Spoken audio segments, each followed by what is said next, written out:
searching for a good life, moyoni.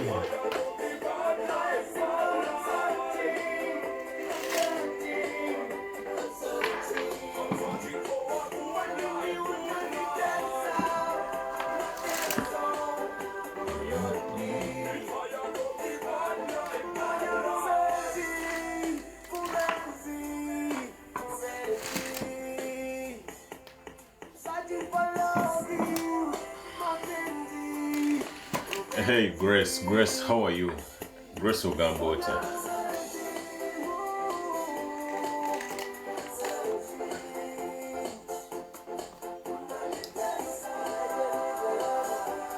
Mr. Mkisa Uganda, Mr. Mkisa abafere kye bankola. Mbulira Wallins gye nkukime Grace. Wandika Wallins gye nkukime. Lwaki tewampeeza? Mr. Mkisa agambye network. Network.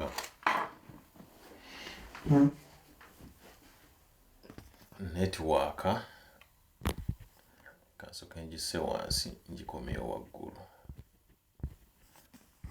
Network ino kuba kati ngeri clear. Osibye otya no sebo bulungi. Osibye otya Rukia. Mr. Mkisa abafere kye bankola.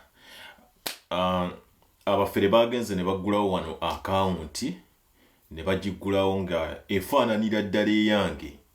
Bakwata videos uploadinga ne baziteeka ne kweri account. Kati kye bagezaako kukola baagala kusangulawo eno account yange mpola balina ka group nno bangi bawerera ddala abafere bangi. Kati video ezisembyeyo ze mbadde nga nkola ku TikTok. Video nga 4 nga buli lwenzikola nga bagenda bazireportingirawo nga ngamba what's wrong. Paka we nayogeddeko nina mukwano gwange bamuyita Max akulira TikTok. Akulira TikTok mu Romania ne Bulgaria. Nakola naye emyaka nga 5 wano mu Norway. So nenjogera naye nambuuliramu nangamba nti ky'obumanya ekireeta obuzibu omuntu ayinza okuba nga ayagala kutwala account nga account yotasobola gitwala naye nga basobola okugulawo endala ne bagicloninga. So ne baba nga bagenda kujjawo mpola. Kati nagenza okugenda ku account y'abafere nga mu nnaku 5 sebo erina ba followers almost bagenda wera 3 naye nga ate kwa ba followers tekuli mukwano gwange. Nenga baana ba bulijjo bali mu nsi z'Abawarabu, abalala bali Uganda, babasaba $4,000. So guy yannyonnyodde ekyo ate ne Julian kye yaŋŋambye. Julian ono mukwano gwange wano ku TikTok naye yaŋŋambye baali bakimukolako. So simanyi how long buli video gye nteekayo nga bagireportingirawo. Mbadde nkola video ndowooza kyakomye yesterday. Ne yesterday videos mbadde nkola nga TikTok ngambirawo your videos don't qualify for the For You page. Nga bazireportingirawo. Ne leero njogeddeko nawe mukwano gwange Maxim. Njogedde naye nangamba nti ampadde amagezi mangi ag'okukola. Nangamba it's going to take time naye abafere kye baagala abafere tebanwanyisa nti obanze mbalwanyisa kuba sirwanyisa wano bafere abantu mbawa amagezi ne ba agent basanyufu olw'amagezi gembawa naye balaba nti we bakwate na account yange basobola ogikolamu ssente empitirivu. That's what they balaba nga account basobola ogikolamu ssente. Bwana Lubega, assalamu alaikum. Wa alaikum salaam wa rahmatullah. Osibye otya eyo mukulu? Badde n'akazuukuka adde ensimbudde yesterday. Kakati ngamba nti wasuza otya? Wasuza otya eyo mukulu? Kanti wendi just TikTok kyendimo Africa ku TikTok wano nti abafere already nali ku live wano yasembayo gye nakola kwenda kyaza wano Zeus. Abafere bali ku TikTok wano eno balaba nti account yange basobola ogikola mu ssente. mbadde ntudde wano nga nzigye already ebitabo byange ngenda kusomako global perspectives sex and death banaye mwabeebuuza amagezi gye ngajja party politics political parties nisa mukisa nina ebitabo wano muganda wange ndi so much in reading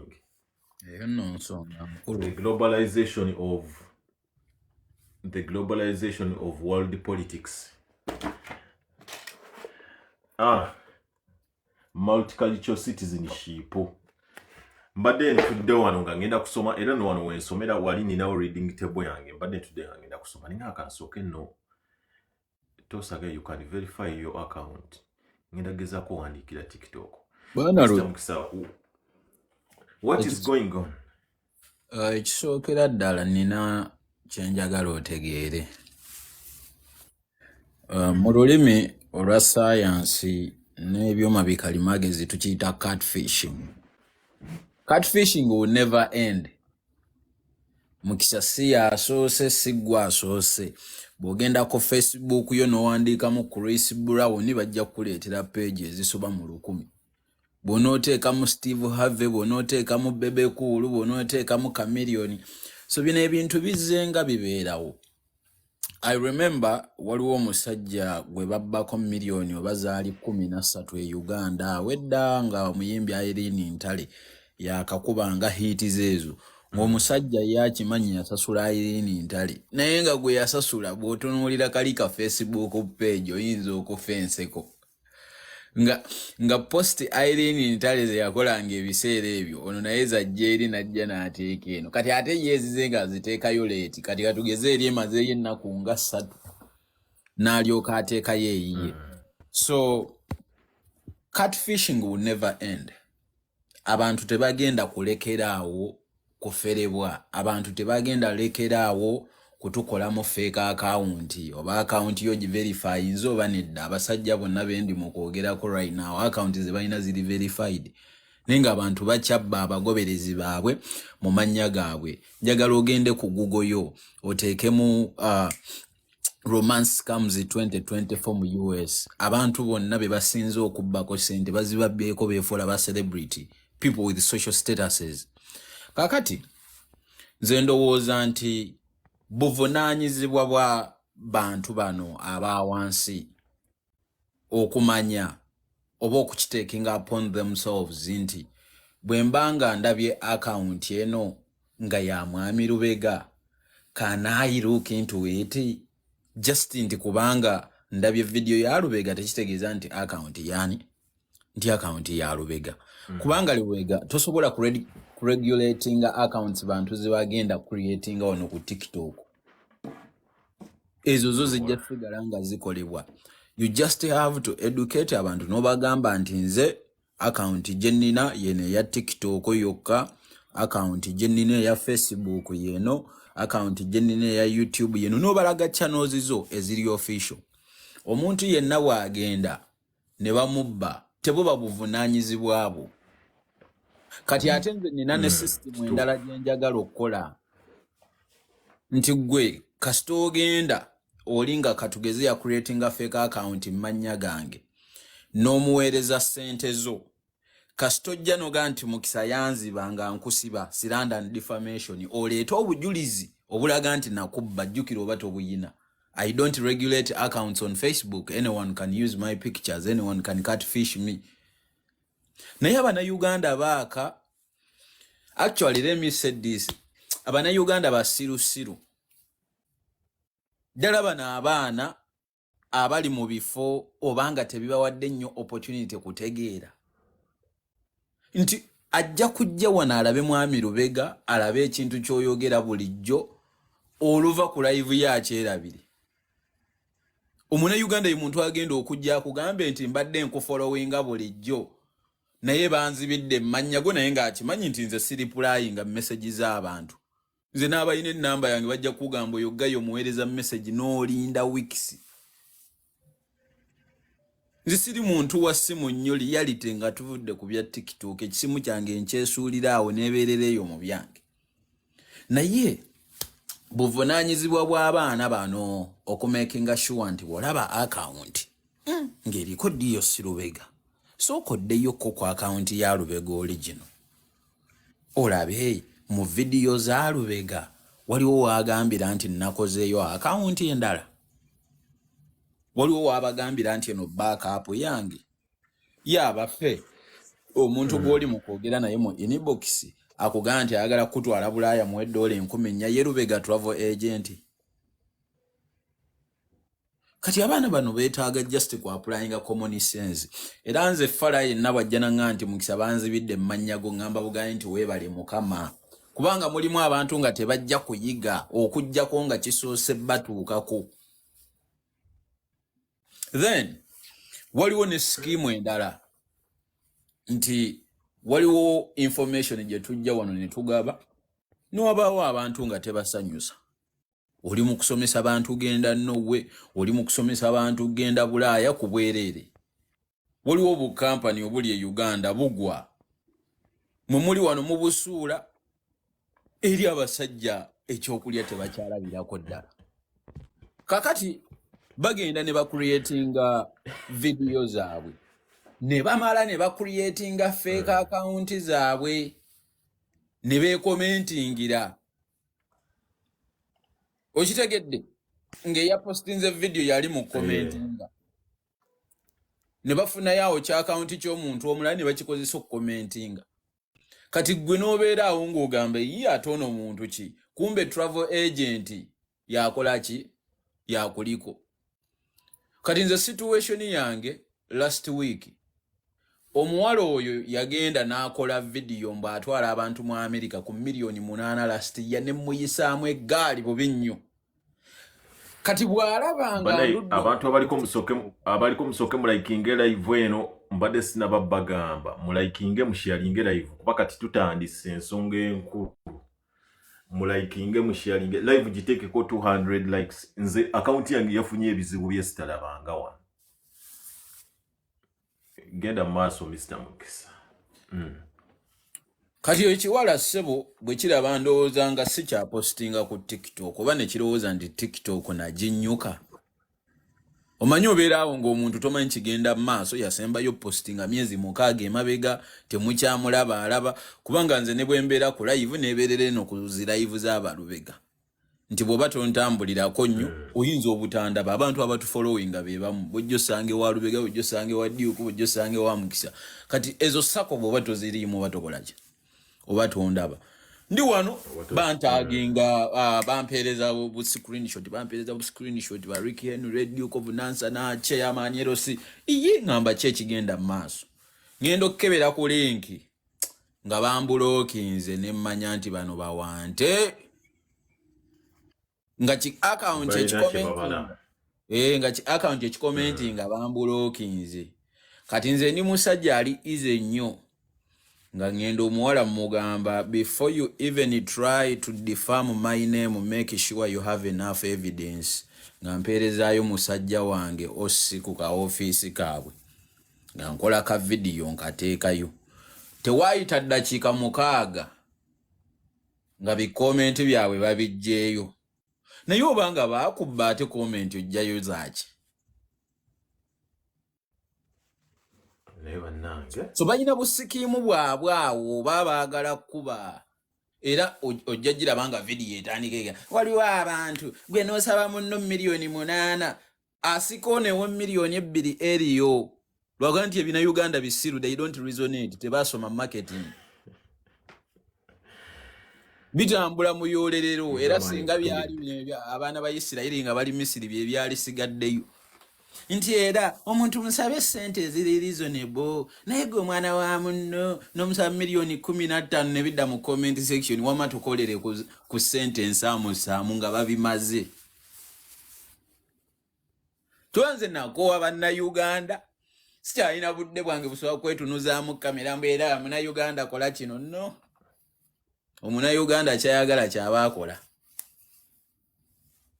Nibu basomesa tebawulira. Nate nze balina engeri gye banumbyemu eri smart gye badde simayina okumanya kuba omwami anyinyonnyodde owa TikTok.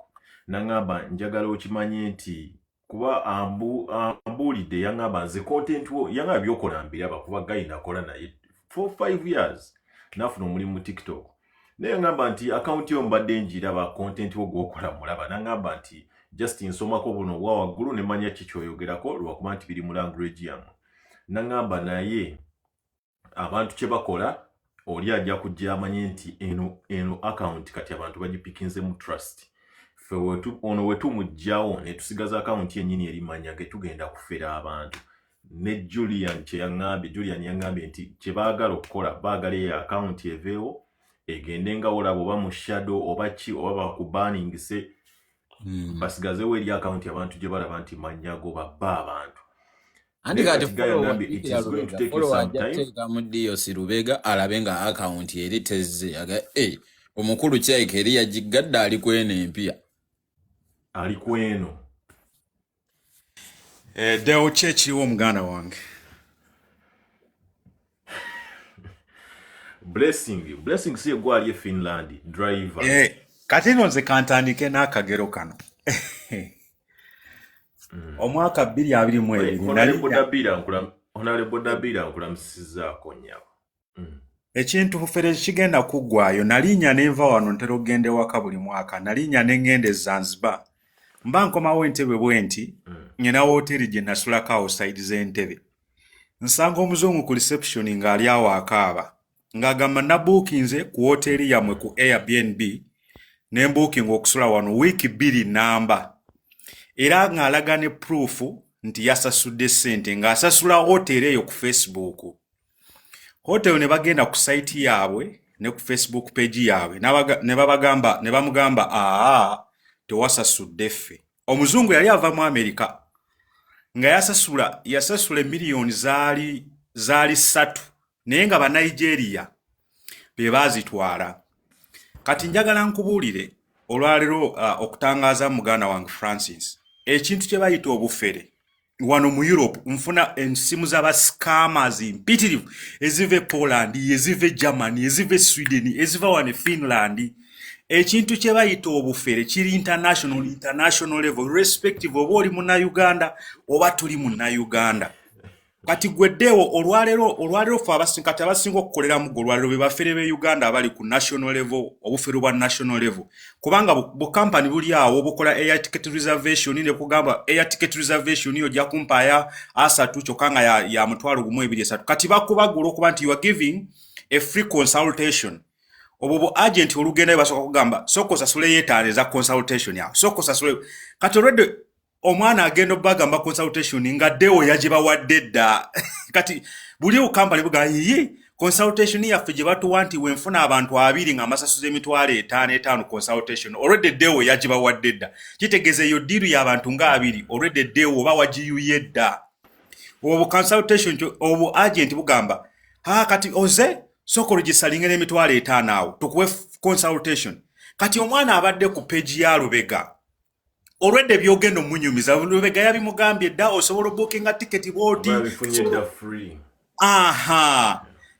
kati kye bayita jealousness nti olw'okuba mu Uganda olwaliro we are living in a world of destruction we don't give much to details nti olwaliro kati fe abamanyiddeewo ku page yo oba ku TikTok account yo tosobola kumala nalaba luli bannayuganda nga abayina citizenship ezenjawulo waliwo bannayuganda abaaferebwa visa katugambe nti olina obutuuze bwa wano Finland obaawo USA bagenda ku website kati eyo migration system eyina websites 2 mulimu ey'ekifere mulimu eya Uganda yennyini kati bannayuganda bateekayo sente tebezamu baafuka b'Amerika okumala abadde mu America emyaka 10 abadde mu UK emyaka 10 nasasula kubanga visa ye Uganda ndowooza oba eri mu sente mmeka kati basasula almost like time 3 nenga betwogera ku bebano ba international citizen bana Uganda bamaze mu Bulaya emyaka emeka fe betugamba nti Bulaya kati ekintu kye bayita obufere kankubuulire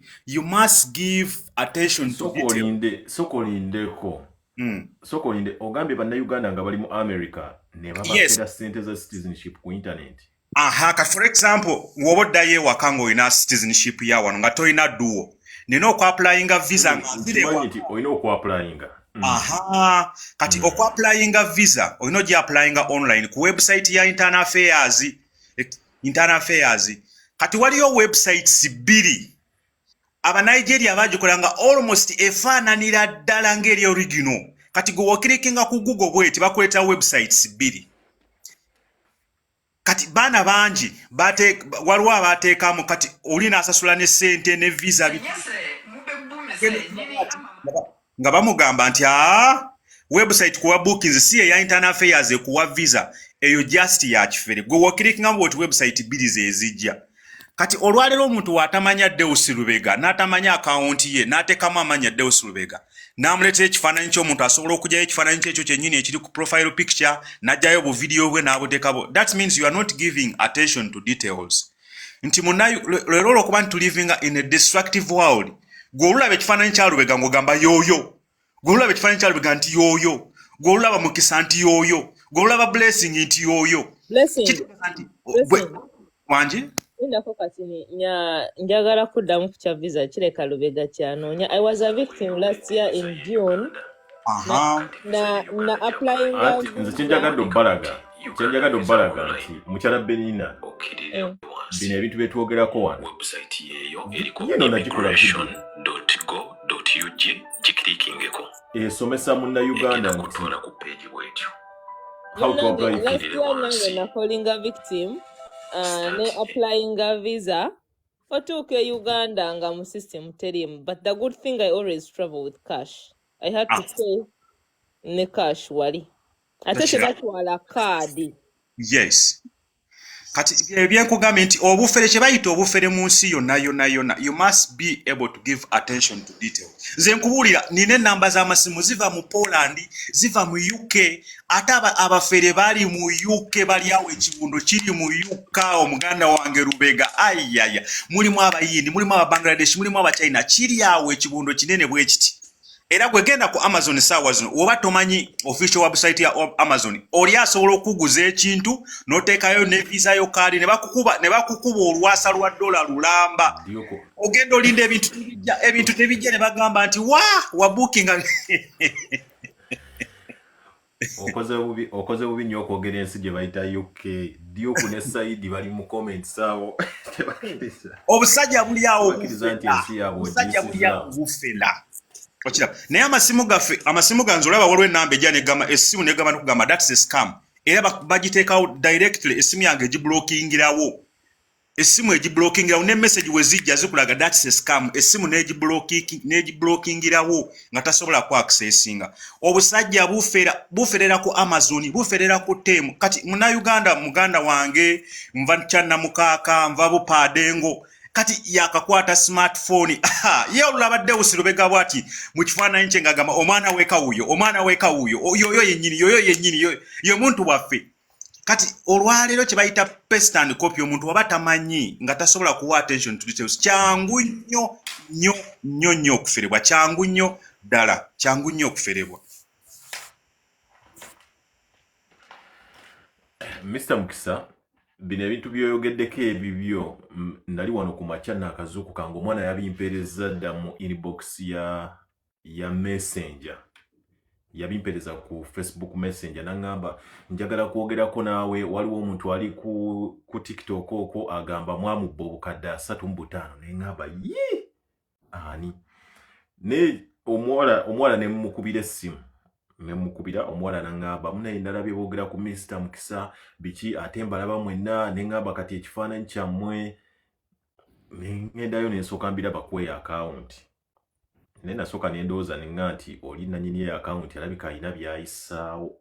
Bwentyo nasooka okulowooza omanyi bannayuganda nze ne wendaba bino ebyono bamuyita simanyi kanale mugume mbu simanyi bali mu kuseparatinga. Manya kati TikTok ewambye Uganda TV tezikyalina views bali mukola yawo ka stanti abantu bagende balabe kanale nga asoma amawulire like kati buli kintu kye Uganda nsooka kitwala nti content. Kati nensooka ndooza nengamba nti ono omukyala alabika ali mukola content. Naye mba scrollinga bweti ate ka video ko ne kajja ng'omaze okakola nengamba Mr. Mukisa yababuuse. Kyakusalirwa nnyo. Nze nno video naye sigenda gikola naye Bachali bange balemerako nnyo ne baŋŋamba nkole video. Nze ebintu by'okola video nabyenenya. And I want people to know this. Banaye bw'oba olina gy'oyitira n'owulira omuntu ng'alina kyanjogeddeko, just believe it. Nze ntuse mu myaka nga sirina kwedefendinga. Business ze nkola sisuubira muntu wa wansi kujja kumpagira. Kakati ibi bimujja obadde oscrollinga n'ogenda okebera TikTok inbox abantu bina bakuweereza link. But when you hear something about me, just believe it. I'm too busy with my family. I'm too busy having fun. You're involving me in content things. Mukisa nsaba kubuuza ko Mbadde wano singa. mbadde ngenda kusoma butabo Honorable Nabila. Baby. Mr. Mukisa mulindeko kugenda kubanga njagala omukyala tomanyi na ngenda kuwa baby akubuuzeeko. Kale soko baby asoka kubuuzeeko kuba njagala babuzaako ku by'abasuubuzi be Uganda kuba nabyo bimbadde nga njagala babuza ku by'abasuubuzi. Mama wanje. Omukyala asoka kubuuzeeko omukyala Benina.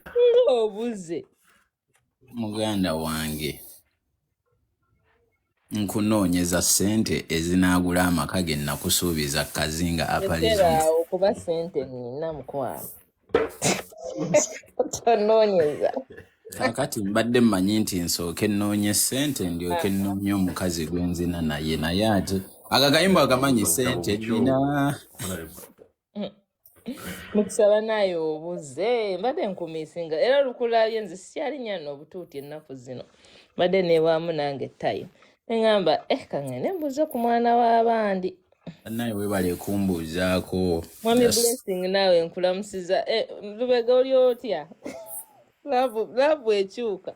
Wetuli wano ka spring ndi mukasana neeyanise. Gwe basoosanga gwe basembyayo. Wabize. Atkati tulina oyo content oyo nkugambye content. Wana ba Julia ningandaba ningakamulinze. Lubega ekintu kyakijagala twogereko leero nga Honorable ali mu kizimbe. Maama waffe wanaaba akyaliwo. Ensonga ya sanctions eno. Sanctions eno. Ensonga eyo. Guluma yaguza. Ensonga eyo nina wenjagala Honorable ampabulemu. Era bw'anaaba waali ng'alina obudde ajja kujja ampabulemu ku nsonga eyo. Kubanga nina settled we gye ndi mu kulowoolezaamu Lubega. Nti bwe mba nga nabba biliyoni. Sanctions sizooyogerako sanctions ze baawadde ba MP be Uganda. Ezo. Eze UK nawulidde nti ne Dubai. Naye bwana Lubega. Bwe mbeera e Uganda nga yenze oba kale ffe abali mu bifo eby'obufuzi ne twembeezolinga essente z'abantu ne tuli enguzi era ne tukuŋŋaanya ssente nga nnyingi nga bw'oziwulira nti bazitambuliza mu Bekutiya. Ssente zino ne tuzikozesa okwezimbira obulamu bwe twagala mweno ensi eyaffe. Ng'ewammwe nzijjayo ku vacation kozi n'abaana bange okujja okusomerayo. Of which abaana nsobola obbateeka mu mannya g'omuntu omulala still ne bajja. It is a third world country. Kakati gwe n'oŋŋamba nti nkubaaninze obutajja wange.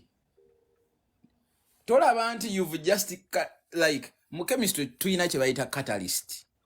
A compound or an element which alters the rate of a chemical reaction but does not take part in the reaction.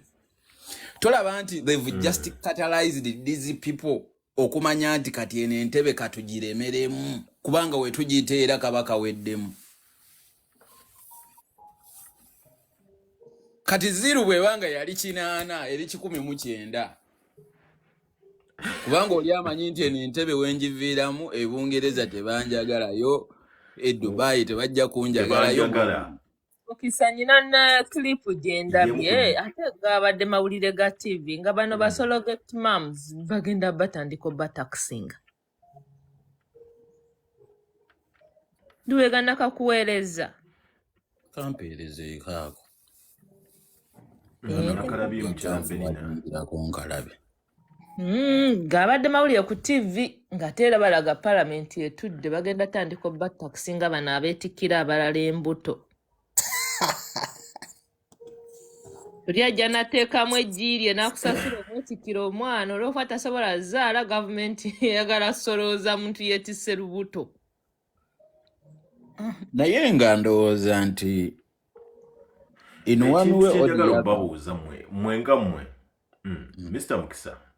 Nze kantandike gundi eno nga mbabuuza ekibuuzo kino.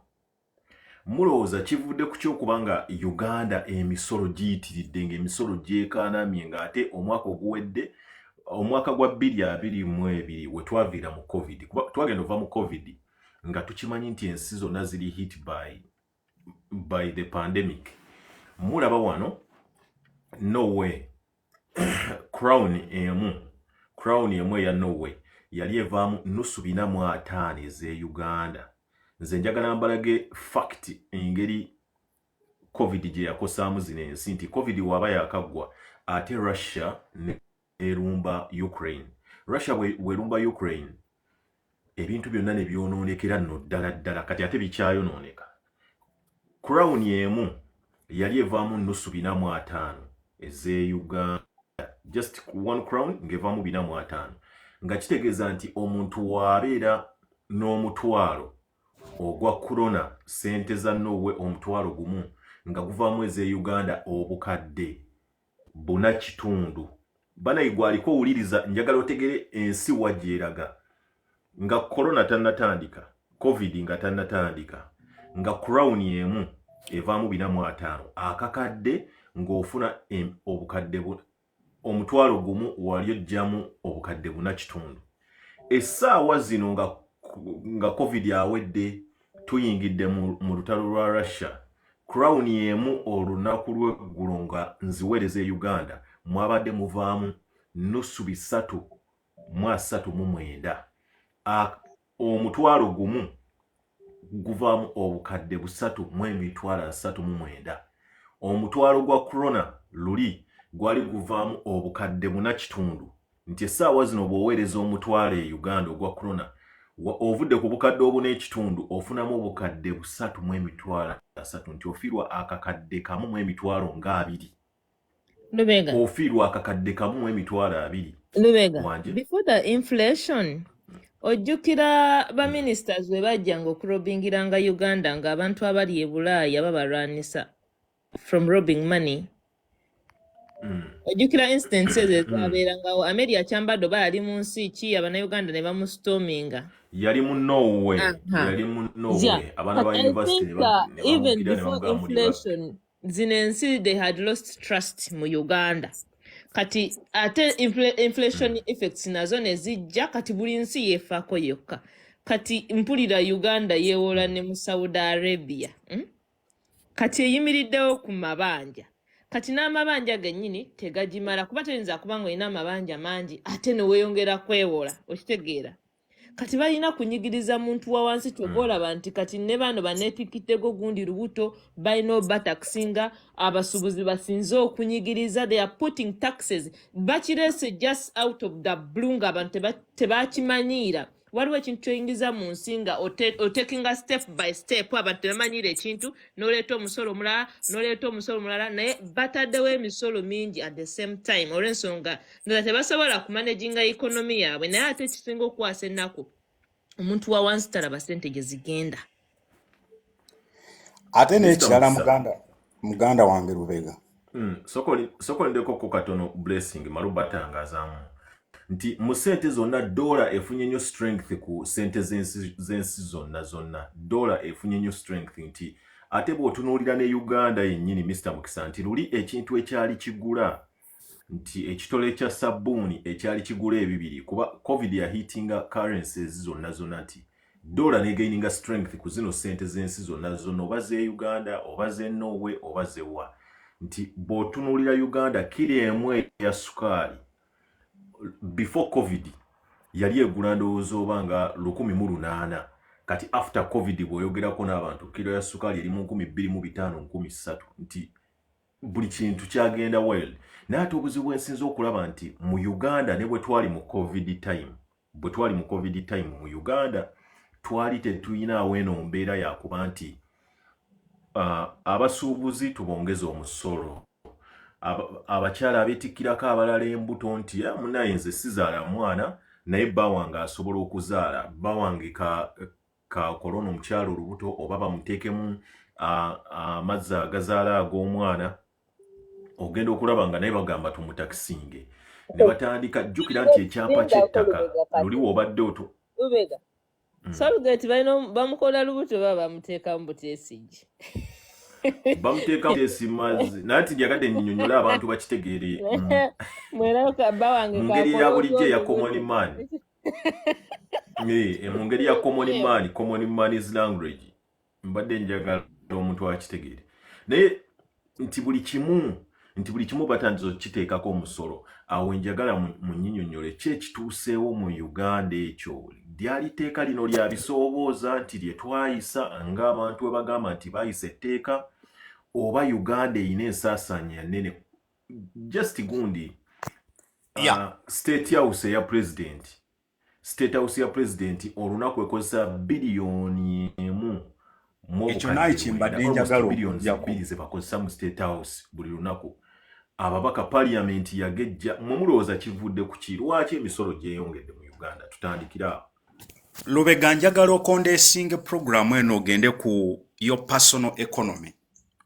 Olwaliro bw'oba ofuna ssente emyaka gyo gy'obadde ofuna nze history yange y'okutambula olugendo lwange natandikira Qatar nzije Dubai kati ndi Finland kati gwe genda ku personal economy buli gy'oba ng'ofuna ssente ng'obadde olya onywa weebaka naye buli gy'okoma ng'ofuna ssente ezo n'ensaasanya yaazo editamininga mmeka z'oyingiza kasita omala ogaziya bw'oti ensaasanya yo ng'omuntu bw'oti newankubadde ng'obadde ofuna omutwalo gwa dola gwe kasita ogaziyaamu bw'oti katono kitegeeza nti olusogo lwo gy'oyingiza nalwo olina okulugaziya kitegeeza eno lwasamye lufulumya kinene naye ate gye luyingiriza watono nnyo kati bw'otunuulira gavumenti yaffe ye Uganda tunuulira mufe abaana baazalwa mu 1992 abali mu myaka 3 gwe reflecting emabegula b'engeri gye tutambulamu district we zaali ng'oyogera Buganda Bunyoro Busoga biki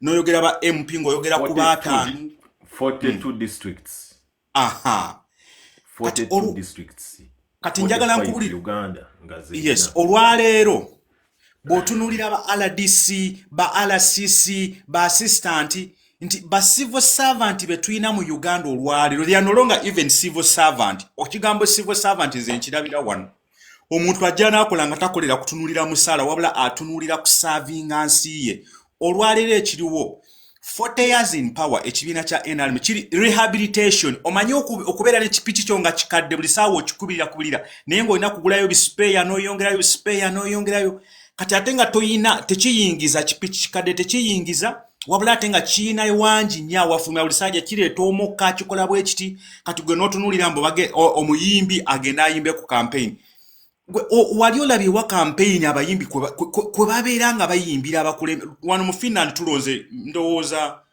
emyezi ng'ebiri emabega tulonze naye sirabyeko na raale yonna ng'etambuza abantu bakulumbulukuka bakola ki tetubalabye nako naye ensi ze twogerako zino first world country naye bw'otunuulira campaign ye Uganda nga bagiwa budget mu America babikola Beyonce ajja n'ayimba ku gundi n'otunuulira electoral commission kwegamba expenditure ye Uganda ekyamazima tukize tugaane ba civil servant waliwo we bataddewo be bakuriyetinzewo nga bakimpatira waliwo ssente ze bafulumya nga naawe olabira ddala mu byaddala tezina kizigenda kola wabula zigenda mu nsawo y'omuntu obuntu kati gwe buli woddira nti ssente zaali badde ziyamba balubega miliyoni emu ne zigenda mu lubega omu kitegeeza olina okunoonya engeri ki gy'olina okukavalinga balubega abasigaddeyo bano okiraba olina okunoonya ngeri ki naye jjukira nti luli expenditure yaffe yali very stable nga tulina abantu abaagala eggwanga nga tulina abantu abaspendingibwako ssente abatono olubatu gwe tunulira ministries ezicreatingiddwa olwaleero mu Uganda ministries impitirivu n'ezitaaliwo simanyi onaakulira Nsowero onaakulira Kiyenje onaakulira Munya onaakulira Konkome bagunjizaawo obwo buministry obutaaliyo yadde obutaakola bwe tutamanya nga tusoma nga ne mu class buliimu olwaleero weebuli kati buli ministry gy'ofulumya eyina bajeti yaayo kitegeeza gwe buli wookwata enfulumya yayo n'ogigaziya bwoti kitegeeza ogenda kwongera ne kukwewola gwe genda just condense it your personal level olwaleero be goliawo mu apartment yo genda mu apartment ya bisenge bisatu olabe gwe genda mu apartment olabe nga sente z'ofuna zigenda kumala ogenda kugamba munaye blessing wenawa olwasa lwa dola olunteeremu amunaye mukisa kubanga totunuulidde nnyingi zaayo nga ggwe ng'eggwanga ate tosupportinze nnyingi zaayo nga ggwe ebyobulimi is the backbone tusome nga bagamba ebyobulimi backbone sente mmeka ze bateeka olwaleero tunulira nga ggwe bw'oli omuntu backbone yo giteekamu sente mmeka teziriiwo wabula toyagala ebeere backbone kitegeeza gwe guno yeruwaniridde eggwanga naye sente mmeka ze bateekamu teziriiwo sincerely teziriiwo naye atoyagala yebeewalirire eggwanga naliko wano kankwekawo ka submission katono naliko wano nga nsomesa abantu ku bintu ki ebisobola okubanga okugeza nti abaana basoma mu ssomero ne tugamba nti wetuba tugamba nti the backbone of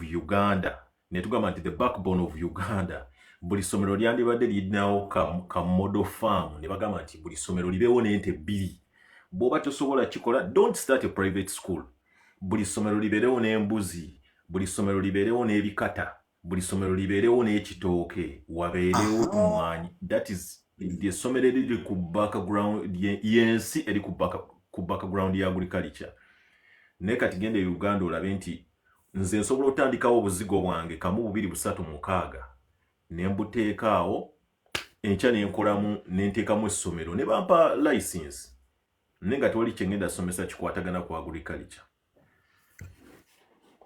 So kati surplus expenditure eyo gituteetegekera mu Uganda yerese ekizibu buli sawa gy'owulira mu parliament gye boogerako surplus kitegeeza oyongera ku kintu ky'oteetege surplus ye expenditure gy'oya gye boogera classified expenditure y'amagye surplus expenditure ebyo by'owulira mu economy abasoma ku economy surplus classified ya account obutebe we buli honorable mpereza request obutebe we buli wana. So kati classified ne surplus expenditure bye bisinze okutuleetera obuzibu kankubulira amaziba bye bisinze okutuleetera obuzibu.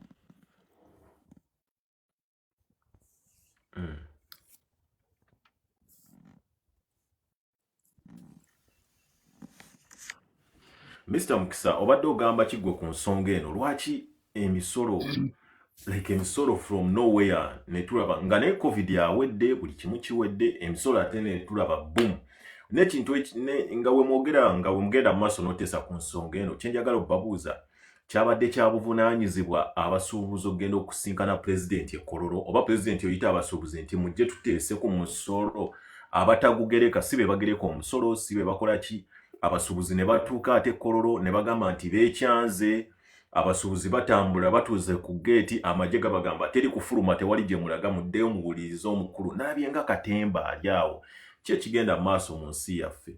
Mr. Mukisa, what do you think? Bwana Lubega, ekisookera ddala ebigenda maaso mu Uganda bya nnaku. However, ngenda kucorrectingamu katono.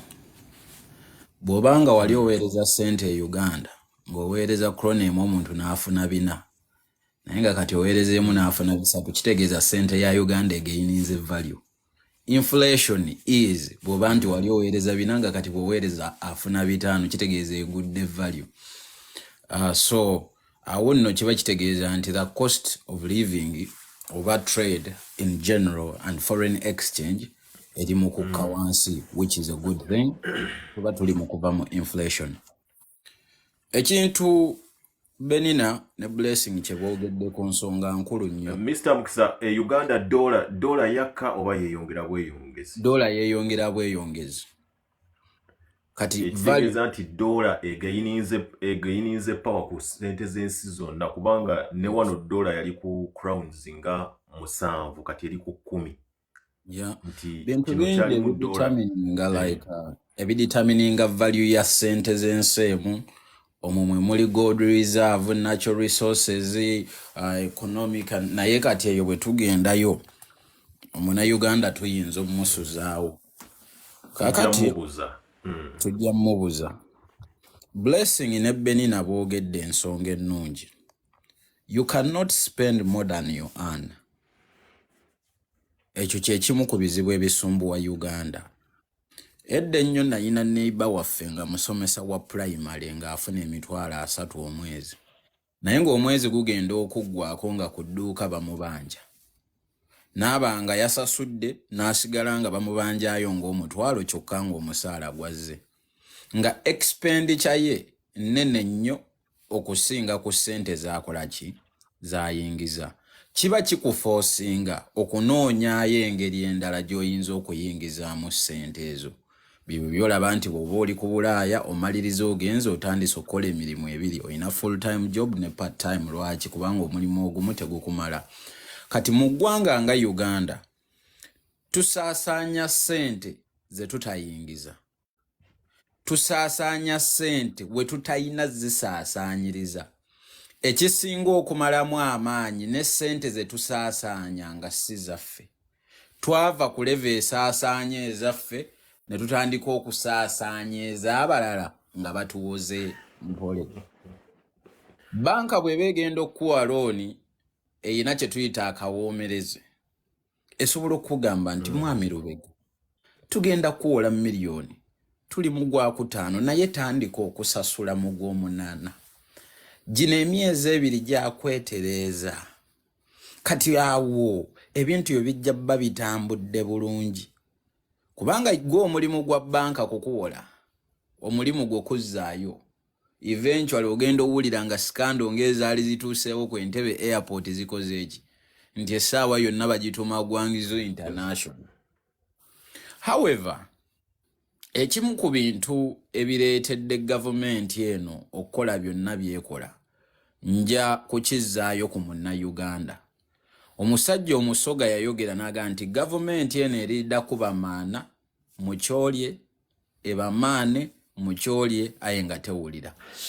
Omuna-Uganda obuzibu bw'alina buli bumu. Singa obeera musajja ng'oli mufumbo, ng'olina mukyalawo n'akuvuma n'osirika, n'addamu n'akuvuma ogwokubiri, ogwokusatu ajja kukuba luyi.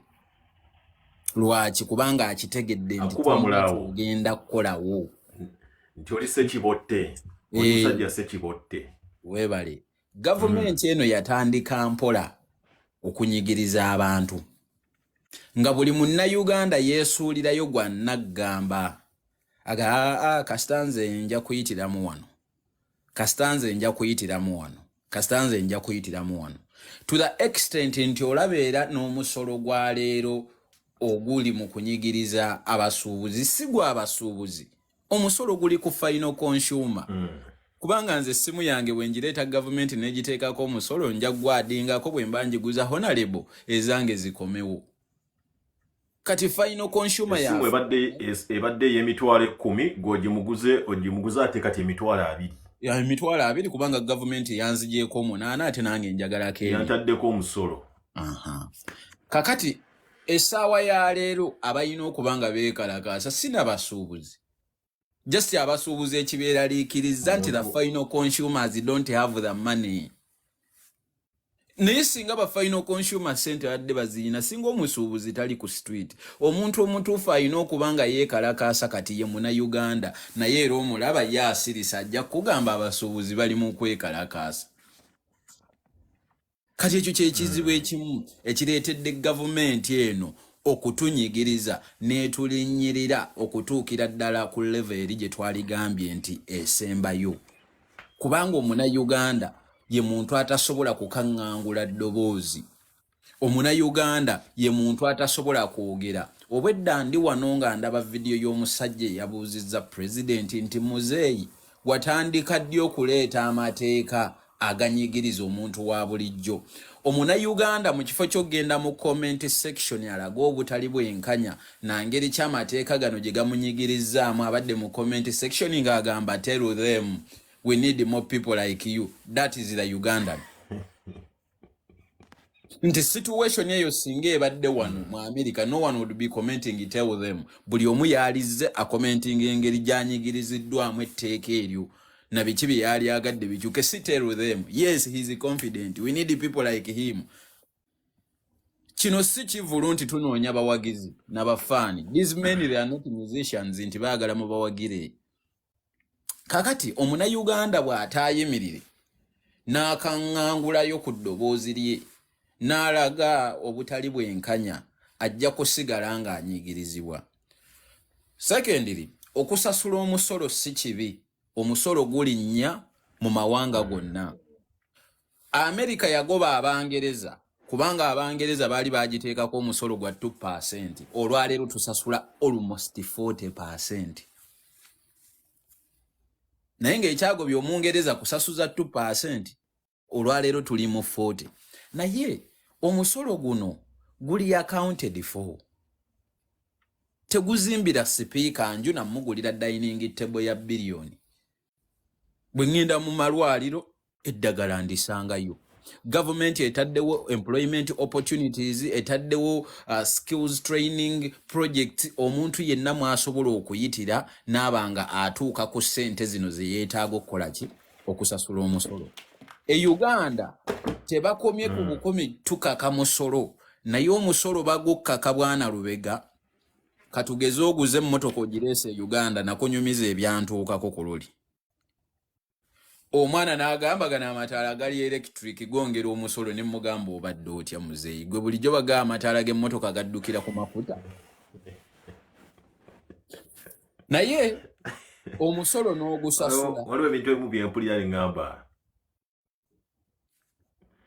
Genda mu maaso Mr. N'oyita mu buvubi omusolo n'ogusasula. Bw'omala okugusasula emmotoka eno n'ogiteeka ku kkubo. Buli kimu okikoze nga gavumenti bw'ekyagadde emmotoka n'ogiyisa mu myala. Era nagamba JM ne mbagamba muddayo e Uganda ku luno bw'oba osuubira okuyita ku Masaka Road oyite wano e Nateete mutwale swimming costume. Kubanga enkuba bw'etonnya munnayo oyinza okwetaaga okuwugamukko okusala ekinnya ovanga ku kinnya ng'emmotoka ekituulamu n'ebulirayo bw'eti. Bw'ogenda mu malwaliro ffe tulina zi health center 3. Lwakuba nti Abannayuganda tebatambula balowooza nti Uganda ekoma Kampala, naye bw'ogenda eyo e Namukaaka, bw'ogenda e Kyegeegwa, bw'ogenda eyo e Kaliro, bw'ogenda eyo e Kamuli, bw'ogenda mu Arua, bw'ogenda e Mbale, otuuka ku health center 3 Bwana Lubega nga buli omu yabandoninga nga n'abasawo tebaliiwo. Otuuka ku ssomero lya UPE Buluguyi Primary School e Bukonda ng'abasomesa tebakyajja ku ssomero. Abaana bakeera ku ssomero kufumba buugi na kulya. Naye ng'ate basasulwa ssente z'omwewa w'omusolo naye nga tewali na following up. Kakati omusolo n'omutono gwe tusasudde tetulabye kye gukoze. Naye ate oyagala tukwongere. Abaffe gavumenti eno bwe tulabako amatu etuyita mbuzi. Naye ate gavumenti eno eneetegeera etya nti tunyigirizibwa nga tetuyimiridde kugitegeeza nti abaffe ekimala kikola ki? Kimala. So as long as omuna Uganda atudde asirise, nzikiriza nkozesa statement y'omusajja omusoga gye yakozesa nti gavumenti eno eridda kuba maana mukyolye ebamaane mukyolye musigale nga mukyolya. Until you stand for yourselves and understand nti gana amateeka agayita guno omusolo oguyita gunyigiriza gwe omuntu wa wansi. Eyo submission yange.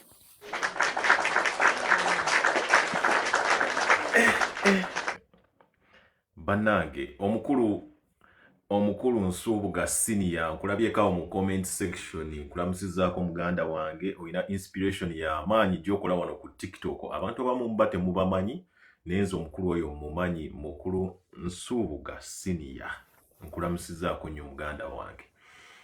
Bannayuganda tuzanyira nnyo mu bintu ebiri serious nti nagenza okulaba nga abantu bakoze dda busawundi buno obwa Museveni Saze wano kuntiisatiisa ningambe n'ensonga gye tuliko eri very serious naye ng'ezo video ze zisingako ate likes ennyingi engamba abantu bali mu kulwanirira bya musolo ate abantu bali mu kukola busaawundi bannayuganda obaani yatuteekamu comedy buli munnayuganda comedian kati omukulu Ivan Bruce nsanyuse nnyo okulaba ssebo Ivan Bruce ensonga y'emisolo okubanga eyo twatuukayo tutya eyo gye tuli essaawa zino nga pulezidenti alina na kusooka kuyita abantu ateese nabo ku misolo gy'eggwanga eyo twatuukayo tutya kikyoyogera ku nsonga eno mukulu Ivan Bruce Mwami Lois eyo mama Nabira mwanyinaze oyina kikwokya kanso kubanga we need to guide gye tugenda kubanga munnayuganda ina short memory span buli bwe mugazi wennyo abula so that's why tuyina okilimitinga ku topiki okubeera nga tujja mu juisi waakyo bwe tuba nga tugenda kwogera ku musolo twagala okunnyonnyola omusuubuzi oyo n'omuntu wa wansi basobole bwe tuba nga tukyongeramu nti kifune omulamwa gwakyo tulina okinnyonnyola omuntu abadde akizannyiramu n'akitegeera n'avaawo nga takyakiraba nga muzannyo Number 2, ebyo byonna service delivery mwami Mukisa mbalamusiza naye ebyo byonna bye mwogera munnayuganda waali Museveni yali mugezi wali otegedde nti omuntu okwambula omuntu abantu balowooza omuntu aye mwambula mu kiteeteeyi ne bagamba omukazi asigadde mu peti oba asigadde mu koomunda Museveni yatandikira munda to undress Uganda economically yatandikira munda mwe bimwogera nti kati tasigaza kyakwambula okujjako olw'okungulu Mama Nabira mbadde nsaba omumpe y'eddakiika nga 5 kuba ng'ogenda kwogera njagala nkuwa obudde bwo kuba nange njagala okuwuliriza maama mbadde nsaba mumpe eddakiika 5 mpe submission yange nzikirizibwa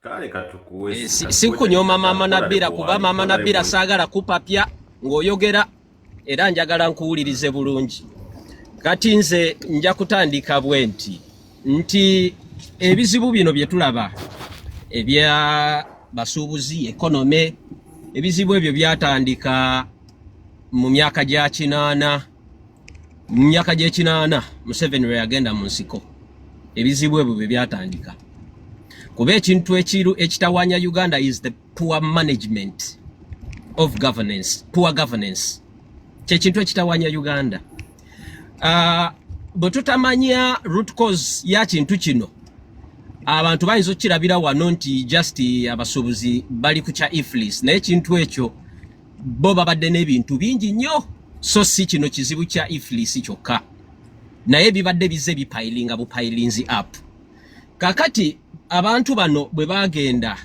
okuwamba gavumenti balina ebigendererwa ebyabwe biri personal era nga group yabwe bwe yali we batuula buli omu yeegabanya emigabo nga bakyalina mu nsiko nti bwe tuwamba nze nja kukwata wano bwe tuwamba gwe nja kuwa wano bwe tuwamba gwe nja kuwa wano Uganda ne bagigabana bugabanyi nga birabo nga like rewards isegeera Uganda ebizibu byelina byatandikira mu nsiko gye batuula ku butebe bwabwe ne batandika okukuba mapu ya Uganda nti kati gwe wano gwe jja kukwata wano gwe jja kukwata wano yensonga lwaki olaba maama Mbabazi bamukwatira mu nguzi skando y'enguzi ne basiba gwakoze naye enguzi naye ye Museveni n'amuwolereza ne batabako na kye bamukola it's because amama Mbabazi yomu kubali mu nsiko lwe bateesa omugabo gwabwe yensonga lwaki olaba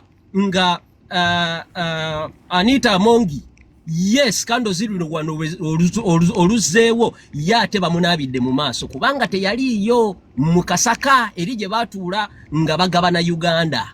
Kitegeera mwe mutunuulire ministries zonna eziri mu Uganda ne sente zifuna buli mwaka ne baani abazikulira ezisinga obungi naddala ez'omuzinzi ezikwata ku sente nyingi era bwe bagenda mu parliament buli we bateesa ebiteeso ebyokwongeza budget mutunuulire ministries ki ze basabira budgets n'abantu abakinoma abalina business eziri private ate nga ze business era ze zaabo the same individuals abegabanya Uganda bailout gye basaba gavumenti bo tebagigaana babawa bailouts naye abantu ba individuals abatali mu Kasaka mu nsiko bo abalina companies nga the likes of Sembule tewali asobola babailinga out. It's because bo tebali ku mugabo gwa Uganda. Mutunuulira ebirombe bya minerals. Museveni yavayo wano n'abagamba nti that's my oil. Era if you dig deeper mu kintu ekya oil nze nakola katesi nenyenda ku company gye bayita Aircorp offices zayo mu Central London naye nga waliwo syndicate ey'amaanyi nga buli agirimu Bafaransa Batanzania nga abana Uganda balimu batono ate nga abalimu n'amanya gaabwe malala nnyo galina gye gava. Mukitegeera era company bagita Aircorp Limited, which means it's a privately owned company registered in the UK but not in Uganda. Naye nga amafuta ga Uganda kati ekyo kya bugagga kiryawo ekya Uganda ekyandibadde kiganyirwamu omuna Uganda n'okukendeeza okufunamu ku ssente ziyamba abana Uganda n'okukendeeza ku bbanja lye tulina wabula kiri privately owned by somebody nga ne company yagigula UK wano. Mwe mugende ku companies house ya Bungereza ku website ya Bungereza mujja giraba Aircorp Limited naye nga amafuta ga Uganda. So kakati tunulira Uganda Airlines mwe mumanye emigabo Uganda nga Uganda jelina mu Uganda Airlines. I was shocked okuwulira nti erinamu emigabo 2%. Kati who owns the 98%? Era mwe mukimanyi nti Uganda Airlines is a limited company as well. So kakati bwe tubanga twagala okumanya ekizibu kino tekitandikidde na kubasuubuzi kino ekizibu kyatandika kuva mu nsiko. Bana abasajja bwe bajja buli omu alina omugabo gwe buli omu alina waali we yakwata yensonga lwaki mulaba nga Museveni naye bamulemeredde tasobola bagambako wadde bakwatako. You know? So kakati bwe mutunula poor management, poor governance, you know, this is becoming too costly for Museveni. Mutunulira parliament ya Kenya elina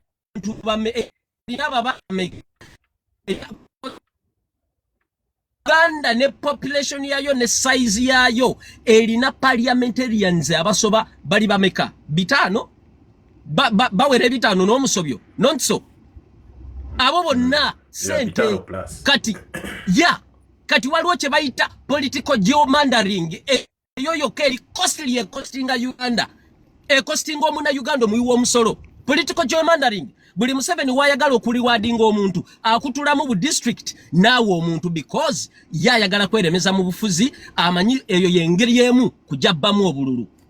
Okitegeera ekyo nakyo expenditure eryawo zezo semulira zebazita classified oba unclassified expenditures teziriiko mbalirira temwetagana zibuulirizaako zigenda mu State House. Okitegeera ezo constituency Museveni alina okuliikiriza dictatorship ye because it's becoming too costly, it's becoming too expensive. Kati wabanga sente z'abadde afuna mu bano bakyeruppe zigenze zikutuka kubanga zino ensi kuva mu COVID nga muganda wange omwe yavuddeko bwe yagambye zonna zisafaringa COVID yakuba ensi yonna economic wise.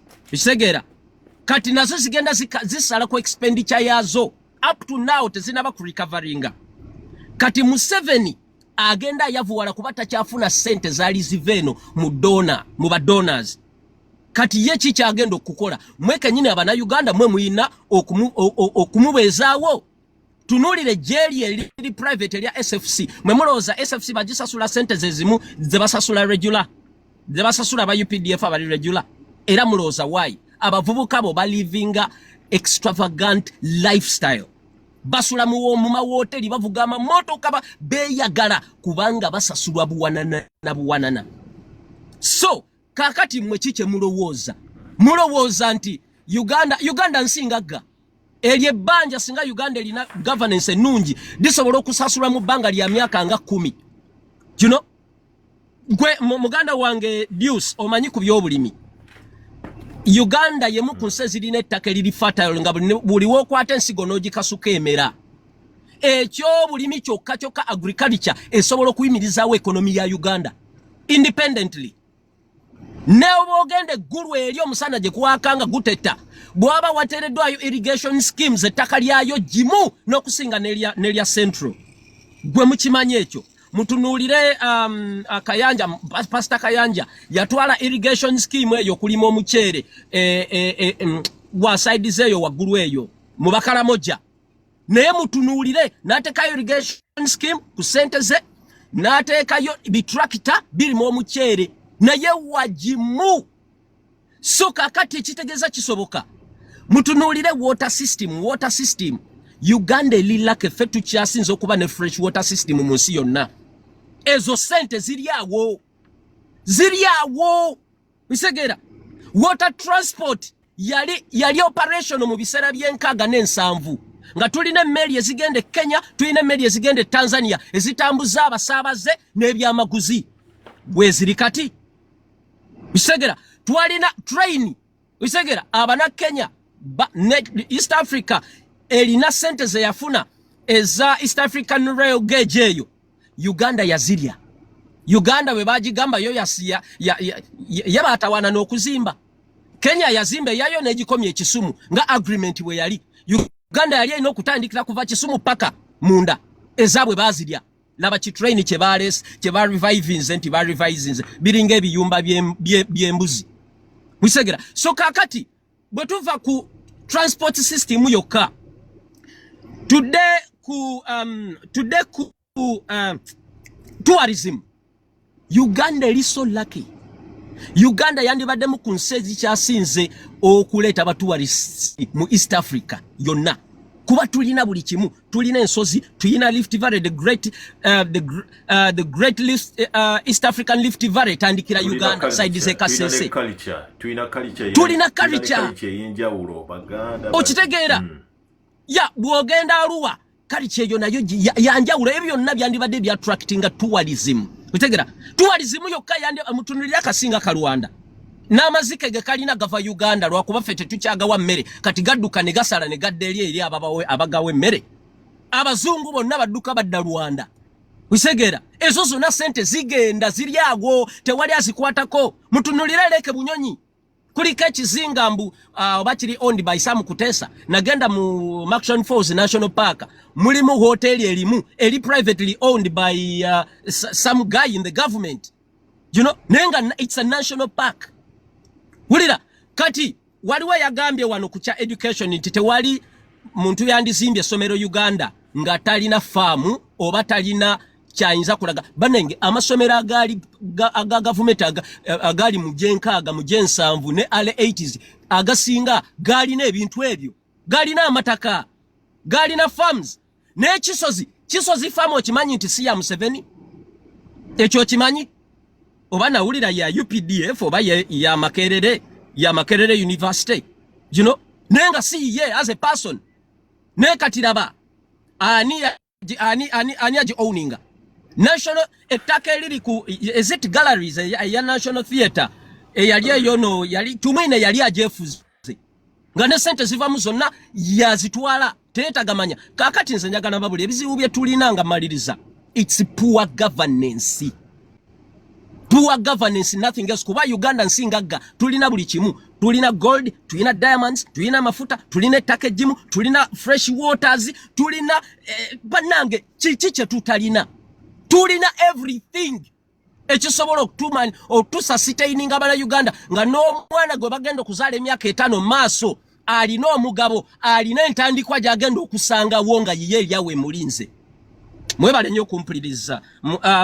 Honorable nansonyiwa naye kati osobola okugenda mu maaso.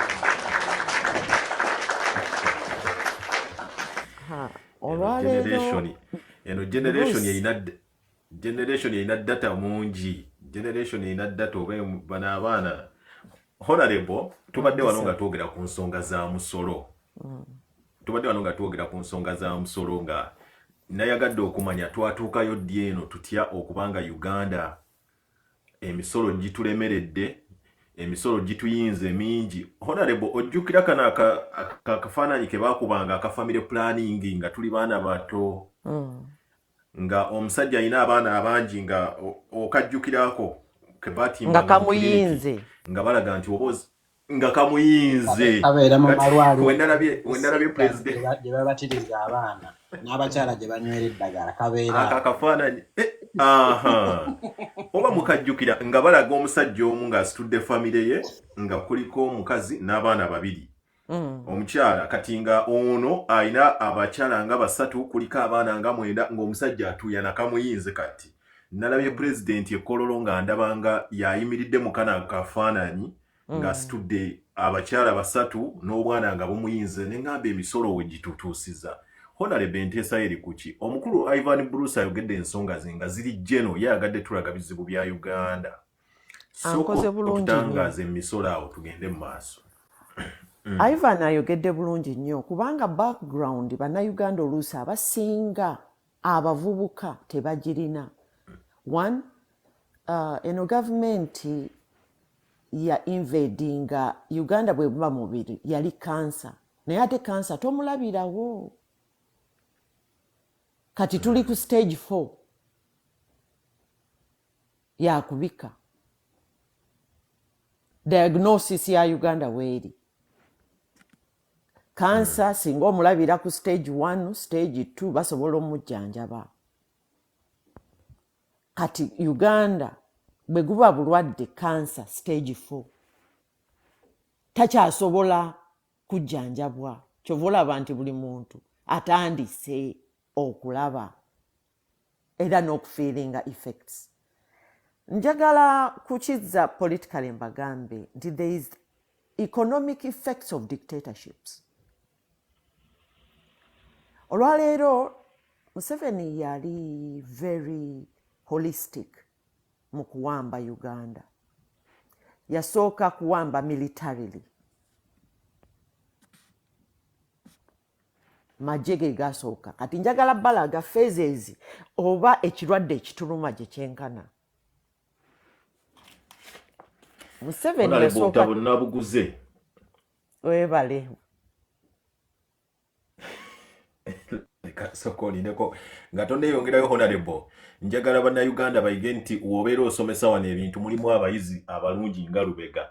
Honorable, the globalization of world politics.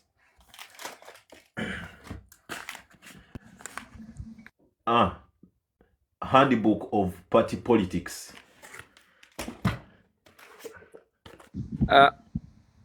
Multicultural citizenship. Honorable naguzo obutabo buyitirivu. Sex and Death. Global Perspectives. Honorable genda maaso nyonyole eggwanga. Njagala Honorable. Honorable, just katono nnyo oyongerezeeko kino wano. Nina ensonga lwaki nsize mu video eno. Mulaba eddwaliro eryo baliyita South Mid Hospital. Eddwaliro eryo sikadde pya lyamalawo $1 million ndowooza 4 naye ddene nnyo nga bwe mukiwulira is a first class hospital. Mbadde njagala mu comparing eddwaliro lino n'ekiruddu. Yettwaliro ki lye bazimba eryagaana y'ekiruddu? Lubowa Hospital. Yeah. Yo yamalawo Lubowa Hospital sofa bakagisaasaanyako ndowooza $300+ million not so. Naye lino lyamalawo just $400 million. Naye baalizimbira mu mwaka gumu. Naye ddene wano just ndi ku front beat side eno just bit of it naye ligendera ddala paka eri liriko ne helicopter weegwa lirina parking spaces lirina mu robots munda ezitambuza ebintu it's a first class hospital. So kati genda mu maaso jensonga lwaki mbadde nzikatiriza ekya poor governance agende maaso kati twe honorable obudde atunnyonnyole kati Museveni yali thara yali shefu nga bw'olaba Deus bashefu baba thara bwe baba bagenda okufumba meal tebamala gafumba nga ffe abamu aba ayina recipe fe abasinga ojja kujja ennyama weeri ebutungulu bwange n'ennyaanya like recipe ndi wagamba giwandiike togimanyi naye Museveni yajja ne recipe ey'okutufuga teyagwa bugwi nga bw'olaba ku nti omuntu babadde awo bakoze ku no kati yasooka kuwamba magye kati amagye ago who is speaking Raya muwala wange abadde ayogera ebibyo okay so bwe tubanga twogera ku take over Uganda Museveni thoroughly yasooka kuwamba magye kyova olaba nti emyaka gye egyasooka teyafaayo ku economy yali ayagala kuggusa kisooka magye kyova olaba buli awaali emmundu north wa n'aconcentratingayo nga wano Buganda kama tufunye eddembe ye ng'agamba amagye gensooka emmundu okuggyawo capacity ya Munnayuganda okulwanyisa emmundu ye yali take over eyasooka n'abantu abalina experience nga bakayiira abaali basobola okuddayo amangu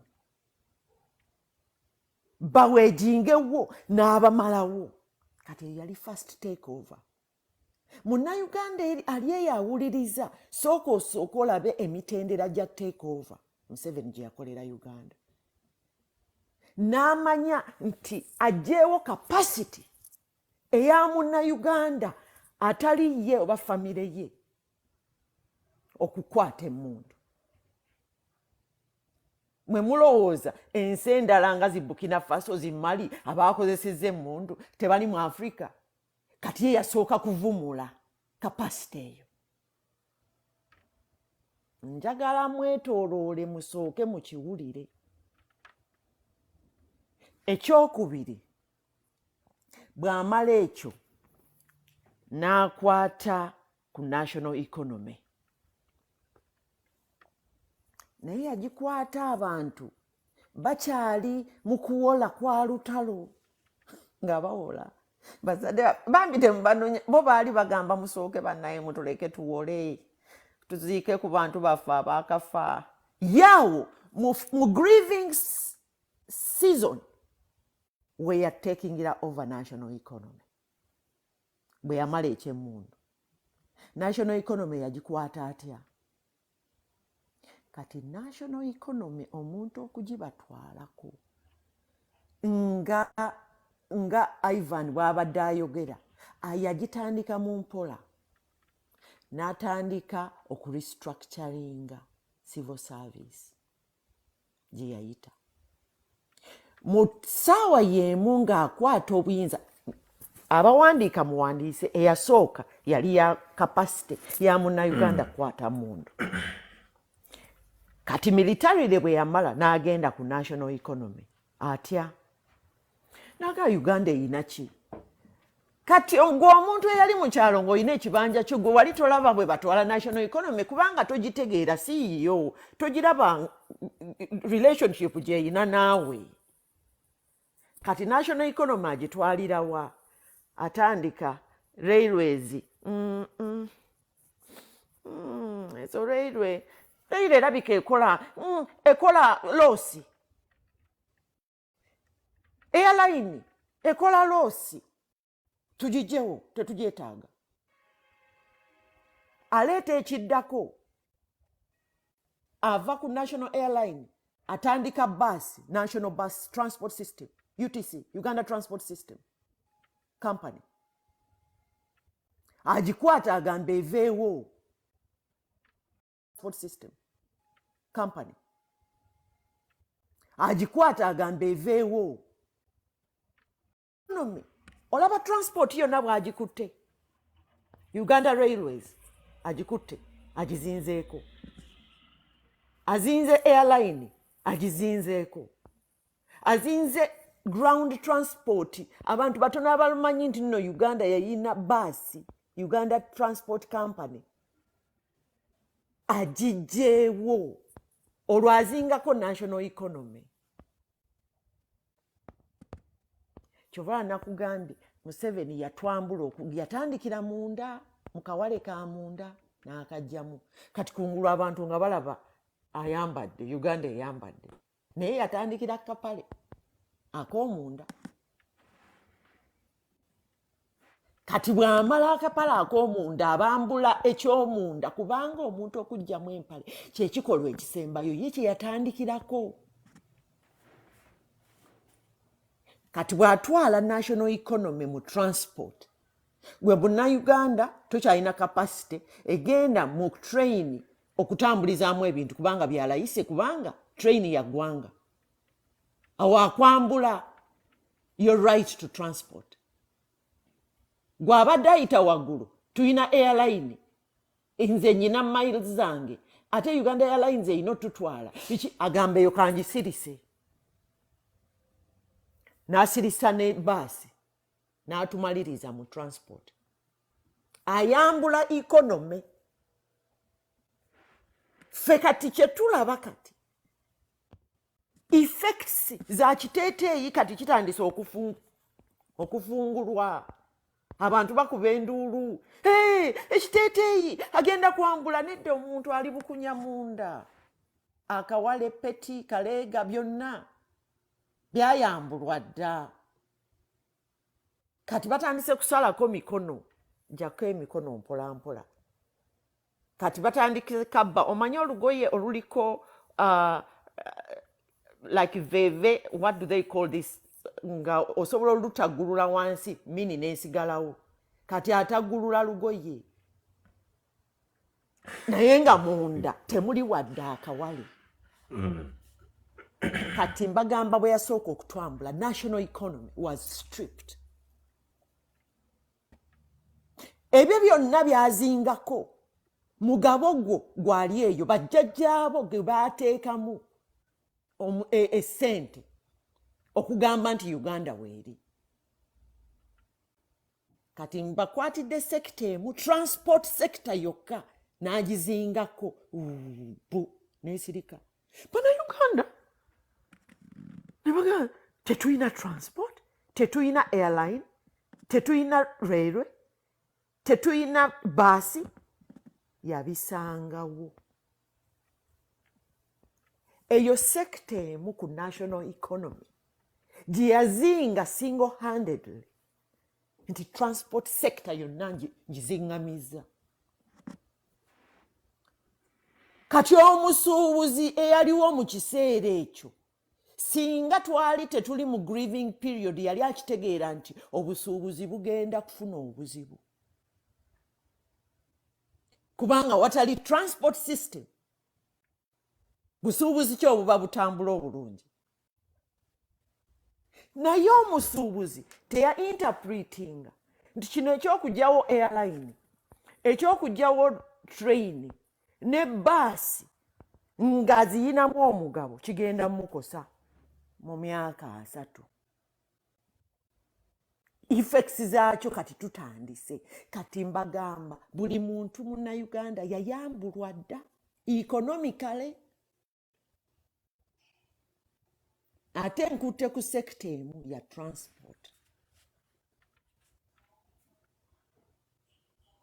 kati gw'omusuubuza agenda okufuna airline etali yiyo gy'ogenda okusasulira osuubula biki olwedde twali mu loosi bonna abasuubuzi kati abaliwo beekanga bwekanzi loosi eya transport system sekita yokka gye baayingirira ng'olwedde bali mu loosi eyo sekita ngireese okugamba nti omusuubuzi ekimuli olwaleero kyamulya dda. Eyo sekita ngireese okugamba nti omusuubuzi ekimuli olwaleero kyamulya dda. Show take over. Eyo nno abagezi baagiraba bwe yadivaluinga ssente ya munnayuganda 30%. N'akugamba buli ssente yo gy'olina ngigyeko 30%. Oba balidde alina 10 asatu nga tutte. Ekyo kyali direct mu nsawo. Omanyi bino bwe tubyerabira tulowooza nti take over ebadde systematic.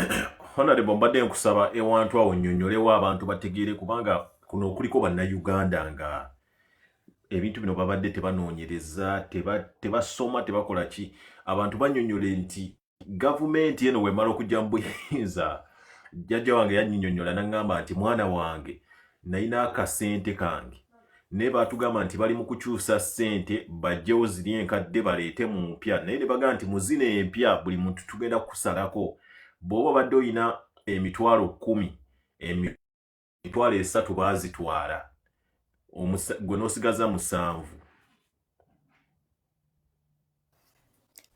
Kati abawandiika bannayuganda tuyige to follow. Omanyi Uganda tugitwala kisaaze nga Dios Lubega bwe yayogedde. Deus wayogedde ensonga eyogera nti bannayuganda baabiteekamu okusaaga naye bw'olaaza oba tokyasaaga. Lwaki bw'olwaza mu ddwaliro wabaawo seriousness? Kati tulina omulwadde Uganda muyi ali mu ICU, lwaki mumusaagirako?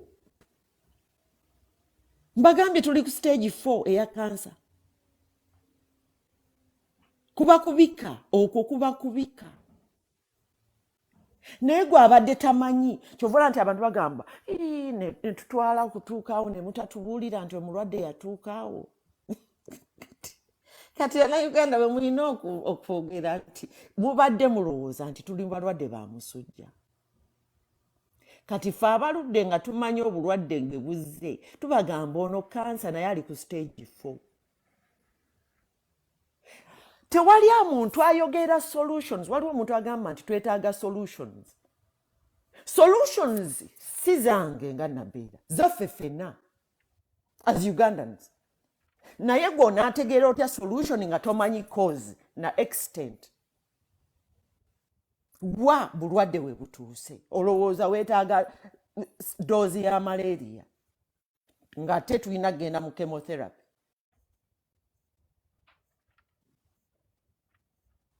Omuntu oyogera twetaaga it is not a simple solution. Ffenna nga bekikwatako tulina okutuula tulabe solution okuva mu ggwe awuliriza. Nze ayogera, Deus atukyazizza, Duke ali wano. Ffenna amagezi tugasalire wamu kubanga omulwadde atukwatako ffenna waffe. Tosuubira nti Nabira yagenda okusonda ssente z'omulwadde nga naawe yakuzaala. Ffenna nga famire tukuŋŋaanye wano buli muntu alabe ky'asobola okukola.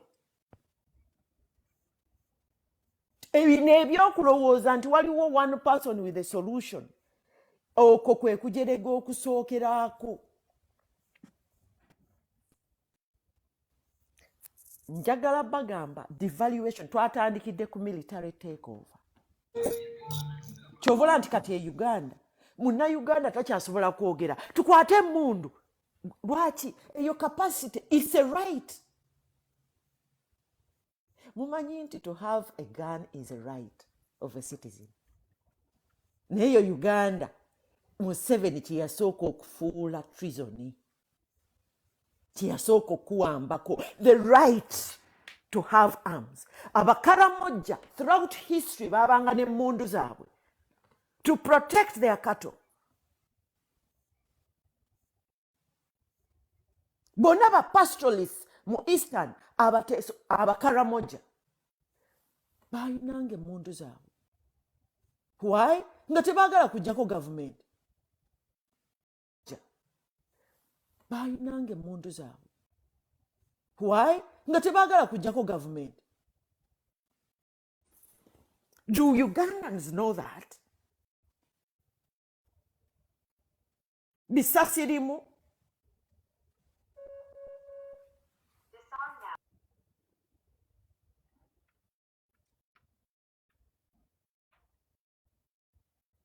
Sorry, mbadde jako alarm. You know, most people don't understand that even average households mu Buganda wakula oluusi jjajjaawo ayina emmundu, emmundu ye ng'era agijjayo. Do people know that history? That Museveni yajeewo the right for you to have a gun. Kyovula nti bakitandika okukibuzaabuza ne bakitwala mu poliisi because wagendanga mu poliisi ne weeripotinga ng'olina emmundu yo, naye kati right eyo nzibu nnyo okufuna emmundu ekuumisa. And people say, hey, we don't know. Some of this information has been deliberately hidden away. Tigwali eyo olowooza emmundu. It is so strange. No. It was a normal thing. Omusajja mukulu ku kyalo okuba n'emmundu ye. Kati eyo right, Museveni gye yasooka okujjawo. That's why yafuba ng'agamba North mulimu egundi. Bwe mulowooza Kony was nothing. Kony teyaliyo. Kony was operation kujja mundu kubanga abanorthern baazirina n'abakaramoja. There was a whole program with disarmament. Nga ziri funded by government. The disarmament program. Gwe Ugandan okujjako capacity esobola okwerwanako.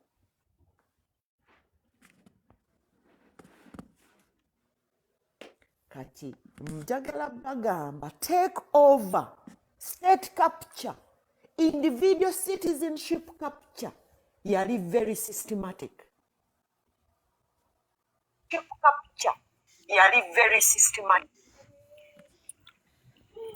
Kati ani alina kati mu mutins military takeover muna Uganda abadde tannagitegeera. Twogedde ku bintu bibiri: national economy takeover, military security takeover. Ne security yo baati kujjako tolina capacity to defend yourself. You have no right in Uganda to defend yourself.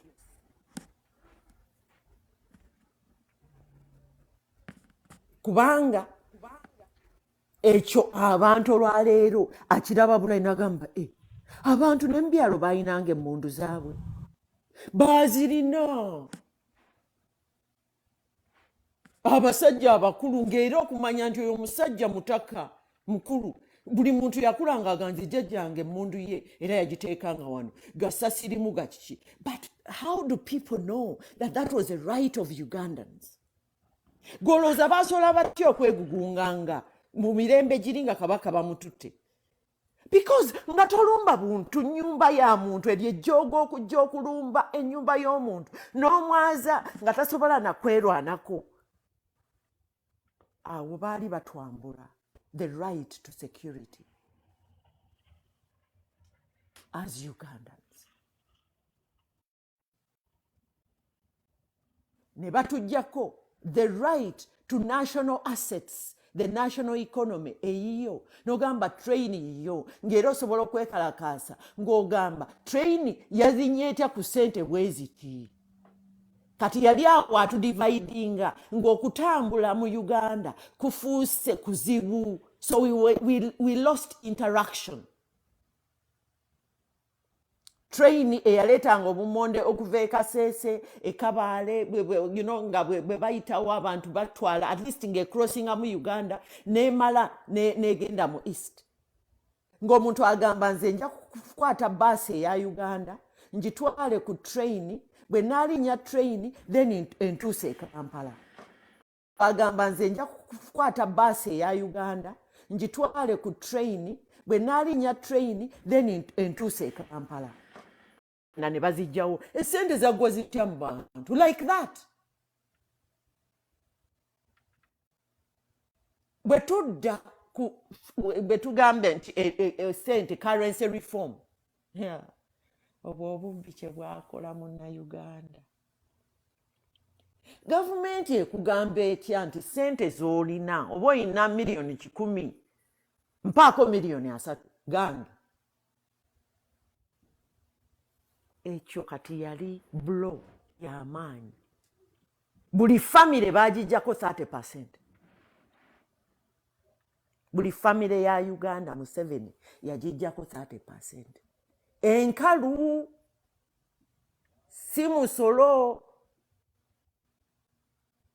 ekyo n'azijjawo ng'ayita mu mugenzi Kigundo yali governor wa Bank of Uganda. Abantu, I think I was very young. Naye n'abantu bagezaako ne bagaa kino nga kiyitiridde. Ate bwe yamala n'azidevaluinga n'azijjako ne 0.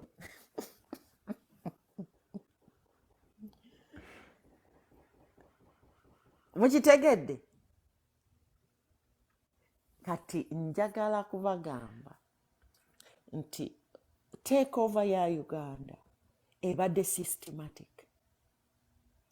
Kati omusuuzi bw'obanga walina kyova nti tulina kampuni ziruddewo okuva mu biseera eby'emabega kubanga devaluation eyo yatandika okuba obusuuzi kati abantu ne basigalira kugamba kasitanze enfuna ez'okulya kati awo ne tutandika okuba nti assets mwe mumanyi gavumenti okugamba nti city council gavumenti nga bw'olaba tewali nsimu abatambudde gavumenti zonna ziba ne government housing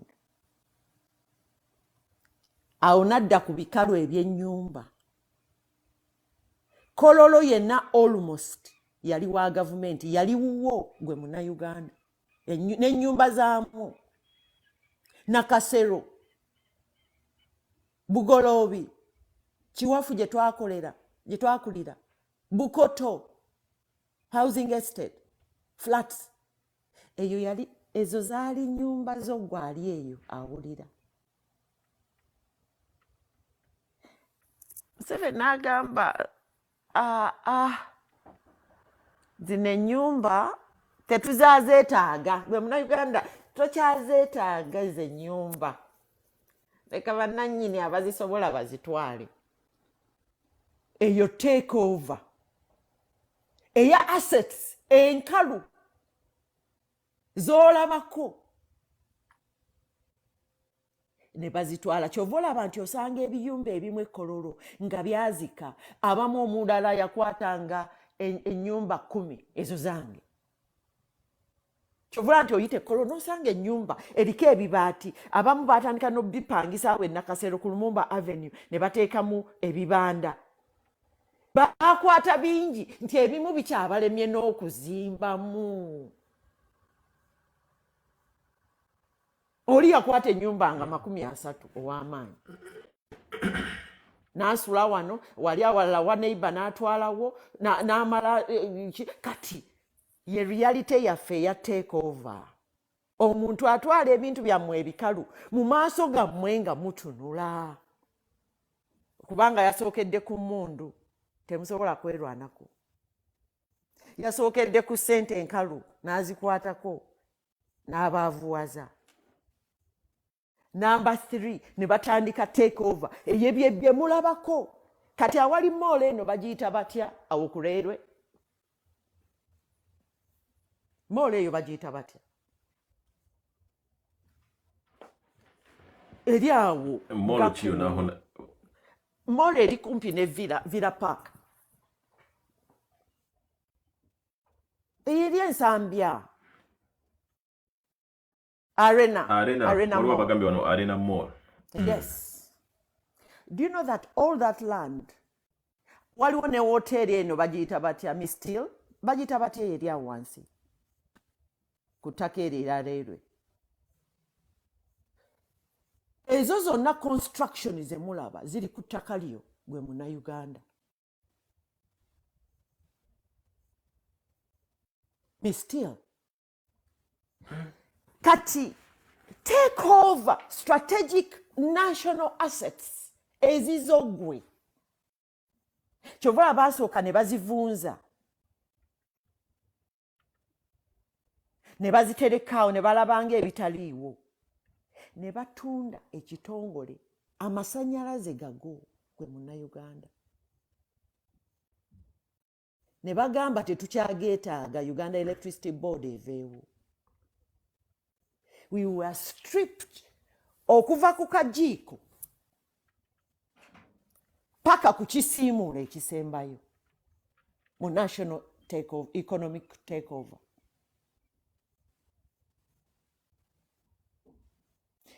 Ne bamala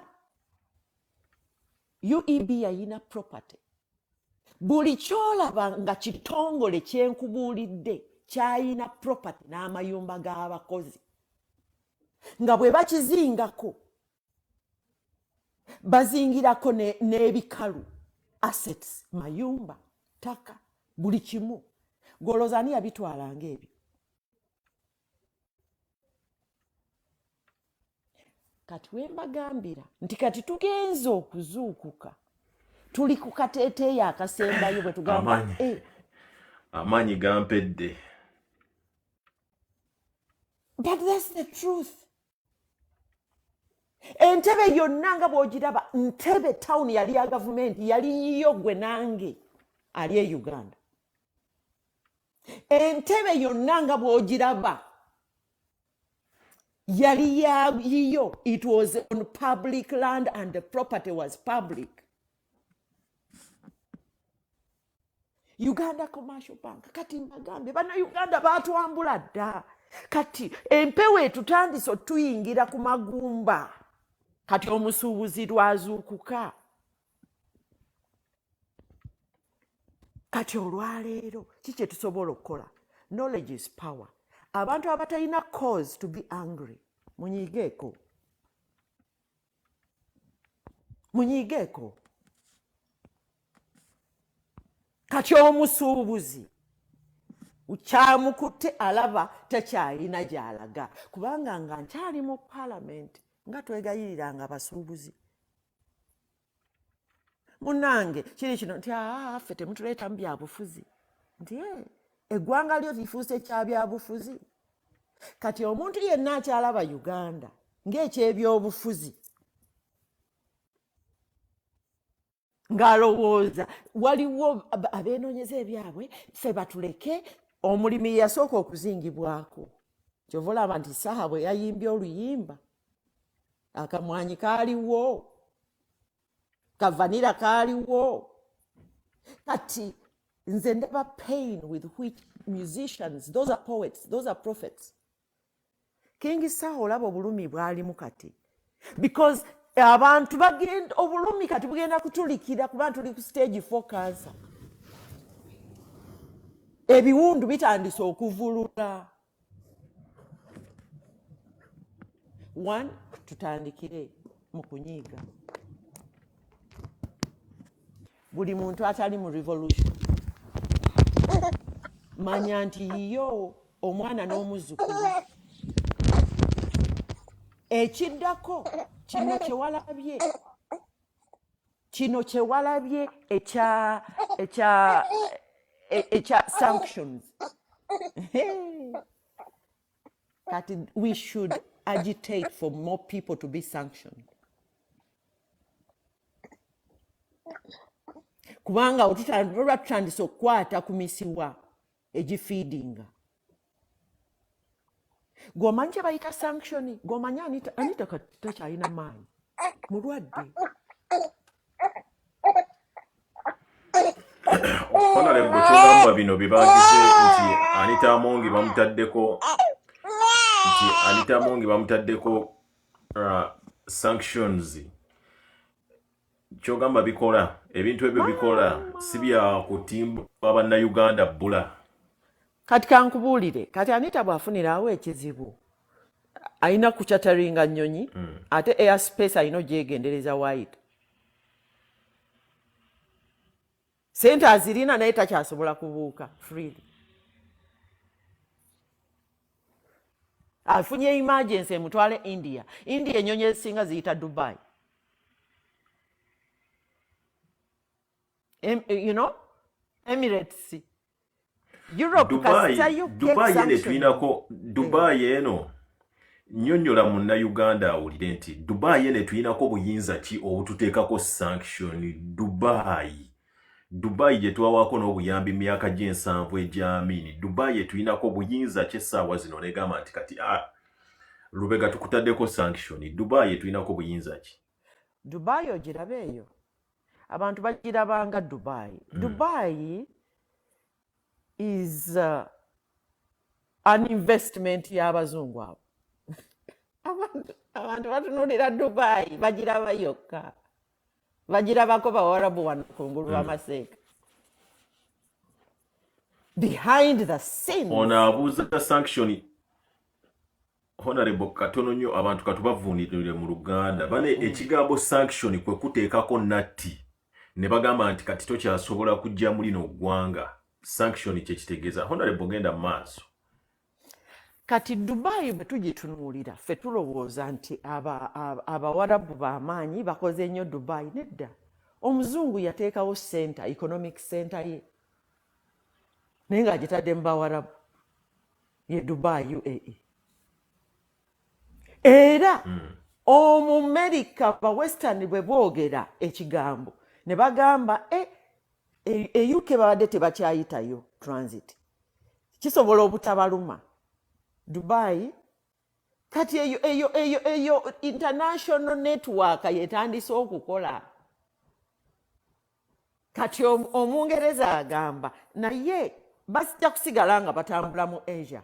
Transit ki gye tulinako ku buyinza nti Dubai nti tubeetaaga ng'akasimu nga negotiation zigamba tubeetaaga waliwo akasaako ke twagala okukwatamu abakungu be tunaagambangako tebayita wammwe.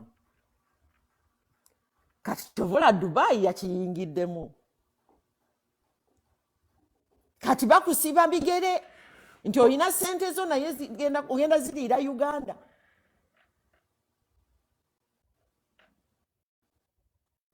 Honorable ndabye nnyo abantu nga bajjaguza wano ku internet.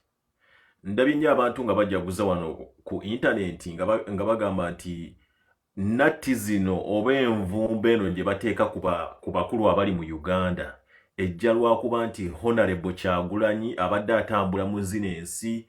Waliyo bannayuganda abali ebweru wa Uganda nga olaba mu America, abali mu Bungereza, abali mu Canada nti beekalakaasizza nnyo okubeera nga bateekako natti abantu bano. Bituufu oba bano abazungu berowooza ne bagamba nti kati gundi tumuteekeko natti? Tebeerowooza kuba ndaba aba people power be basinga osanyukira ekintu kino. Kati kansooke nkubuulire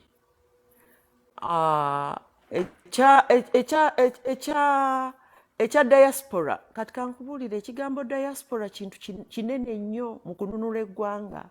Kati nkubuulidde nti Munnayuganda bwe yakwatibwa right ey'okweprotectinga economically biki kati afulumye yaba alina okutaasa oluusi ali eka.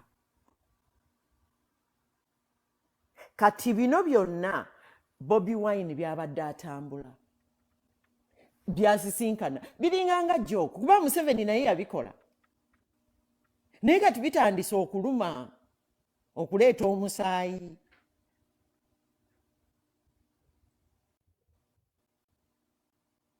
Kati nze njagala nnyo abantu bategeere nti sanction ziruma. Kuteesa yagendako ku sanction Winnie Byanyima I think they had sanctioned about the Gavi funds. Kuteesa yalwanagana n'ekintu nga Minister of Foreign Affairs naye nga waliwo gy'atalinya. Yalwanagana n'ekintu ekyo. Kati bwe mba sanctioninga gavumenti, muntu wa wansi yalumwa. Sanctions bwe zibeera ku gavumenti, muntu wa wansi yalumwa. Naye bwe zibeera ku muntu, omuntu atandika nze kati ngenda kugamba, muntu wa wansi yalumwa. Naye bwe zibeera ku muntu, omuntu atandika nze kati ngenda kugamba, mundeetedde ebizibu. Nga kimutuddemu. Wangi. Baminisita abamu batandise okugamba, owaayi, nange akatego, abaana bange bali mu Amerika, abaana bange bali London. Mind you, temulowooza nti bwe bateekako sanctions, baba n'ebintu eyo e London, baba batandika ddogula, baba babirengera dda.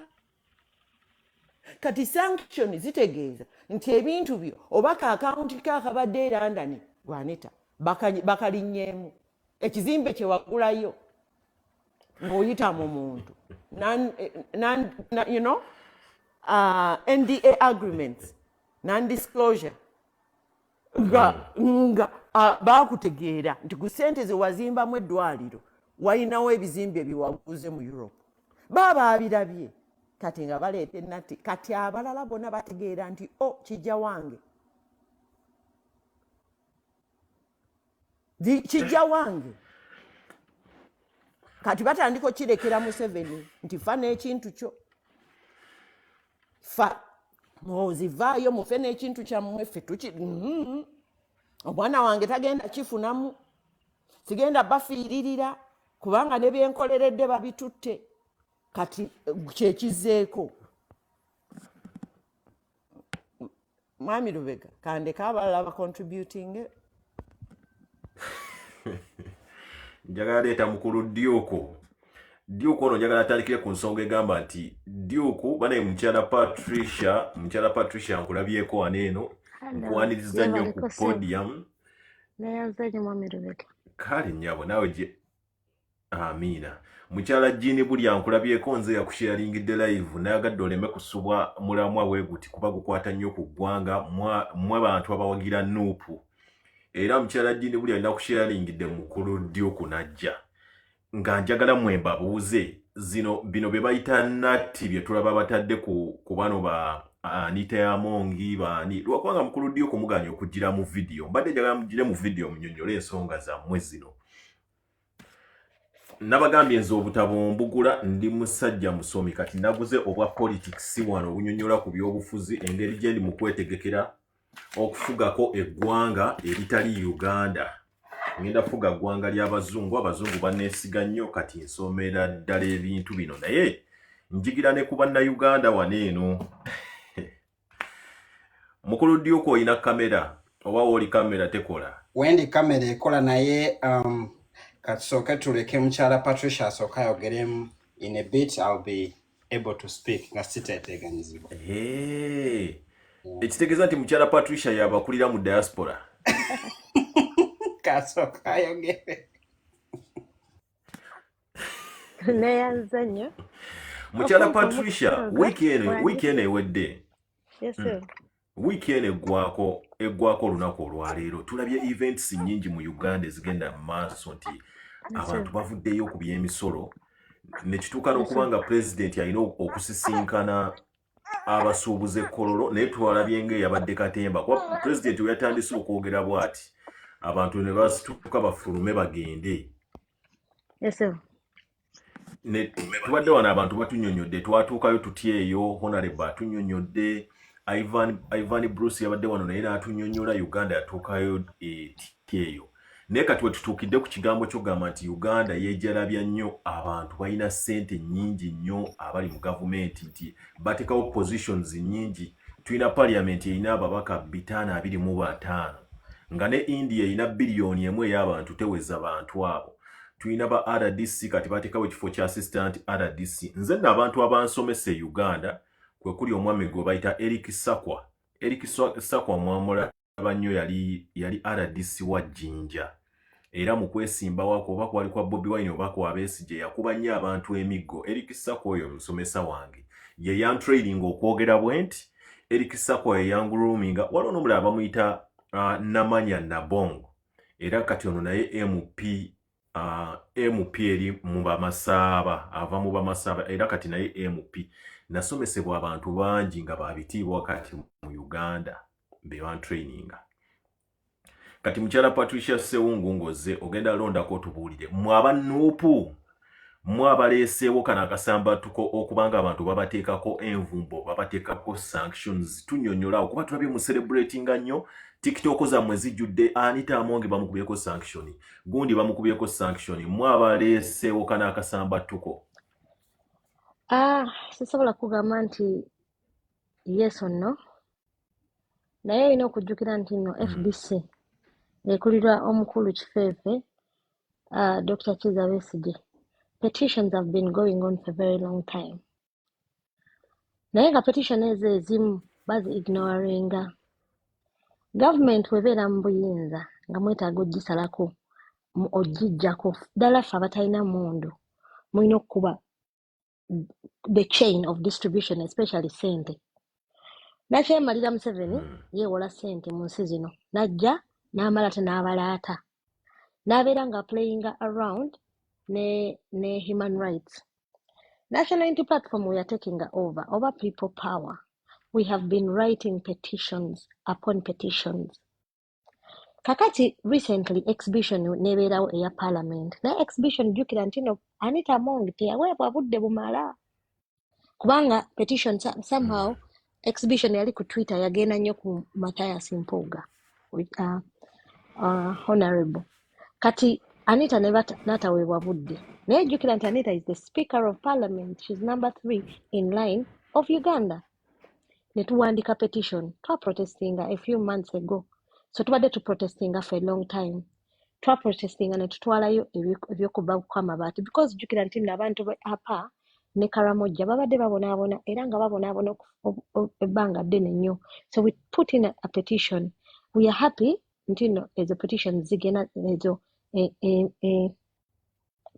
ezo ozisani ezo envumbo sanctions zigenda zikwata abantu nenati zigenda nga zibakwata era tusabirira nnyo nti nno n'abantu abalala bajja bakwata. However ebintu bya Museveni teriggwayo. W'otunuulira ebbaluwa gye yaweereza IGG yagiweereza nga 2. Sanctions za Anita Amonge za happening this week. Ate nga Museveni alaga nti no yawandikira dda IGG okukebera Museveni. Remember that Museveni was of course sanctioning one of her ministers, one of her people. Basooka muyita mu meeting. Omusajja wa Museveni okumanya muyaaye oyinza okwesanga nga yennyini ali even behind the sanctions. That is why I'm telling you yes or no. However, ffe kitukolera era twagala bakube sanction bwe bamala okukuba Anita Amonge tudde ku ttayebwa. Paka nga ne mu house baleese omuntu ng'afaanana nga Nabbanja nga tali serious nga tali organized buli kimu nga kiri all over the place because Uganda need to understand that everything is a mess right now. Okukuba Museveni okumuggyako especially the fact that tetulina mundu tetulina bantu bali willing kujja ku protestinga oba kuleeta uprising gye twetaaga mu Uganda. We need to get every step nga Honorable Nagai bw'agambe buli step of Uganda efuuke joke. That is when Ugandans are going to wake up. With the more banatuwa abantu abali weak, it will be easier. Bwe batuwa abantu nga Anita Amonge is a mafia. Kati Museveni oyo kennyini ojja kwesanga nga Museveni akiri behind because amulabye Anita Amonge agoya babaka akozesa ssente abadde yeewadde power. Kati Museveni ebitabyagala. Mbadde mpuliza Honorable Nagai ng'agamba nti buli kintu kyonna Museveni akyonoonye. Honorable kankujjukizeeko. Waliwo amasomero nga Buganda Road. Those were beautiful schools. Nakasero demonstration. Waliwo Shimon demonstration. Ago amasomero gaalinganga ge gaatulera. Naye abasajja bo ba Museveni okumanya tebalina nsonyi bonna bagasuula. Corporate unions. Taata wange yalemanga emmwanyi nga ssente bwe zimubula nga akwate mwani n'azitwala mu corporate union e Masaka ne bamuwa school fees z'omwana omwana n'agenda ku ssomero omwana n'asoma. Today as we speak, because Uganda totally regulated, amasomero agamu ga miliyoni 5, amala ga miliyoni 10, amala ga miliyoni 4, omwana wa P1 n'abeera ng'asasula miliyoni 3. That is a well orchestrated plan. Museveni gye yakola from way back nga Honorable abadde agamba bwe yakyusiza ssente. They came in well knowing their plan. They knew that they wanted to steal power and they wanted to take over Uganda. Nga Honorable agambye nti abasuubuzi okugenda okulaba Museveni fine baagenze ne bamukaliramu. Naye I don't think it is viable ate okuddayo. Kino kye batugamba nti nno mukuŋŋaanye emmere ate namala okusonda emmere tuleke twekalakaase. Really? Ate oba omaze okusonda emmere omuntu enjala temuluma. How are they going to go ku kkubo okwekalakaasa ng'olwedde bo balidde? Bannayuganda baveemu ekyejo. Ne buli kaseera okubeera nga bacomplaininga, buli kaseera n'okubeera nga beemoolamoola mu bintu ebiri serious. We need power. We need to change the status quo. We need to change the oligarchy ya Museveni. Tetusobola kugikola nga tukyesaasira. Ate kakati musooke musonde emmere, namala okulya ne mukuta, mulyoke muveeyo. Gwe wali olabyeko omuntu atalina muliro gwe balaga omuliro? No, it doesn't work like that. Bannayuganda either balina nze kye ndowooza nti abasuubuzi baggalewo obugazi maduuka. Teri bya kumiitinga Museveni. Museveni atunuulira Bannayuganda n'agamba naye bano abantu baagwagwa wala. Tuli mu kukaaba. Ensi yonna eri etandinze upside down. Nti ate kakati tugenze kuteesa na Museveni. When has any sort of okuteesaganya na Museveni ekwali kuyiridinze anything? Okujjako abamu ba ring leader bajja bawayo kasente bajje bakonvinsinga abalala buli omu bamuwe ekyo bamuwadde abasinga okwogera ennyo ebanaamala ebyo nabyo biggwe. Era nze siwagira basuubuzi kuddayo kuteesa na Museveni. Ku luno bwe baateeseza yabagambye temuntiisatiisa. N'abongerako ekigambo nti nze ndi kumpi kufa. Eyo y'enjogera ya Museveni. Ebbanga lyonna ababaka waliwo mu 2020 ababaka baagenda mu iPod ne batule ku Serena olunaku lulamba nga bamulinze nga beegase n'aba DP n'aba FDC and blah blah blah. Museveni bwe yajja leeti yatuuka ssaawa nga 2 ez'ekiro n'abagamba namwe temutawaanya mumubaddemu essinze nali mu nsiko. Yet he believes that whatever he did tulina okukisasulira abaana n'abazzukulu ne bajjajja baffe ne bajjajja b'abajjajja baffe. We have to force Museveni out of power. Tetugenda kusobola kuforcinga Museveni out of power nga tukyemoola nga tugaanye okuniting on one cause as Ugandans and making excuses after one excuse. Listen. Mukyala Patricia, bino ogenze n'okoonaawo buli munnayuganda ali kuno waalinzaawo okuwulira ogenze n'okoonaawo oba ebibuuzo bino mbibuuze ggwe oba mbibuuze Ddyuku oba ninde wali n'omukyala Jini Bulya kuba mwe abannuupu wano mwe abannuupu bensinga okumanya nti ku intaneti mwe abasinga okwogera ggwe Ddyuku ne mukyala Jini Bulya mwe abasinga okwogera ebintu nga temuyomba kandi abe wano oba mukyala Jini Bulya ajja kubanga okonye ku kinyusi mukyala Jini Bulya tannaba. Njagadde okubuuza ekibuuzo kino mwenga abannuupu strategy ki gye muyina gye mugamba nti eno yejjako omukulembeze ffe tutwale obuyinza strategy ki kuba awo wakulu nnyo ebizibu bino byonna tubyogedde omuntu abiwulidde.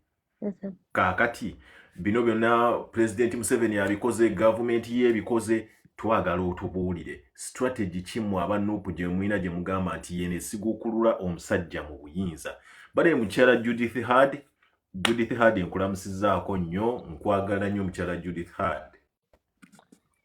Mwebale nnyo mwami tupeka ekibuuzo ekyo. First of all, you cannot have a strategy when there is already a strategy. For starters, mu Uganda already tubadde ne dictator for 40 years. Akuba n'asiba abambadde akakofiira aka red just by wearing a beret basobola okusiba. Duke, how can I sit here on social media which is being recorded and tell you that this is the strategy gye tugenda okukozesa enkya Museveni omuyita musiru kati aba Museveni we bali wano batudde era they are listening to everything. However, I cannot lie to you that there is no plan. The plan is there. Naye plan ye yetaaga bannayuganda. Every single Ugandan has to be part of the plan. Oba kitegeera teri muntu yenna agenda kujja kugambe nti nja kumakya tugenda kukuba plan. Omanyi 2021 waliwo omwana yagenda nampeereza text nangamba Patricia ffe twegasse tuli baana b'omu North tuguze emmundu ne map ya Uganda yino tugikubye wetu tugenda kusookera ku gundi tusookera ku Mapeera House tunava ku Mapeera House tugenda ku State House dedededede ng'alina plan ye banange ng'ogitunulira ng'olaba Museveni nkyalawedde n'atusaba emitwalo 5 egya pound nekyamukamu ddakiika 2 neŋŋaba nange nenkola mukwano gwange nti gwe nafunye omusajja agenda okujjako Museveni ayagala emitwalo 5 gyokka egya pound nanga neepaati naawe ani ayinza okubeera ng'agenda kuba Uganda akuwe strategy agikulage nti tusookera ku Mapeera House bwe tuva ku Mapeera tugenda ku State House bwe tuva mu State House tuyingire nakatebe omubwala nangamba Pat, that is a lie. Nagenda okuddamu okubikebera ku internet nga yabi downloadinga ng'alina zi AK47 ziri tosobola butaseka. That is how kakati ne tubeerayo omulala n'avaayo baali bamuyita omukulu Kimbugwe n'agamba abantu ttiimu Nkebete muveeyo bannayuganda tugule ttiimu Nkebete tugule emmundu tugenda tukube Museveni kati emyaka 3 tebwabaaka bukyali kibaddewo. A strategy is there, but the best strategy to remove Museveni. Kimbugwe gwoyogerako si ono yeyita omulangira si ono yeyita Prince Kimbugwe omulanda abo sibe basooka nga boogera live nga boogera mpolampola ne batusika ate olwamala olulimi ne lukyuka empitirivu kakati yajjako abantu ssente saagala kuva ku mulamwa tutandike kudiscussinga Kimbugwe. We can have a plan program for another day. So Judicat neyanziza mpadde omutima. Thank you. Anyway, Kimbugwe oyo gwolaba baakera ku makya ne batugamba balina ttiimu Nkebete. So the plan, Mr. Lubega, the best plan ey'okujjako Museveni is unity as Ugandans. Kubanga ffe abataagala Museveni ffe abasinga obungi as we speak today. Ekirungi n'abanyigirizibwa wadde nga oyinza okubeerawo gwe Lubega ali liberal ng'oli middle toli sure naawe onyigirizibwa. Ekyokusatu aba NRM abatagala Museveni nabo bangi, so we need unity to cause that uprising gye twetaaga. Tugisobola if we unite as Ugandans on one cause.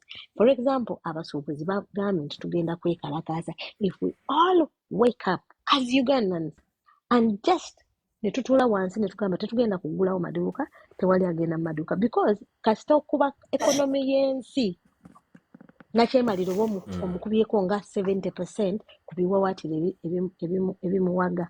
Yesebukandeke okwongerezaako ku Patricia Katini. Hi Patricia, nzize badde sigenda kujja naye Patu yandeese. Nzize okwongerezaako ku Pat Katini. Patricia wennawe yayogedde ebituufu. Alina kyakoonyeko n'agaba bannayuganda. Plan erina okubeera involvinga every Ugandan. Lwaki?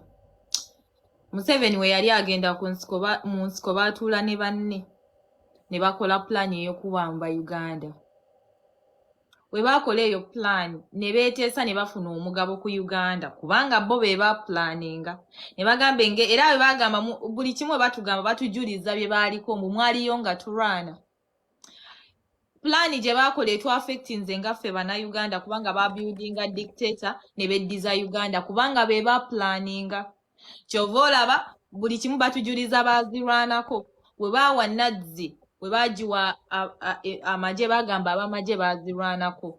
So buli wewulira gamba buli asaba ettaka agamba batuwe kubanga taata waffe yazirwanako. Kakati mukulu Duke, why are we making a generation of people abalowooza nti they own us because bagenda ne bakikola? Why do Ugandans need to come up? Tuwone banene abazirwanako kubanga we tuneegatta ne Patricia ne tujjako Museveni naffe tujja kubeera nga tuba owninga. So Ugandans mulina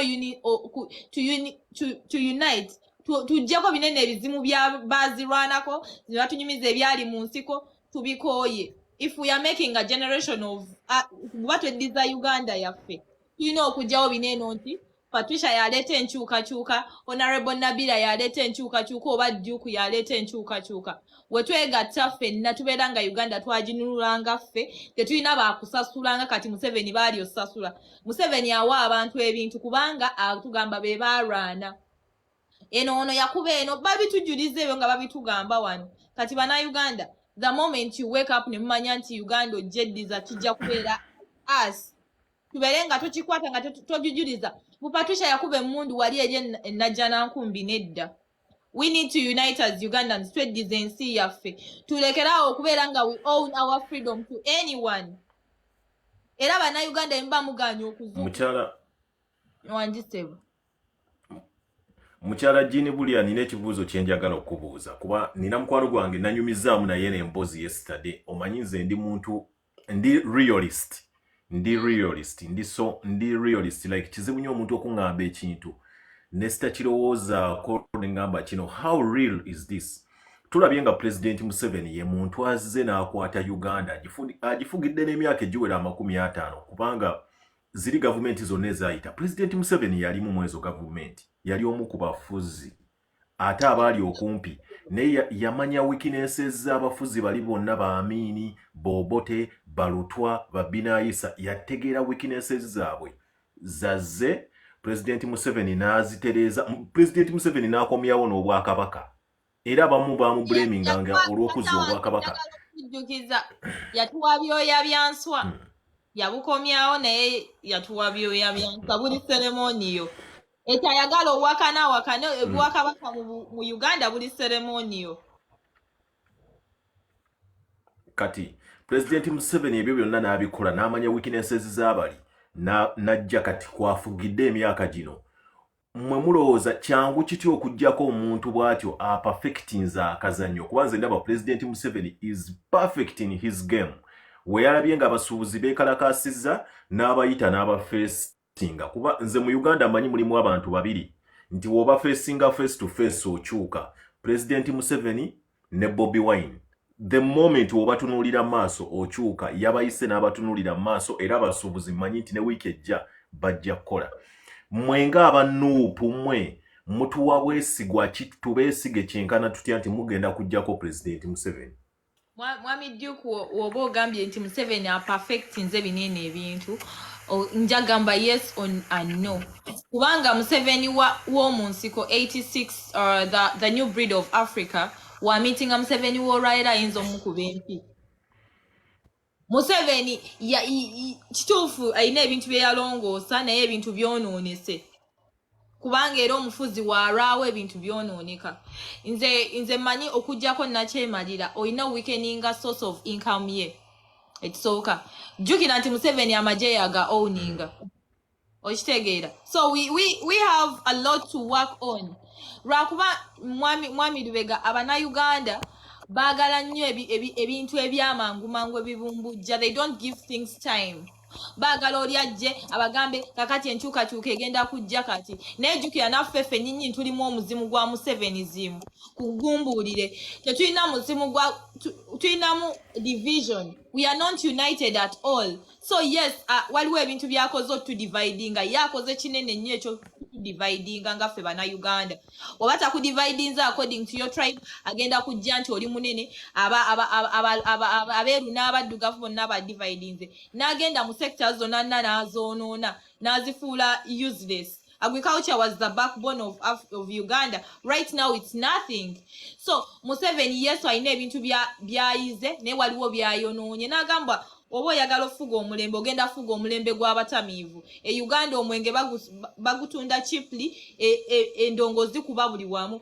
N'aleeta abapasita n'agamba muyina ogenda mukutula enjegere abantu fo kyokwenunula okuvaayo okuzuuka. Waliwo abapasita abagamba waliwo abaloga. So yes, Museveni alina ebintu byalongooseza naye ebintu bimulemeredde. Owulidde mwami Duke nti binene ebintu. We need time and Ugandans need to wake up.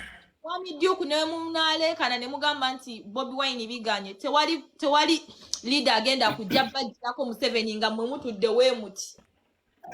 Bannayuganda tebannaba nnyiiga mwami Duke tebannaba kozi wabuuziza plan ki gye tulina nabagamba si tetuula ku social media tulina enkiiko ze tutuusa tulina chapters ez'enjawulo eziri strong so olutesobola kujja nga abalalu tubagambe nti tugenda kukola maybe mukyala dini bulya katono nnyo abantu abamu bwenjogera ebintu bino omanyi bannayuganda ebintu babitegera bwengamba nti Museveni ya perfectinga weaknesses z'abali abantu abaliwo nga olaba Amini baani ba Obote tebali byebiri honorable we yatandikidde nannyonnyola n'agamba nti President Museveni we yajja n'akwata amagye n'amanya nti amagye gano bwengakwata ge gasuula Obote ge gasuula Amini n'amanya nti bwenzija n'enkwata ssente zineeno nemmanya nti economy nze buli ayagala osaba omanyi nti President Museveni yatawulula olutalo ku kyalo we luba lwa ttaka ne edda bayitanga chairman mwami Duke kwata mwawo kati nze jjajja wange ng'ambe edda waliwo ebintu bya ggwanga mujje we mwagendanga nga okukabala ettaka mwakikolanga community n'abakadde ne mubayamba mujjukira okugogola enzizi mujjukira okuyambako abakadde oba like to plow their land byonna yajjamu obumu najja sukaali kugombolola kati tulina muno nawa Museveni omwana afudde bamulemesezaayo emulago tugamba Museveni atuyambe yes he perfected that ye yakwata art n'agiperfectinga nga dictator that's right tolina kyolimbyemu so kati nga mmwe njagala okubuuza essaawa zino tulabye nga ekibiina kya nuupu kizze ne kiteekawo omukulembeze gwe bayita Honorable Kyagulanyi njagala otunnyonnyoleko omukyala Jini Bulya what makes Honorable Kyagulanyi the perfect candidate to unseat Bobi Wine to unseat Museveni kyekifuula Bobi Wine okubeera nga ye mukulembeze aliwo essaawa zino nti yasobola ossiga okulula Museveni mu kifo kye kyalimu atwale Uganda maaso soko otubuulireko gwe kikyolaba nti Bobi Wine kyekimufuula nti yowenjawulo Bobi Wine yatali Besigye yatali Mpuuga gwe n'ogamba nti Bobi Wine yoyo kwe tufiira for all this long politics wa Uganda abadde afugibwa abantu betugamba abasomako abaludde mu politics abali made from the ground nti oli yatandikira ku LC nadda ku biki nagenda ku MP kati nasavingako mu government ya Museveni kati neye kutulako. That's what we knew. That was the new opposition in Uganda. It was normal. Ongambye nti Bobi Wine bamutuuzaako nedda. Bobi Wine was chosen by God. Njagala kuzzaayo emabega. Robert Kyagulanyi Ssentamu ng'ayagala kujja mu by-election. Sebo toseka. Robert Kyagulanyi Ssentamu ng'ayagala kujja mu by-election ya Kyaddondo. Nga waliwo oli avuddewo bagenda kulonda by-elections.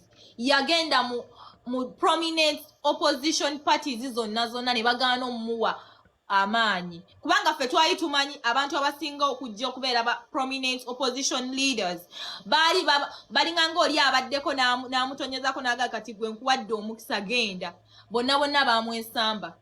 Njagala okujjukiza nti Besigye we yali ajja Alhaji Nassan Ntegese Bagala baali bamuganye okwesimbawo era twaveeyo waggulu wali eyo ne tuganga Haji alagidde tugamba Haji alagidde. That's how Besigye became the leader of opposition in Uganda. Nga Haji amuwadde Bobi Wine comes ne bamwesamba. Tewali wadde ne FDC yagendayo n'asaba kadi ne bagimumma. DP ne bagimumma wadde nga yali Muganda ate omukatuliki. FDC nejimumma kubanga balinawo abantu bebamanyi ba prominent politician abasoma abategeero tusinga aba lawyers and all that because that was the politics of Uganda. Bobi Wine came najja nawangula akalulu fair and square. Bobi wise Bobi different era yasanira okubeerawo kati kubanga Bobi yakola ekyali kireme ba politician abasinga e Uganda. Ya uniting abantu nga taba uniting according to their political parties or beliefs yaba uniting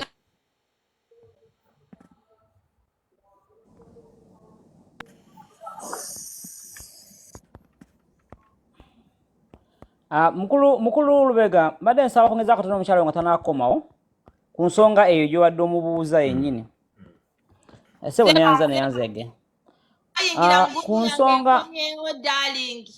Wait kale a nnyo. minute. Obadde ogenda yingira mu gundi yange. Bobby Wine, what makes him different? Nti bamusuula teyali anointed oba ordained by any political prominent politician. Bamusuula ne bamuleka n'avaayo yekka. Bobby Wine comes togikwatako. He did something. Bobby Wine goes to by-election in Arua nga uniting abantu nga talina wagamba nse FDC tukoze bati nedda nayimirirawo n'aleeta ekisinde kye bayita people power. That was Honorable Kyagulanyi Ssentamu. Yeka MP eyali asoose mu kisanja kye ekyasooka okujjayo bannayuganda ne beuniting nga ne twogera olulimi olu lumu without any tewali yali amugoberedde nti Besigye amuli mabega tioba Besigye agambye kale nze temundaba omulabeewo Bobby Wine omanyi bwe mutyo mwali mubitukola kati nze ndaba nkaddiye nnyo kati muwoono oba nze nakolako ne Museveni mumanyi. Bobby Wine had never worked in any NRM government wadenga official. Bobby Wine yajja nga relatinga naffe mbuuza baani Jenny Bulia wanji ka information katono okuva mu 2017 tosobola kuyita ku social media lunaku lamba nga tolabye bantu boogera ku politics. Who brought that? Kyagulanyi. Abakadde ate part wani amukubidde nedda ne mute nze kubanga mbadde nkwa just ka quick information. mbadde yo nzija. So Bobby Wine relates with us bannayuganda abawansi. His story, we know that story. Mwana wa kukyalo tumumanyi tumutegeera. Munnange mwami Duke twali tulowooza aboogera politics be baasoma ababisoma mu bitabo ne basoma Napoleon ne basoma lo ne bagisuula wali nedda yadda n'atuwa amaanyi n'agamba amaanyi gali mu mmwe. The power belongs to the people. That is constitutional. Amaanyi gali mu bantu. He was the first person to tell Ugandans nti amaanyi gali muki mu mmwe. Ne tuyimuka nga bannayuganda n'ajjawo bineeno nti ndi Muganda ndi mu Catholic ngenda mu DP n'abijjawo ne tuyimirira ne Bobby Wine mu kisinde kya people power. Unfortunately, because of the referendum in Uganda gye twalonda mu 2005 yateeka Uganda okubeera mu multi-party system, baali bagenda mulemesa okubeera independent ajje. Kyovola yateekawo NUP, National Unity Platform, yajja okubeera nga akwasiza wamu abantu babeere mu umbrella yemu kubanga tetwandisobodde kunoonya ba representative ba MPs in all over Uganda nga tetulina kisinde kye tuyimiriddemu. That's how NUP came. So Bobby Wine is the real kubanga alina omwoyo ogwagala ensi ye kubanga zizza amaanyi eri abantu abala twali tetubategeera. Bannaye nze Besigye mujjukira naye sibamutegeera. Madam Bulia mbadde nsaba kadakiika katono ku nsonga y'emu eyo katono nnyongerezeho katono aneyanza okusooka ddala Kyagulanyi okuba nti yakulembedde enkyukakyuka essaawa eno si kuba nti ye mugezi asembayo naye akyogera kaati sinze mugezi asembayo naye mu nsi abakugu abayivu mwe beeyisanga ekitagasa abantu abawansi abanyigirizibwa kubanga ffenna buli ekiyisibwa mu ggwanga kinyigiriza ffe abasembayo tunoonya oyo gutulowooza nti afaananga ffe era alowoozanga ffe. Kyagulanyi Ssentamu bwe yajja kuba paka palamenti yakola statement eno, the ghetto has come to parliament. This was a very big statement. Ffenna twagitegeera wadde nga twali nze siri mulozi wa Kyaddondo East. Statement yajuka naye wadde ndi mwogera saagitegeera. Bwe yamala okyogera ebyaddako byonna mwabiraba kyali kitegeeza ki nti mu kaseera ako ensi yali eronze omuntu afaananga yo era ategeera ebizibu byabwe. Ensi bwe mwembulesinga n'asaba bakulembere enkyukakyuka eno naye si nti kuba ye mugezi asinga professional waya na degrees nyingi no kubanga afaananga ffe n'ebitunyigiriza abimanyi. Bwe ndaba Bobby Wine essaawa eno nze neeraba mukwano gwe nafukamanga naye akapiira ku Meese Makindye oba Godi Kampala balaba Bobby Wine alaba ye. N'olw'ensonga eyo mukulu Lubega Bobby Wine teyeeronda ensi yamukkiriza agikulembere neyanzege. Madam Bulia agenda maaso.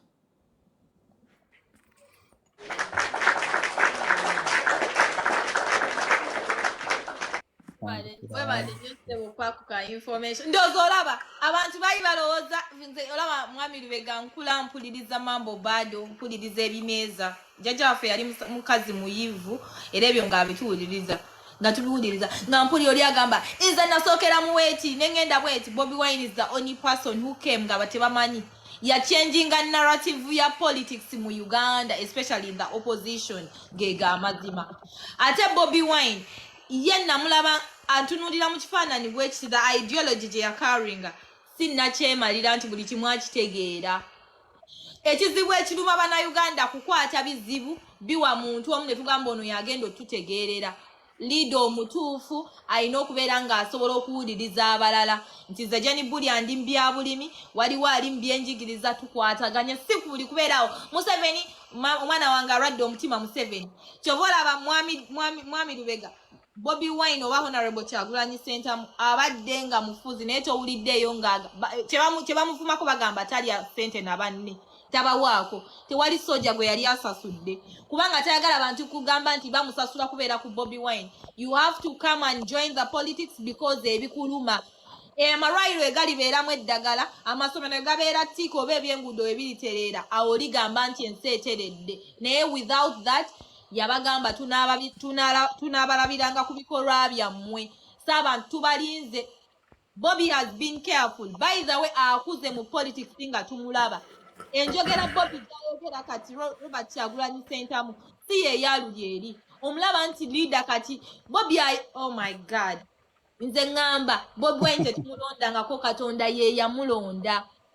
Bobi Wine yakola ekintu ekitabeerangawo kuyingira buli yatalaaga ensi yonna luli eri bagambanga opposition eri Central Uganda era nga batugamba mwa opposition mukoma mu Central Uganda mu Buganda bokka. Bobby yekka leader of opposition eyatambula n'atalaaga Uganda yonna ng'abantu bayimirira ku nguudo.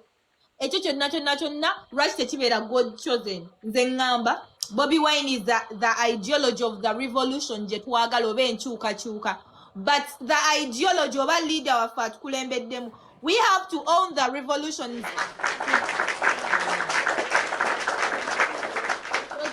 Nkuzeemu taata waliyo ekibuuzo ekirala Mpozi John kuli okwongerezaako eddakiika emu. Mwami Duke mbadde nsaba kwongerezaako omanyi oyo Iron Lady nze assistant we.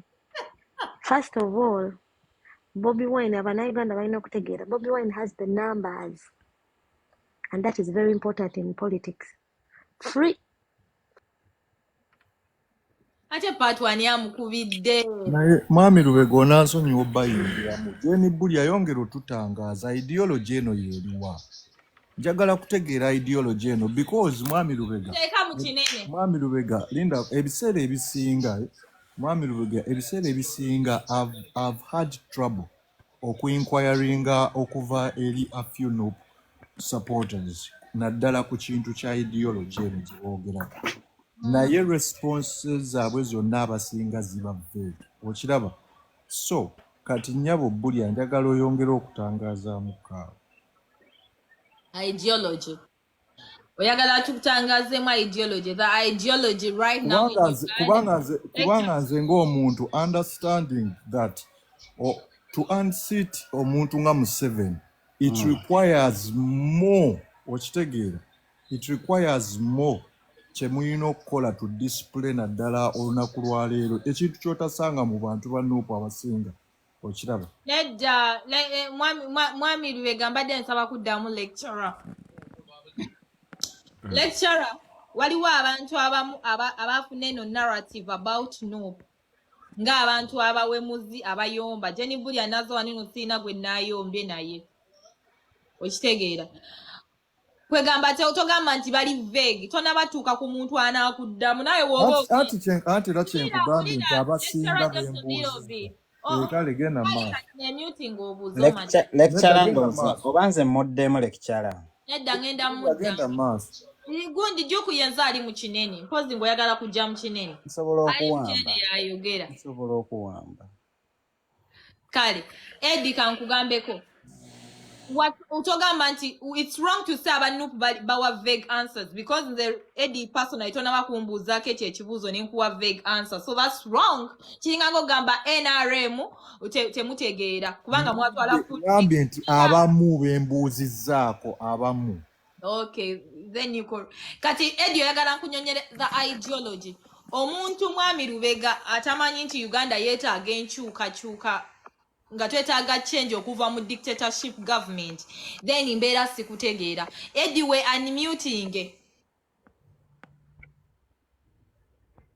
Unmute yourself sebo nkubuulire nkulaga ideology gye twogerako. Anti ndi mu kuwuliriza nnyabo. Njagala kubuuza ebibuuzo. Eddie gye wakulira baana bameka abaasoma ne batuuka ku university? Baana bameka abaasoma ne batuuka ku university? Mu kitundu kyo. Kyenyinza okugamba nze mbadde planned kid ffenna be nasoma nabo bonna baatuuka ku university. Bameka abalina emirimu? Ekyo kyo sinze kiddamu naye ng'abasinga ku ffe ffenna tulina emirimu ate emirimu On scale. Towa extremes. On scale. Bwe ngamba 10 out of 10 nyinza okugamba 7 out of 10. Okitegeera ekyo wadde kuba planned kid of which emirimu gye balina Eddie oli mu America waneeno senga emirimu Uganda yali nnungi ng'ekuwa omulimu gye wasomera senga gy'okyali n'okola. Wave Uganda because it wasn't favorable wadde omulimu wali ogulina wali okola busente. Ekyokulala Eddie muzaddewo waalwala ye gwasooka omudduse Nairobi. Omudduse Nairobi ye gwasooka tomutreatingira Uganda kubanga okimanyi n'amalwaliro Uganda ge bagamba nti gali malungi oba gali for free tegayina malagala. So Eddie essaawa zeno ffe bannayuganda ekintu kye tutambuza oba omusingi gwe tuyimiriddeko nkyukakyuka nti yes waliyo ba policy makers abalungi abantu basoma balina policies ennungi naye gundi ekyennyanja kivuuza okuva ku mutwe wadde tulina newe tuleeta abaasoma batya newe tugamba kino kye mwami Lubega watuuza neno program n'ogamba senga obadde president wa Uganda wandikozeewo ki wawuliriza ebigambo by'abantu abantu balina ebirowoozo ebirungi naye environment teri conducive teekawo ezo policies kubeera nga batwala bannayuganda wa mu maaso. Nze Uganda kya busika, it's my birthright to be a Ugandan. Nina okubeera nga nina okuzzaayo ku nsi yange njiyambe naye ndi kweno ku nsi ndi eno mbumbujja. Eddie ideology gye tutambuza it's change, twagala enkyukakyuka like it or not. Naye ffe tumanyi nti enkyukakyuka erina kuva mu bannayuganda for the reasons I've said below. Enkyukakyuka yaffe bannayuganda tesobola genda kuba mundu kubanga omuntu gwe tudiringa naye yakyasinze muli muyeekera. Buli muntu akimanyi nti Museveni muyeekera. Kwegamba tutryinze all the avenue tumanyi nti amaanyi gali mu bantu. Naye Jane temulowooza nti Nuupu is the weakest opposition oba enemy Museveni has ever why do you think Nuupu is the weakest? Justify your reasoning. Why I think Nuupu is the weakest? Nze kyendowooza why I think that way. Strategy. Strategy gye baali bakozesa that's if even they had one. Okiraba. We all know very well the outcome of an African election. Fenna tukimanyi bulungi. If you choose to participate in one,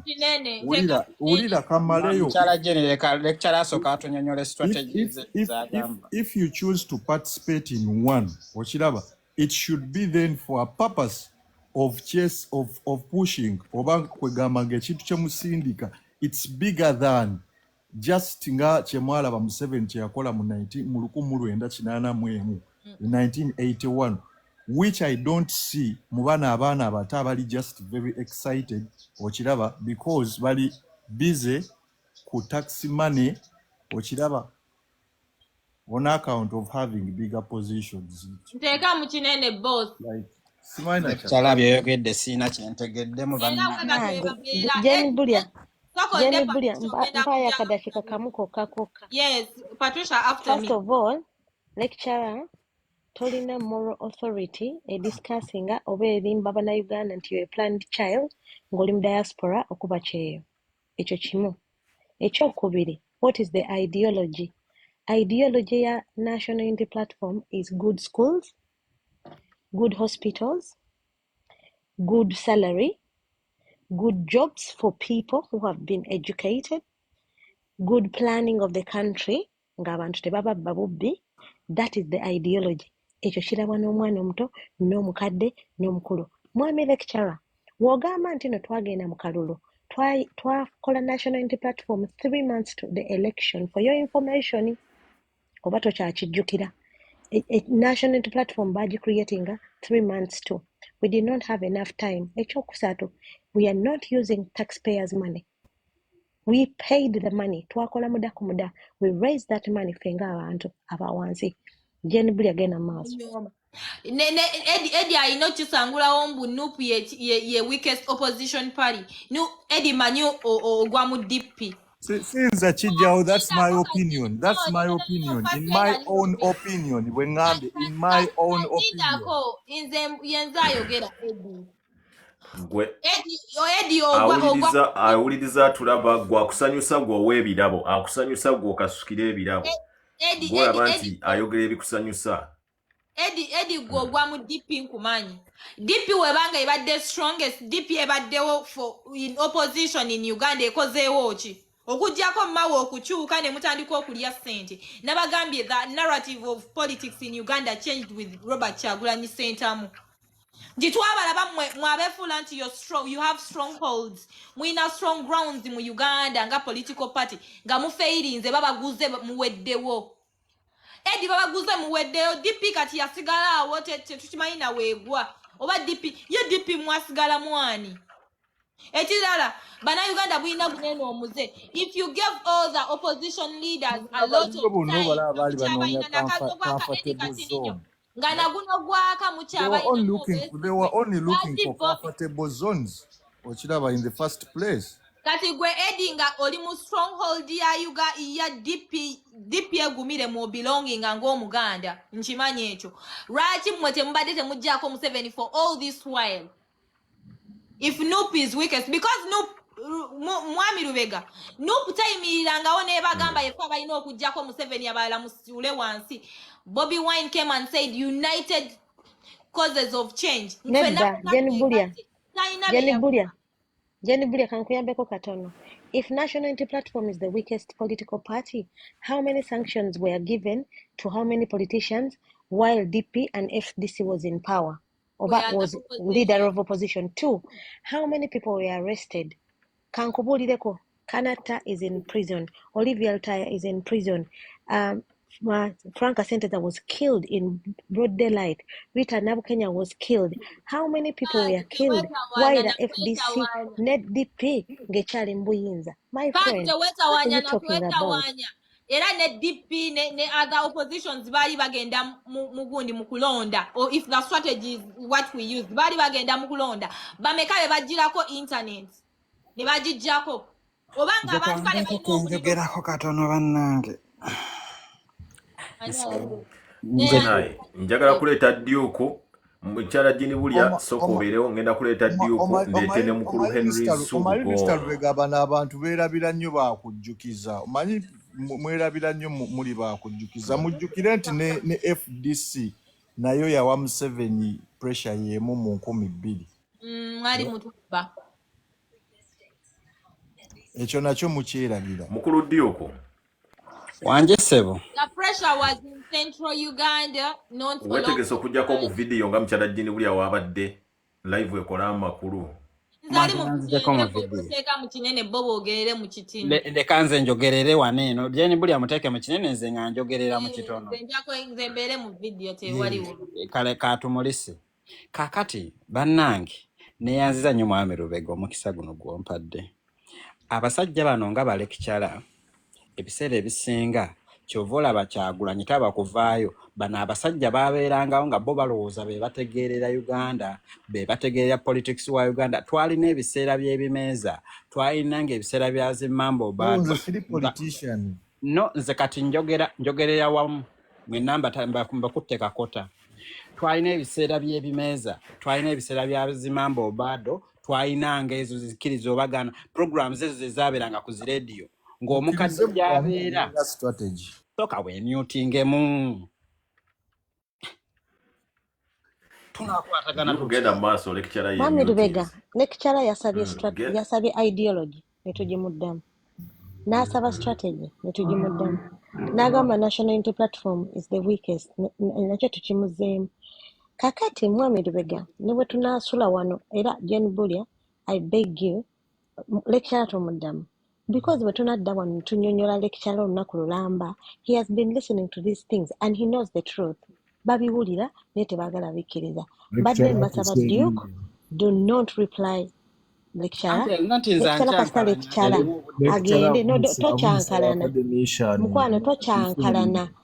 Omanyi mulimu abantu abamu nga bo bali they believe in something and they're never going to change. Kakati tewali kye tugenda kunnyonnyola. He's a lecturer. Ate baye kenyini takimanyi nti nali mu diaspora kuba kyeyo yeeyita planned child.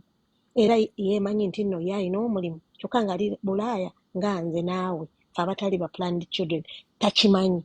Okitegeera kati omuntu ng'oyo okujja wano omunnyonnyole back and forth tugenda koowa nnyo nze mbadde ndowooza let's go back to the plan of what we were talking about because people like lecturer they are here to divert you and they're going to take us off the rail paka nkya tutandika okubikaringa. We are better than bickering. We don't want to be here back and forth. Tetujja kusobola kudiscuss. Waba tamanyi strategy na ideology. Lecturer, it's okay. It is okay. We are here tulwanirira gwe. So, nze mbadde nteesa temumuddamu. Eddie akimanyi nti tewali muntu wa NRM awagira NRM nga talina interest zaali okuhidinga. kati ngende mu maaso. Yes, genda maaso taata. Genda maaso mukulu Duke. Twalinanga ebiseera ebyo bannange mmwe mwenna abawuliriza nga tulina ng'era omanyi nti ewammwe gy'oli mu kyalo eyo Eggombe eyo yonna gy'oli mu kyalo mu Kasanda mu Mityana mu Bende n'Emitoso ng'olina programu gy'ogenda olindirirako bano abasajja ab'ebitiibwa gy'ogenda olindirirako abasajja ebikonge ebiseera ebyo bayitanga bikonge ng'era gwe gyonna yonna gy'oli ogenda kumakinga sure amanda yo gaba gaaweddemu ogenda gakoonakona ogaanike ojja owulirize bano abasajja bye boogera byebyo essaawa zino tulina nti bw'oscrollinga live ne bweba vidiyo emu bbiri eyokusatu eyogera ku ggwanga lyo emu bbiri ssatu eyogera ku politics emu bbiri ssatu eyogera ku biruma abannayuganda kimu bbiri nga boogera ebintu ebikwatako directly. These things apply to us directly ng'abantu ffenna tukimanyi nti tuli mu ggwanga nti on the scale of 10 buli muntu gw'oba nti wasoma n'abantu 10 bannange abalinako emirimu ku meriti ojja ssangako omu ku babiri. Ffenna twasomako mu masomero amalungi bannange ffenna tetuli bulungi. Osobola okukeera ku makya g'omuntu n'ovaayo n'ogamba nti nze ndi planned kid nti on a scale of 10 abaana 7 bonna balina emirimu. Do these people have jobs on merit? Do these people have jobs because they baali qualifying? Do they have them on technical know-how, not on technical know-who? Bino ebintu tubisomye. Bannaye buli muntu waavaayo omuntu ne yeebuzaabuza nze nja kugamba buli munnayuganda wonna wooli. Aspect ya know-who tosobola gijjawo, you cannot rule it out because neno gye tuli era it's still there. Tosobola kugijjawo. That's not right. Yes. Mr. Duke oyagala temusobola kukijjawo. sokolindeko lecturer. Eddie, nze najja manyani waneno ku America okumpa omulimu. Who did I know? Soogera kati ekitegeeza nti mukulu Duke tugambe soke tuweeko Duke ono. Oba lekikyala ayagala kuyomba nze sina. Soke tuweeko Duke omukisa. Mukulu Duke kyoyagala okutegeeza nti mu Uganda omuntu ataasoma ng'alina gw'amanyi asinga oyo eyasoma nga talina gw'amanyi. Ideally bwekityo bwe kiri. Omwana oli yateekenga lutu n'agenda ne yeeyiya n'akwasaganya ekintu kye n'atetenkanya obulamu bw'ali wala. Nze kati kankubuulire nze Mwami Lubega nze nasomera ku ssomero lya St. Augustine's College Wakiso naye bannanga abadropinga ku ffe at S4 ne bagenda ne batetenkanya obulamu abagenda mu sipeeya abagenda mu kulima abagenda mu busuubuzi natuuka nga siina wemba kwatira.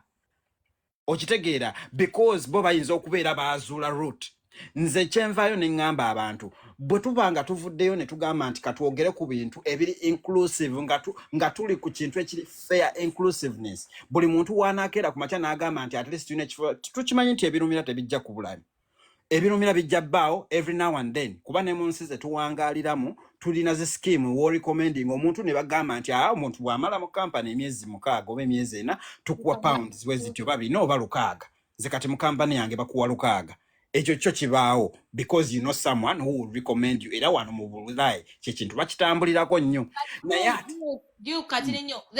you can recommend someone but era bagenda tunulira qualifications zo eligibility criterion put in your resume they don't say mbujeni buli ayakurecommend is jangufa webale nnyo kuba bagamba ateekamu resume yo omuntu bamuscrutinizing agoinge through all the processes afuna omulimu okitegeera kakati nze ngenda nenkubuulira resume yo omuntu bamuscrutinizing agoinge through all the processes afuna omulimu okitegeera kakati nze ngenda nenkubuulira akalulu ng'oyo omuntu kyavaayo n'agamba nti ono gwawanzeeko eddusu nti yoyoyoyo okitegeera Bobi Wine yavaayo ne yeesowolayo si kuba nti ye w'amaanyi asinga si kuba nti ye yali omugagga asinga wabula ate kyali kimuli ekyamera mu nkokoto nti bwe yavaayo ne yeesowolayo n'agamba nti kakati tuli ku nkola y'okubeera nti ghetto evudde mu ghetto kati tuzze mu paalamenti bannayo bwanga tubutunuuliza wali eri bw'omuntu bw'ovaayo nga toli mu kulembeza avaayo n'ogamba nti nfuga ku nkola ey'okugamba nti tulivinga by example we rule by example novaayo nga tosobola kunenya ku muntu akoze kikyamu ng'omubikira ku liiso ng'omuttira ku liiso aho kitegeeza nze omuntu ne bw'avaayo n'agamba nti nupu kuba abantu bavaayo bangi ne babyogera n'agamba nti nupu project ya NRM nenze Bobi Wine ne bwakeera ku machanga yafuuka we NRM nga kozi gya poshinga nze jenjagala I don't give a damn kuba mmanyi nti omulamwa gwali mu kutambuza gwegwo kyekyo kyenjagala nti ne maama wange ali enansana ku masitoowa bw'abeera avuddeyo okuyaggayagga asobola okulaba engeri ki butya bw'asobola okusurvivinga twogenze ne twogera ku nkola y'amateeka nti omukulu yamastaringa system n'amastaringa nti bw'okeera ku makya n'omanya nti obuzibu bw'oli bwali ki nti magye nti gaagano nti obuzibu bwono bwali ki nti kikino nti twabanga n'enkola nti twabanga n'okugogola enzizi Jenny Bully okimanyi bulungi nti bwemunaakuŋŋaana abantu abasokka oba basoba mu 10 nti olina okugenda n'otegeeza poliisi nti munaaya nti tugenda kuŋŋaana tugenda kugogola luzzi olw'ewa Mukiibi kubanze gye nakimanga amazzi nansana nti tugenda kugogola luzzi because then they are tracking you down era bamanya nti kino kyogendera kyekyo kyasobola okubala nga strategizinga naye ate munnange projects zonna nezetugamba nti yagamba nti yatuteerawo tulina UPE tulina USE zonna project zigudde mwami Lubega gende Kasubi on record eri essomero simanyi ddi Kibuyaga we yalisuula eri essomero lya UPE liri Kasubi awo opposite Chief General Hardware naye liri awo essomero liri awo Kibuyaga yalisuula paka kati ebbaati nga Kibuyaga we yalisuula bwe likyali n'essomero lya UPE kati bw'ovaayo gwe n'ogamba nti nno nti eno gavumenti yatuleetera okusoma yatuleetera bonna basome yatuleetera emyoga yatuleetera kino obeera gwe kennyini weewusa bw'oveeyo n'ogamba nti kakati tuli ku system nti twalina entambula twalina transport system nga weeri essaawa zino bw'okeera ku makya n'ogamba nti orivampinze majenjeeke ya railway station nti orivampinze railway network ne transport system kiki kyoba otegeeza nga standard gauge railway gye mwakeera ku makya ne mubaga nga East Africa mu 2014 Kenya yo mu mwaka gumu mu 2017 yali already emaze okubeera nga ekoze ki mukulu Ddiko nina ekibuuzo kyenjagala nkubuuze kubanga mwogedde nnyo ku Honorable Kyagulanyi mumwogeddeko nnyo njagala mbabuuze ekibuuzo kino neegendereza nnyo ba politicians abasinga obungi buli we bababuuza ku birowoozo ebikwata ku Uganda ne bagamba omukulembeze w'eggwanga aluddewo lwaki ekibuuzo ekyo we babanga abakiddamu we bati ate bamaliriza mu Bobi Wine nga bagamba nti Bobi Wine yamukulembeza ali wiiki naye nga bababuuza ku bizibu ebikwatagana ku ggwanga okugeza abantu bababuuza ne babagamba nti Uganda terina amalwaliro Uganda terina kino ne bakikkiriza ne bagamba nti ye ne babagamba naye ate tugenda kitereeza tutya, ne bagamba ate tujjewo Bobi Wine tuleete omuntu omulala yeesimbewo. Lwaki abantu bamaliriza Bobi Wine yafuuka kiddukiro kikinjagala otunnyonnyolekaawo mwenga abanuupu, kuba nze nina ekintu kye neegendereza, ngenda n'entuula ku programu njagala mpulire solutions ezijja. Naye abantu bwe boogera nti bannaaye kati eddwaliro lino B zino ssente baazibbye nga bagamba omukulembeze aluddeko, naye ate kiggwera mu Bobi Wine nti ate Bobi Wine yali wiiki yalina okuvaawo. Lwaki? Anti kati olaba obuzibu ki ekigenda mu maaso awo mwenga ba politician mwenga ba baagala politician kutaapinga eno kiyira ono Bobi Wine masannyalaze ekyo atakimanyi genda weebuuzeeko neyibawo babeera baagala kutaapinga masannyalaze. Mwami Lubega ekyo ekintu kyoyogedde, omuntu bw'akeera ku makya n'avaayo n'agamba nti kale NRM erina failed projects nnyingi, tuzipise tuzitaddemu ssente twewoze tukoze kuno nekino nekino. Naye ate Bobi Wine si ye mutuufu nti ate gwe ebbanga lyomazeewo eddene kiki kyokoze. Ono bamwekukuutirizaako lwakutaapinga kino. Nze kyenja okulaba kuba kakati Mwami Lubega essaawa zino tulina failed project ey'erubowa. Nze nafuna omukisa natuukako erubowa nali ngenze kuauditinga mita yaabwe ya umeme. Bw'otuuka erubowa waliwo emitayimbwa piles and piles oba za Y16 oba Y ki, emitayimbwa miyitirivu bwe giti gy'atalagiraawo. Bw'okeera ku makya n'otunuulira the site offices ezaali zintendingibwa okubeerawo, naye ate eyo project ekuumibwa, eriko security, eraga it's running. It same applies to the standard gauge railway. Mugende wano ku Rejinja waliwo oba is it a barracks something we bateeka trial run ya standard gauge railway bagikola mu 2016. Standard gauge railway eye Kenya bonna baateesa nti tuzimbe. Kenya nezimba standard gauge railway yayo mu 2016 ng'emaze gicommissioninga ng'eri operational netuuka ng'eri just overwhelmed ne basaawo ne bongezaayo railway line. Tanzania eri set to commission its standard gauge railway mu July w'omwaka guno eno. Fe Uganda bw'ogenda n'okebera ku poto n'okebera ku progress egenda kulaga nti standard gauge railway is in progress. Naye terina time bounds, terina time frames, tuli mu ggwanga ki? Bino ebintu nze neebaza nnyo Kyagulanyi nti ye avuddeyo n'abitulaga, nze nnyinza okuba sibiinaamu interest. Naye nze nagenda nendaba wano eno ngenda okukebera ku bino ebintu neŋŋamba n'ebino ebintu byawa. Mwami Lubega okimanyi supplement ali mu kiyumba alina gy'ali nayo ka supplement. Yes sir. Kaakati kantandikire mukulu Lubega abuze ekibuuzo ndeka amale okumaliriza kasooke malirize nze nkuwe olyoka ogende mu maaso. Bannaye Mwami Lubega nanti nagambye Mwami Dduku wavaako nga tuwa omukulu Henry Nsubuga Senior, oyo omwami w'amaanyi nnyo wano ku social media, ngenda mubateerako mumuwulire. Kakati ekintu kya Bobi Wine bamwekwekamu kutaapinga amasannyalaze kuba bw'anaayogera ku Bobi Wine the best and the selling economic activity, the only cash crop, the raw material gye tuyina Uganda, nti oli bw'ataamwogereko teri agenda mumanya nti gy'ali akola. Beetega obuzindala ku parliament mukimanyi bulungi. Session ne zibeerawo, session zigenze mu break ne beetega obuzindaalo kuba balina kwogera. Mukulu Dduku kambatereezeemuko ku kibuuzo ekyo. Ndabyeko n'abantu wano ku social media nga bakola live. Oli nakkiriza n'agamba nti omulaba Museveni dictator, omanyize sagala muntu wavayo n'agamba nti Museveni dictator kuba ye takyogeranga nkonaga ndi dictator. Naye abantu bavayo oli n'agamba Museveni dictator, naye oyo dictator ye waali amalwaliro mabi buli kimu kibi, naye ate Bobi Wine ye mubi yalina okuvaawo ye munafu. Neŋŋamba ate mbadde mmanyi olina kwogera ku ono Museveni. Lwaki abantu bamali lwaki naye ati kyembuuza lwaki abantu bakivuga bakimaliriza mu Bobi Wine ng'ate bamanyi ebizibu bya Uganda, bamanyi buli kimu. Tebakyayina nabayo Mr. Lubega tebakyayina kyagamba ggwanga, babadde mu opposition ne bafuuka bajjajja ba opposition. Kati buli muntu waabula ekyogamba eggwanga balina okwekwasa. Ugandans are full of excuses, I tell you that. Mwami Lubega tulabe opposition ya Uganda nga mulimu ba political condoms and prostitutes. Uganda ba opposition ne batabakozesa bagenda nga betunda buli political party n'omusango olwaliro ali mu DP olwaliro FDC olwaliro NRM. So they are full of excuses. Tebakyalina kye bagamba ggwanga. Omusajja yabalabisa.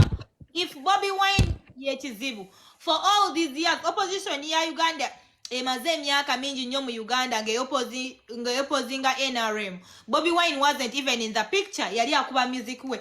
Senga baali balina ekiddako, lwaki tebamuggyako omusajja?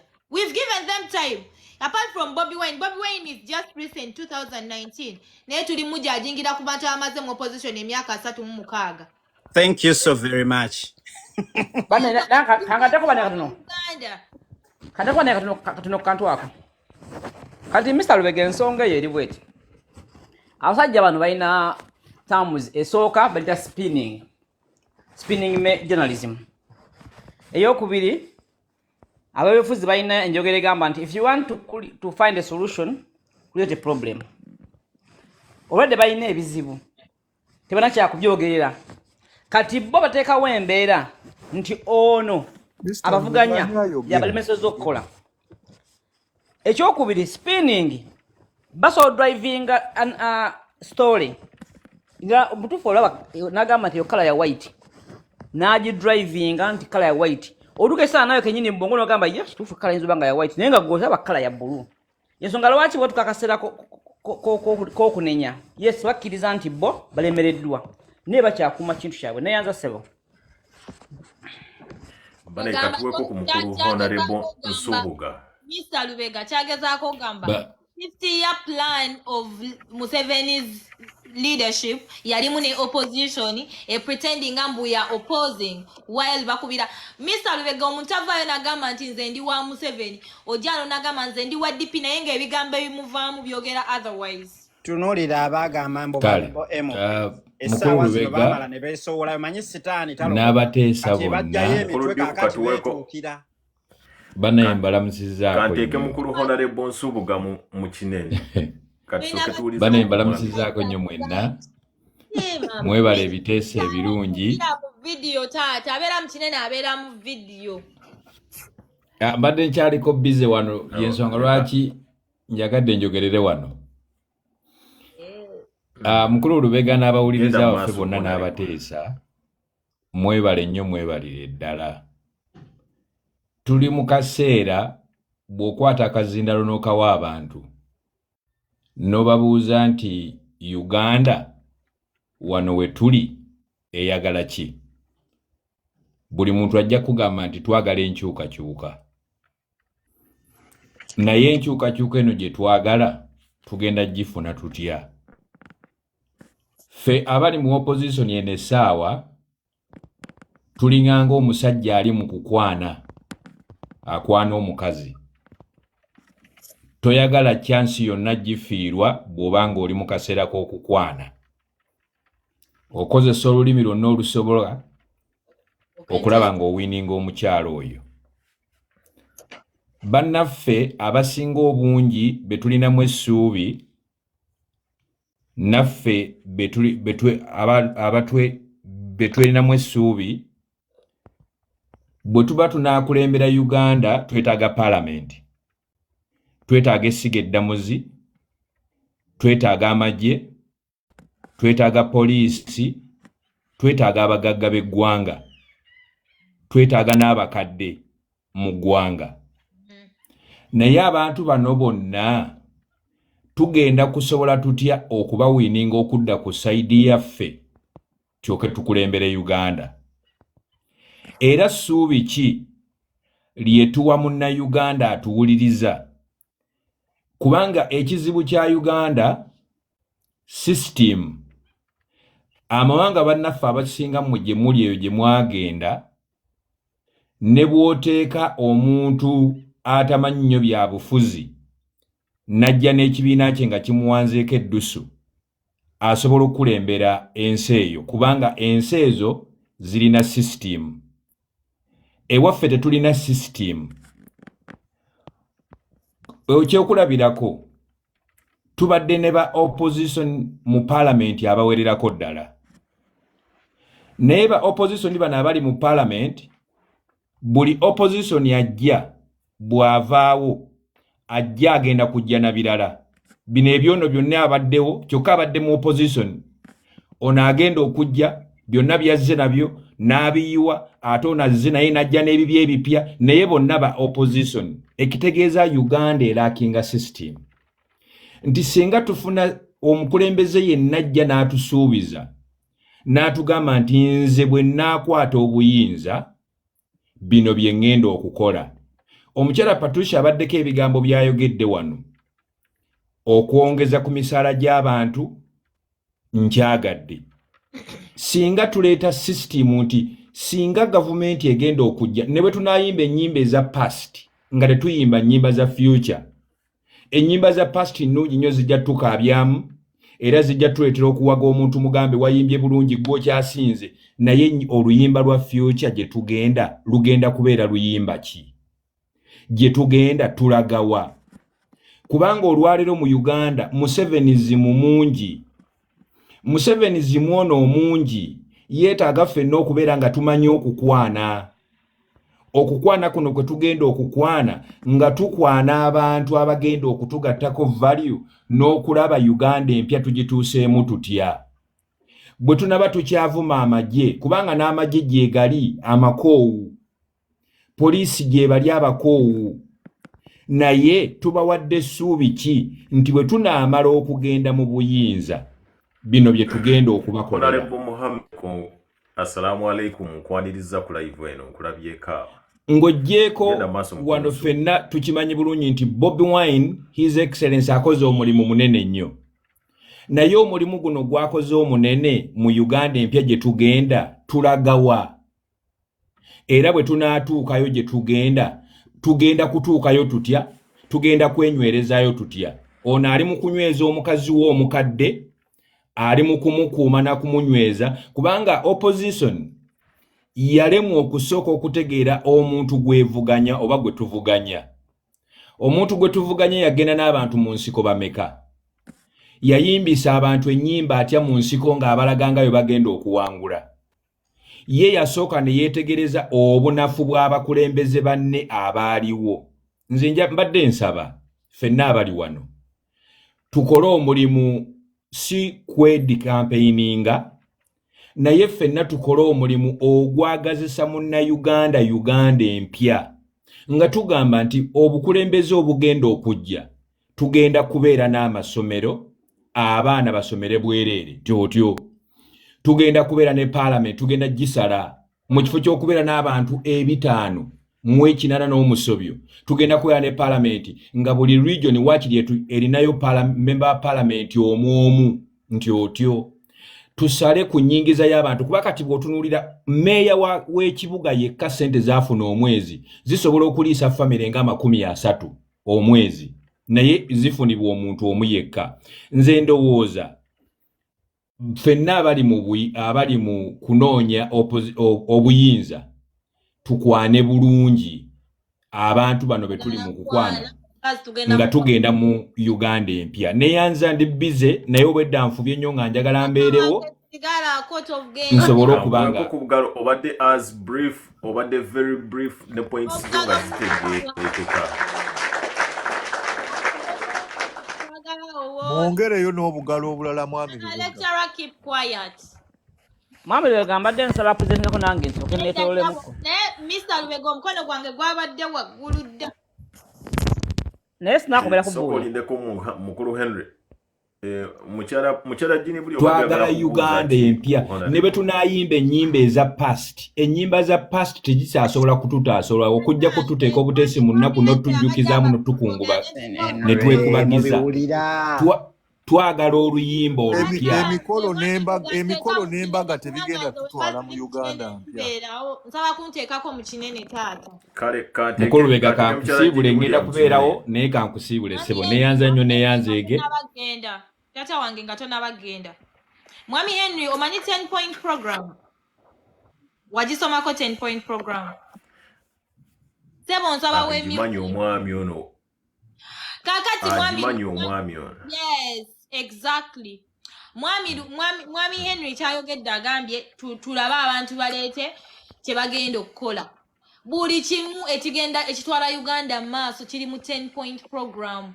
Everything, if that thing can be put in place, 10-point program ekimalanga bwe batyo ng'enjogera y'olwaleero. The problem with Uganda right now si biki bagenda kukola kubanga bye bagenda okukola weebiri tusobola n'okuborrowinga ebyabalala. Manifesto bazikoze ennungi mwami Lubega weezize sobola oborrowinga from 10-point program nze mmala ate nga ya NRM naye nze we batugenda gikozesa nze mmala nga nze kubanga buli kimu kiri well instanted in the 10-point program ebyenguudo ebyamasomero everything is there. Wogamba nti problem eri ku system eye Uganda nandikukkirizamuko katini naye teweerabira ekizibu kya Uganda yono omusajja aludde mu ntebe eyeddiza buli kimu ne munaleeta abasomi abakyasinze mu Uganda tulinamu abantu abasomye ba lawyers ba policy makers gye bali naye aba NRM wabanga bakyakolera NRM caucus which is Museveni toyina kyogenda kulaba.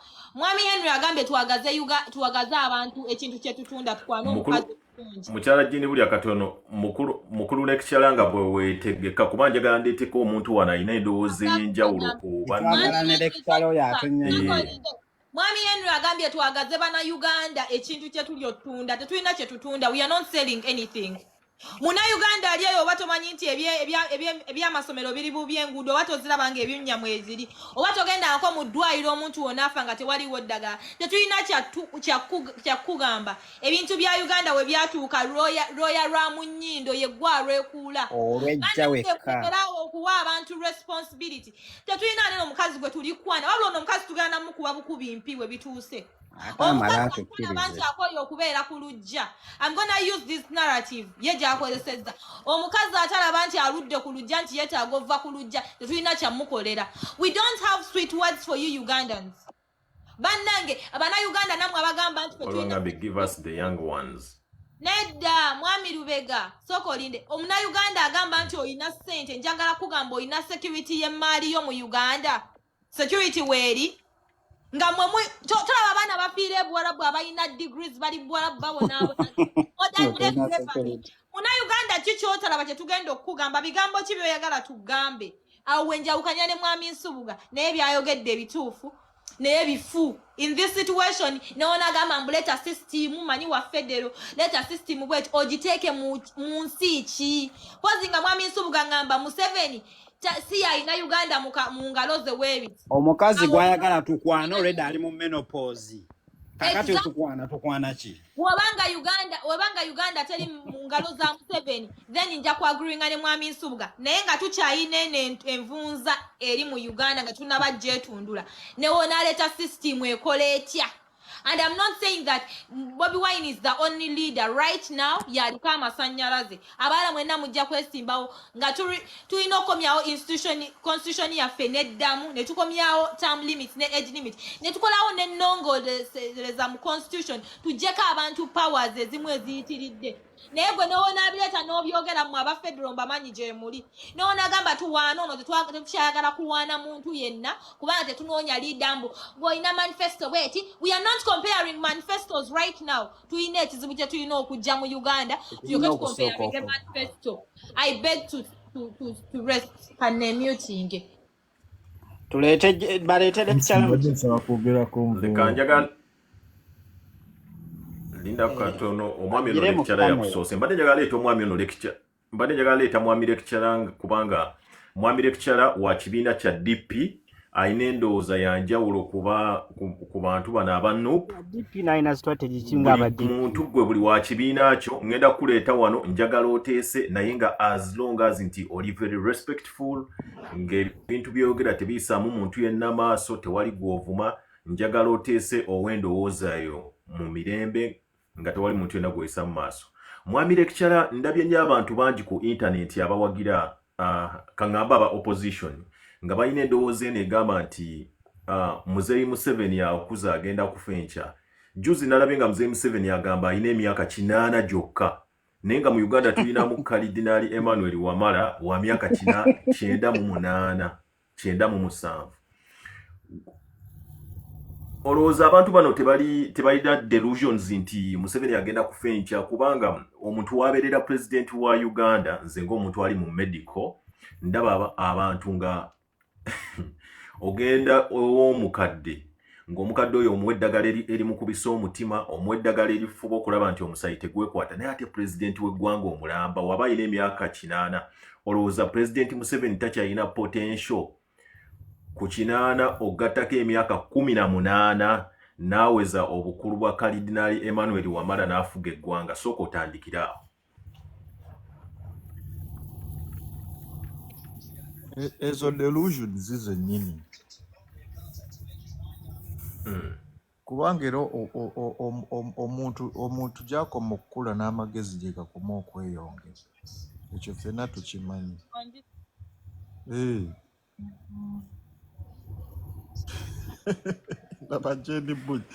Kyongezako tegeeza abantu lecture nti gwe Pulezidenti Museveni gy'akoma okukula, gy'akoma okugeziwala, gy'akoma okumanya engeri y'okutwalamu eggwanga. Njagamba nti experience njagamba nti experience oza nti waliwo Jane Bulya naye kye yagambye kyenzikiriziganya naye ekyabadde ekituufu. Yagenze n'agamba nti bannayuganda tebannaba kukoowa. Bannayuganda singa banaakoowa obulungi Mr. Deo nga ffenna nze naawe tukimanyi bulungi nti n'ebyobukulembeze waliwo influence y'abazungu. Influence y'abazungu eyo omuzungu ye omuntu akyamuwuliriza ng'akola by'ayagala always ajja kuba akyamusapootinga era akola naye. Singa bannayuganda era Mr. Lubega bakeera enkya ku makya ffenna ne tunyiiga ne tweyiwa ku street ne tumalirira ne tutadda mabega, omuzungu era yajja kujja era support ajja kugireeta, naye era bw'anaasanga nga Bobi Wine yaliwo ng'ali organized ng'asobola okugendera ku mateeka ago okuwulirizayo ebiki by'ayagala atambulireko, era naye aba asobola okufuga eggwanga. Mukulu lecturer, abanupu bazze wano n'akatabo ke baawandiika akannyonnyola Bobi Wine yaani, ne bakunnyonnyola nga bw'asobola okutwala maaso eggwanga buli kimu. Gwe nga gwe okkiriziganya nti essaawa zino mu bantu abalina okutwala eggwanga mu maaso omuntu omutuufu ye Bobi Wine? Oba gwe mu Uganda olabayo omuntu omulala gogamba nti nze Pulezidenti Museveni wavaawo? Kuba nze ndaba wennakubyemu awo endowooza yange nendaba nti kalidinaali alina emyaka 98 nga Pulezidenti Museveni alina emyaka 80 gyokka. Nage Pulezidenti Museveni yakyasobola n'okufuga emyaka emirala 18. Gwe mu Uganda awo ani gw'olabawo gw'ogamba? Honorable Nsereko Muhammad atugambye nti omuntu yenna akkiririza mu muzungu abeera afiiriddwa. Sooka otunnyonnyole mukulu lecturer gw'osuubira gwe nga gwe mu qualities na buli kimu ky'olaba osuubira Bobi Wine yaliwo nga next president wa Uganda. Tali serious. Kimufuula obutali serious. Bane mumuwa obudde abanupu n'abawadde time ne munnyonnyola ne muttaanya ekintu kyammwe bulungi. Njagala tuwulirize omukulu lecturer. Sikujeregerera tali serious. Ujeregereza point yo ngeri serious nga lecturer basically. Respect that title of a lecturer, my friend.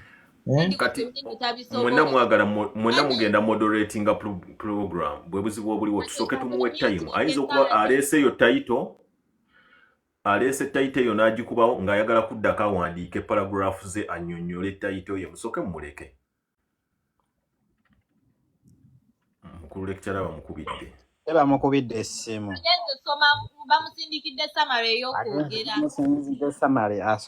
Mwami Lubega mbadde nsaba NRM esindikeyo omuntu omulala, muganda wange tajja bisobola.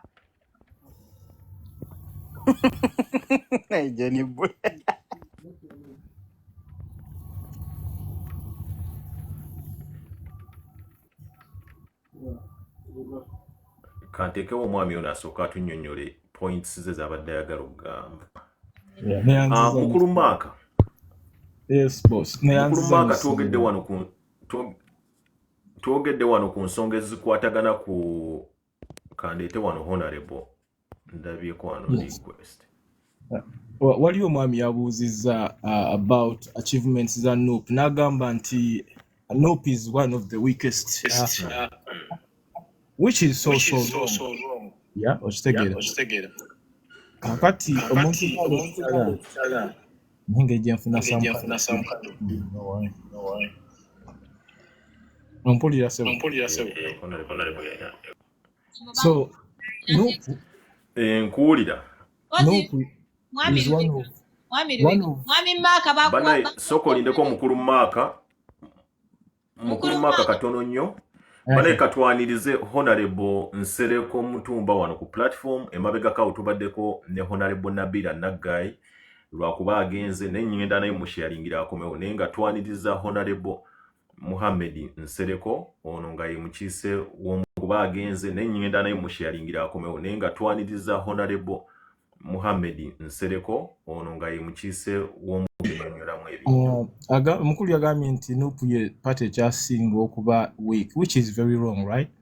Wrong in the sense that nti NUP, this is a very, very young party that came into the political space in Uganda, right?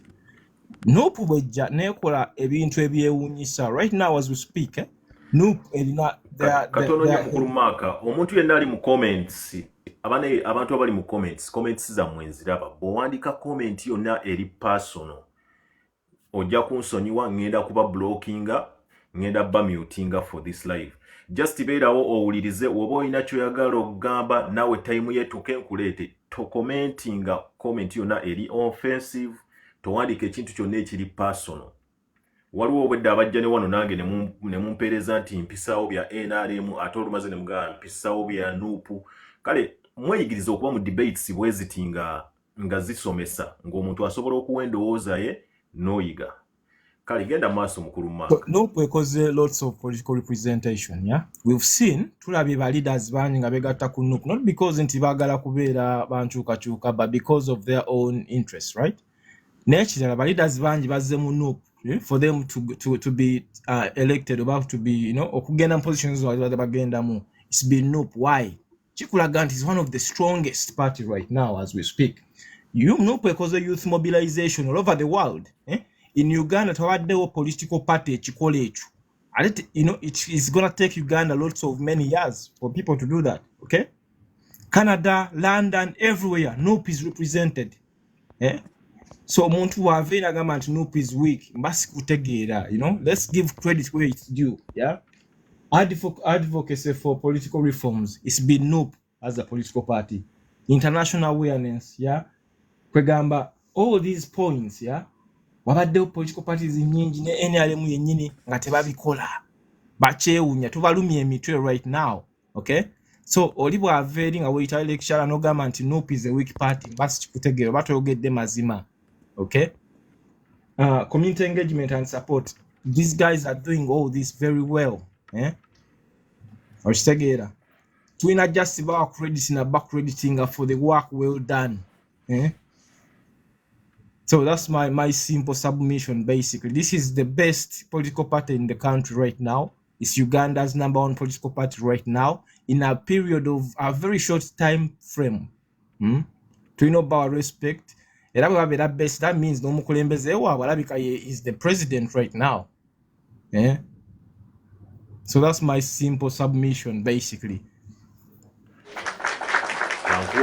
Omwami asanyusizza wadde ebintu byenga biri so waliwo abantu abasoma summary writing banengenda bajjukiza gwe nali mu comment section saagala nku blocking olw'ensonga nti eno platform eriwo kuyigiriza twagala tuyige from each other twagala tufune endowooza buli muntu ate twagala tutereeze endowooza z'abantu nti oyinza okubeerayo ng'obadde olina negativity nnyingi nnyo ku NUP oyinza okubeerayo ng'obadde olina negativity nnyingi ku NRM oba ku DP oba ku ki omuntu najja waneeno n'akunyonnyola ekintu n'okireflectingako curriculum ya Uganda empya eriwo kati kusomesa abantu ku reflectinga otandike ng'okulowoozaako ku kintu nga we bagamba eggulu waliyo enjala nga nawe otuula wansi n'ogamba naye singa nze amaze wiiki n'abanga sirya nandiisiddwa ntya.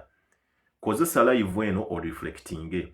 Bw'oba olina obusungu obwagala okuvuma omuntu, buli muntu wano alina inbox, genda mu inbox ye omuwandiikira ebivumo weebiti. Bw'anaakusanyukira nga mweddamu. Bw'oba oyagala ekintu kyonna ekiri personal tokiteeka mu comment section. Nja kublockinga osubwe live eno. Nga sinabaleeta honorable, waliwo wano omuwala omuto bamuyita Tosi.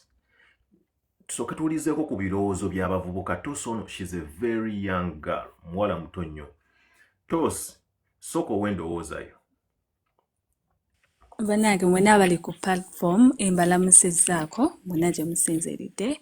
Nze kyenjagala okwogera, first of all, like ekitongole kya NUP, I have really seen the work NUP has done and I can justify for it because bayina evidence. They are helping communities. Kati fe, because me I stay in Maganjo, naye ekikubo ekiva ku church kyali kibi nnyo ne bakikola, waliwo n'ekikubo ekikirira Katooke.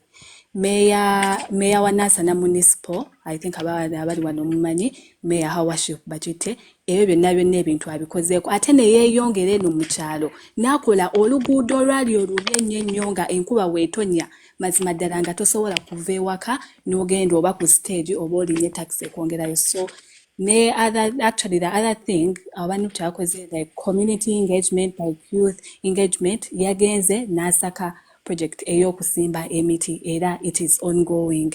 Omuntu wa NUP yakoze ki yakikoze. But again also other leaders from other political parties. I can't justify because nze ndi wano kujustifyinga omuntu ali mu political party emu kyemulaba kyakoze ate nga kiriko n'obukakafu.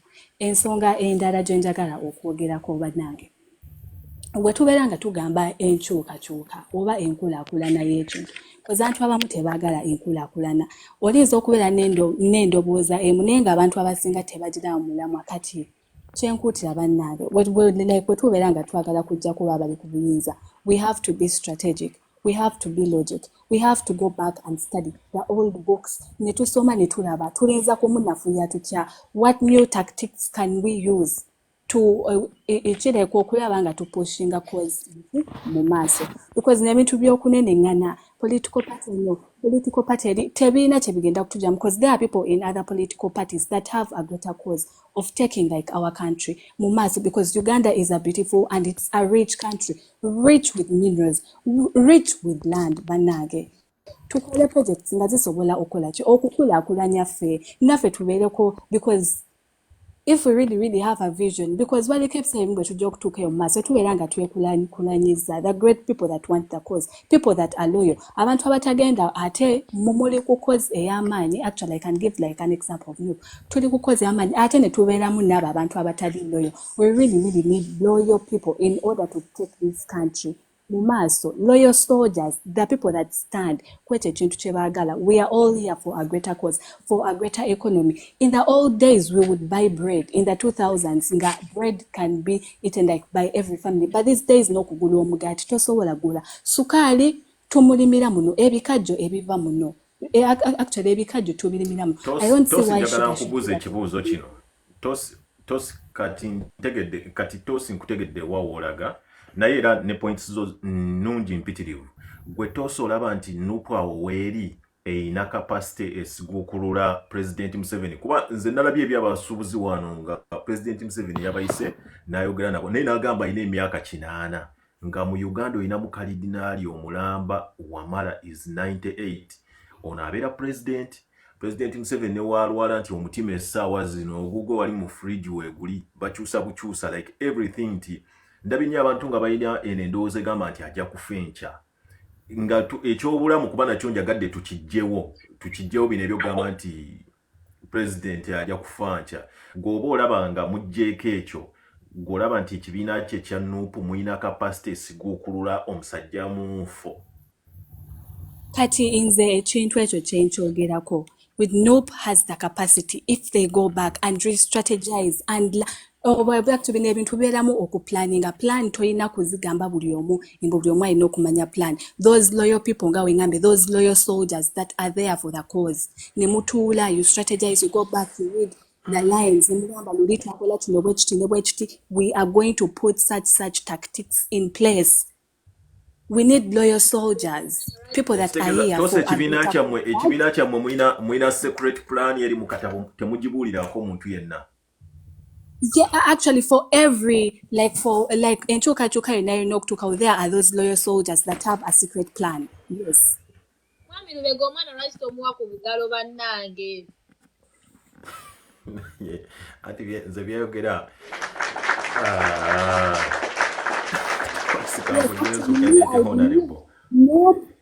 Nope with new tactics. Well, I really feel like this actually nze mpulira kino ekitongole kirina obusobozi n'amaanyi agaleeta enkyukakyuka mu Uganda. Yes, I strongly believe that NOP can really do that. Yes, thank you. I've finished my submission, Marisa. Guno omulembe bannange. Kadete honorable wano. Honorable, assalamu alaikum wa rahmatullahi wa barakatuh.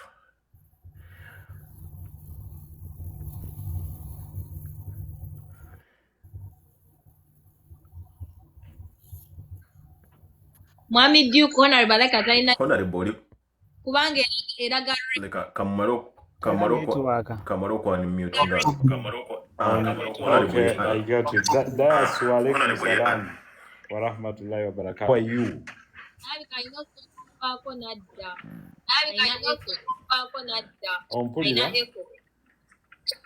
Do you hear me, Das? Honorable nkuulira oyina mukaeka wa katonotono. Nkuulira oyina mukaeka wa katonotono. Tugenda okukola nti bw'otandika okwogera ffenna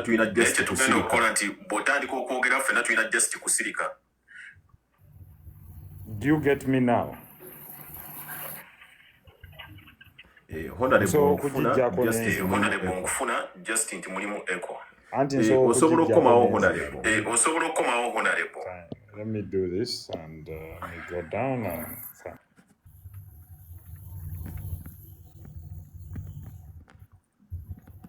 mukulu Musa Bale.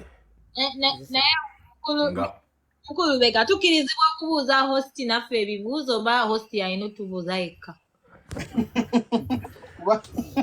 Nze ndi moderator wa program nti wonobuuza kigenda kufuuka tekijja kuba balanced.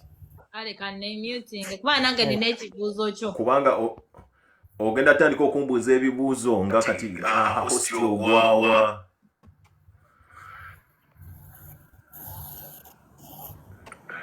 Do you hear me now? Honorable Nsereko. Ompulira bulungi? Nkuulira honorable ekeremeddemu naye tugendera. Bw'otandika okwogera ffenna nga tusirika ng'oyogera. Okay, let us go back to addressing the principle. For those that may be view jenkwawo jiwulira bulungi oba eke kulemera koko. If it's that I go then tukuwulira bulungi honorable. Okay, now I don't think so.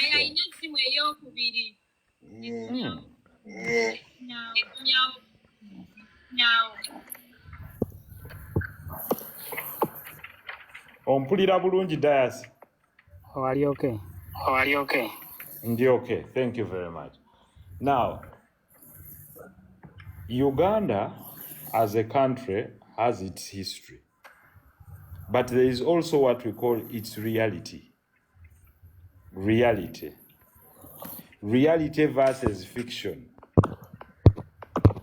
The reality is that Uganda at the moment ina over 350 constituencies.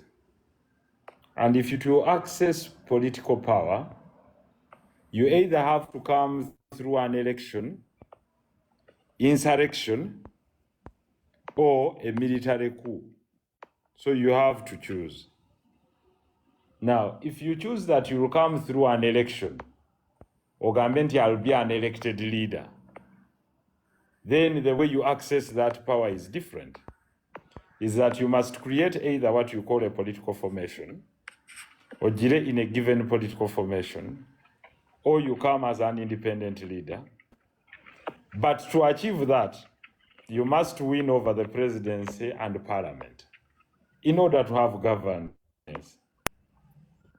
So if you are to achieve that, that means you must make sure that you win at least more than 50% of the seats in parliament. You win over the local government, and you win over the presidency. Now, without discussing any individual, for me, I think this is important. Now, let's reflect on our history. What does our history show? Our history shows that there is a clear repugnance between those that hold military power and those that hold civilian power. Now, this is the reality. Now, without fiction. Of course, elections are a way of getting power, and they create excitement. When elections create excitement, of course, everyone will say, I have the best program, I have the best following. When elections create excitement, of course, everyone will say, I have the best program, I have the best following. The omuntu was through women's council, youth councils, or through direct mu adulthood suffrage, oba ze yesimbyewo nga member of parliament, oba chairperson wa LC5, oba councillor. Now, the statistics that are there at the moment in 2021 are very clear on who has the majority of the districts, on who has the majority of the constituencies, and who has the majority, or who has won the majority of the by-elections.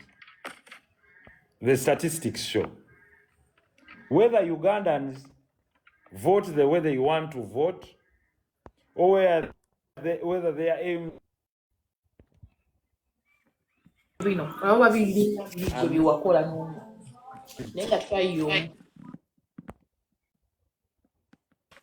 I don't know whether on Pulida Dias.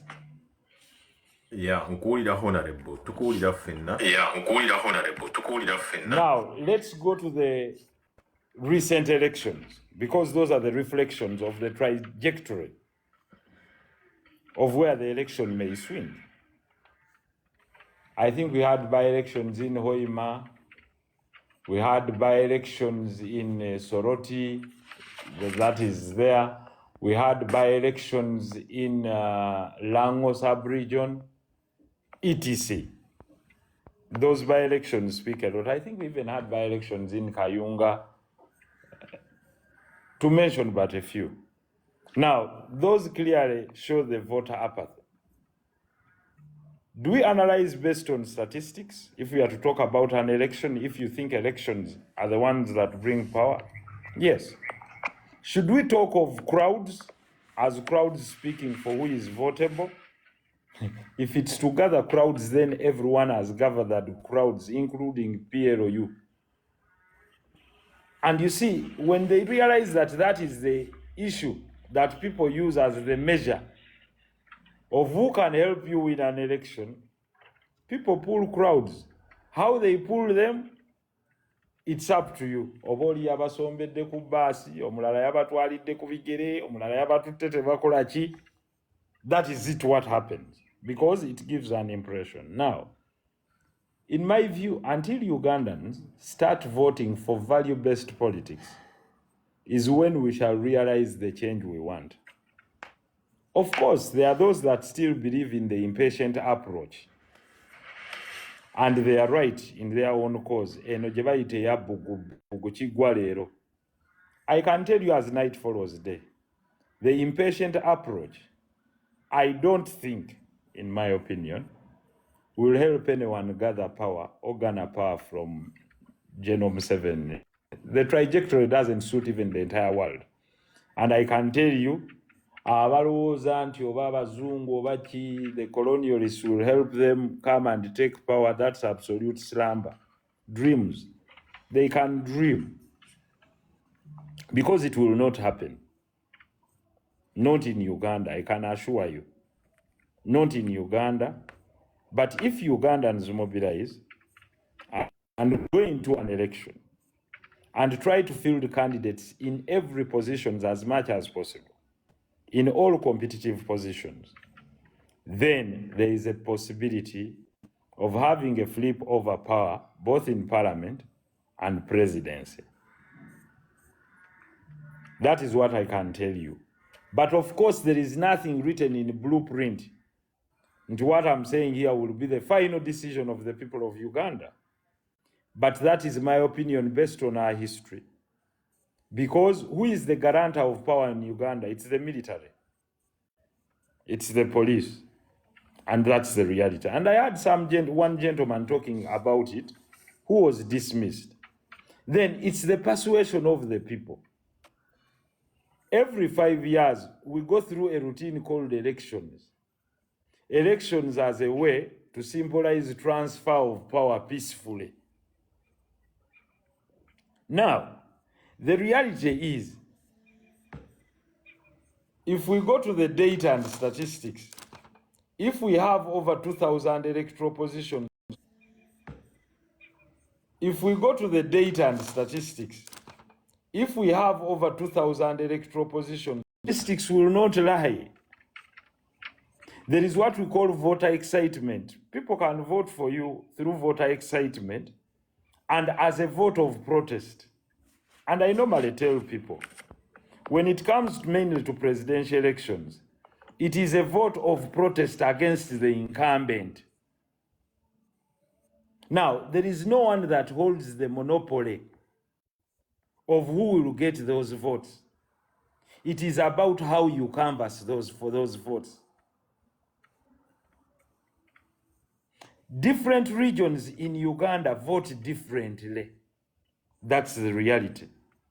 Because Uganda is one of the few countries where some people vote based on religion. N'obasanga nga balwanira mu constituency ne bagamba nti affe wano omuprotestant tayitawo. If you've not studied the demographics of Uganda, you can go to Kinkizi in Kanungu. Kinkizi East will always be taken by a Catholic. Kinkizi West will be taken by a Protestant. And it's an unwritten agreement.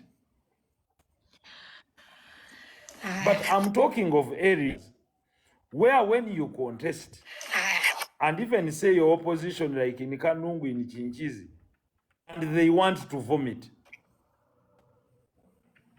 you must persuade those people. Sinti baba te balaba. You must do everything possible to persuade them, to show them that this is a better and safe Uganda. Not that they don't see. You will find it very hard to go and convince the people of Budadiri, where the Honorable Nandalama Fabi comes from, whether he's FDC or UPC, because they voted him as UPC, voted for him as FDC. So there is that reality where people tend to even vote for people they like as individuals. That in Bugweri, they will vote for Abu Katuntu as UPC, they will vote for him as FDC, and they will vote for him as independent.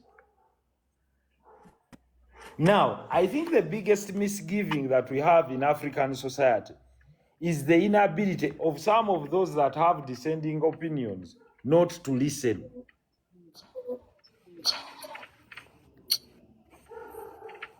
And I'm willing to take up the debate from that level. That, what are the first elections?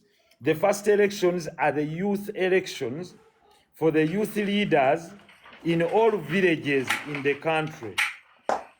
And those will tell which political party has the strength. If you're talking about organization of a political party, the first election is the women councils and the youth councils. The youth councils are elected at every village of this country. So the percentage will first of all tell you the coverage of the party, but not the majority of the people. Because bayinza okujja ba youth 40 ne balonda ku kyalo ky'Ebudaadiri, so nga ate mu Kisenyi balonze ba youth 1,000, which might not turn out to be the same on the popular vote at presidential. But what am I trying to tell you? That the footprint of the entire country will be determined a lot by the statistics and the data you pick from those elections. Now, I don't need to talk about which party is strong because that has no benefit to the ordinary Ugandan. The ordinary Ugandan wants to see themselves transformed, that I'm not employed, now I can get employment. And that's the reality. You see, that is what we do not address as political commentators. As politicians and political... They were asking for. Don't worry, you'll come in, Jane.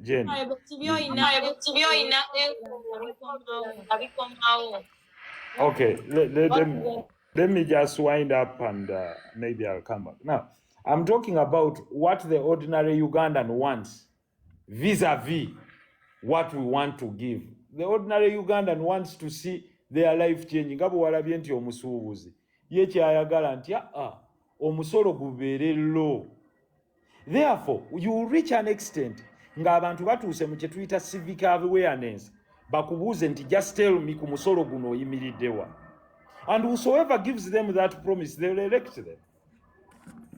So there is no monopoly to a following. And I can assure you, the gentleman who talked about persuasion is still open. And I can tell you, there is still huge and open room for another force, or what we can call a third force, or even a fourth force. There is still a huge vacuum for Ugandans to fill, because there are 11.5 million Ugandans who decided not to vote in the recent polls. Either, one, they did not like either of the candidates who presented themselves, or they were not interested in the election. By lack of interest, there are those who still say, after all, akalulu tekajja kukyusa oyo n'atalonda. And those are the statistics we should be finding out. And slowly I've been talking to some people, mainly the elites. Ngolya gamba, I don't see a reason why I go to the polls to wait. Therefore, the desire for conviction towards those people, Ngolya kugamba, I cannot vote for a plan I don't know. Yes, I'm not comfortable with what is available, but I cannot also vote for the unknown. And if you opened up the polls rightly here, not because we've said that, rightly here, there are still those who still say, I'm not interested. And if you want this well reflected, go and look at the party registrations that are going on. People are not interested in picking party cards. That means people are only interested in electing leaders that day, not in registering to become members of political parties, because there is no shared ideology. But people might be interested in turning up for an election to elect a leader of their choice. That is why you find that there is a discordancy. You go to a constituency and they will elect a different president and elect a different MP and a different councillor. Bakugambe nti fe councillor waffe wana akola bulungi tie musajja waffe yasayininga ku mpapula zaffe, oba ye chairman waffe Owero si wano asayininga bulungi ku mpapula zaffe, ne bakulaga nti balonze chairman Owero si wano owenaremu, ne basimba layini nga mpanvu nnyo. Okay, thank you very much. Kampa abalala omukisa, I'll come back. Let me remove the echo, then I'll come back to respond. Thank you.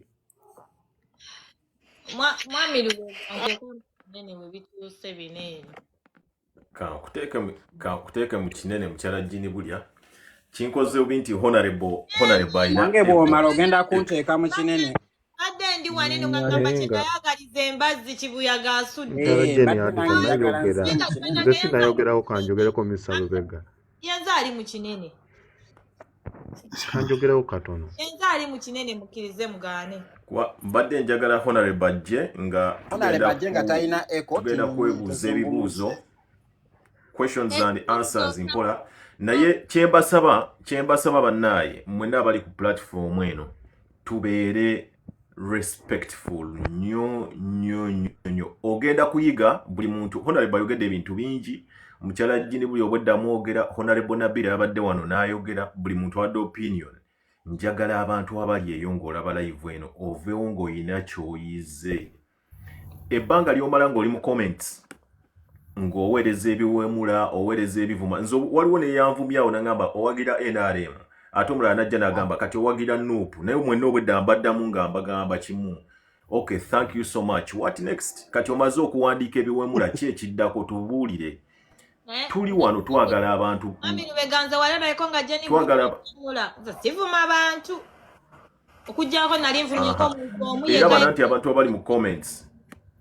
Nze nali kati nali nvumyeko Museveni yekka balasobola bavuma. Kati kyogamba muntu akuvumye nti owagire kati mukyala Jini bulya obadde olina ebibuuzo by'oyagala okubuuza. Honorable akomyewo era agenda kujja. Mukyala Jini bulya obadde oyagala kwogera ki? Kuba Honorable alina strong points z'akoze wano, kanziremu abantu kambatira abantu mu Luganda babadde tebabitegeera. Honorable annyonnyodde n'agamba nti nziddemu ngambagamba mwami bayinza obutakutrustinga kubanga nange nziwulire kanziddemu. Anti gw'oli wa NUP oyina ekibiina olwedde naye kati nze ndi Newton. Kale yogera kankuwa ekyansi obyogere kasita tobikyusa. Anti omuwuliriza Mr. Honorable agambye nti Uganda ina history. Either ojjako omuntu through elections oba omujjako through military coup, military newamba. Mr. Lubega komawo waneeno. Saka kwogera bintu ng'oli ogamba ate nayogedde bikyamu komawo. Nze mbadde mpandiika. Honorable agambye it's either through the election or military coup, military wambe.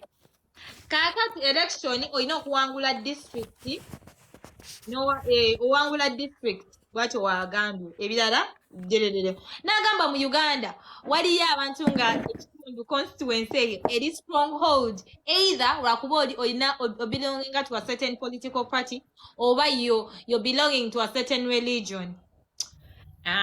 Watyo wabagambye. Nze nengamba nati bikyuse mu Luganda byogere ng'obizza mu Luganda. Nti Uganda abalonzi ba Uganda balonda omuntu nga balabye nti ava mu kibiina ky'obyobufuzi kye baagala oba akkiririza mu ddiini gye bakkiririzaamu. Waliwo aleekanye n'agamba kituufu naawe wadde Bukambala and all that. Ekyo nze election ewedde nkisazaamu tekyali bwe kityo. Abantu balonda abantu nga batikinga umbrella. Twalaba ebintu ebibiina ebigundi constituency ezakyuka nga zikyuka nga tubujja tuzimanyi nti za DP egumu.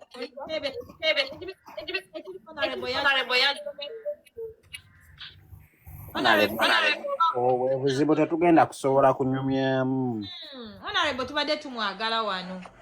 N'agamba ekyo nkisazaamu kubanga tulabye entebe Aluwa by election Bobi Wine yagiwangula nga waliyo abirigo wali eyali owa NRM naye ne bagiwa omuntu Bobi gwe yagamba bamuwe. So ebintu bigenda bikyuka. The narrative of politics in Uganda is changing. Like it or not, omuntu waleyo nga takikkiririzaamu waliwo example weziri, simple examples. Bobi we yali agamba nti muwona omuntu akalula abantu bakamuwa. Tesobola kirekawo ngaawo kiri bwe kityo. Honorable n'agamba bannayuganda abawulira nti we munaatandika okulonda abantu abalina endowooza ebagasa enkyukakyuka eribeerawo. Kyayogedde mwami Lubega. N'agamba nti waneno twaggyeko omuntu eyabadde abagamba nti abantu balina okwegugunga oba military erina okuwamba. Ne tumugamba n'agamba twamugobye naye nga yabadde mutuufu. Mwami Lubega nina kyenjogedde kyesitayogedde ekirala. Okufunza kyekyo kyayogedde. Waliwo ekirala taata kyesitayogedde? Honorable awadde okugeza n'agamba nti nti akalulu wekakubwa mu Uganda evidence weri eraga nti kibiina ki ekyawangula okugeza ng'oggyeko obwa president ffenna tumanyi nti ekibiina bwe kiti kyekisinga bammemba oba abakiise mu paliamenti abangi era n'atayagala debate eno gissa ku ebeere personal nti oba kwogera kwani oba kwani n'agamba nti wetuba twogera ku byobufuzi by'e Uganda twogerenga olaba nti ensonga eno eruma abantu tubasalidde magezi ki naye naawe example eyo n'agamba nti e Uganda okulondebwa wekuba weekuli ekibiina ekisinga bamembers abangi mu parliament NRM weri nga mwenna mugiraba naga kigenda kuba kizibu nnyo okusiguukulula President Museveni ekyo nakyakyogedde njagadde nakyo nkibagambe yagaye kizibu nnyo okumusigukula nti omuntu alowooleza mu nkola ey'okugamba nti kaŋŋende neewoole mu bazungu obuyambi bannyambeko kijja bba kizibu nnyo okusiguukulula President Museveni simanyi oba honorable Eko. Mr. Lubega nze njala kubuuza honorable matanaddamu kwogera eko teriimwa kankuyambe for clarity maybe because honorable kansooke nze mbuuze olyoka oyogere. Just I wanted to respond to the lady because I don't want her to clarify my issue. Naye tubadde honorable tubadde tusaba oyogera Oluganda kubanga tusobole okutegeera mu ggwanga Uganda funze ne ku budde. Kakati mu Uganda mulimu Abaganda n'abatali bonna ku programu kwebali njagala nkozese mu kyaŋŋanyiko buli omu ategeere. But you had a submission in English so badde ogikibaddiza mu Luganda. Katuwa omukisa omukazi ono asooka ayogere mukyala asooka oyogere bw'omala tujja kwogera. Nedda nze abadde abuuza olyoka otuddemu ffenna. Kale omwami ono mukulu Emma yogera kyobadde oyagala okwogera tuwulire. Nze kansooke neebaze Mr. Lubega bwe bali kuweereza. Honorable ensonga zetuziwulidde ez'obululu naye akalulu akawedde aka 2021 njagala nze okubuuzaako kubanga tulonze obululu bwonna akakalulu tikabeerangawo. Ani yasinga okwonoona akalulu aka 2021 bw'oba olaba honorable ogenze n'oleeta obululu obwo naye ate ffe abasinga oluusi obululu twabukola ki twabukoowa ate n'oleeta bakansala n'oleeta abaki naye njagala okukubuuza ekyo ekibuuzo ky'obunziramu akalulu ka 2021 ani yasinga okukaleetamu embeera ey'okuba nti nno tekabeera mu butuufu bwako kubanga gwe tomwogerako ate nga biwandiwadde otugamba akalulu ako kandibadde Abannayuganda balonda bulungi naye asinga okukacyankalanya yaani njawulo oyogera awo olutandika otugamba Abannayuganda abatalonda Abannayuganda abalonda n'abali bwe batyo yannyonnyola awo ani yasinga okwonoona akalulu ako kyekibuuzo kyange. Ekyo nkiwulidde ate ekyomulala nkiwandiise.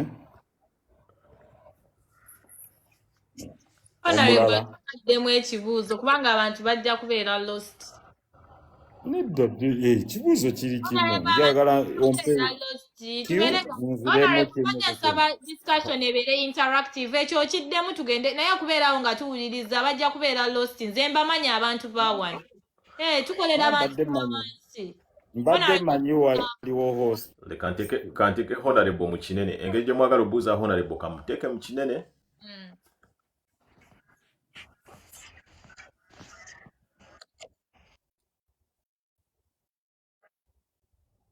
Do you hear me very well?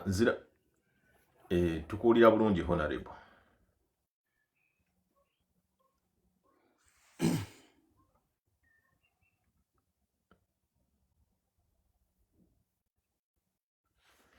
Honorable wali wamukubidde. Vuddemu daasi. Honorable. Daasi vuddemu. Tukuwulira kati honorable. Omukulu abuuzizza nti who spoiled the last elections? Nenkuddamu ekintu kimu. You see, elections are manned by the Electoral Commission. The electoral body is in charge of nomination, gazetting electoral date, and declaration. The electoral commission. The rest of the people involved in an election are candidates.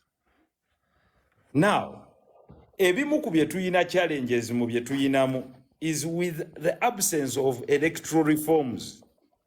Eziwa the incumbent a lot of sweeping powers. Oyina kulirayinga kudiginga in mu mobilization nobera present everywhere. Because the incumbent appoints the electoral commission. Sigamba nti tekyetaagisa kuvuganya na muntu akikoze ekyo. Bw'amala okwapointing electoral commission n'amala n'appointing amagye agagenda okwasisa akalulu empisa ezikalimu era yabalagira mugende muyimirize ono mugende muyimirize oli mugende muyimirize ono. Now that brings us to the answer of kye tubadde twebuuzaako nti do you want to face the reality or you want to face fiction? When you talk of the reality, meaning he can be defeated. The incumbent president, Yoweri Kaguta Museveni, can be defeated, very much so. But you have to dig deep and start by winning village elections, local elections, kubaze ezisookawo, to send a signal nti we can win at all village elections. Vankuga nti election cycle zitandika na ba youth leaders. Era abo bagenda kulondebwa next year. Ngegwako 2025 ngegwako. Kakati abo be bakola electoral college eronda ba youth councillors ne babeera ne footprint okuva ku buli kyalo. Any person who can successfully win those villages by 60%, if it's a political party, ebe announcing that it's a serious party that will have majority power. And you don't even need to be convinced by what I'm telling you. But you see, chiringa bye tubeeramu mu technology, oli agamba stats don't lie. Nti if the data you've processed ekulaga nti oyina abakyala 4, oyina abaami 10, the answer tesobola kufuuka mu 6, eyina kufuuka 5, because the data in which you're processing yeno answer gyekuwa. Kyebava baga nti what is the probability nti kino kijja kweoverturninga.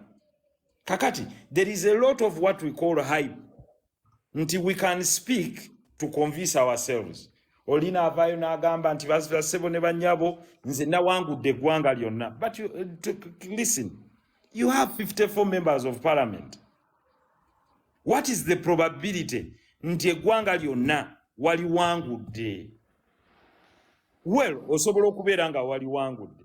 Can you produce that proof? Of course, ne proof eyo nayo neebula eri empirical, so it remain proof ku bigambo. Now, oli ayinza okuba tali convinced, ye najja n'agamba kakati gwotukakanya bukakanya. No, that's not the reality. Bw'ogenda mu kooti oba bw'ogenda mu kifo kyonna baga kituufu tiye abazannyi baabazannye ne bayitamu baliwa. Nti ku bazannyi abalina okuba mu parliament abazannyi 5, you have 10%. The independents abaliyo bali 10. That's why I was trying to tell my friend somewhere there. If the independents are alone, bagenda mu 10. The independents mainly came from the undecided. These people, while all political parties standing, then the people of that area did not choose any of the political parties. Meaning that speaks volumes. So I don't know what pattern joyagala tuogerereke election. Are you talking about presidential? Because we had presidential, we had parliamentary, we had local council, we had youth elections, we had women elections. So the question comes back, Onongaganti, who spoiled the election? Now the judgment is yours. But whosoever participated, mukola bino wamanga. singa omuntu yakwata n'akuba abantu, participation in election violence, and that is only adjudged by court.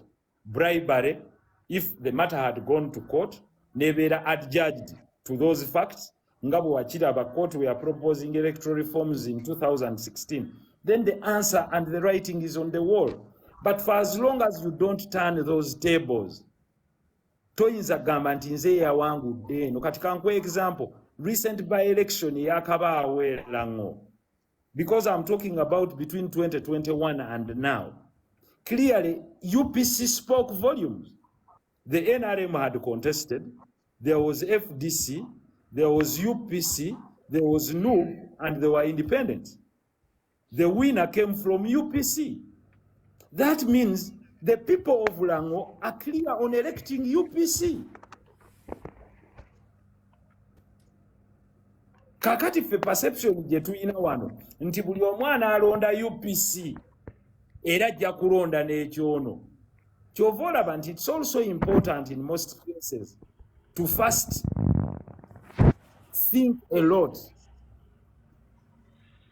of your next steps and how you convince and persuade Ugandans to join your cause. And this is what I said, Dias. There are many hundreds of people on this program. Kankwe, a simple example. You might find only 10 are typing. 234 are listening. Does that mean the 10 that are typing represent all the 244? No. The 10 that are typing might be too noisy, but the 240 that are listening might be borrowing and learning a point. Yesterday, we shared the program with you. We had 400, 500 people. Era nembagamba the same thing. That whereas I'll go visiting your platforms, that doesn't mean you must get convinced. No. Politics is about building blocks, and no one has monopoly towards building blocks. It is that person that gives hope for the future that will carry the day.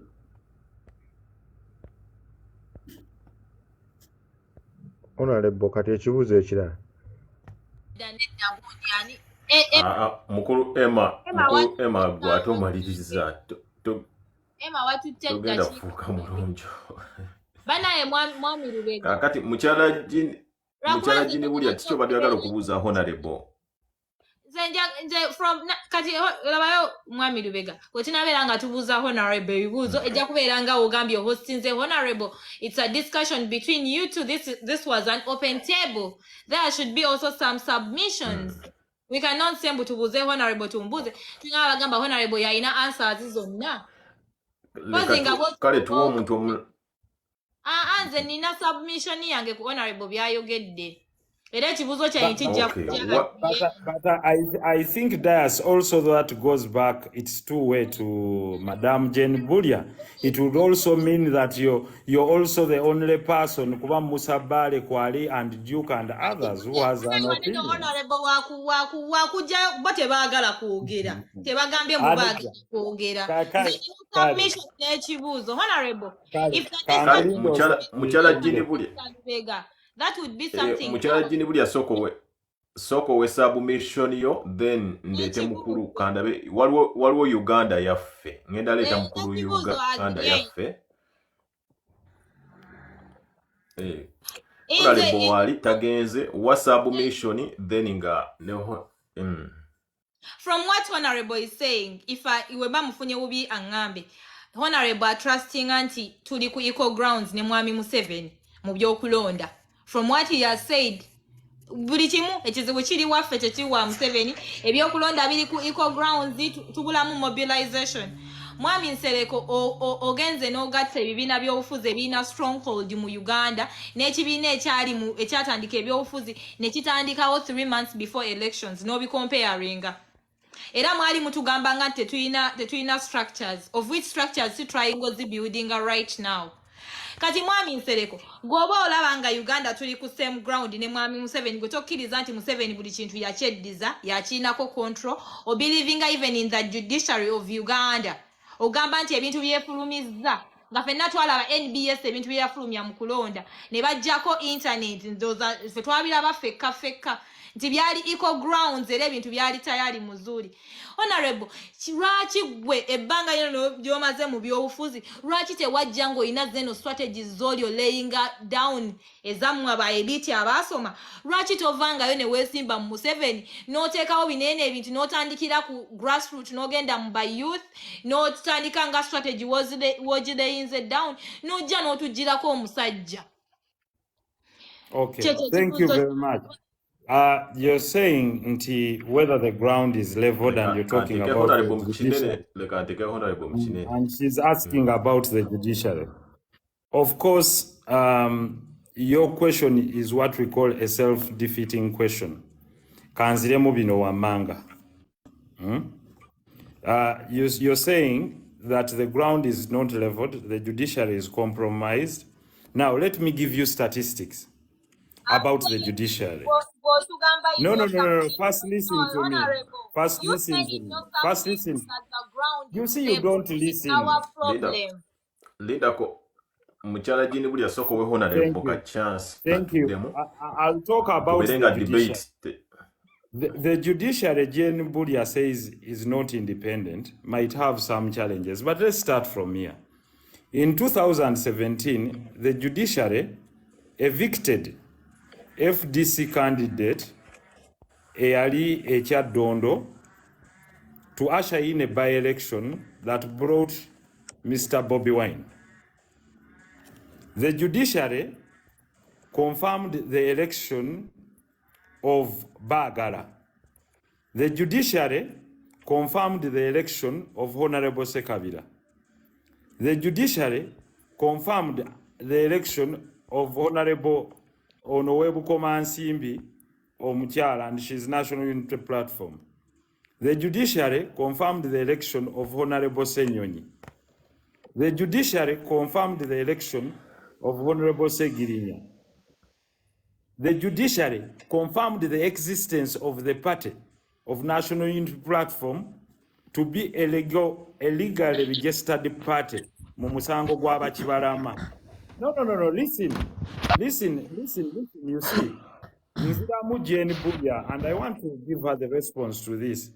You see, it is always also good to realize that whereas the judiciary has challenges, why don't you come out to say that when it gives you what we call apparent victory in ruling towards what is right, to what you think is right, or a judiciary battery compromise. Yes, President Museveni, no one has not said, has an undue advantage over everyone by the power of incumbency. And that's why I talked about electoral reforms. I think I talked about that he has the powers to appoint who serves as the chairperson and on the commission of the Electoral Commission, who is the returning officer.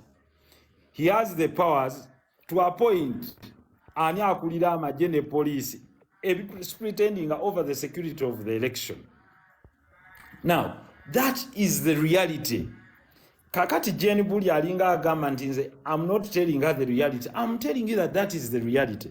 And I'm also telling you it is feasible to defeat him if you go on the grassroots and you start basically from recruitment of the youth. Chenkugamba nti the discordancy is nti whereas there is an appetite for change from all Ugandans, but there are those Ugandans that are not happy with the choices that are present, meaning there might be room for other choices. And that is all I'm stating, Jane Bulia. Thank you so much, Honorable. Kande teko ano mwami gwe bayita Uganda ya submission yo obo ina echi. Wanted some questions. The moderator has to oyino kumporo kusana mubuza ekibuzo. Or maybe Jane Bulia abuziza nti having seen all this in the past, why is it that you have not presented yourself? And Jane Bulia, I think the writing is on the wall. I can tell you, let's wait, the future will hold. Maybe, probably, at certain time you might see that opinion. Honorable. Jini Bulio yagala honorable yesimbe okuba president. I have a question for President Mr. Honorable Nsereko. Njagala kubuza tasobola kwesimbawo. Njagala kubuza Honorable Nsereko ebibuuzo ebimu for the first time. Sogerako naye, but I want to ask him some questions.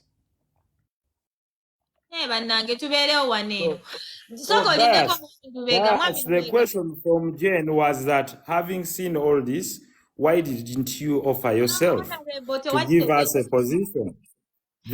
I think there is always time for everything, and I don't think anyone here must make for me a choice as to when I offer myself a given office. But when that time comes, I'll communicate to the country. Honorable ku nsonga yennyini. Jini Bulio ndoza honorable akuzema. Mbadde saba ozikize mbuza honorable. Yes, Mr. Barry. Tuyanza nnyo honorable kubanga ozzeeko wano n'oyogerako naffe. Tusiimye ebimu ebirungi tubisiima n'ebyo bye tutagenze nabyo mu maaso ne tubeera nga tutukkiriziganyiza naawe. Naye ng'ebimu bituufu newankubadde kati okusinziira ku mbeera eriwo biyinza okuba nga tebikola. Honorable omaze mu parliament nze nakulonda mbadde mulonzi w'e Kampala nga sinnavaayo. Naye gwenga abaddewo otuwa ssuubi ki ng'Abannayuganda ng'oggyeko ebyo kuba byogeddwa emyaka egiwera 20 olwedde nga tebibeerawo kati otugamba tuddeyo mu reforms. Kituufu tulina kudda mu reforms okubanga tukyusa Uganda okubanga tugenda mu nsi Abannayuganda gye beetaaga ate ng'olwedde byogeddwako okumala emyaka 20 malamba. Honorable. Okay, thank you, Mwami Bale. Mwami Bale, waliwo omusajja omu bwe yali atusomesa yatugamba nti omusoto okubojjera mu kinnya kye kimu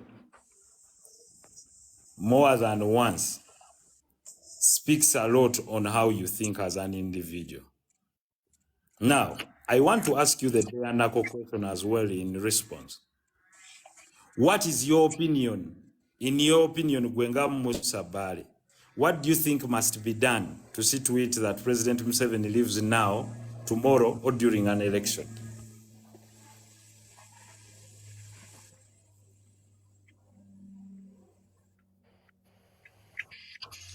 Mukulu Musa kwoli otuddemu. Kanzira Museveni. Jini Bulio agwagala okuddamu. Honorable. Nze ngamba ekyandibadde kikolebwa olwaleero. Tukiraba nti President Museveni yajja n'enkola ya divide and rule. N'asooka n'atwayawulayawulamu ng'Abannayuganda ne tubeera nga tusobola kufuna common goal esobola okubeera nga etugatta okubeera nga tukwasaganyiza wamu. Nze ngamba twandibadde tusobola okubeera nga tusomesa abantu baffe okwagala ensi yaabwe n'okubeera nga tubajja mu fear. Kuba olwaleero ekisinza okulemesa Abannayuganda okubaako kye bakola ye fear. Olwaleero tukkiriziganya nti Abannayuganda bonna bakooye enfuga embi eriwo. N'ekisooka Abannayuganda balina fear. Ekyokubiri bali divided. Ekyokubiri tulinawo propaganda ezitambula always everywhere. Kikyentegeeza mu eno point. Timbadde nsaba tukwasaganyizamu ng'Abannayuganda. Tusomesa Abannayuganda okwagala ensi yaabwe. Tubeere nga tubalaga kiki balina okukola kati ye procedure ze tugendako. Tetugenda kudda kugambira tulonde LC1 sima tulonde bino. Already tulaze nti President Museveni ajja kutubbirayo. Aleka tudde era tulondeyo baani abo. So gwe Bala agenda. Just a second, Jane Bulio. Let me ask. Mr. Honorable. Ani? What did you say, madam? Musa Bale, so you're saying wetowagira muntu yenna aneetaba mu kalulu. Anze akalulu sigenda keetabamu ow'ekitiibwa Honorable kubanga akalulu tukalonze okumala emyaka 20 tikana kyekakyusiza.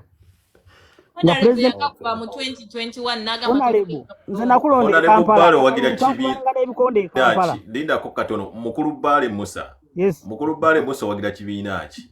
Muwe kisowaani kinene kuba yali ku podium. Njagala mubuuzo mukulu ono kubanga ate ebibuuzo bya mukulu Bale binyumi. Mukulu Bale wagira kibiina ki. Everyone must have a political party. Okay. Kasooke okusiima mukulu Lubega. Linda okatono mukulu Bale. Honorable mubuuze ekibuuzo ekyo olw'ensonga nti siwuliddeyo kibiina kya byabufuzi kyonna Uganda kiganye bantu kwetaba mu kulonda. Sinnaba kiwulirayo kibiina nga omukulembeze wakyo agamba baneete mugenda ne mulonda. Sinnaba kiwulirayo. naye I'm stand here to be corrected nti omuntu ali eyo nga wali okiwuliddeko nga waliwo omukulembeze w'ekibiina kyonna agamba temugenda mu kulonda neweka bakalulu ka kansala neweka bakalulu ka MP bane mumuwandiikawo mu comments nange mutegeere abagamba mu 20 abagamba plan B ntuusa okwebaza ababaddeko ffenna madamu Bulya honorable wa Kampala omukulu atukyaza Mr. Duku bonna nze ensonga zange ziri bwe ziti nti olwaleero ng'Abannayuganda honorable akikakasizza alina byaso tunyonyola nti Abannayuganda baweddemu amaanyi abamu tebakyala kulonda olwa abantu babeera baleese olina agamba nti abaleese gundi sijja kulonda omwana agamba akalulu katukooya which means olwaleero nti Abannayuganda system gye tubatwalamu tegenda kubeera ng'ekola tulabye ku nsi ezikyusizza obukulembeze naye nga tebayise mu kalulu naffe tusobola okubeera nga tukwata ku makubo agafaanaganako nga bwe gatyo kubanga olwaleero okakasiza bulungi honorable ti mukulu Museveni president wa Uganda olwaleero yalonda abakulira abagenda okubayisa akalulu yalonda abasirikale abakakuuma emmotoka ezikatambuza zize katugenda kukkiriza ddi nti akalulu akagenda kubeera nkajjako mwami Museveni which means olwaleero tulina kumobilizing Abannayuganda okubeera nga bakola peaceful demonstration okubeera nga tusobola okubeera nga tujjako gavumenti mu mirembe that is it. Omukulu ambuuziza ekibiina mwengwa nze ndi Munnayuganda ow'enkyukakyuka ndi Munnayuganda ow'enkyukakyuka. No, you don't belong to any political party. Wangi? Of which tebakaka muntu yenna his right not to belong to any political party. Mr. Lubega anjogereko kati waliwo kye bagambye lwaki olwaleero abantu bagamba nti bandibadde oba ow'ekitiibwa Bobi Wine yandisaanidde oba ki olwaleero abantu tebayimiriddewo ku lwa Bobi Wine nti baagala Bobi Wine nedda olwaleero abantu bayimiriddewo ku lwa Bobi Wine because Bobi Wine ayimiridde mu cause kyekiri kye babuuza Honorable Nsereko ti Honorable Nsereko ye okusinziira ku ezo reforms zaatulagana bukimu procedures zaatulaga yakolawo ki oba okitegeera bulungi yakolawo ki which means for olwaleero Bannayuganda kye tuyimiridde ku nkyukakyuka ajja yenna asitobeera ng'ozze nankyukakyukako obeerewo Honorable Nsereko ng'ostandinze with people ng'ostandinze n'abantu olwalala Bannayuganda ezo reforms tebagenda kukitegeera ne bonaakibanyonyola Omunnayuganda tasoma ekyo tukimanyi ate ng'oludde ekiri wero set Omunnayuganda bamuggyako okusoma Omunnayuganda ye muntu atasoma mawulire Omunnayuganda takola ki Omunnayuganda ekirala Abannayuganda babayita bannansuwa mukange nti waliwo Omunnayuganda ebisinza okutulemesa Honorable ayagala twesike ba MPs nga bakwata ku constitution nga mwejendi ba MPs Mr. Lubega nsaba kubuuzaako katono nze mbaviire kale mukulu Steve Mr. Duku ngenda kubuuza kantu kampi nnyo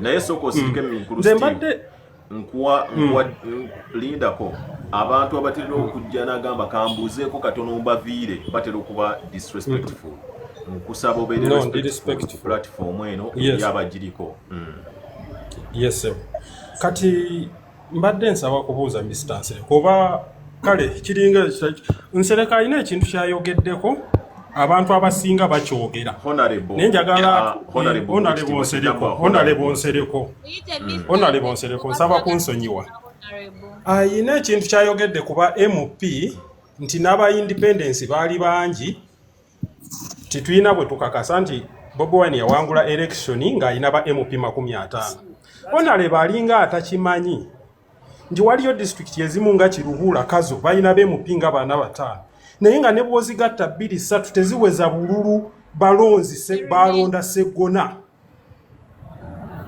ekyo naye akimanyi Museveni wayina amaanyi waasalaasala bu constituency ekyo Honorable akimanyi nsaba akyogereko aleke kubuzaabuza bantu bagendere mu ndowooza egamba nti awali MP abangi olw'okuba oli yafuna MP abangi ensonga lwaki alina amaanyi no waliwo abalondebwa abantu 100 nze waffe kabula MP alondebwa abantu abatawera na mutwalo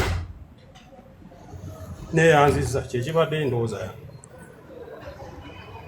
Webale nnyo okubeera ng'oli ngenda kankwere ku bugalo obadde straight to the point. Nerali bane abantu abasinga abaweereza wano request namulaba nga sibaleeta waggulu. Ekisooka temulina mannya gammwe gaddala, toli mu linnya lyo nga olaba nti Musabbale eryange Honorable Nsereko Muhammad Jini Bulya. Bano abalala bomba leeta olw'ensonga nti mbamanyi personally mmanyi accounts zaabwe. Kati nti abantu abamu nti temwagala kukozesa mannya gammwe. Oli eyo weyita Queen of Katwe nyinza okuleeta wano eno n'oteekako video ate ng'oli bwereere nga gwe ekigererwa kyo kyagamba kambeeyambulire live bagitwale. Kati bali frustrated mwami Lubega. Kati balaba nga Honorable Bireno otabiraba ne bagamba ba Honorable ali kuki. Aleka abantu kasabera tajja kuwemula.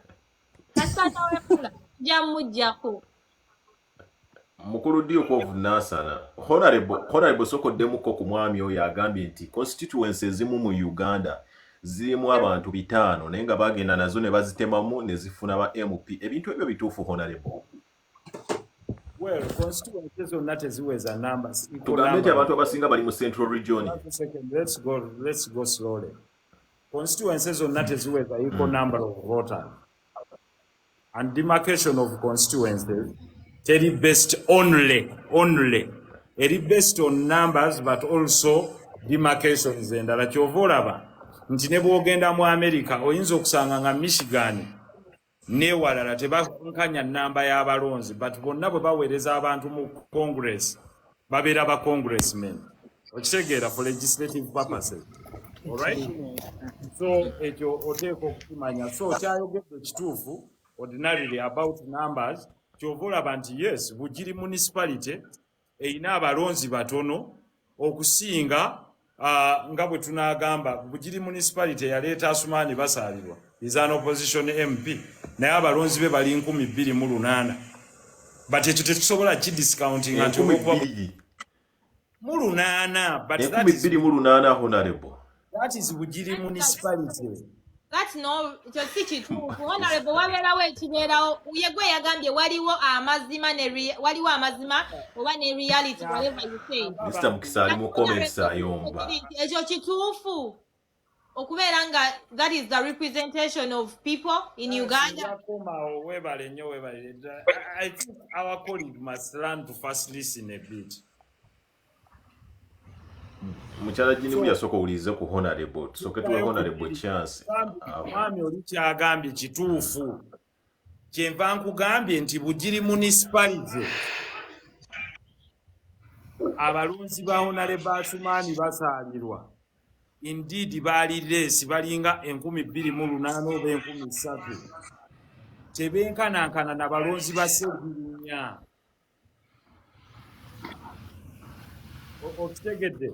But that doesn't mean nti bw'oteeka footprint wansi reflecting kino nti the statistics cannot be read in isolation or analyzed in isolation. Statistics are analyzed wholesomely. Kyekiri kyenkugambye era natandikiddeko nga nkikugaa nti ku bayuth if you bother to listen nti newankubadde wamu bayinza okulonda nga mulayini babaddemu 4 ng'ew'omulala babaddemu 3,000. But you see cumulatively, as you cumulate, tekisobola kuba nti eno statistic ejja kuwa ekintu ekifu nti abalonze ono wano baakyuse nnyo ne balonda omulala.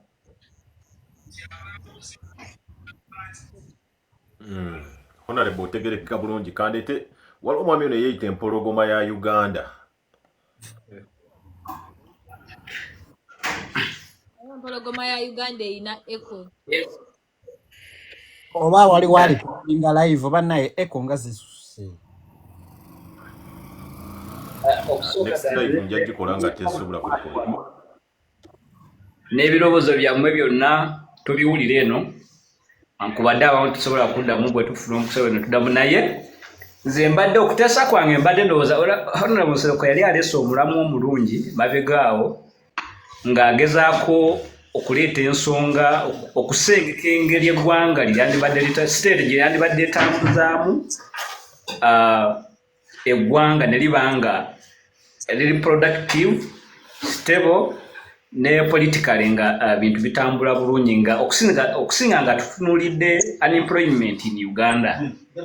Kuba kati ndowooza bwe buzibu buli okuaffecting obuli mu kulya ye kansa ali mu kulya eggwanga currently. So nze mbadde nteesa nti twandibadde tufokasinga nnyo ku ngeri eggwanga tulidabuludde tutya nga tuliita ebirowoozo ebyenjawulo. Tulina omubaka Honorable Nsereko n'asobola okuba nga agattako ku ebyo ebirungi ebyo byalina n'abitwalayo mu parliament. So Mr. Hostin nze mbadde nsaba tufokasinga nnyo awo kuba kati bwe tutunula politics alina obudde bwabwo bwa politics bubeerawo.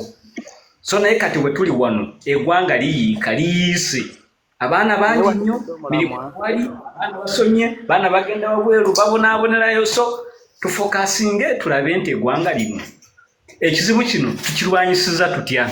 Ati bwemaliza ekyo nenjja ku point yange nga nze nga bwendaba.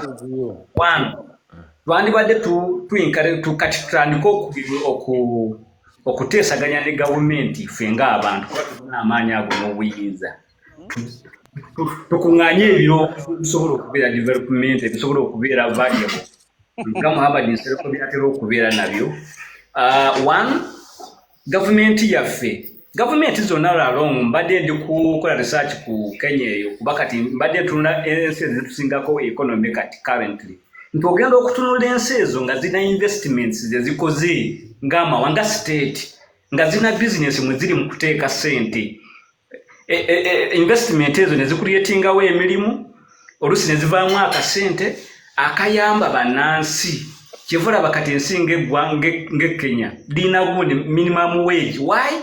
Because lisobola okuyimirizaawo enkola eyo wano kye tutasobola. Why? Nti wano sisitemu yaffe tutunulidde nnyo kwegamba politics. Buli omu n'atuna politics nga kati business mu nsi yonna nti president kati atunulidde byanfuna, atunulidde investment, atunulidde ettaka, obuntu obutonotono ne twerabira okupulaningira wananchi. So government yaffe tufube okulaba nti tugi nga tulabe nti ebaako ne business investments zeekola. Luli Honorable Nsereko yali complaininga ku TikTok nga tulaba engeri gyekwasaganyamu ebintu obubbi bwe bakozesa okubba ensi. Naye saafuna ku all time naye neŋŋamba nti ensi z'olaba ezo nga China, TikTok gy'olaba eyo nga gavumenti nga system investingamu. Kati gw'osuubira kye eggwanga nga litadde ssente mu business nga TikTok ng'okubanga gwe likwagaliza nnyo gwe ofunemu gwe Omunnayuganda dani abantu baagyo nabo ng'eggwanga okufuna.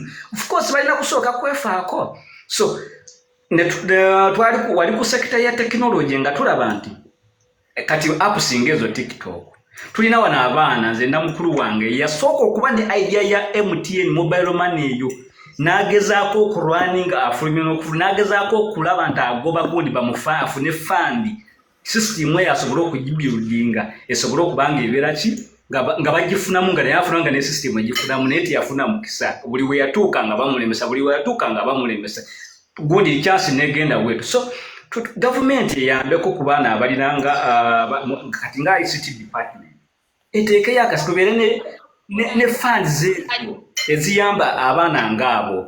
Tubeeko ne apps zetukola nga ffe bannayuganda ekyo ddi kyoyogera. Gavumenti yali ekozeeko ddi ekyo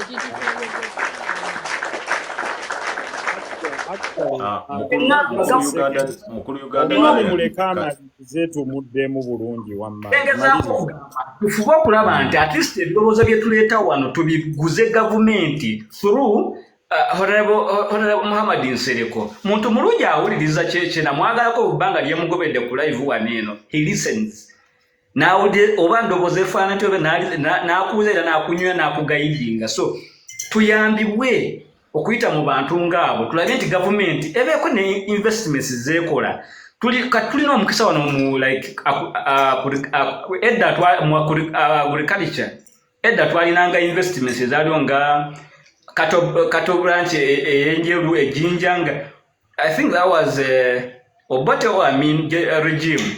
Nga ziteekamu n'ebintu byonna byatundibwa ne bigwawo ate ebyandibadde biwa Abannayuganda omulimu oba ebyandibadde biboostinga economy. Naye kati saawa zino gavumenti etunuulidde omusuubuzi wa wansi wano e Kampala n'atunda chips ku kkubo n'atunda chapati naye omunoonyeeko omusolo kweri gavumenti eba tetuyambye. So tusooka tu government yaffe esooke focusing esooke identifying some loopholes eziriwo business wise eteekemu akasente oba tugambe nga agriculture oba farming eteekemu akasente kiyambeko okucreatingawo okugaziya economy n'okucreatingawo ki emirimu mu baana abafuluma emisala n'ekiro. So nze endowooza yange entono kuba sisobola kumala budde bungi ng'abantu bangi wa. I think let me first of all commend this gentleman. Let me tell you. Abantu abalowooza nti waliyo abantu abatali ku value based politics kyekiri kyembagambye nti if you give an open platform, this gentleman stands for value based politics. It's not about individuals. It's about what can transform lives of individuals and what program you have. Therefore, yakugambye nti I will stand with any person willing to show me the program that can transform me. I'm also aware we have a problem, but I'm also saying, naye agamba nti show me the way. If you prove me nti this is the way that we will get there, that if you access power, that you will get me to this position, then yes. Mubyo, the gentleman tayagala kuddamu kola nsobi yeemu kyekiri kye nagambye nti you might find their voters who walked away from the polling day by saying none of the candidates has convinced me, and probably sigamba yes or no, he might be one of them. Ngalinda that person that will convince him to tell him, you know what, you can transform yourself through agriculture, you can transform yourself through technology, you can transform yourself through maybe investment in human resource platforms, etc. Because abantu abalowooza nti politics will be only about rhetorics and discussing individuals or discussing political parties. No, there are those individuals who want to hear programs specifically. Yagambi issue here is about the taxation. So if you don't talk about taxation, he might not be moved to go on that actual day and vote or even associate with your party. Because Ainzo Gamba, you've not convinced me. And that's why Asoseka Gamba, we should persuade the people. It is about persuasion. Nenga to abadde wa agamba nti atakiraba nti weekiri mukube bukubi. Where does that work? Awo kaneeteekeko mu kinene katono nnyo nga sinaba kukomyawo abateesa. Mpozi bannaffe mwenna abatulabira abatuwuliriza pulogulaamu eno ebadde wano essaawa nnyingi. Twatandise nga twogera ku miramwa eno naye nga emiramwa gizze nga tugenda tukyusa mpola mpola. Twatandikidde ku musolo ogwabaddeyo mu Uganda ogw'abasuubuzi nga twalabye nti abasuubuzi baakedde ku makya ne bagamba tugaddewo amaduuka ne beekalakaasa ne bamiitinga omukulembeze ne tugamba nti eno Uganda etuuseeyo etya okubeera nga omusolo tugenda kuba tugukuŋŋaanya ku buli kimu era nga Uganda eremereddwa okumaneginga emisolo.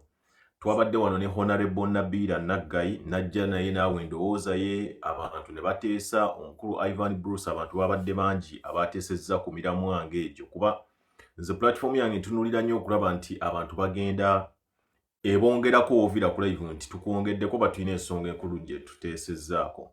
So ne tujja nga tukyusa mpola mpola ne tugenda ku mbeera z'ebibiina by'ebyobufuzi ne tutunuulira nti ebibiina by'obufuzi mu Uganda biri ku mulamwa ideology eri ki.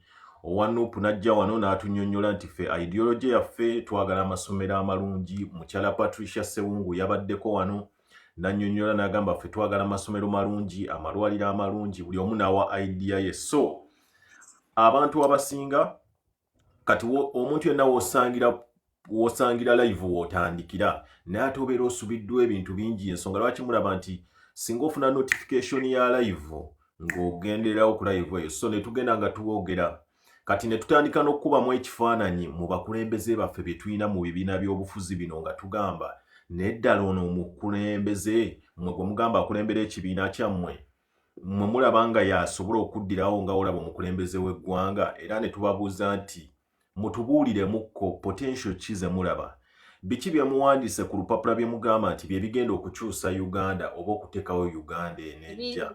Netya nja bagamba nti ebiri applicable. So nja bagamba nti ekirungi ekiriwo nti ekirungi ekiriwo nti live eno ebadde very respectful.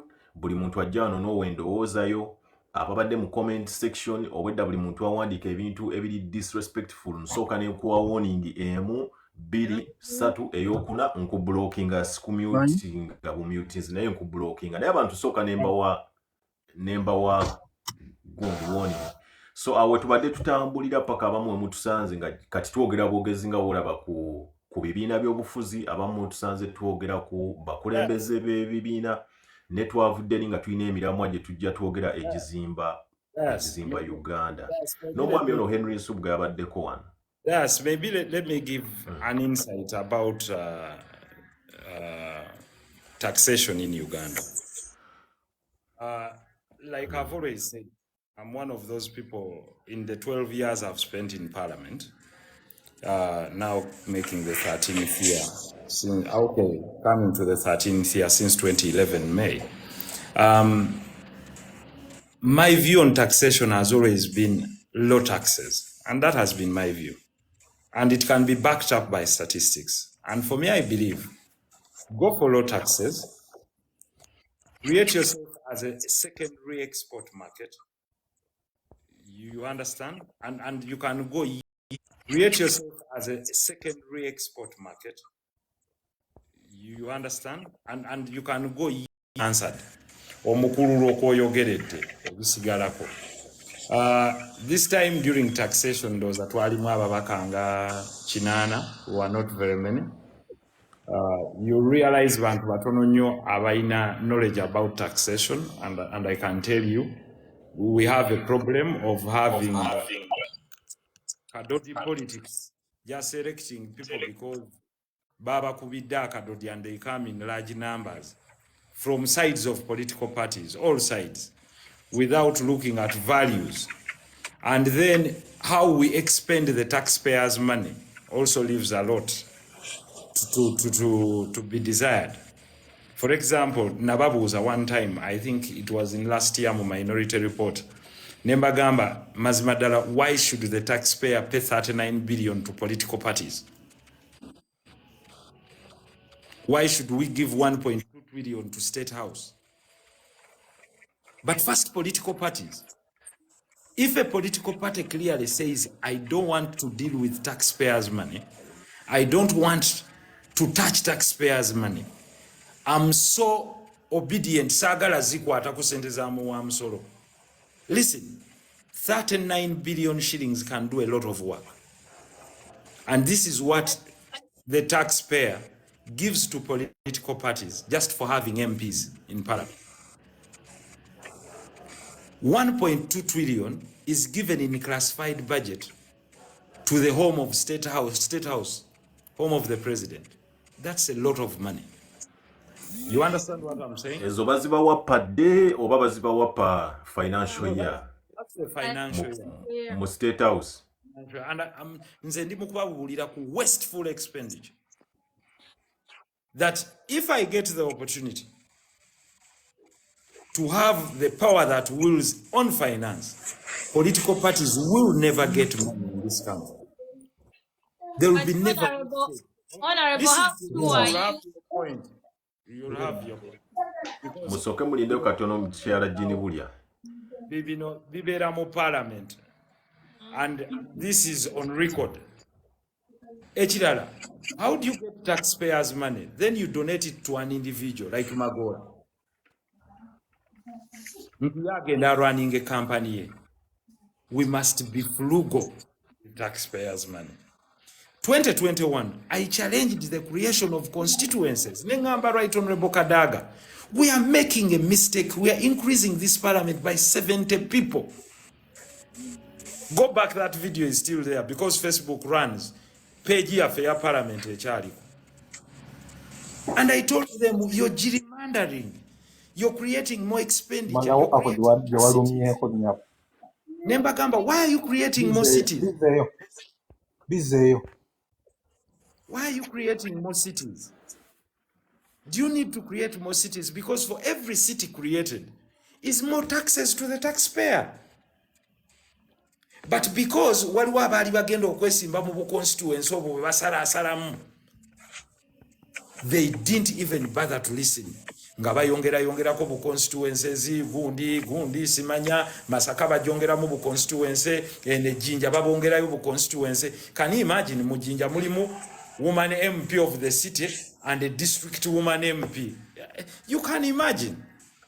But because at that time it was beneficial to certain circles, people were not interested in the debate. Now, let me come back to something that was interesting. Fenatu Alimo Parliament during that time. Do you remember the coffee bill? Ngabaleta proposal ya penalty? Do you know that during the coffee bill, ngatu creating a Uganda Coffee Development Authority, UCDA, do you know that twalimu ababaka mwenda 9?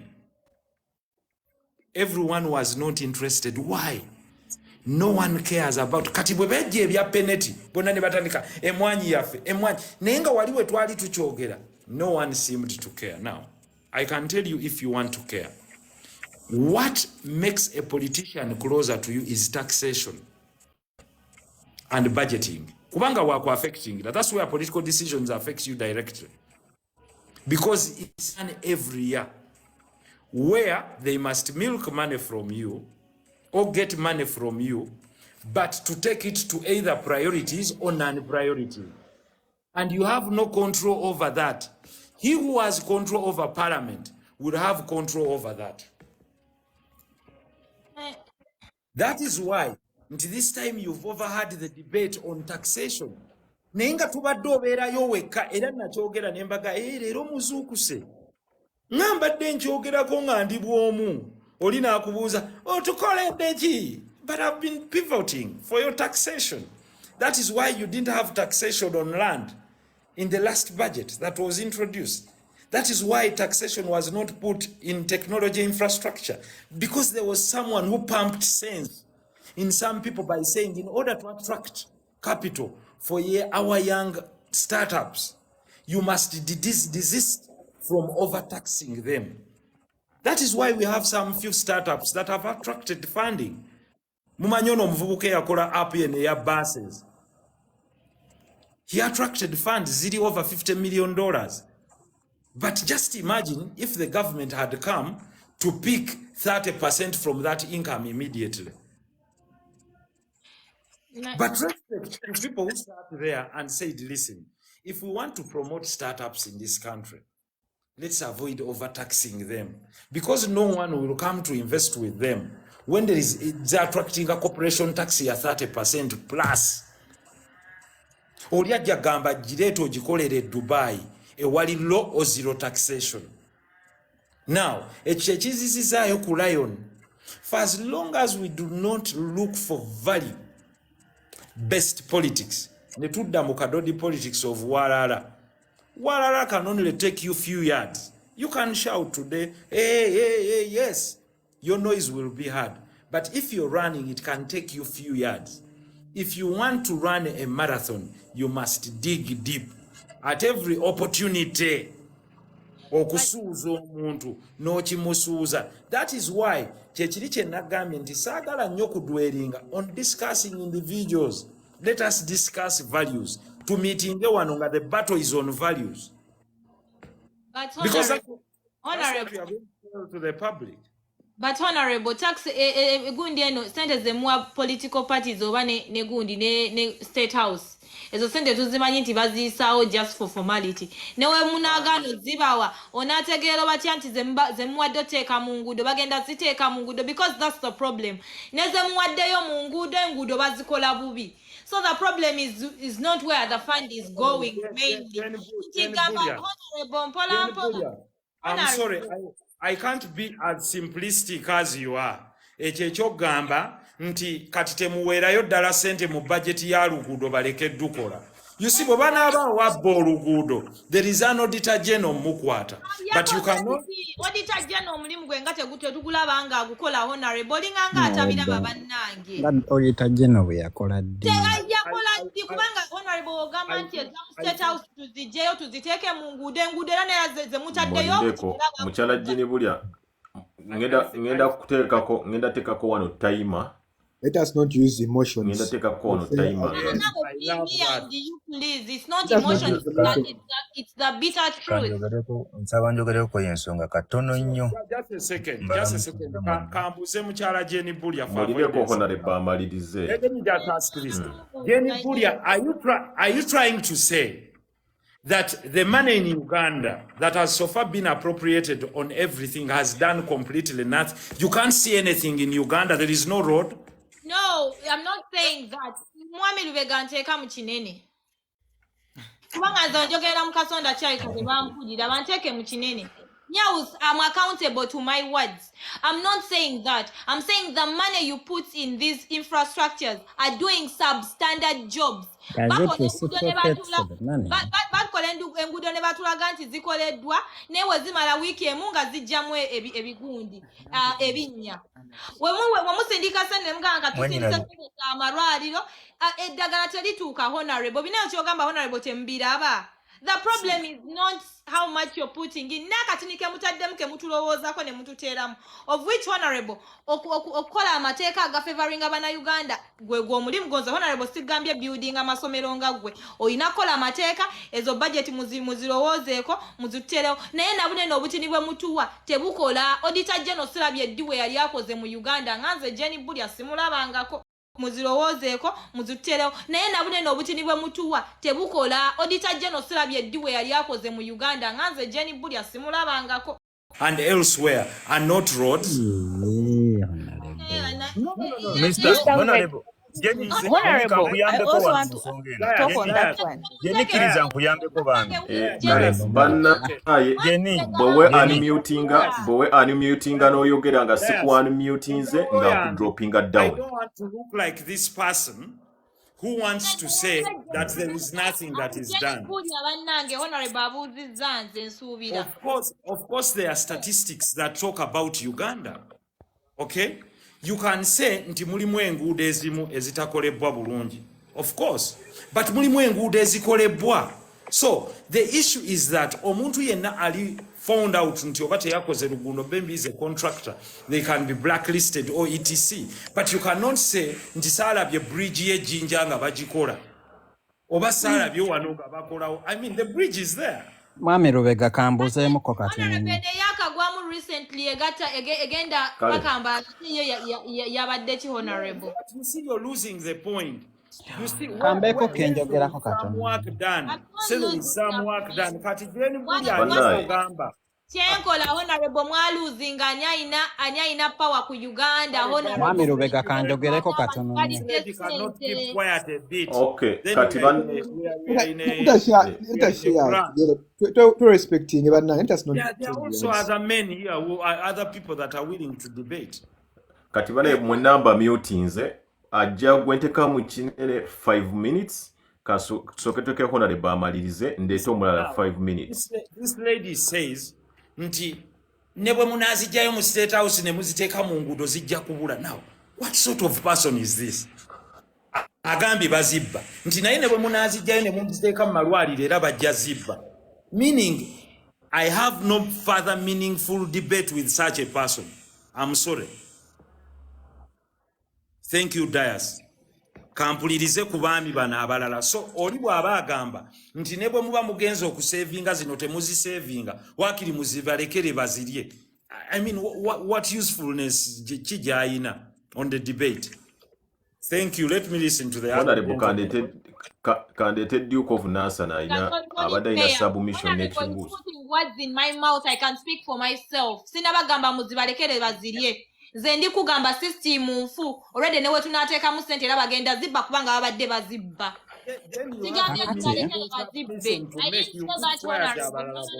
Honorable. And I'm sorry to unmute Mwami Lubega. Those are words put in my mouth in the sobola okweyogerera. Mwami Lubega. Challenge ni bulya nkumyotinze banaye muwulirize gwende 5 ku platform yogerere eddakiika 5 ngenda bateekako gundi timer abantu bali awo bangi buli omu ayagala kuwa submission ye balina ebibuuzo bye bagala okubuuza honorable bye bagala okubuuza mukyala Patricia. Just a second. I'm only requesting. I can even go down. And there are other panelists, people that are willing to ask questions. Baba nombalese honorable. Kati mukulu kugenda maaso. Without disrespecting the lady. Yebale nnyo ebibuuzo byabuuzizza yagambye in her opinion she has formed a conclusion nti tewali kisoboka kati takyalina kibuuzo kirala kawa abalala omukisa babuuze. Mukulu kugenda maaso. Kantandikirawo wennyini. Honorable otunnyonnyodde ebintu byo byonna era n'otulaga nga waliwo ekikoleddwa however much, however crippled the system is, however corrupt the system should be, nti waliwo ebikoleddwa. Does this reciprocate what we input? It doesn't. Ekirala, ogamba nti tulina projects ezirunning every now and then. We have systems that are running. Tunuulira project y'ettirinyi. Project y'ettirinyi bw'ebanga yakolebwa .services, novaayo n'ojja ng'ogenda kuauditinga project ng'eyo, n'ogamba nti omuntu akoze project eno yaani, nti ye .services yaani, nti ye gundi. Lwaki bwe muba mutendaringa projects zino eno, there is no like, simanyi nti oba muyita mu mateeka nti oba obukiiko mubukozesa, omuntu n'agamba nti kakati mu tendering procedures affe, contract I know committing such and such criterion, I know committing zineno gundi terms and conditions, or you know employing butugeze nti yali foreign contractor, or you know employing let's say 60% of our local people, of our local population, nga bwe kyali ku standard gauge railway. Kakati mwe service bwe yakola project yali overdue emyaka egyo gyonna gyonna mwakolawo kinga ababaka ba parliament eyo tugireke tugize ebbali tudde ku project ye Rubowa. That's a second. Mkudamu kimu ku kimu. That's Yes. a wonderful question. Because you pose the question that touches the heart. Echirese question yeno is one simple question. Do we give the money to infrastructure or to ziwe for expenditure in State House? Kati tudde ku .services.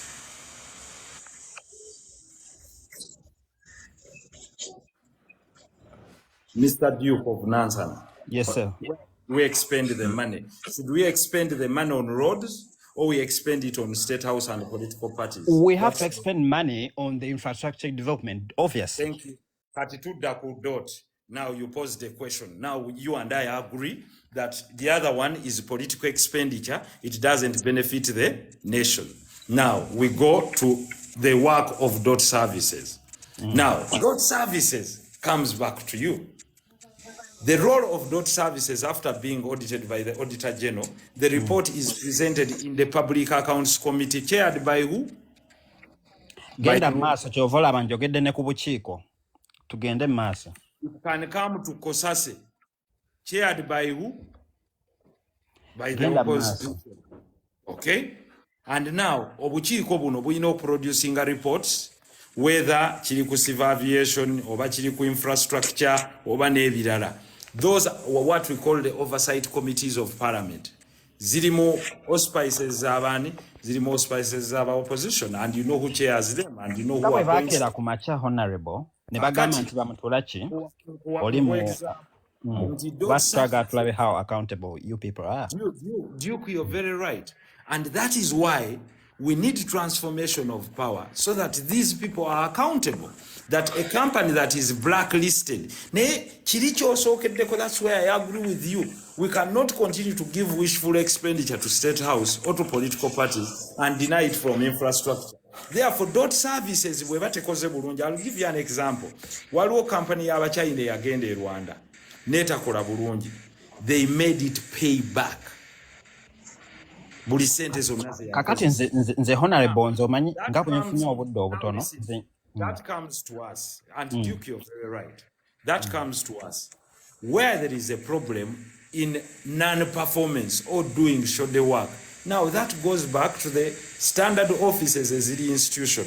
like that of the Auditor General, and then the committees of Parliament, which are in the hands of the opposition.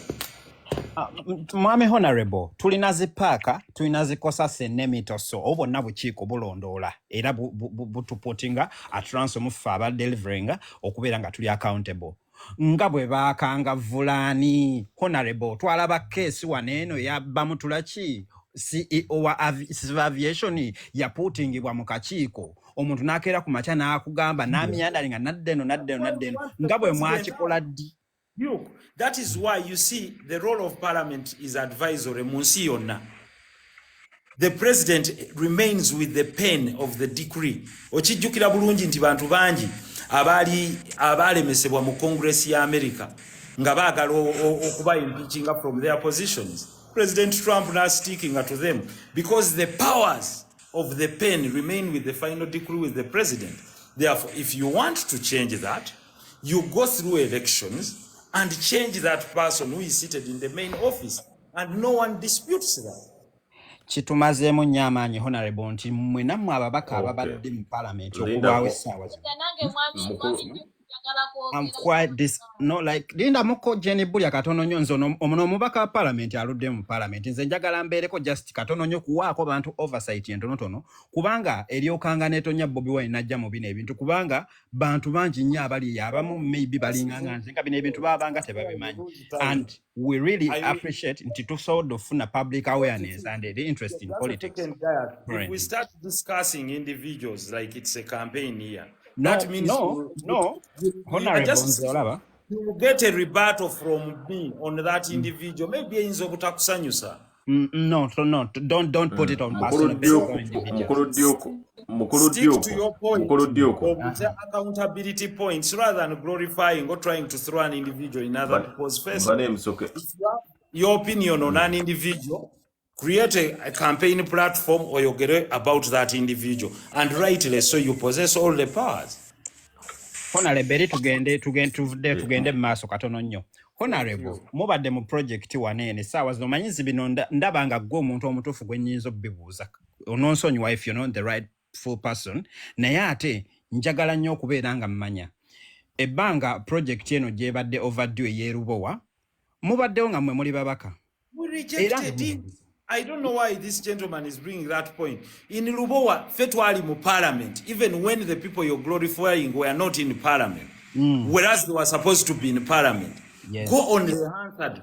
Who objected the giving of money to Lubowa? It was me, Honorable Numbers. I think we were only 8. So, meaning history vindicates us. I mean, history absolves us. So, don't ask me about Lubowa because I objected to it. Don't ask me about Roko. Kubana Jiwakanya. Never ask me about Magora because I'm on the record of Parliament as saying Temua Magora sent. Therefore, Lubowa is a botched deal. We rejected it from start. We were outnumbered by the people of NRM in Parliament and the money was passed for promissory notes for Lubowa. That's it. Kakati Honorable nze nga mmalirizanga nva waggulu kiriwo ekiti nti tusiimye nnyo omulimu gwe mukoze okutuweereza mu ggwanga naye ate nze nsuubira nti ebbanga lyonna lyonna nga tukyakeera ku makya ne tubaako nti omukulembeze asigala neyo soul nga yasigala nga edikri agirina ng'era bw'onnyonnyodde nti akyasobola okukeera ku makya n'ayita sek oba nek n'abatuuza mu gundi nti omuntu wa wansi essaawa akyagira okuba nga yeekola ki yeekaabirako maybe Uganda tebannakoowa kimala nti ne bw'anaakeera ku makya n'agamba nti newankubadde omuti gwa sabbone ngugula kasanvu nga gwali gwa 13 maybe tannakoowa kimala kubeera ng'ali ku kisenge naye ate nze nja kuvaayo nga ŋŋambe nti abantu ffenna n'ababaka ba Parliament bw'obanga Honorable ekyo obadde okusobodde okikola well and good but we really need people okubeera nga nammwe mukka wansi mu bigere byaffe abantu ba wansi aba bulijjo ne tusobola okukeera ku makya ne tugamba nti naye ate kakati kino tukivuddemu tene otherwise gye watandikidde watugambye nti kale kirungi maybe ebiganye naye ate maybe tetugenda kugenda eri gye tutamanyi. I agree with you. That is why I'm here with you. Ogambye ebigere wansi tubeere ffenna. That's why I'm here with you holding a discussion. That is one. 2, that is why I stand with my people when they have challenges by doing my cardinal role of representing them. You understand what I'm saying? When the matter of IFRIS was being presented in the tax procedure code, nalibuomu in 2017, how many people could even interpret it? This is what I'm trying to tell you, Duke. Kubanga okebera otya nti 40 poto eyina woman MP ate eyina ne site woman site MP ne site woman MP. I agree with you, but you see, kiddayo ku answer nti Duke, you reap what you sow. Bosimba emberenge. Kampeko Mr. Cobra. Just a second. No, Duke has a point. Chance honorable. Just a second. Bosiga emberenge toyinza kungula bijanjalo. When we were there, this matter was presented. Go back to 2021 as we were drawing towards elections. I think it was about, 2020, October. Nga tuli ku electoral reforms, nengamba abantu abaliwo don't go away. Let's not accept gerrymandering, creation of 70 new constituencies. Do you know what people were saying, Duke? If we are to tell you what happens in corridors, sifayo fe tugenda bukalulu. Kasitaba mulimu ne constituencies ezaffe nembaga, listen guys. This will come back to haunt you. When these people have a super majority, you'll see what it means. Kubana babuuza, lwaki mwongeramu ababaka babakadde? Anti kiri bwe kityo olaba honorable banakeera ku makya gwe ne bagamba nti gwe MP wa Kampala Central n'okeera ku makya n'omanya nti Duke of Nansana yalina stronghold, maybe let's say ewakisekka, just giving an example, nti n'ogamba nti eno ewakisekka ono Duke alagira talagira ne balagira gwe bw'onoogenda mu parliament n'obanga ensonga eriwo yakutembeeta nti kisekka katugikutule ku Kampala Central, it is of your interest era tojja kubeera ng'okiwa. All the MPs have been doing that. Abamaka bonna bonna kyensonga lwaki babikoleye ate nekyala mukulu Duke eyo balondera pate zaabwe. Coming back to the point, I think I respect you more because you have an amazing brain. Duke, what happened is that they had presented Nakawa and Kampala Central. I rejected the division of Kampala Central. Now you can go on record and know that this was rejected by me. And I said there will be no division of Kampala Central. Let's go in the constituency together as it is. Ayagala ajiwangule, atayagala alikeyo. Omubaka honorable, just maliriza. What does it entail for you people to keep on creating more districts which are having more budgets and many ministries? What's ours in Wokebera ministry, Twina ministry, Yakteso Affair. I don't know whether I'm speaking to you. I told you, I said no. Kakati atoli Mugamba, what does it entail for you to create? So, banaye kati, mukulu Duke, Ugandan princess, Ugandan princess. Yes. I either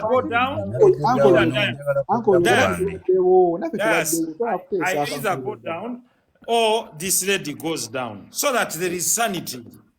No, Rubega, like honorable. That's why I want to accept, but I'm responding to others. I want to pick on one person. I don't know whether it's a fixture area or she can go down because there are several other people. I'm sorry, you're the host and this is your program, and I don't demand. But I'm also saying, if she's here constantly just shouting, it's better you keep her down. If she has something to say, she comes back. No. Thank you very much. I'm not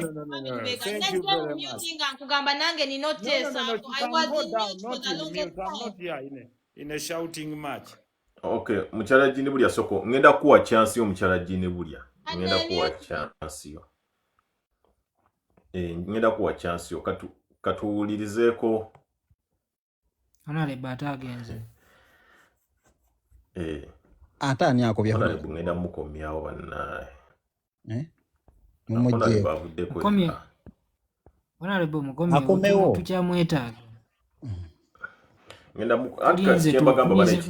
Let us be obuzibu bwe mulina buli webuti. What chance njagala always submission yemu. Give one submission and ask. I'm sorry, sir. I'm ready to be down. I'll come down, up, ngayali once. That's it. Because these are all gentlemen. They are so respectful. Okay, honorable mbadde nkusaba bwenti. Mukyala Jini bulya ali ku mute. Honorable abantu bakwetaaga waneeno tulwanyisiganye ebirowoozo. Nkwagala nnyo, but there must be some form of respect. I don't know what relationship you two have, but if there is a special relationship, nange kusaba. If it's not there, then you put her down. There is a decent lady here who has to make a submission. Okay. Honorable. Mukyala Jini bulya kankusabe naawe.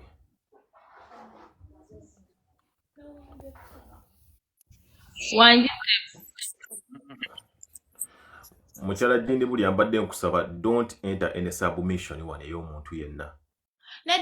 Bwana we mbadde saagala mmenya amateeka we soko owulirize saagala mmenya amateeka ga live eno siteeka muntu yenna wansi, like I don't take people down. Yasonga lwaki honorable badde olaba nga mukyala Jini bulya simujjaako muteeka wansi.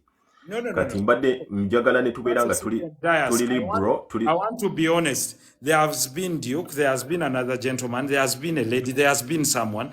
If she thinks she cannot consistently control her submissions, very simple. Calm down, then she can come back and pose a question. To tell Mr. Lubega that I also want to submit, and I've been muting myself. Okay. Anti kati mukyala Jini bulya soko owulirize. Mukyala Jini bulya obwedda mumyuti ng'era babuuza yafuuse musiru nga kasiru ng'ali eri. Duke of Nansana tetuwanvu.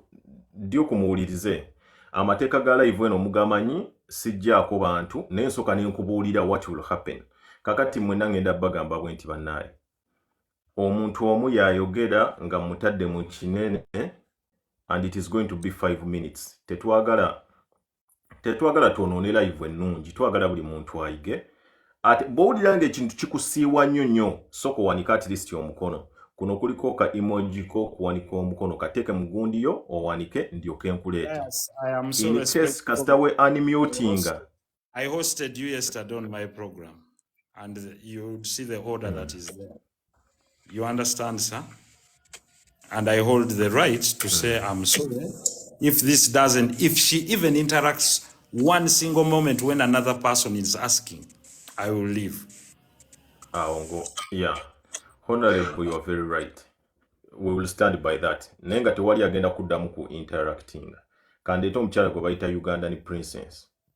Thank you very much. Okay, mwena abali ku live mbalamusizza. Ugandan princess owa submission yemu n'obuuza ekibuuzo kimu mu ddakiika 5. Kale Mr. Lubega, nze submission yange esooka egenda kubeera ku elections. First of all, Ugandan elections are not free and fair. Ne honorable akimanyi. So you cannot say that the majority will always decide. People vote not because they want, but because of the conditions they have. Mostly people in villages. They vote because during elections, these legislators will come, ajja kujja kuweeya 2,000, ate omuntu ali mu kyalo nawo mumanyi, bw'omuwaaya 5,000, ajja genda n'oyo amuwadde ssente. Ate abantu abali like the ruling party NRM will always have the money to buy the voters. Ajja genda n'oyo amuwadde ssente. Ate abantu abali like the ruling party NRM will always have the money to buy the voters. Beteekamu ssente. Ate aba NRM, they are funded by the ruling party. Ssente zaffe z'omuwi w'omusolo ze bakozesa okugula abalonzi. That is one. Then the other thing I think that has to change. Etandikira ku presidents, everything has to change so that we change the legislature, the executive cause. Nga parliament, it has so many MPs. We have over 500 members of parliament. Mr. Lubega, they are paid buli MP afuna $3 n'okusoba. That is too much money. Buli MP wabajja mu parliament bamugulira emmotoka. Emmotoka eri worth 200 million times 500 MPs. Ezo sente za muwi w'omusolo. Tulina okuddamu ne tudda like on the original districts, the 54 districts. So that tusaleko ku namba y'ababaka. Never ministers even. We have so many ministers that are doing nothing. At our minister, they are ministers and they are MPs. So they are getting double salary. And there are so many unemployed youths in Uganda that are not even earning any penny at the end of the month. Nayo no MP ate bamulonze kuba minister afuna 30 million for MP nafuna million 2 ez'okubeera minister nafuna those privileges aina security aina government car fuel bichi so sente z'omuyiwa omusolo tuzonoonye nnyo mu babaka like mu babaka n'aba ministers. Then the other thing gundi kyabadde agamba honorable nti sente zigende wa president mu gundi mu state house zebawa ebibiina by'obufuzi bazisaleko baziteeke mu infrastructure. But we have seen in Uganda oluguudo balukola it does not take 2 years oluguudo ne luddamu ne lwonooneka. Nze kenyini ayogera I went to a UPE school those years. UPE was good. But these days amasomero ge twasomerako aga UPE we cannot even recognize them. We don't even recognize the schools anymore kubanga classes ezimu like zagwa kuba n'abaana abasomerayo kati babasasuza sente so we don't know sente zaffe z'omuyiwa omusolo ziragawa. Last time like there was bali ba auditing parliament people on Twitter twalaba gundi speaker wa parliament sente zafuna mu travels. It's a lot of money. Miss Honorable Nsereko, he is in the same parliament, but the MPs we have did not even come out to say anything about that money. Mr. Rubego Chiraba. So, fenga bana Uganda, tulina okwekolamu omulimu. Mostly the youth, chi affecting affe. Kubanga bano ababaka, some of them have been in parliament for over 5 years, for over 5 terms. Omuntu abadde in parliament for over 25 years. What have you done? What have you even done in your own constituency? Nothing. Okujjako okugulayo ka ambulance kamu, ate bwe bataddamu kulonda ka ambulance n'okajjayo n'ogenda nako. Abaka abasinga bali mu parliament, they are just so there. Okay, nataddewo kati nina tayima wano gentunulako. Kale neyanza mwabi. Ziweddeyo nze kandete honorable mubuuze from your own questions. Okay. Honorable, just a second. Abadde onawa opinion ye. So abadde wa opinion yon. There's no substantive submission. Nze honorable wenjagala okubuuliza kino ekibuuzo honorable. Nti nakibuuzaako ne honorable Nabiira yali waneeno ne mubuuzaako the same question. Honorable tolowooza nti okugyawo bino political education ne civics eyaliwo edda nga abaana basoma kireetedde abantu mmwe okuba misinterpretinga okulaba ebintu kati oli wano abantu bali mu kudimandinga nze ngaze waliwo ebintu bye mpulidde ne ngamba nti kino siyinza kidimandinga mubaka wa parliament kati omwana oyo awadde example n'agamba nti mmwe ba honorable ba parliament mugulayo ambulance mugulayo ki naye kati honorable toli meant kugulira abantu ambulance temuli meant kuzimbira abaana masomero temuli meant kutwala abaana kubasigula olowooza nti politics we Uganda tayonoonekedde nnyo mu kwagala okukonvinsinga abantu nti empyajja abantu n'abaguliranga ebintu ng'ebyo mu kifo ky'obbagamba ffe tuli wano bakiikirira incident endala eyaguddewo ye ya honorable Mathias Mpuuga ey'obukadde 5 nti nze ngaze natuuka ekiseera ne ntandika okutegeera omuntu nga mukulembeze nze abantu bajja wano nga nina live tammanyi simumanyi nangamba alina omwana we tasoma ayagala muyambeko kino agenda bweru mugulire air ticket mufunire visa ngabigamba nze gwasanze ku live gwatamanyi olw'okuba nina live stream temulowooza nti honorable e Uganda twetaaga okomyawo ebintu nga civics twetaaga okomyawo nga olaba political education biki bye baali basomesa abantu nti omubaka wa parliament akola kino nti minister akola kino nga olide ne ministries ozulidde bazeemulugunyaako oli n'agamba nti tulina ministry ya kino eya kino abantu tebamanyi migaso gya bino bintu. What is your view about that? Nagambye nti Ugandans speak more than they listen. So the biggest problem we have is ignorance. N'atamanyi ayagala okumanya nti alina ky'amanyi. It goes back to the same question. If you hear a Ugandan ng'abuuza nti sente kale temwandizijja mu State House na bibiina kuziteeka mu nguudo kuba nayo bajja zibbirayo. Kati oyo ye mba sikyalina ansa ye nga njogera n'omulala addako.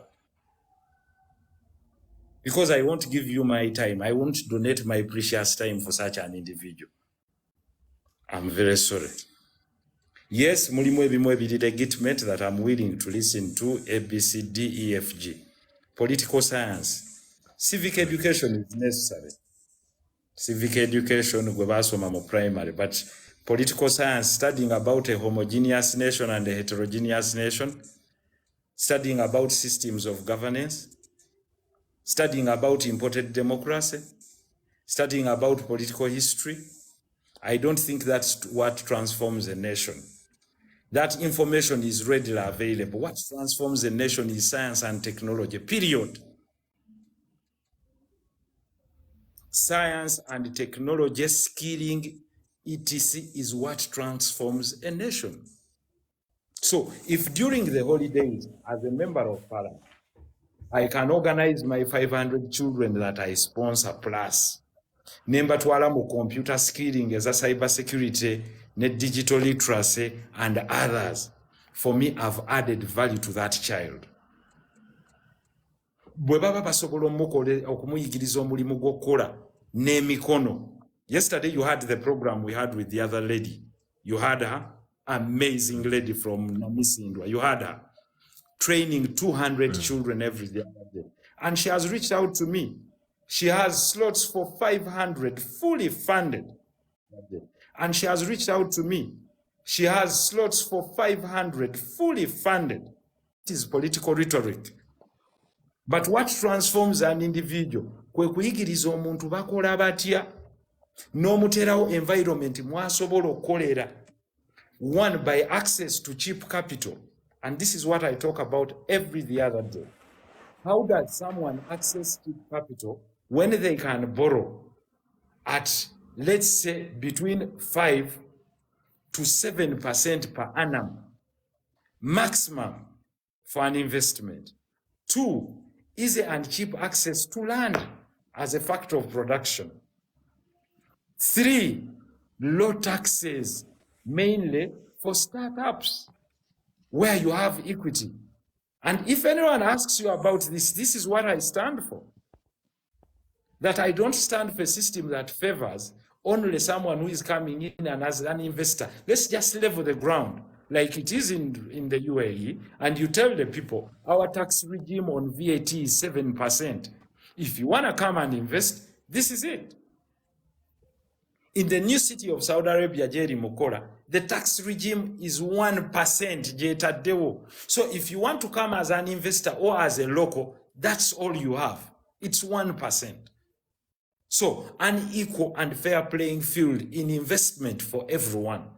Let me tell you, a nation where people are economically empowered, they have less appetite for politics. For as long as they're economically empowered, no one cares who even runs in politics. And that's where I want to also agree with this lady who has spoken before. Politics has become a business. Nti buli wabaawo akalulu, ebifo abantu babirulunkanira bangi. Because maybe outside politics they hold no professions, oba n'abaziina they cannot find jobs. And rightly so. That's why when I started, I told you, until we run on value-based politics, giving a promise to every single young and old Ugandan that for the young you have a future to be employed or to start a business that is sustainable. You have a future for free and accessible health care and housing.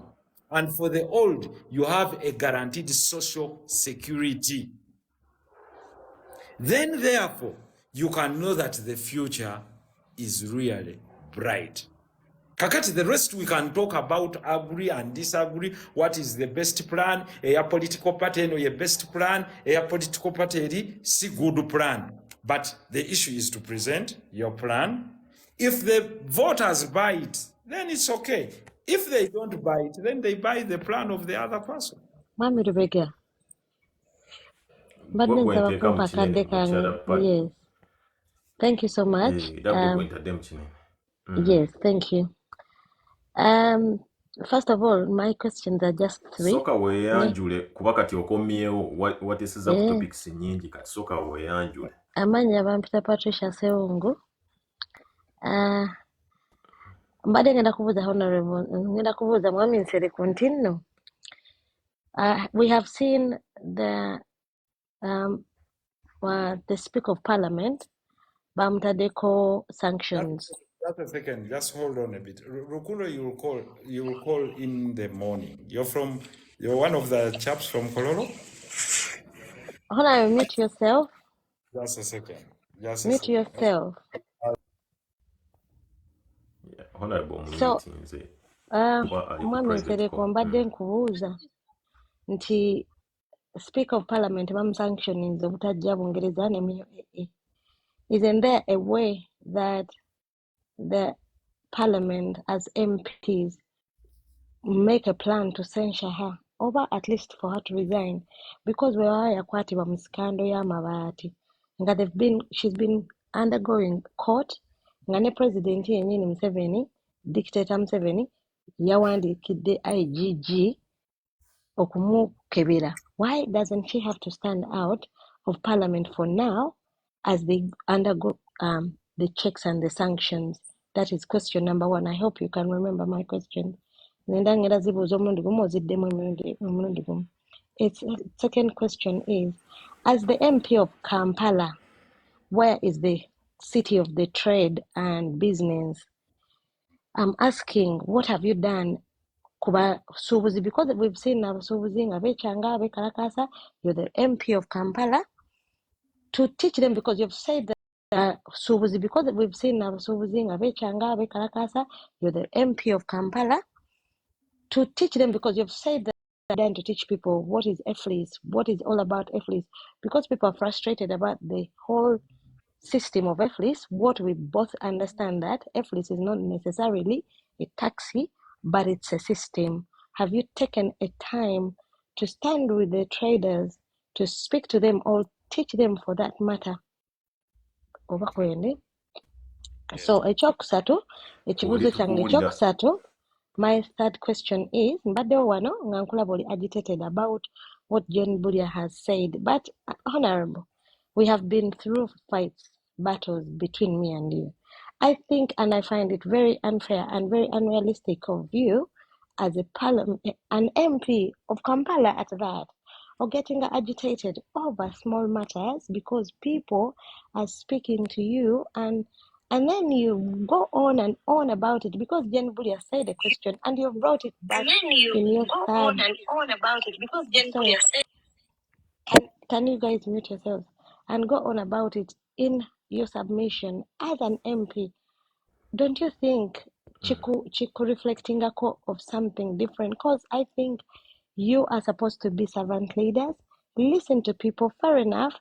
She could have been indisciplined, but don't you think it's only right for you to discipline her than walking away? I'm walking away, get agitated. I mean, you're an MP, for heaven's sake. Ndabanga nze gwe atabadde patient enough ate nojja n'omwogeza with ng'omupatronizinga in a very rude manner, n'omwami omulala n'ogamba muno alina omuwala gwe bayise princess, Ugandan princess, nti ebintu bye tebiri up to standard byabadde abuuza.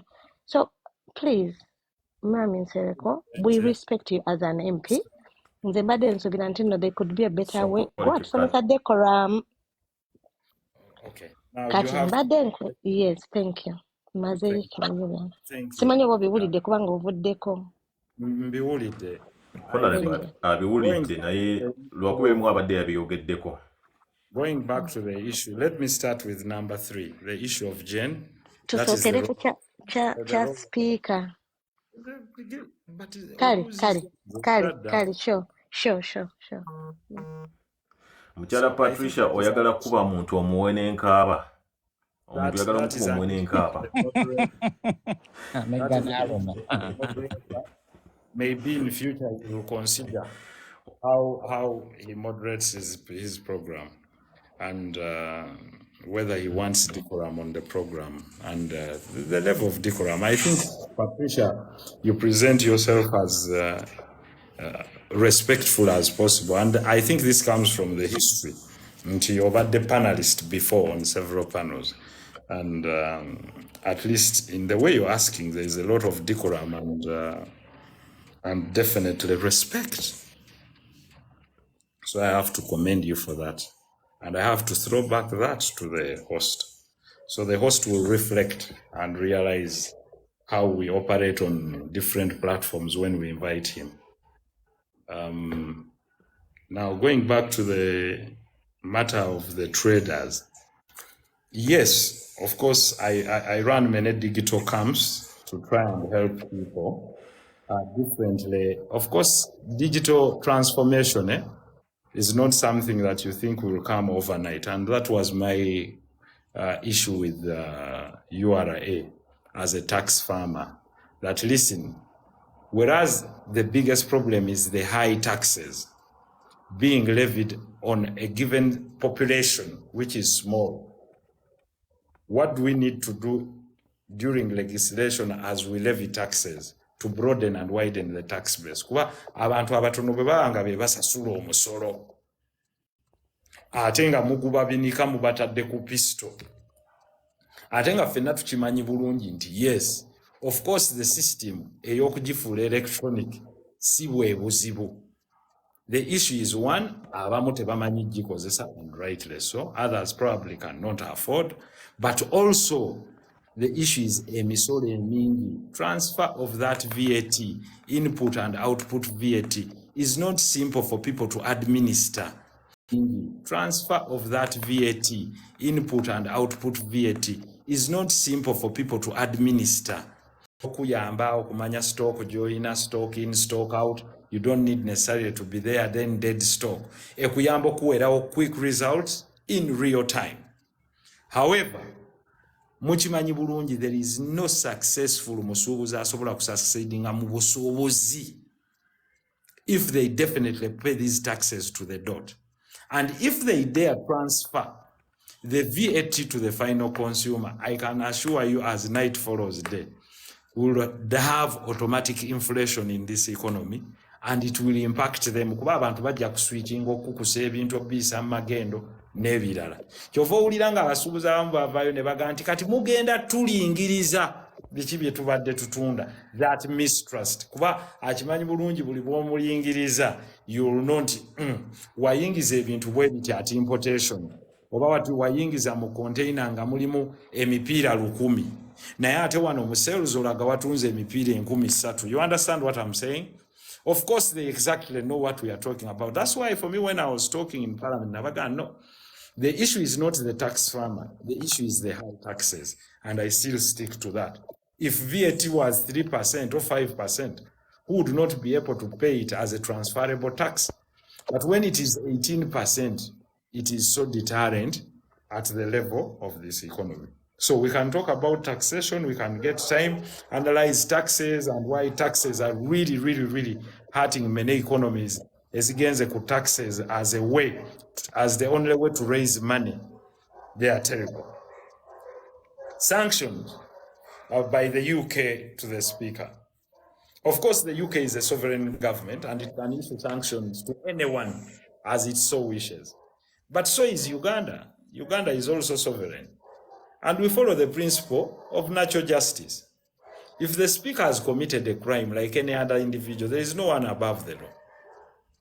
And we are saying that in Uganda, they are system that if you're indicted, for example, Chitutu, Nandutu, and I can talk about Abantu bonna abali mu Mabati. Can we talk about them now here? All those implicated in the Mabati saga. Those that were implicated in the Mabati saga, mwalimu bano Wammanga, ba ministers, and I can talk about them. 1, Matia Kasaija. 2, Nabanja, Prime Minister. Okay? 3, Right Honorable Kadaga. 4, the Honorable Lugorobi Amos, who is still even in court. Amos Lugorobi. Okay? there are about 22 government officials. I can then Chitutu. Honorable, just to interject 1 second. In UK, for example, where I preside, when the Prime Minister Boris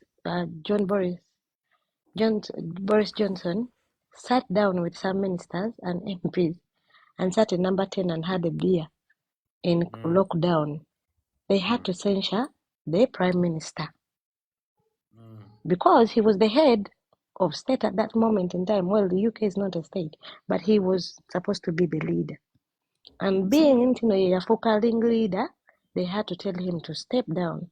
My question is, can they bring out at least to say that, look here, we are censuring the Speaker of Parliament. How could she, being number 3 in the country? Just a second. We have the Vice President implicated in the Mabati saga. She's the Vice President, number 2 of the country. That's why I'm telling you, we have the Vice President, we have the Prime Minister, you understand? We have all those people you're talking about were implicated in this saga, and they acknowledged, and they went ahead to return. This is Mabati. So, the question I'm also asking simply, don't you think it's also a little bit weird, but it's within their opinion, and no one can challenge them because that is what the UK thinks. And for me, the question would have been imposed. Well, amazing United Kingdom with its principles and levels of integrity, and it's against corruption, it's against human rights abuses, it's against violence. And let's come back to this question. 1, we have the Vice President of Uganda, Right Honorable Jessica Violence. And let's come back to this question. 1, we have the Vice President of Uganda, Right Honorable Jessica. We have Chitutu. We have a list of all other ministers and ministers of state. Why not also sanction the Vice President? But that is their opinion. Now, that is where I show you that there is imputed bias. Yes, if you say there is corruption, and if you say that those that were not arraigned in court, we have those that have been arraigned in court. And in any case, the matter has not been adjudicated over by court. Where is the principle of fair hearing? Presumption of innocence, which we talk about in common law. That even if Nandutu is in court, but the courts have not convicted her yet. If they convict her, rightly so. But even if they don't convict her, it's within the wisdom of the United Kingdom to sanction anyone. And it can sanction you for any reason, because countries run their foreign affairs policy depending on their interests. See where Chiri, Patricia? Yes. Because American government, it's our interests first. And this is why I'm dying in my heart and asking myself that Netanyahu has conducted a genocide. Okay? Why isn't there appetite for the UK to levy sanctions on Netanyahu? Who doesn't see it that the other day, that whereas there was a horrible massacre by Hamas that all of us condemn, but there is an ongoing genocide that no one is willing to condemn, that they are looking away from. So where are their so-called clean hands that they are coming to wave in Africa? Will I be wrong to think, this is my last question and I'll leave you. Will I be wrong to ask or to say or to think, is Museveni behind the sanction himself? Linda, Because Muchala Patricia, just according to the letter he wrote to the Patricia. IGG, sorry. And now coming back to the basic principle of sanctioning as a tool, because it is a tool for punishment used by some countries as a tool of foreign policy against others. And you would see that those that were sanctioned included people in Venezuela, etc. How many people have been involved in human rights violation? And you hear they are even in the top eclipse of the army. Can I tell you one thing? And this, Patricia, you'll agree with me. There is a lot of hypocrisy by mainly the United Kingdom. By the way, to issue those sanctions, before they read them out, I can tell you they consulted. That is why there is no person in the first family that can be sanctioned. You know that? But don't they know that if we talk about money being swindled in Uganda, who doesn't know? If you talk about money, nti abantu bagenda abayimbi ne babawa sente, they got one individual who uses taxpayers' money without budget. Gwe tokimanyiyo wano mu Uganda abantu ne baga nti tugenze mu kifo kino oba eggulu oba gundi atuwe sente. And you say the UK is really seriously talking about corruption? Nti mabaati. So that is I'm right to think that Museveni could be behind the sanction. The UK has sent here a company to get a contract without bidding. You know it. It sent here a company called Chorus to get Ugandan roads without bidding. $660 million. You know it very well that they have sent a company to ask for Kirembe mine because they want not only copper, but they want cobalt. So definitely they know nti mulimu bye mugamba nti katuggyemu ono banaatulaba batya bannaffe Abamerika nga tetulina kye tukozeewo. But definitely you know amongst the punishments she's carrying, yes, eno eyinza okukozesebwa nga scapegoat. Kyekyo lwaki yabapoozingidde ebibuuzo nti bwe muba mugamba nti mwamusanctioninze lwakuba na nnyumba. You know how we reach out to the UK registry on houses within a minute. Fena twandibadde tumanye ennyumba ya Right Honorable Anita Among. Within a minute, if you go to the company house, you all know you would know whether. Within a minute, if you go to the company house, you all know you would know whether.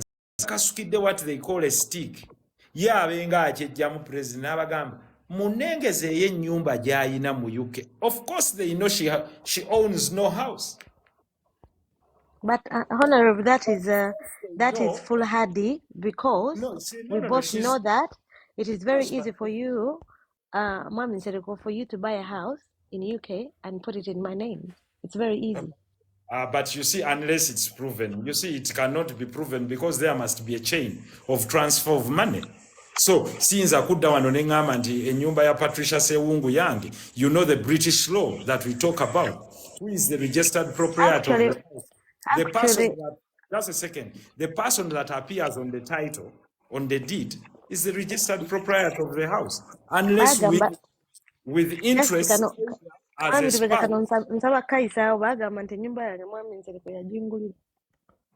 Yeah, because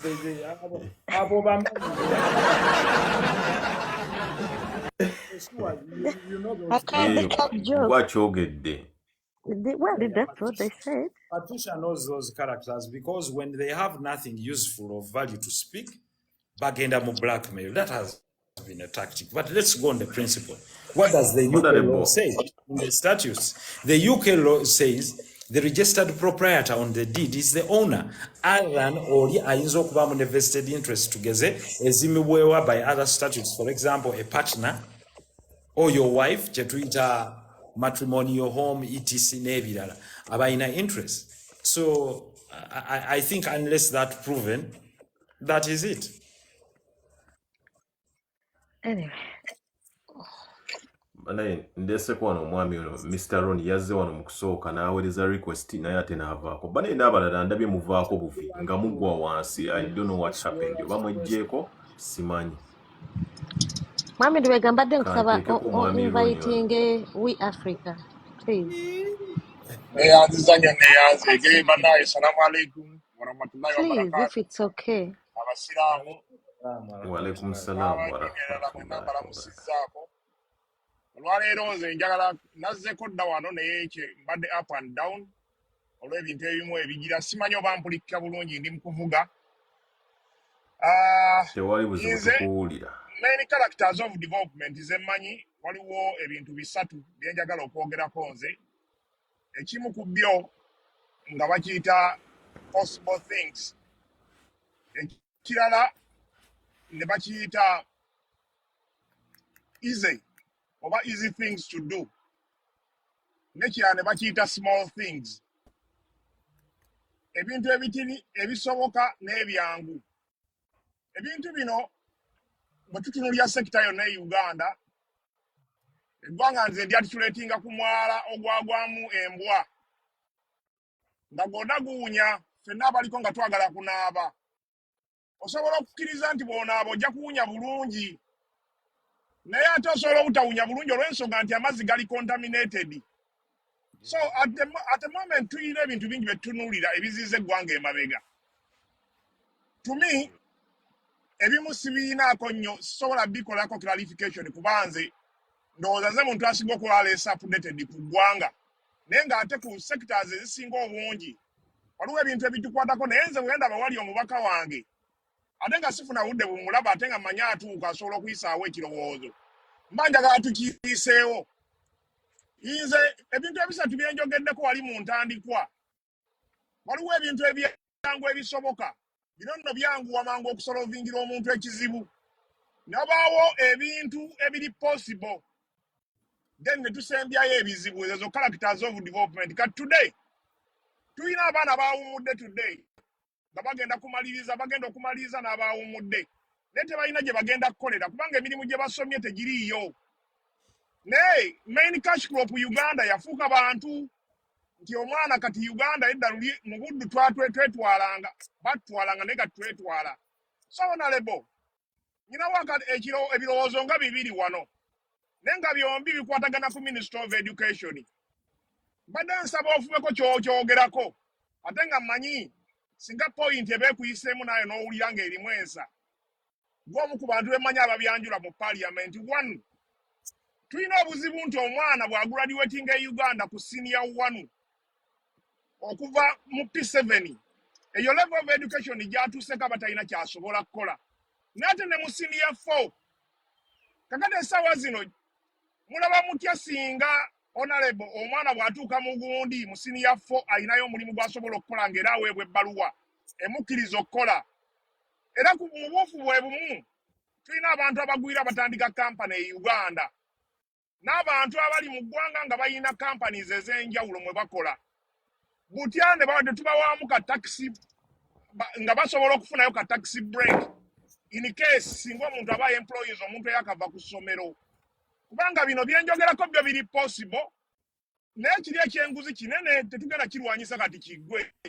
naye ate waliwo ebiri possible nti omwana amala okusoma nga talina mulimu naye ate bano abantu abagwira bakola kampani e Uganda ne mumugamba tujja kuwayo ka relief naawe wennyini Munnayuganda singa okozesa student yenna n'odiikira yalinga nti abaana bankolera baabano naye bakagraduatinga kubanga abaana teri abakozesa ate n'experience gye babasaba tebagiina wabula instead abaana bakozesebwa nga today abamu kubatukulembera Uganda efugibwa ku condition ez'omuntu omu ze natuuseko n'okugamba oba parliament kubanga omuteesa w'eggwanga ali omu ne ssente zonna zetumuwa nalabye agabana kawumbi olunaku ne ngamba watya kubanga buli kirowoozo yalina kisayiningako okukola ababaka kati tetukyalina maanyi watya ne tuggalawo parliament ssente ne tuziza ku byalo ne zitandika okudevelopinga eggwanga that way omuntu ne tugamba nti bajeti y'ekitundu ekyo katugikwasa ono ne tubeera n'abasenators ab'ebitundu nti Kampala yonna ekulirwa muntu gundi parliament ne tugiggalawo ng'ab'e Kampala tulaba gwe nga gwolaba president lw'oyagadde kubanga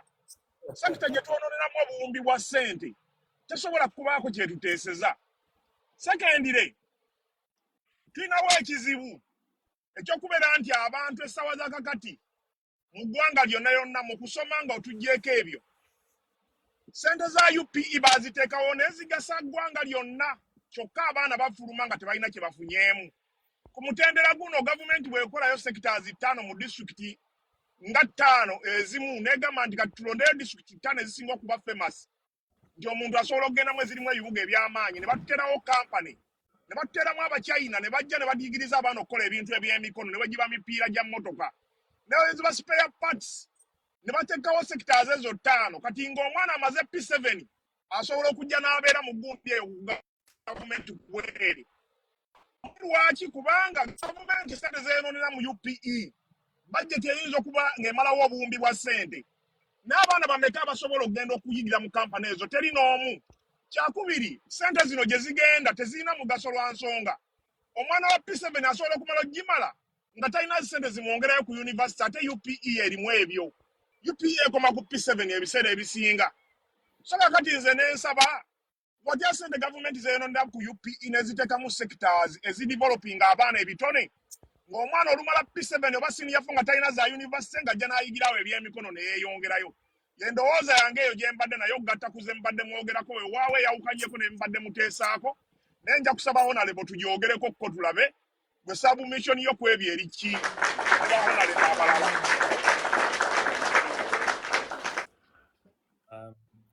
Mr. Ronnie, thank you so much. Bwana Ronnie, mukadde waffe. Ebigambo by'olyogedde birina amakulu. Eggwanga lyonna erirowooza okukulaakulana lirina okulowooza ku baana baayo, naddala abavubuka n'abaana abali mu generation eyo nti omuntu yenna afuna okutendekebwa addawa. Therefore, education system yaffe nga bwe twajogera, and we've talked about this in parliament, if people care to follow, lwakuba abantu bacherry picking on what they need to follow and what they should not follow. Nti ebeere nga bw'olaba ey'aba South Koreans, they went to a skill-based education system. A skill-based education system is an education system that produces people that are readily available for the market. Market yeetaaga ba electricians. Market yeetaaga ba nursing aides, olinaavuma obwa nurse, bano ba caregivers.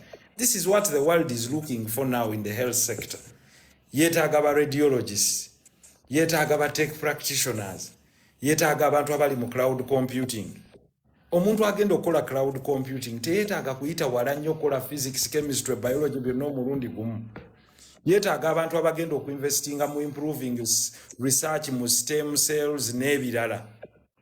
Production of insulin with the rise of diabetes. Kyekiri kye nagamba nti the fact that the country teyina kye tuyita focal point nti twagala kubeera ki.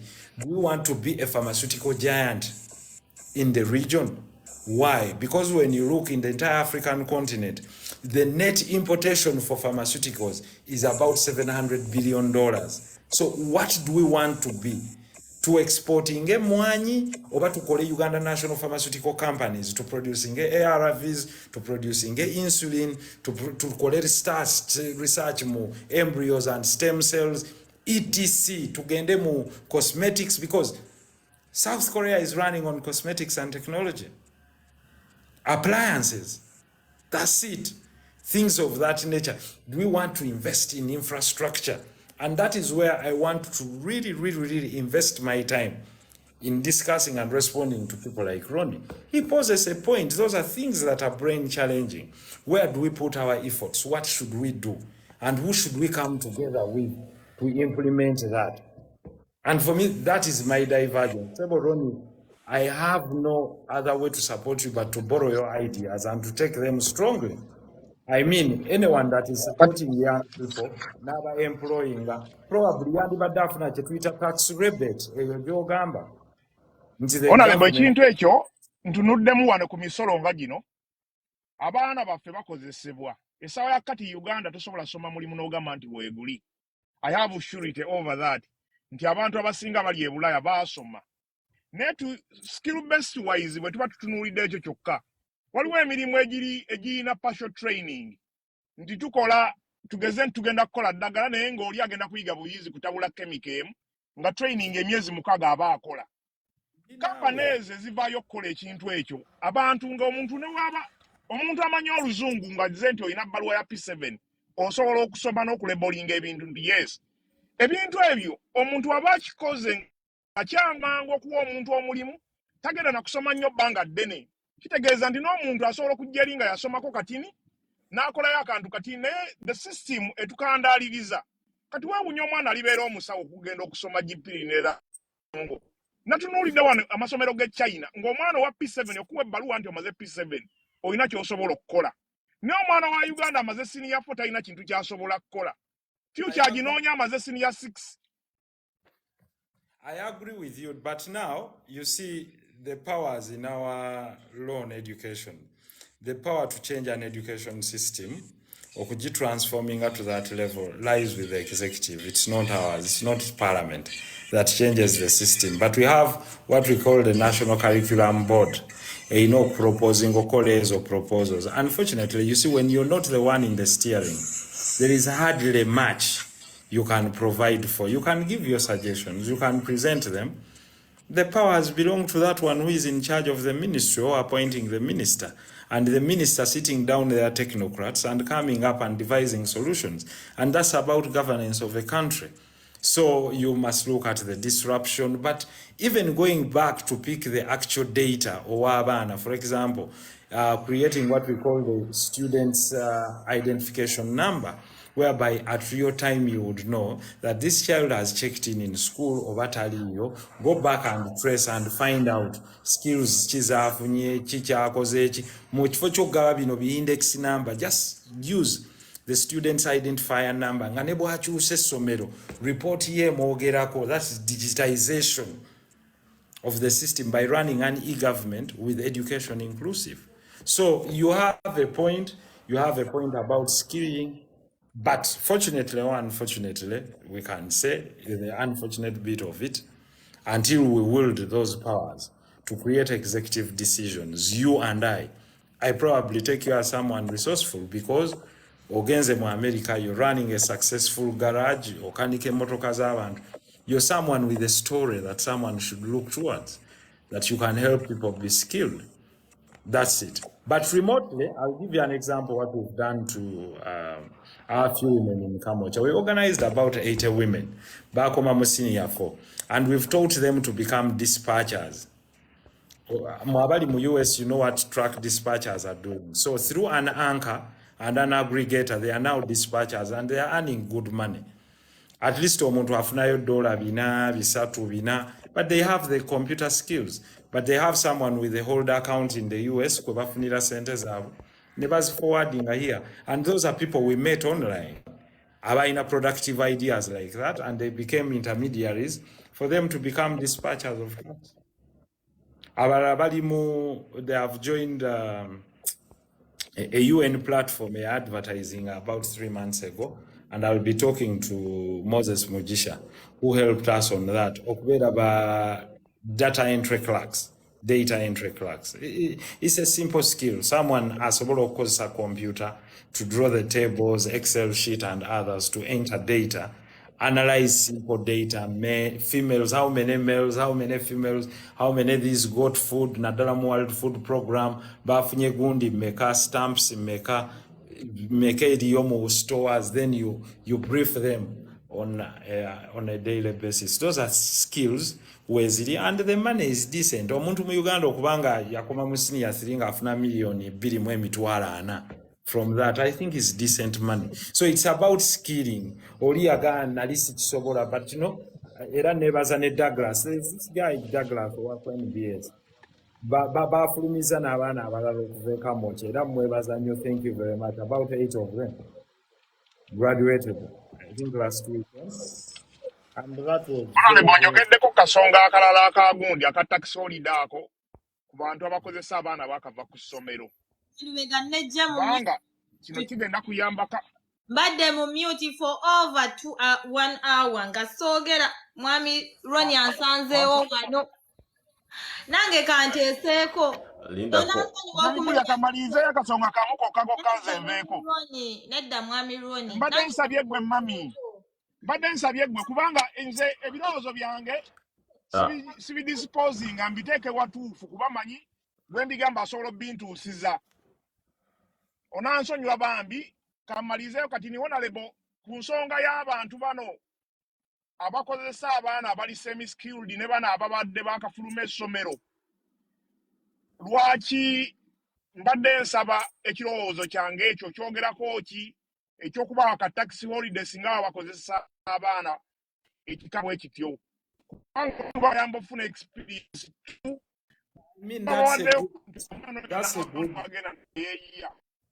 That is a good proposal and I support it 100%.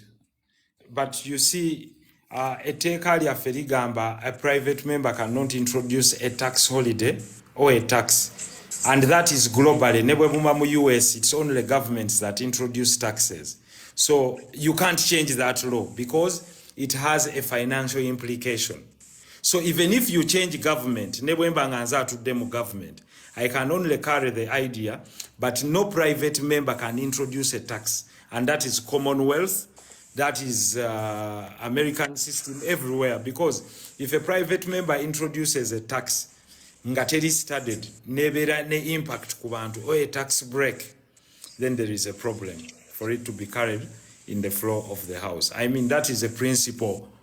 Whether it is michibanga okubuuza nti osobola okuba omuntu empiso ku mutwe directing omaze gajijeri no jiyingiza, there is a principle in medicine osooka kukola oki oyisaawo kaki, that is it. And there is what we call principles in legislation all over the world. However, as a suggestion, it is wonderful and we can carry it. If we persuade the other people to bring it, yes. If they don't, then we shall include it in our tax plan that we want to promise the people. And if the people buy it, then they vote for us. That's it. Kale waliwo ngambi wahona mukyala jini buli awejje mu comments njogere nga tonnayogera mukyala jini buli awejje mu Mr. Ronnie, thank you so much kankuwa obugalo nali ku live yo luli nenkusaba Mr. Ronnie ngamba nti kiri kitya singa government ye Uganda ekwata Mr. Ronnie oyo nemukomyawo ku ground waliwo n'omwami omulala ali mu America era naye alina garage ne batandikanga olaba nti mu Uganda ne batandika department yoga tusomese buli munna Uganda okuyiga okukanika tusomese kale abali interested ne tuba neyo field nga y'amaanyi nga abantu bafuna documentation eziraga nti kati ono makanika atali ku mutindo gwa nga abantu bafuna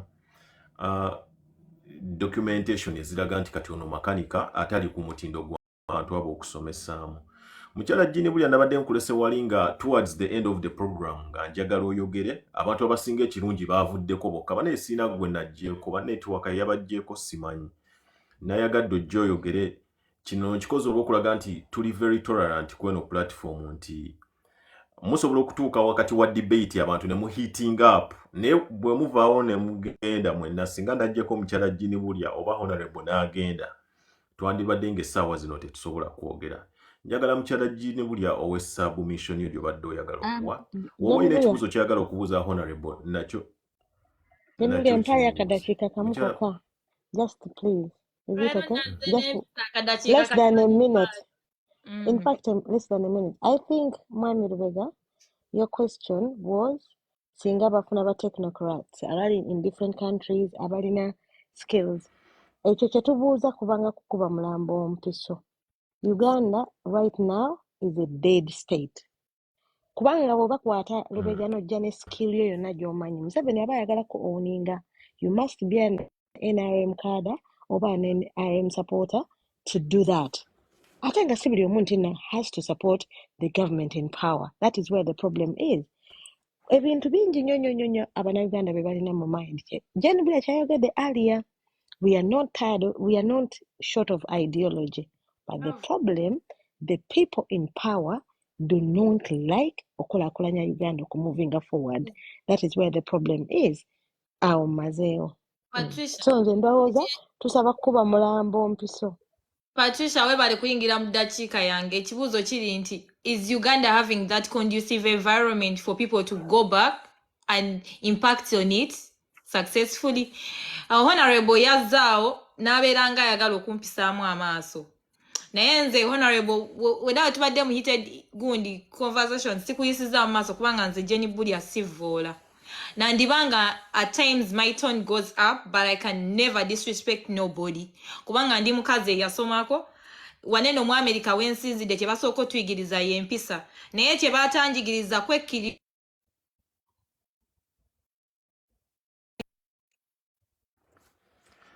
Jini bulya bamukubidde Jini bulya njagala owe submission yo wa submission yo Mwami Rubega nkomyewo nze waneno kye batansomesa kwekkiriranya Uganda bali batugamba nti abantu tetubalaba mu kamwa naye nze wemba mpaddeyo gundi opinion yange wadde kale gewaddewo interjections zetubali tetusabye kubanga ne honorable babadde interjectinga saategedde nti honorable yabadde discussion ya honorable nga tumbuuza ebibuuzo there I apologize ate apologizinga wonna wemukwatidde ne mukwata nawulira nga mutamye I'm very sorry kyokoze kankuwa obugalo jjini buli ati omuntu okufuna mu mind egamba nti I will apologize in any way kintu kikulu nnyo kuba mwami kati wa submission y'omukyala jjini buli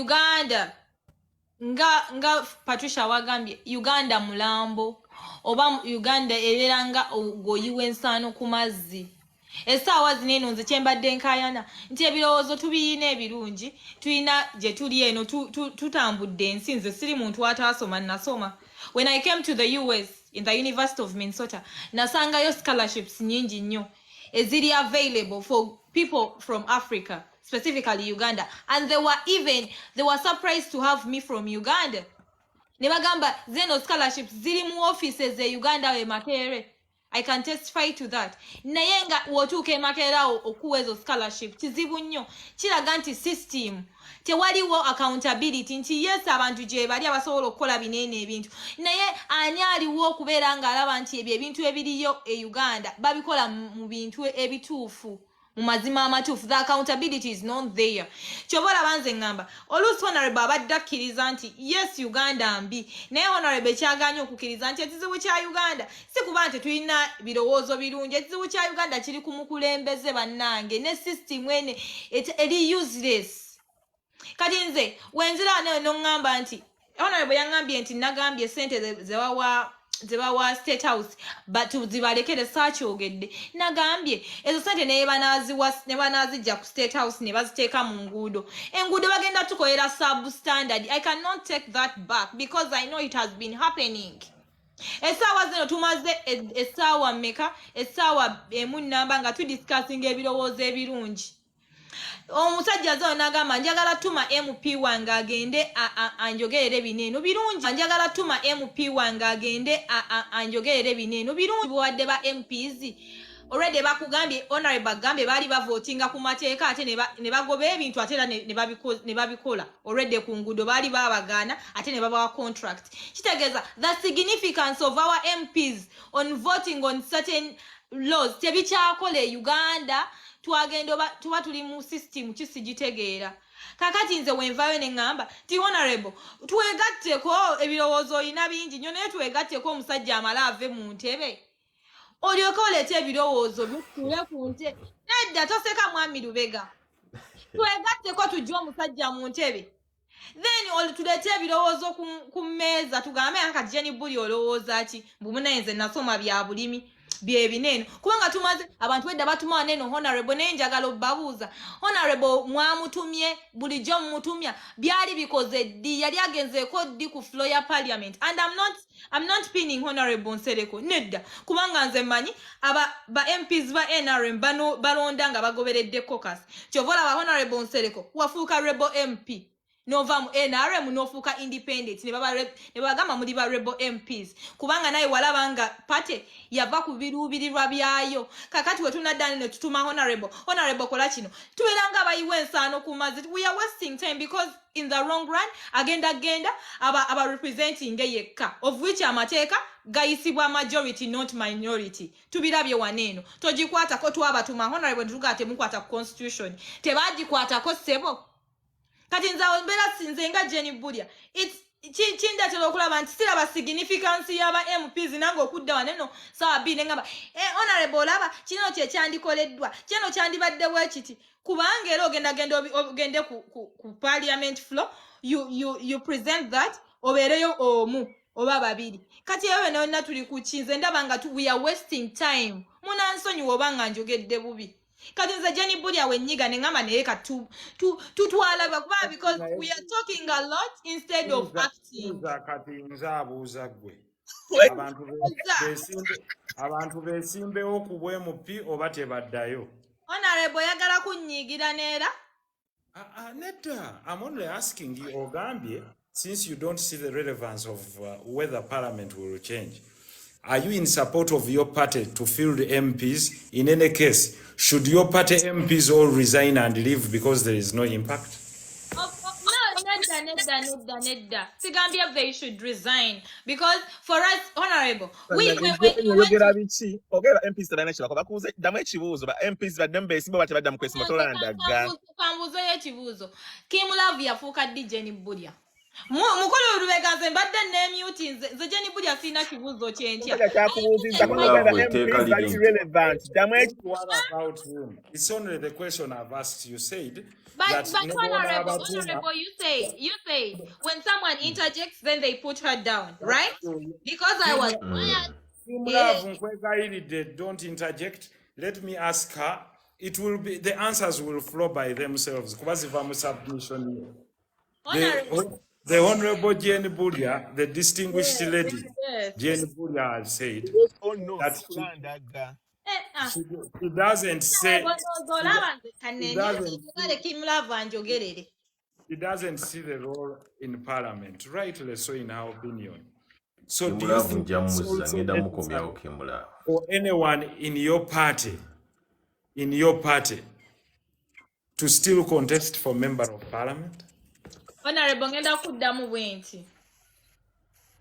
Mu 2021 twagenda mukanena akalulu nga we are hoping for it to be a trigger. To what?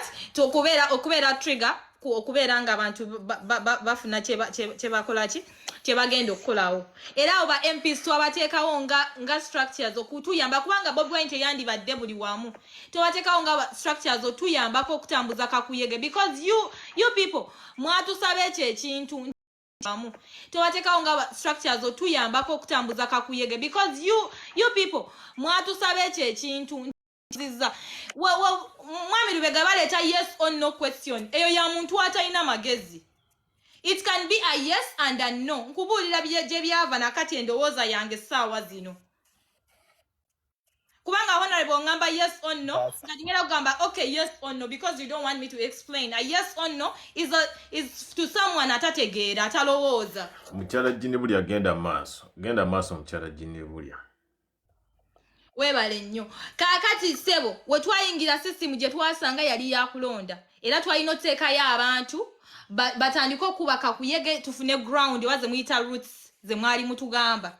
Okitegeera honorable. Essaawa zino ebintu we babiganye honorable. Nammwe ba MPs nga tubalonze. Mutugabe bannange ebintu biganye. Nze sina MP gwe nyinza ogamba nti oyo mwagala nnyo oyo si mwagala nnyo. Honorable muveeyo mutugambe ebintu oba biganye oba tebinnabagaana. Muveeyo mutugambe nti bannange Bannayuganda tugezezzaako ebintu biganye naye nammwe mutulimba mulaga nti muli ku side yaffe mulaga ebintu mubiraba naye temulina kye mutukolerawo. So Bannayuganda becoming confused. Kale damu ekibuuzo Jenny, damu ekibuuzo. Kimulavu, Muleke Kimulavu, let me ask the distinguished lady. The distinguished lady carries the view of no hope. Kakati nze mubuuziza. I just like kati njagala how honorable ne Madam Jini Bulya we mutuse kweno interaction enungi ennyo.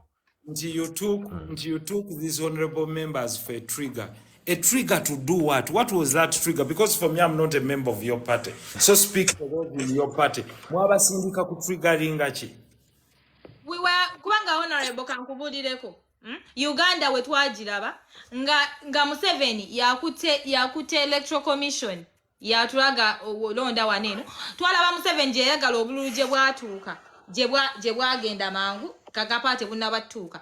Twalitoza Bannayuganda kubanga era tumanyi nti Bannayuganda okwenuna kugenda kufa mufe. Twalitoza Bannayuganda bataddemu obudde bwabwe. Era wandibaddewo katriga naye gundi eno internet bazijjako wabiraba honorable ne basiba abaana. Oba lwaki Museveni yayita atya nnyo lwaki abaana yabasiba honorable? Kale wakati Kim yatuuseddwa okubeera omanyi kati Mwami Lubega Kim yatuuseddwa okubeera honorable because this is a discussion between me and honorable. Mr. Kenneth has said Mwami Kimulavu etteeko Mwami Kimula kweteeka liri nti bw'ojja wano waggulu wemutinge. Mwami Lubega, honorable ngeri naffe gye twebuuza ebibuuzo. Honorable, gw'olowooza ki ekyandijjeeko Museveni? Kubanga gw'ogamba nti akalulu trigger twali tunoonyera wakyamu. Gwe nga gwe, what do you think? Akalulu kasobola okuggyako Museveni. That's my view. Gw'ogamba tekasobola nze ng'akamuggyako. Naye honorable 2021 nkulagana recording ng'ogamba bannayuganda akalulu tekasobola kuggyako Museveni ku baana bange benjagala ababiri. As long as you don't have well-organized structures, and I repeat, I've never said an election cannot host Mwami Museveni. For as long as you do not have well-rooted and organized structures, it will be very difficult through an election to host Mwami Museveni. I'm here speaking, I'll repeat it. So, I'm up amongst those people that I can give you, Bobo Bademune doubt. You just wait for 2026. You realize. Right there. You're talking about structures. Era mpulira waliyo abantu bangi nnyo waneno ku TikTok abakulutingira discussion. As long as tukyalonda discussion eno yabadde between me and honorable. Naye Kimula Mukyalagine buli agenda maaso. Honorable, olaba honorable akwa space n'oyogera. Honorable akwadde space ensonga lwaki nagadde ensembyeyo ggwe ne honorable olw'ensonga nti sookolindeko mukyalagine buli nayagadde nti bw'oba ovudde wano honorable ategeka lives ze zibeera very organized nga bwe tubeera wano eno. Just lwakuba nti today wagenze n'okwata ng'owulira ebyokubuuza bingi. Njagala nti honorable nawe we cannot discuss. If you cannot start a discussion erimu omuntu omusiru nga Kim Love, you cannot discuss. Kim Love toli musiru. Kim Love now ina points zongo omuntu toli musiru. Nzaasaba taata wange. Si musiru. Ono nja mutuusa ku mulyango. Honorable laba nawe bw'otandise Honorable laba nawe bw'otandise okusabayo kansoke lindako mukyalagine bulya. Honorable laba nawe sebo bw'otandise okusabayo omuntu wano ku live nti wemutinge. Abantu babeera n'ensonga wano honorable. Abantu baba n'ensonga wano nga Jane Bulya nze ndaba submission ze zibadde simple. Zibadde ssatu. Ate ekibuuzo ekisoose nkimubuuzizza kiwedde. Siina kirala kye mubuuza. Naye nange nina ekibuuzo kyo ng'engeri gy'ombuuzizza ebibyo. Honorable, ogambye nti okuddamu Jane, kibuuzo kikulemye n'okuddamu kyokka osobola ku university. Mukimu we muting wetunatandika okweyisinganya ebigambo nange nja kubiyisinganya.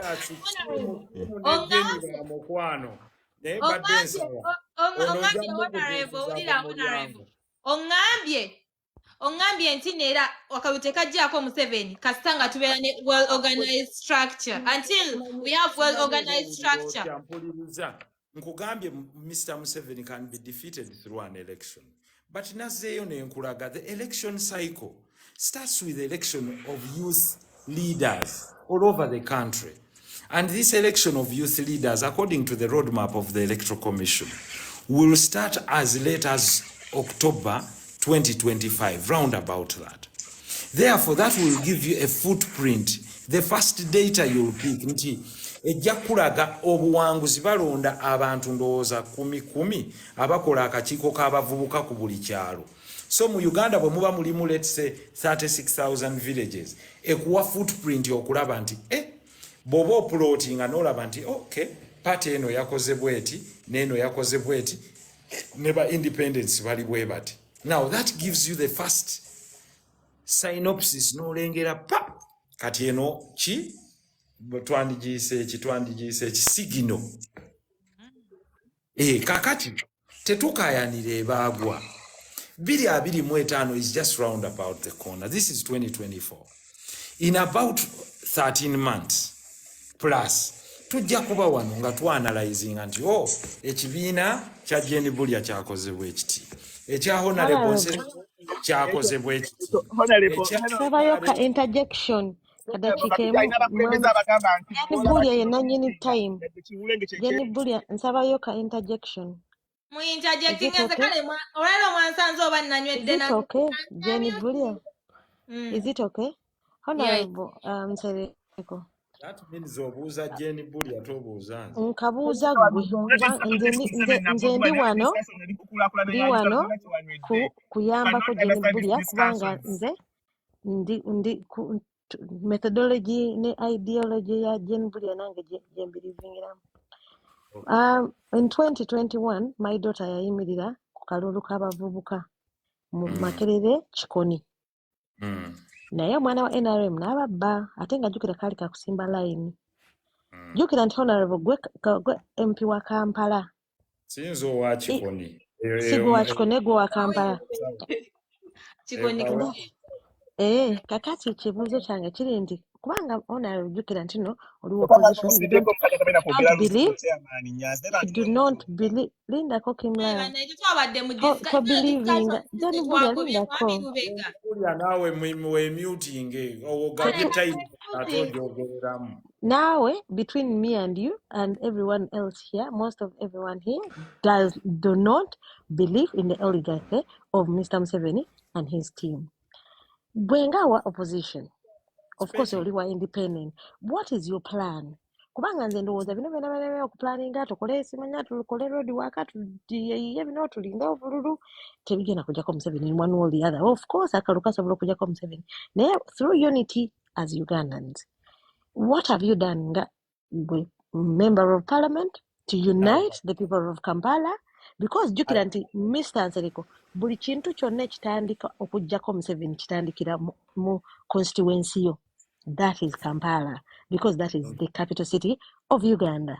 It's cosmopolitan. It has everything that we really, really need. It is where the trade moves. It is where the parliament is. It's where, buli kimu. Ekibuuzo kyange gwe kiki ky'olina plan okuyunitinga Abannayuganda abaagala enkyukakyuka, because naawe oli mu opposition let's forget about not agreeing with me kubanga nze ndi wa Kyagulanyi and that is 100%. Bwe oyinza okukwata okukkiriziganya nakyo fair enough, naye gwe kiki ky'okola oba kiki ky'osobola tuyamba wano kweno platform ne ku TikTok ne ku social media faabo ku social media okutubeera nti tusobola okuyunitinga to fight against the status quo. Forget about what I believe in, kati tuddemu people power. Thank you. Now, that is an amazing question. One, that now we all believe that we are sharing the same. Baba bati akalulu kokusimba omuntu ku mugongo. Kumanya some people don't accept defeat. Baba bati omuntu ng'abantu bali basimba ku mugongo. Muwala oba mwaliyo mu kikoni. Honorable okimanyi nti n'akaluba akabbanga. Si kyekyo? Kanziremu kubanza abuuziddwa. Yeah. Kaakati nze sijja genda mwani yabbibwa n'ani atabba and what happened, what transpired in the election. Now let's go to the principle. We are saying the better tomorrow. Now, for a better tomorrow, and what we are talking about is we all want change. So I find a TikTok family, one, kwekwewayo nze nenzija to interact with everyone, no matter who they are, and listen to them. We might even have a difference in opinion, approach, but the first instance starts with engagement. That if I engage with Patricia Sewungu and maybe convince her that this is my plan, and she says, maybe I'm not convinced with your plan, I'm convinced with the plan of the other person. Patricia Sewungu ayinza okugamba kangende noli naye ne wabaawo n'omulala oba Irene n'agamba for me I'll go with the Nsereko's plan. But let me give you the simple mathematics. Nti unity in diversity is also possible. Mbuuze etya nti bwe tugenda mu basket okujjawo obululu Nsereko bw'atwala ne Patricia bw'atwala buba bukendeeza ku muntu omu. The only difference nti bwe tuba tulemaganiddwa ffe n'okutuula ne tugaa nti katusalewo nti y'ono. Because of course you know what happens and the intro, chest stamping, everyone wants winner takes it all, and you've asked a very mature question. Fenna twagala kugulawo oluggi. Yes, naye bwe tuba twagala okugulawo oluggi ono agamba gwe luteme butemi. Omulala agamba ekisumuluzo kiri awo tukijjewo tugulewo oluggi.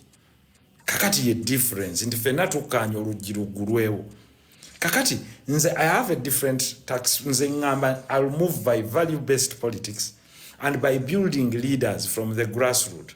Mine might not be quick nti ya mwaka gumu 2-3, but I can assure you as night follows day, we will get there.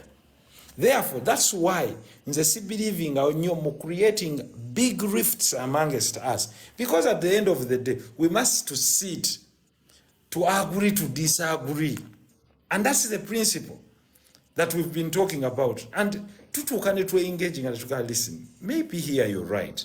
Maybe here I'm wrong. Maybe you've done us proud. Maybe you're natural to yambieko. Everyone has a contribution to this struggle.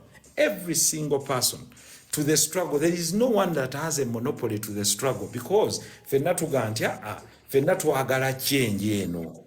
Nti kakati ono ye n'agamba nti oluggi tulukube bukubi mbazzi. Omulala n'agamba ekisumuluzo kiri awo. Kakati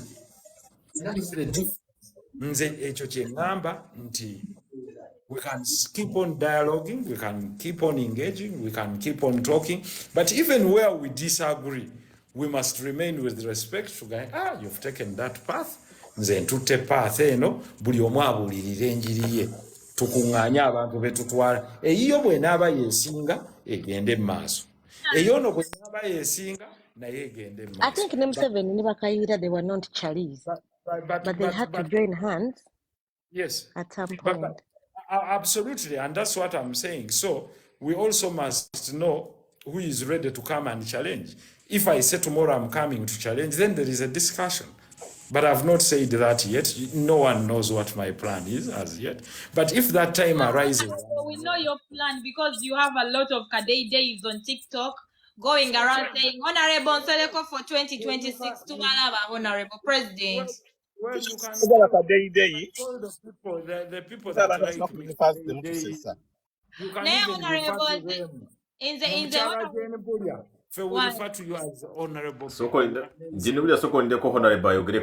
Point. But no worries. Listen to also our Oweekitiibwa Jane Bulya, mwe distinguished people, and we have our Kadei days, like you call them. But listen to our Kadei days, humble as they are. Maybe they have a point. And then you can glorify your big ones, your very big people. Amazing. We have no problem with you. You have a big following. Linda Kambuzeko, honorable. Bino mchajini bino byayogera bitufu. Gwali olideko abantu nga bakutembeeta wano nti ogenda kwesimbawo.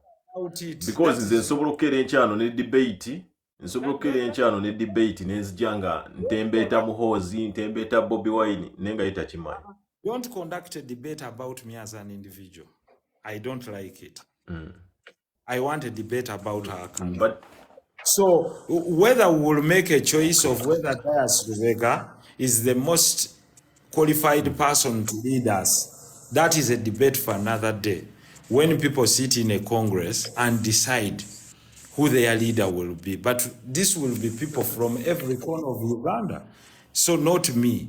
So in our principle, we do not believe in glorification of individuals. We believe in plans. We believe in ideology. We believe to listen to people like Ronnie. So that is the difference that I'm saying. Ayagale chichenga ya ine chiche chidala bwachikola, you're free. Because the running tracks are different. Nze nzidukidde mu track 1, wali waddukira mu track 2, wali waddukira mu track 3. At the end of the day, on your marks, get set, go. Eri ku finishing line, buli omu bajja muteerawo akaguwaki. And there is no war about that. But what I'm trying to say, nti waliwo atakiririza mu building blocks. Omulala ng'agamba nti affe tuyita mu kalulu as a phase to challenge. Nti wabaawo nga mukyala Jenny bwagambye nti bo baali balinda to use it as an opportunity. For us, we are saying an election, if carried very well and if portrayed very well, can create successful transition of power in this country. And that is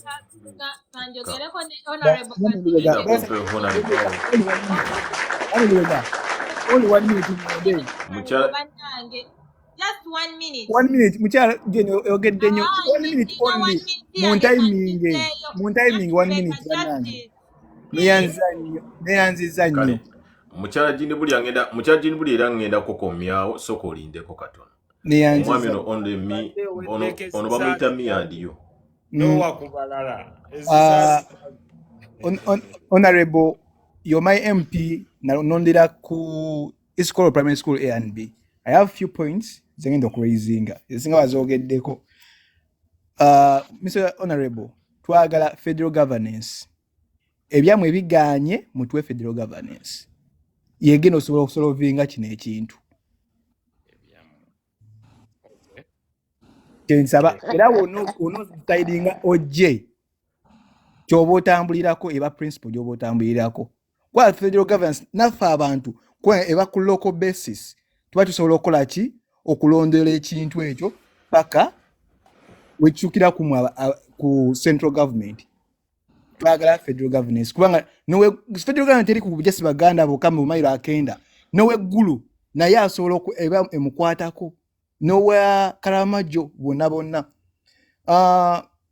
Honorable Nsereko, head-to-head taxi bajijjawo I think in 2004 and 2005 simanyi bulungi dates. Right now taxi ziriwo zenyamiza taxi nyingi. Tugenda kulaba ekyali Venezuela nga kize nsanyuka nnyo nga batuwa taxes nyingi kituke ku bantu wawansi nga nabe nga takyasobola kukola ki controllinga because the taxes zigera mu maaso ku basuubizi it will lead to a collapse state in the way that amaduuka ba MP musinga mwina akedize nyingi mu kibuga abanene mu government balina akedize nyingi wedinatuka tugaddewo buli kimu kigaddewo wawansi ajja kwesitukiramu agende ku wekikwatako ensi tugitwale. Thank you so much. Kankuwa obugalo badde as brief as you had a very brief. The gentleman has Honorable Nsereko yagaba federal. The gentleman has presented his views. Yekyalowooza. And we have to give him an opportunity to give his views, and that is what he feels is the rightful. I have nothing useful to give his views, and that is what he feels is the rightful. I have nothing useful. Useful to add. The gentleman has expressed his views, and those are his views. Yes. Naye honorable mu bigambo by'omwami oyo era ngenda kunotingamu akantu kamu agambye nti honorable bw'onojja lwakuba gw'ogambye nti tukudiscussinga personal naye kati nakawulira abantu babiri bakimentioninga go and think about it. Ono agambye nti honorable bw'onojja twagala mutuwe federal bw'onojja nebaza for people to be in the world nga bandowoozaako ng'omuntu. Thank you very much. Wonovirayo nti ogenda kwesimba wano ana balina okudiscussinga mu bitiibwa ebiyitirivu ennyo. So you have no control over it. Kandete mwami Kimulaavu ono. Kimulaavu. Ngenda kugaleno sijasimpisawo obuntu bwange ng'omuntu ayogedde ate mulina obbugumira. It's very chaotic. But okay, now he has a view. Now, for me, this is what I'm saying. Sina gwen stopping akubana kirowoozo kye towards me being at the helm of leadership, if that is their wish. But you see, we must go back to the very same foundation that for me it's not this, because tomorrow I might be dead, tomorrow I might not be there. But my values and views should be carried at the end of the line by someone. That is it. But inshallah, maybe, if so Allah wishes that tomorrow I'm not here, those values that I stand for, and I'm sorry to digress, that's what I tell my children, that listen, you have to be much better than me. That at your age, even if you are at O level, you must have something, you must do. Yes, you're in stem cell or more cyber security, because I want you to challenge it, because the world is harsh. Tegenda kubera kind joy. So you must study and excel extremely, but also have that zeal to work. So for me, my view is that for as long as we leaders do not view the people we lead as our own children, then we are doomed. Kyekiri kye nagambye, the call for patriotism. Nti gwoyinza okubeerawo n'ogamba kankwata omusolo gw'abantu biliyoni 586 nziwe magoola omuntu omu. Is that what we want for a nation? Kati, for as long as leaders cannot narrow down themselves, era kye nababuuza mu parliament, are we sitting here, honorable colleagues? How will you answer one day nga mukutte $500 billion ne mutakolera mubasasudde musolo luno olunguudo ne muziwa omuntu omu to run a private company gy'alimu ye ne mukyala we? Ne mbaga, maybe I might not persuade you today, but history will judge you harshly. So if you don't care to listen to me, at least listen to the Auditor General. So that is what I'm saying. Omuntu omu ayinza okuba tayagala value-based politics. Naye nze gye nkugamba, that's the pattern I'll follow. And those that are willing to walk with me, let's walk, we will get there. Just Mukyala Ashley nsabayo kaddakiika kamu kokka. After the 1980 election, Is it okay? Ompaddeyo kaddakiika kamu. we chose to go to the bush. Semogerere chose to join the opposition. And Kaira chose also to go to the bush. At the end of the day, asookayo munno okutuuka. That's it. So everyone can choose. Wanji? Nsabayo akaddakiika kamu mukwano. Netikadde nakuwera.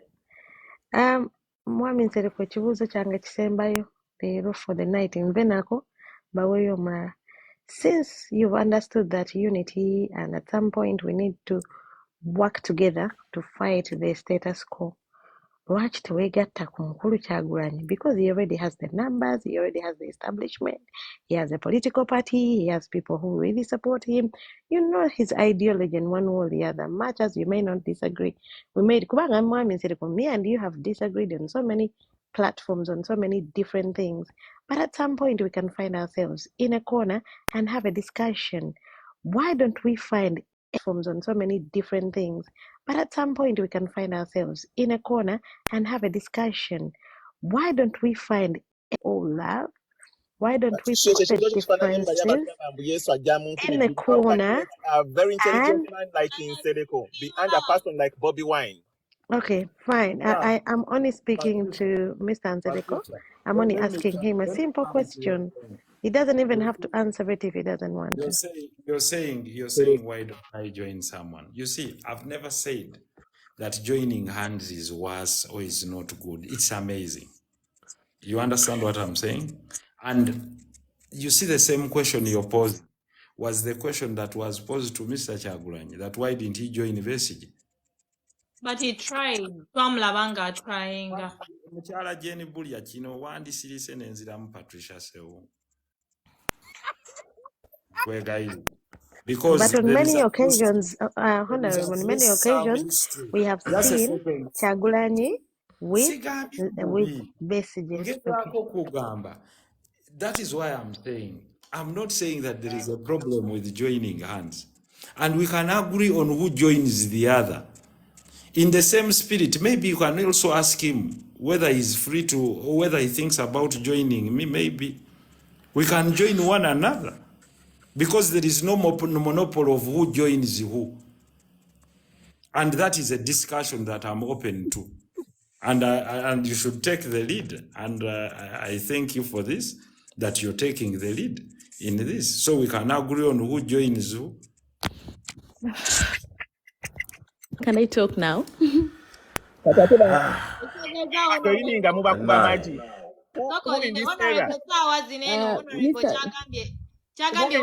understand you better. Tell him to mugezi nga Honorable Nseko. He's a very brilliant man. Can risk their lives to join such a rotten party. Honorable Bakadei. Honorable Agambia aina open table for discussion Bakadei. Baba China, Mustafa, Baba China, Balimba, Tasobola. Sako inde Ashley nache njagala okusaba Honorable. Anedda kanjogereko. Kadakiika kamu Ashley. Nedda. Kale mukyala Jini Bulya ngenda kukuleeta nga Ashley amaze ngenda kukuleeta. Nze Nedda. ngenda kukuleeta mukyala Jini Bulya. let's just go back to the genesis of politics as I grow up, me as Ashley, seeing BSJ, fighting up and down, the likes of Betty, and then we saw Elias Lukwago, Honorable Nsereko, and then Bobby Wine coming through. Like, our journey of politics has been something we don't actually understand where we are going. Every day it's the same thing. Every person The who best comes word actually to use this has been dramatic. it's been dramatic, and I don't know how. Like, in a way that we also don't understand it. We reached a point when we were supporting Nupe, and then the whole thing also went so dramatic. My question is, every leader who comes up with their own reason. They have their selfish reasons where they're coming. They're not coming to fight for us as Ugandans. They're not coming to do. Everyone who comes, the agenda is we are fighting Museveni to live. Okay? Yes, you want to leave, but who are you replacing him with? That's the question. You get? And there we go. We're seeing now Patricia saying that you want Honorable Nsereko to join Bobby Wine. You, yes, you think he is the right candidate for Uganda. But do you also think that there are people who also think that Honorable Nsereko is the right candidate? But my biggest worry is that every person who comes, who wants to get this power, has their own selfish reason. There is no one who has the best interest for Ugandans, for us Ugandans. You get? There's automatically no one at all. Eyo atugambye tulina owuliriza buli muntu. Ate ng'era mutuufu. Mukyala Ashley omaliriza. Yes, maliriza. Omaliriza mukyala Ashley. Yes. Ekibuuzo kibuuzizza nze. Mwami Lubega ekibuuzo kibuuzizza nze. Abadde wa submission naye anti agiwadde n'erinnya lyange alyogedde. Ndaba abadde wa submission. Abadde wa submission naye anti agiwadde n'erinnya lyange alyogedde. Ndaba mwami Nsereko okujoyininga Kyagulanyi sinamugambako nti no, come and work behind him. I said joining hands. Right now, we cannot start sharing a bread that we do not have, or sharing empologoma or ente. Right now, talking about going into... Okay, Kim Ogena Kogera. I have not said come and join him behind him. I said we join hands to touch hands so that we fight the dictatorship. I did not say that come and be behind him or work for him. I said joining he's hands. independent. Era kyova olaba nti no Nsereko kubanga yategeera yakitegedde kyamubeeredde kyangu okutegeera kyekintu ky'okusomako. Bagamba in other words, Ashley, mwami Lubega yenzaddako. Nzaddako mwami Lubega. Kim waganya akagundi. Nze kyengenda ogamba Ashley nti ffenna tulina betwagala naye tumanyi akalulu kawangula majority. So buli omu abeera alina gw'ayagala naye tumanyi nti akalulu asinga gwe basinga okwagala. So tetulina kulaba kati Honorable yatugambye waliwo ebiri mu nteekateeka ebiri wansi byagenda otulaga. So ebyo tubirize ebya Honorable kati musuubira agenda Arua ayimiriza abantu akoze kakuyegewe naye nze kyensuubira lwaki ndi kusaidia Patricia for United Forces of Change kubanga Honorable Nsereko wanajja agenda kwawula akalulu ka opposition ekyo tukimanyi kati nze weemulaba nga Honorable ajja ekibuuzo kyange kiri nti azze kwawula kaneeno kalulu era Museveni asigaleko oba azze ng'ajjira right cause kubanga right cause ya United Forces of Change. Ekisembayo Honorable kusanyukidde nnyo era njagala kwetondera kubanga Honorable. You have a good point that I want to support, but I want you to build it very well. Ogamba nti buli wa opposition ajja aba agenda kwawulamu kalulu kusigazaawo Museveni. That's what you're saying? So you mean when Bobby Wine came, when there was Besigye before and other opposition people that had contested that he did not join before, yali azze kwawulamu bw'aba lyasigazeewo? Nedda honorable, when Bobby Wine came for presidency, Besigye yali agambye tagenda mu kalulu yali yakagaana nga ono gwe baateekawo nga FDC party president naye ng'ali mu katemba. Bobby Wine n'ajja n'atuula sokoli Amriat. Bobby Wine n'ajja n'atuula n'atuuza DP n'atuuza FDC n'abatuuza abagambe. Honorable Katini n'abatuuza abagambe bannange ndaba nga United Forces of Change yegenda okukola. Naye honorable mumanyi nti mwakola politics wa opposition wammwe. Temuyina kyobola n'empuga yatugambye ffe tuli bakulu muyina otuyigirako. Mwali mumussa wansi temwagala Bulya kankujjukizayo akantu. Natural Unity Platform yafuuka leader of opposition. Bawa Dr. Batua as a shadow minister. Bawa Honorable Semjunganda as a shadow minister, who is not a National Unity Platform. He's from the FDC. We need to remember those things. In Sobola Kulonda, MP Banjinyo, the Bawa shadow minister, Neruta Magozi, who was not from the NUP. We want unity. We want unity. It do not mean that anybody needs to work behind anybody, but we want unity. Platform as an umbrella of those people who wanted change, we bajje wamu ne batandika okubeera nga balina ebirowoozo bye bimu. So Bobby Wine really tried, honorable. Wetubanga tuwa credit Bobby Wine. Honorable tenjagala okutunuzaamu nga nze mmaliriza. Kinsanyusizza nnyo nti olina ekirowoozo ekijja nga presidential candidate. Mweno atmosphere gy'olabye, nze mpisa abantu bo bakadeyideyi lwaki. Banangani ali mu mmotoka nga honorable Jenny Buli ayogera. Wensinge. Mampadde dde obwa honorable. Honorable, olese ekintu olina ideology gy'ozzookaringa ey'abantu abatavvoola, abantu abakkiriziganya mu kuteeseganya, abatakkirizira mu kuvuma. Eyo ne narrative gy'olese essaawa zino. Naye honorable njagala okukulopera lwaki mbayise bakadeyideyi. Nze Jenny Buli ndi muntu awuliriza. Lunaku lumu nali ntambula ku TikTok gunene omukuti nensanga omu ku bakadeyideyi bo honorable n'ansonyiwa nga twagala bakudiscussing naye ate olabikirako nnyo ne kweyo platform. Nempuliza ne ngamba baagala honorable Nsereko ajje. Sikulinaako buzibu by the way. Kubanga you have your reasons for coming. Nga mfocho okwogera ku honorable Nsereko ne byagenda okukola bali ku Bobby Wine bakuba wembanga nnimba ku baana bange abantu bonna bamumanyi. Omu ku bantu bo ayagala ojje era bagamba honorable yegwa abajja. Kati honorable obaggo ojjidde kugamba nti people power egaanye lwakuba tuvuma nnyo abantu tukolera ku emotions. Lwaki abantu bw'abayagala okuleeta erinnya lyo ate bajja ne bakuba Kyagulanyi? Obanga Kyagulanyi talina impact eyo gye boogerako. Ani yakyogedde nti ekibalemeseza okufuna obuyinza nti honorable mumpemu akaseera ndeete recording taata. Nga nawe kwoli honorable ng'erinnya lyo ndiraba I respect people. Kabakuwa obudde ojja kujja ne recording. Yes, nga bagamba yes.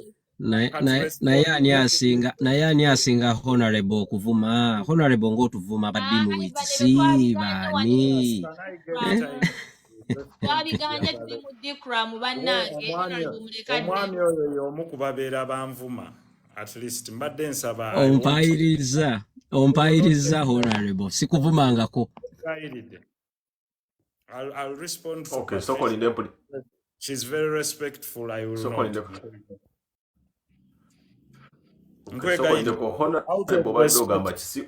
For his family, please. Njagala museemu ekitiibwa ne family yaabwe. Kansigale ne bano. Out of respect. Neyanziza sewo. Honorable Ivan Oganya okubuuza ebibu. Sokolindeko honorable sibawulidde mubadde mu exchanging. I will not out of respect. Muwanye ekitiibwa ne family yaabwe. Honorable I met and I respect them. Sokolindeko. Abakajja kambajje. Honorable ogambye ki bali ababaddeko? Yes, I will not do that. Because there should be some level of tolerance and respect. Hata Mwami Lubega, we Africa taina chako zojeko waji. He was fine. It's okay.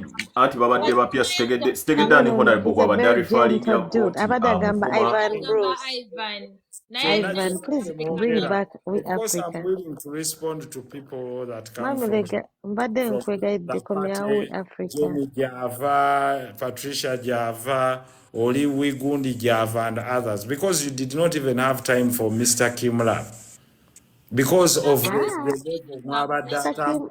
But Mr. Kim Love Kimla abadde ayomba. Kimulaavu avuddeko naye mukomyawo Kimulaavu siyinza obadde butamukomyawo oganyiwa nene akatale ng'ate Kimu alese katale. Honorable Nseko, first of all, see Mr. Kim Love, ndi Mama Junior, to address me as a woman. ono mukyala honorable ono mukyala Kimulaavu Black Lwaki nzija kuna oli dictator nga Museveni. Ensi eno enobeeramu abantu abasiru nga ffe. You have to let me be on this platform. I came out of my sleep to be on this platform. Na then never say. Omuntu agenda kwogera kintu nsirika kibeera kinjokya. Because if when kiri omuntu wayoga kutuno nesikyogako there and then bangenda kukyerabira obwongo bwange butono. So if someone talks about something, Akatale wano Kimulaavu bagobya akatale. wamaye anti muli ba dictator mwaga abantu mwe mukameka abategeera mulekako nafe abasiru tubeereko ababeera mu butale. Nze mundekeeko mbeereko nga bwenjagala kweno platform saka kunzira kuwaya. Tukuwadde obudde. Honorable togamba ogenda vako kubanga munange oba olesa akatale tusobola okukakomyawo. Wamanze nedda nze kanzeko wakatewa nene. Honorable Soko nene bwayogera buli omu n'ayogera nze ebintu mbyerabira mangu ng'omuntu akyogera nga We Africa tavuma waba avuma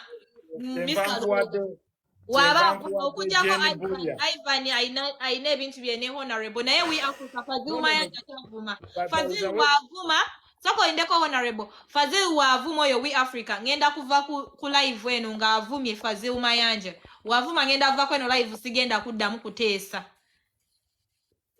Fazil tayinza kuvuma si muvuma. He's a very well behaved gentleman, of course. Alinganze Jenny Bulia. Jenny Bulia muyina kubeera ku debate na Kim Love. Mwe babiri. Nzaliko. And that's my opinion. Yes, Fazil goli mukirenge yasharingidde Kim Love live eno waliwo yagimusharingidde naga Kim Love soko jje wano cheka lwe yagimusharingidde Honorable Sawa cheka lwe yagimusharingidde Honorable Sawa basically I think nazze obeda kwendinga mpuliriza naye ensonga gye nabadde njagala okuraisinga okusinga y'ensonga ya speaker nga njagala kubuuza ebimu biyinza yaddiddwamu naye njagala kubuuza ebibuuzo nga bisatu. Ekisooka nti oli happy n'engeri speaker gy'atambuzaamu parliament. Be happy n'engeri speaker gy'akola ki? abuuzizza nti oli happy engeri gy'atambuzaamu parliament gy'akubiriza olukiiko lw'eggwanga.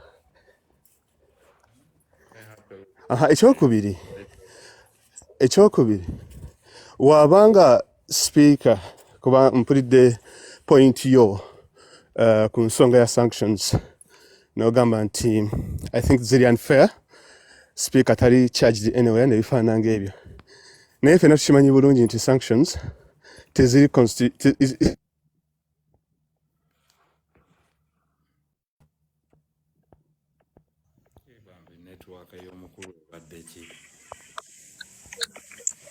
abadde agamba nti sanctions teziri constitutional. Honorable Soko ddemu ekyo nga omwami ono bw'akomawo ndowooza ekyokuba ekya parliament. Of course, speaker has not failed in any way in her roles of presiding over parliament. That one you know.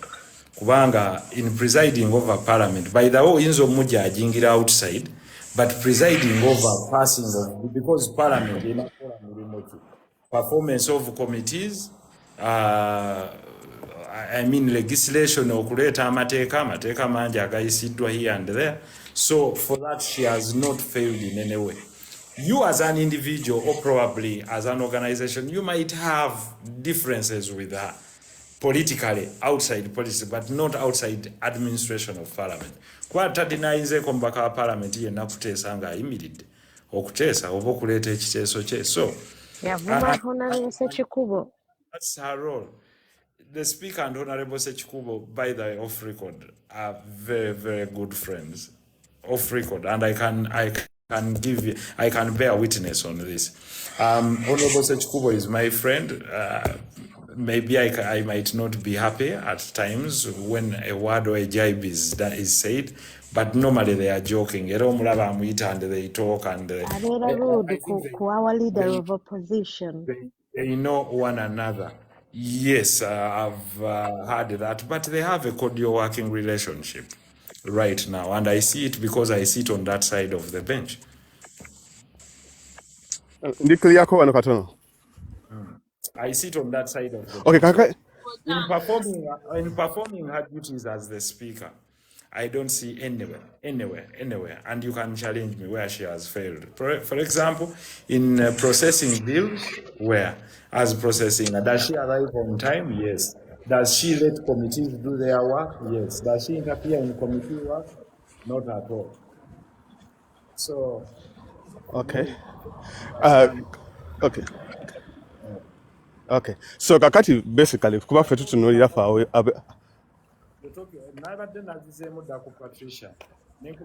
yes, yes. Complicated in this matter. Of course, I say nange kenyini naga sanctions can be used as a prerogatively by the country issuing them. Probably Uganda can wake up tomorrow negamba nti naffe tusanctioninze oba minister wa South Sudan kubanga entezo zasajidde mu border yaffe or whatever it is. So it is a tool that we don't need to consent with because it is unilateral. It is not bilateral nti musoka kusooka kukanya. But we can also talk about the independence of Uganda. Nti sisobola kusituka wano nempulira, let's say that a member of the British Parliament yayogerwako nti is a pedophile. Nze Uganda nesituka nengamba nti newankubadde omusango gukyali kooti mu Bungereza nti using the common law system have sanctioned him. Naye nenjogera ne kukiriwo currently that we all cannot evade. That I'm just waiting to hear biting sanctions of settlers from Israel who go and kill people in the West Bank the other day. But Honorable, you miss a very crucial point in all this. People in the West Bank the other day. But Honorable, you miss a very crucial point in all this. I've been categorical and I've told them. Because there is a genocide running, there is a country talking about it, they are citizens talking about it the other day. But I've also heard of people that are Islamophobic. Abogera statements in legislators. But you see, yes. there is a judicial process in the UK. So we let it run. That's what I'm saying. But the other point if sanctions were really for corruption and were for the corrupt, then there is a huge call. And it would have started, and that is their prerogative. Where I impute the motives of being selective, and that is their choice, is that there is a vice president implicated, the Honorable, the High Excellency Jessica Alupo. There is the Prime Minister. There are 3 ministers in the office of the Prime Minister. There are as many people, even those that are still appearing before a court. And before their cases are fully adjudicated, you're slapping sanctions on them. So where is the just a second, where is the common law principle of natural justice? Meaning for them, they have ruled on the case before even the courts continue to process it, because nandutu nechitutu bali mu court. So by sanctioning them and saying they are corrupt, that means you've ruled on the case.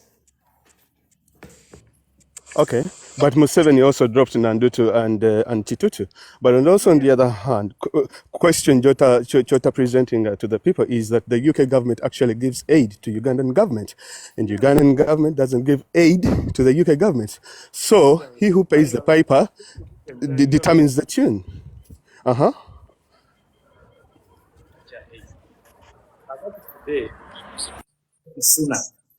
Why the UK continues to borrow to give aid to other countries? Do you know what he called it?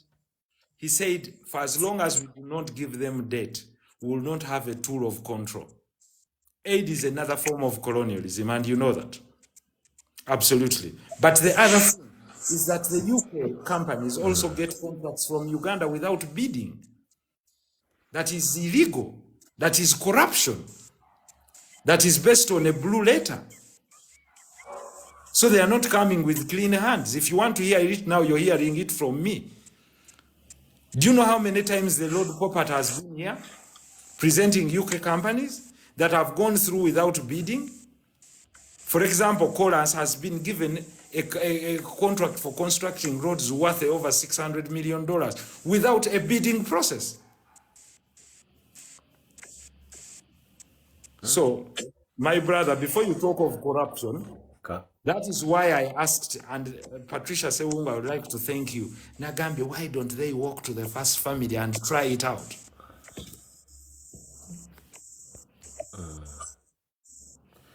Why are they asking for because the issue is about interest. It's about making you feel that you're lesser and inferior. Yes, problems with Am I wrong to just think they might have problems that with the speaker. The speaker might have been implicated in grounds of corruption. The questions have been asked because in the writing they said her assets, okay, probably she has shares or stocks or elsewhere. Here, you should have said her house here, her shares here, are these here. And those are the questions that they have posed to the Attorney General and the IG. according to the letter from the president to the IGG, it was, I think, on the 2nd of May, or 2nd of April. Naye the sanctions came thereafter. Omutwe gwange lwaki gulowooza nno Museveni has something to do with it because the Speaker of Parliament abadde nga abakutte mwena mwena ba MP mu ngalo ze bw'ati. I could be totally now that is your presumption. Oba yakibaddemu oba teyakibaddemu. Am I wrong? Because that is me. Because you care. How many times have you talked about violation, human rights violation? You talked about the issue of Kakwenza. Don't you remember? Who doesn't know? Why aren't there any sanctions issued?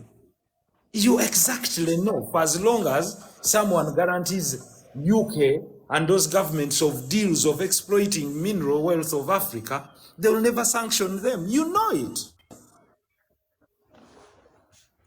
What former Prime Minister wa UK, I had a lot of bad deals. What former Prime Minister wa UK, I had a lot of bad deals.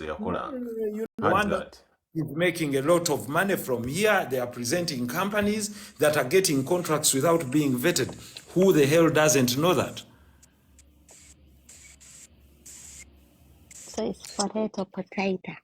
Let's go on to the reality. And then supplying arms, including bombs that are being used to kill children in Palestine, aren't they?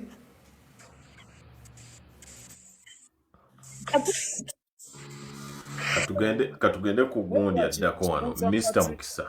Patricia, my sister, who doesn't see the carnage that is going on in Palestine? Aren't they supplying bombs? Don't they have military agreements with Uganda? Patricia, you know this. Binosija kubyogera na Jen, and I'm speaking to Patricia. Doesn't the Uganda government have military agreements with the UK? Intelligence sharing, training, exchange of weapons, purchase of military equipment to the Ugandan government? Recently, they have a lot of people. They have a lot of young people training in Sandhurst. It's too tricky, and I've spoken it even at the G7 that there is a lot of hypocrisy because they speak about human rights and then do something totally different. To be quite honest, the only way to move forward, Honorable, is we need to unite as Ugandans, regardless of our political party, our religion, and what we really believe in, and our egos. We need to unite on the right course. That Arsenal unites us. I am. I had some. Patricia ne Honorable ntegedde kati pati Honorable yagula ennyumba yo yegwe yabyogedde mbikujjukiza. This is my first time to sit on the same. Listen, for a very long time. This is the first time I've sat on the same platform with awo Mr. kannewe ku bugalo Nkole bwe and mbamba her. taddeku Mwami Lubega, I must give you this. Kubanga, it's coming to 11 in UK. I am at work. The baby is here sleeping. Now, yeah, this is my first time in almost 4 years to sit on the same desk as the Honorable so they can see eye to eye. We've been fighting heavy. No, for you, I forgive you mubadde nga because of mwekuba Sewongo, because No, really, he's a me, I comrade stand of as mine. me. I stand as me. Honorable Nsereko oganye lwakuba agambye nzijeko bali abaami but it's always good Honorable Sewongo, we Because have of a my lot brother, of Honorable respect. Sewungu but me, I stand as me. MPs will always protect theirs because of something. Everyone has interest in this. Honorable, let's say Chaparastain, Rachi America, why Gundi, because of Israeli one end of Fabadi ku ground to money. America Judeva is by Israeli. I tell you, single and innocent. So they couldn't see and say in give a money. Buli muntu abera ne interest ze. Wanyote kampeeko Mr. Mukisa wano Mr. Mukisa soketuweko Mr. Mukisa chance eyabaddeko n'agamba nti political interest buli omu ayina zize ne mumusekerera kakati ate byoyogera nanti honorable tukwata political interests zo ne tuzigattana ezaffe intertwining and then we can sit on the same table kyobola honorable nagambye you may be open to sit on the table and discuss about united forces of change naye bakadeideyi bo abalowooleza awo nze jeni buli awo si wendowooleza bebuzibu abantu bange ne bona abayita bakaddeidei don't worry, they are very intelligent people, very smart people ate But demagogues. Jenny Budi, babayita demagogues. banaye tuweko Mr. Mukisa abakyala ababiri tusooke tuweeko Mr. Mukisa chance awe submission oba ayinayo n'ekibuuzo Mr. Mukisa genda maaso ekisookera ddala mbalamusizza mwenna abali ku live eno ennaku zino simala googera naye ngenza okulaba nga comment section enjokya neŋŋamba kanveeyo njagala osooka okwebaza Honorable Nsereko ku nsonga ya sanction bwana Lubega era bw'wadde otandika live eno essaawa eziwezeeko emabega nazze n'enkunnyonnyola ne nkugamba nti sanctions are useless oba okajjukira akantu ako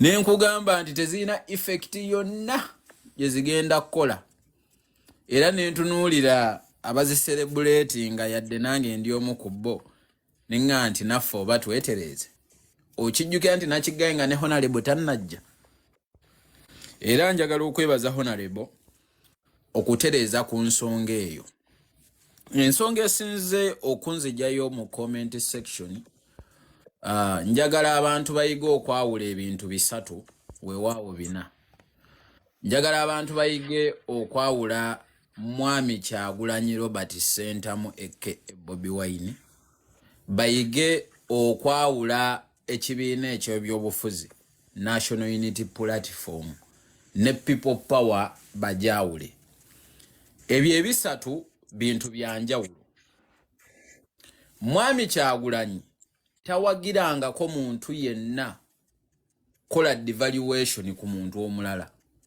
oba okukkakkanya omuntu omulala yenna wansi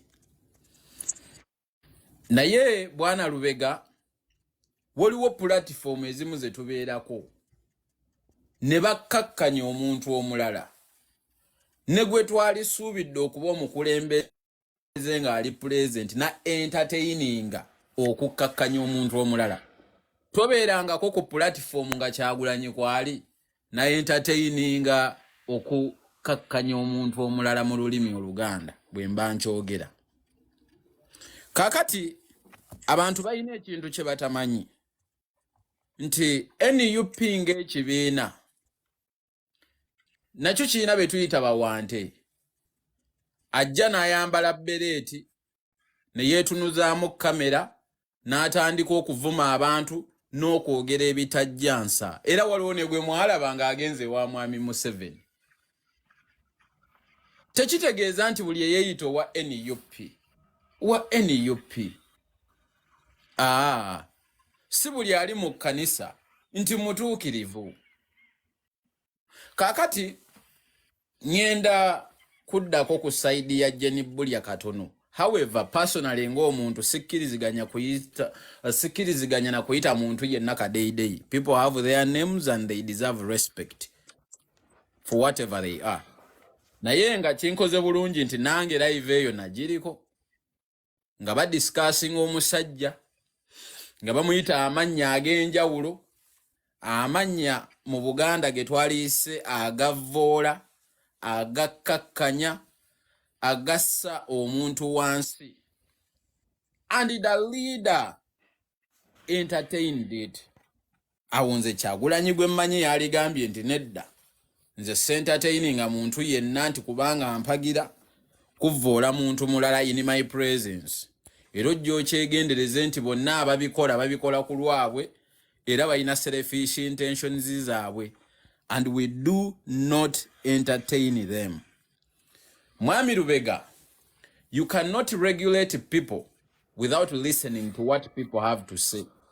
Chobola nti nebojja mu government gye muyite ya dictatorship ng'eya Mwami Museveni, mu parliament ye mulimu opposition. Waliwo ekintu kye ndabye nze personally era nga kibadde kimu ku binzije mu comment section nti ono ogundi tetugenda muleeta naye nga nekyagenda okwogera tokimanyi. Tomanyi nnyo bantu kutuuka ku level eyo mukulu. Nze ndowooza nti bwe tubanga tuli ba kudiscussinga ensonga eziyamba eggwanga, buli omu azitegeere era buli omu abeeko kyaziyigamu. Tuyina okukkiriza buli omu n'entegeera ye n'abaako kyayogera. Bwe tulaba nga kyayogera tekiina mulamwa oba tekiina makulu ne tulyoka tumuggyako. But you cannot assume what people are going to say. Kubanga tuli mitwe gyabwe. Bwe tunaatandika okuwuliriza ng'abantu betuwuliriza beebo bokka betukkiriziganya nabo, then naffe tuba tufuuse ba dictator. Tuba tuyina njawulo ki ku Mwami Museveni. Ekintu ekirala njagala okukkiriziganya ne Mwami Honorable ayina ekintu kye yayogedde abantu bangi ne kibagatta.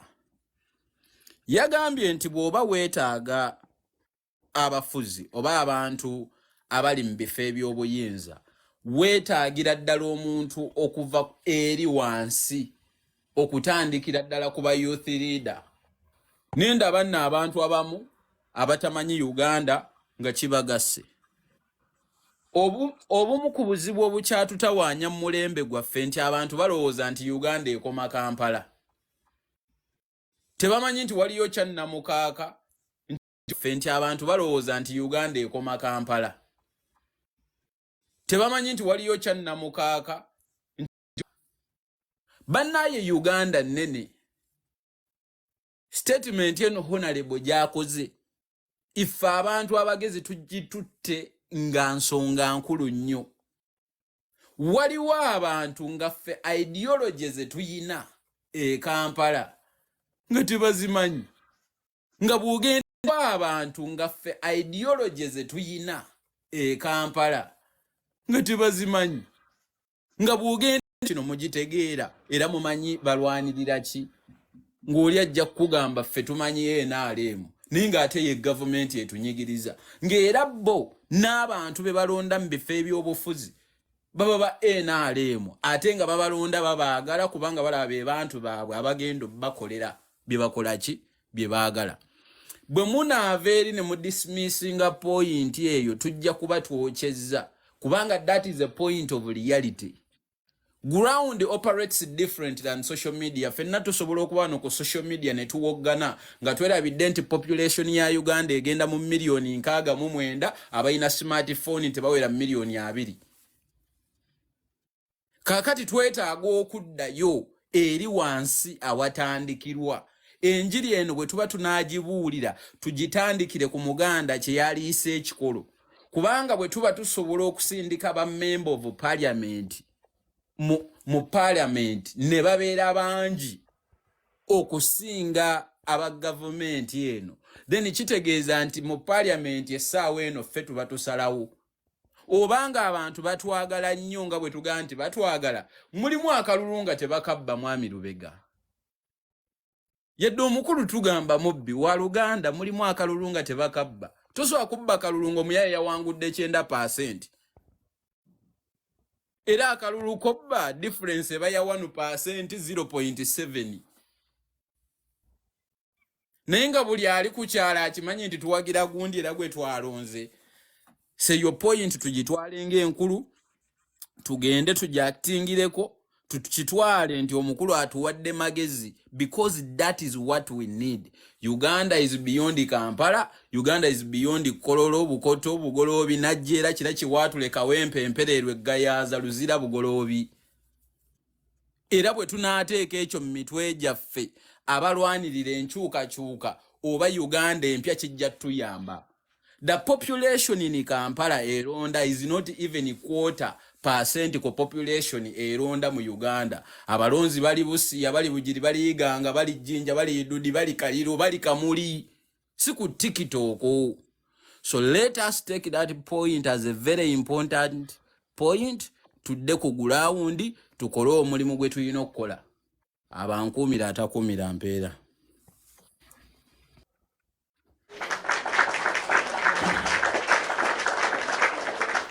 Obadde toyina kyobuuza Honorable Mr. Mukisa. Thank you very much for your submission.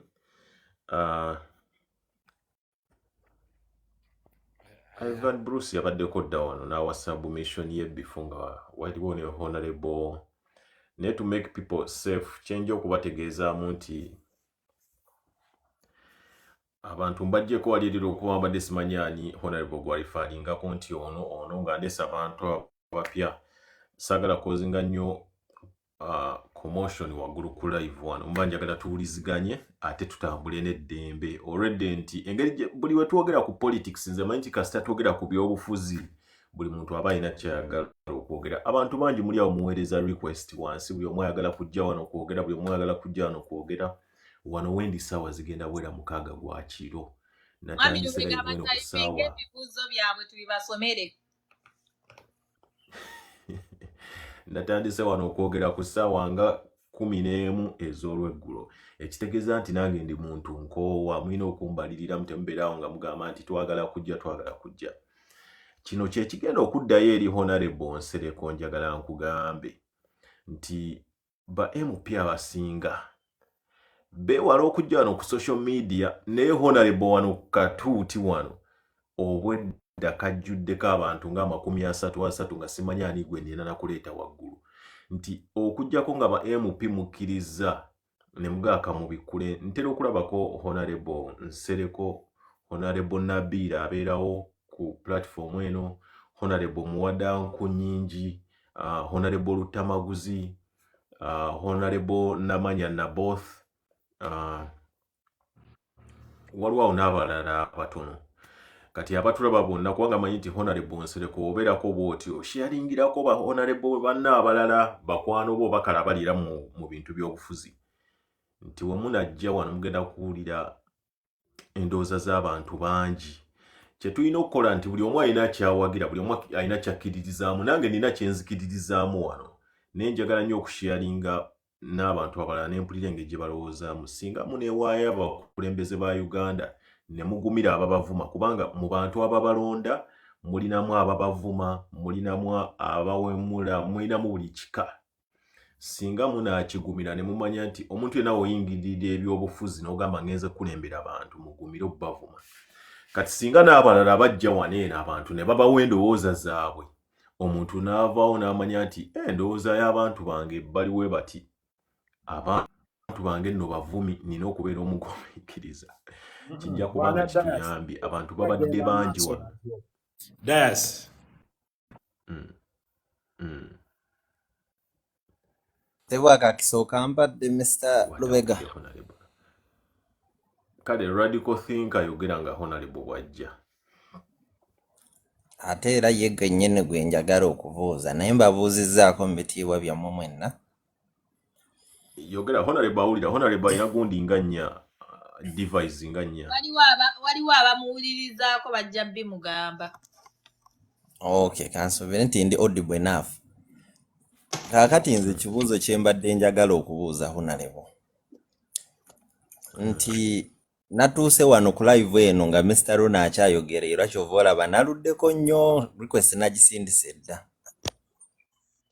Mr. Roni yayogedde ku nsonga nga 3 naye lwakuba nti olumu ffenna twagala nnyo politics okuzoogerako nnyo ku bibiina ne tuva ku nsonga yennyini. People think I'm sorry, just Kamalo clarifying one thing. Yes, sir. That in society you determine, it is leaders in society that must determine the flow. Never, and I repeat, nze sibeera mu bantu basiiwufu bampisa. Kuba sinoonya muyeye era nze sikolangako meeting nti nenzija nti waliwaawe mukitosobola nkola meetings nga nsinkanya abantu because that is not the society I believe in. Of course eriyo abawemula bakuŋŋaane n'abawemula bannaabwe, because you see it's not all about numbers. Development is about the quality of numbers. Njagala nsinkane nga bwe nsinkanye ne mukyala Patricia nga ne bwe tuba tukkaanya mpe ekitiibwa omwana we muwe ekitiibwa, that's fair. Njagala nsinkane nga bwe nkusinkana nkugaye mwami Lubega, it's fair. It is fair. So there is nothing, there is no middle line. Ndi jangu awulirize mu b'okulembera mulimu abawemula. It's okay, bakole omukutu bewemule nga balyana. Bwe bamala bayingire nti nga bw'onoolaba nti abannange nti wano nti tuli mu kereziya oba tuli mu gundu. Bwe bamala bayingire we batawemulira. Bayinza okukola omukutu gwabwe nga balingana ne beewemula. Teri ajja bavugirako. Naye bwe tugaa nti Honorable Wanyiga. No, nakyawa omuntu yenna awemula simwagala. Because you can make your point without kuwemula. Ate neba point nungi nyera buli omu n'agitwala. Kakati bw'oba olina gy'owemulira nga nze era bagulizaako ndi mwami Daasi Lubega ndi kati wano tuwemula nga tuvaako ennamba yennyini gy'obadde nayo oba neesingako gye nabadde naye eggulo nga nkyusa bukyusa nga nzira eri nga kati abatawemula. Batawemula mu ddeeno. Nga tuwuliziganya ng'era nampakanya ajja naye nga tawemula. Abawemula nga bakolayo ka square kaabwe nga beewemula, oba oli avuma omwana wa Patricia, oba oli n'avuma omwana wa Bulya, oli n'avuma maama wa Bulya, mulala n'avuma taata we, ebo ne bakola ringi eyaabwe. Kati ebyo sibigumiikiriza. Honorable kiri on record wano ku era saagala omwami oli akirabe bubi. Kye njogerako nkirinako obujulizi. Not that he is not intelligent. Musajja mugezi. Ne kasita onarowinga obwongo bwo ng'omuntu omugezi okutandika okuwemula n'okuvuma n'okuvvoola. I cannot. So respectfully mu kifo ky'okunyiiza nkugamba sijja kusobola kuteesa naawe. Ne bwe naakulaba ng'okyusizzaamu nga tuteesa. Teri gwe ŋŋaana kuteesa naye. Tekisoboka kubanga naye Munnayuganda mubali mukulembera oba okukulemberwa. So kitegeeza ayina endowooza ye naye okutuusa ng'akyusizzaamu enneeyisaaye.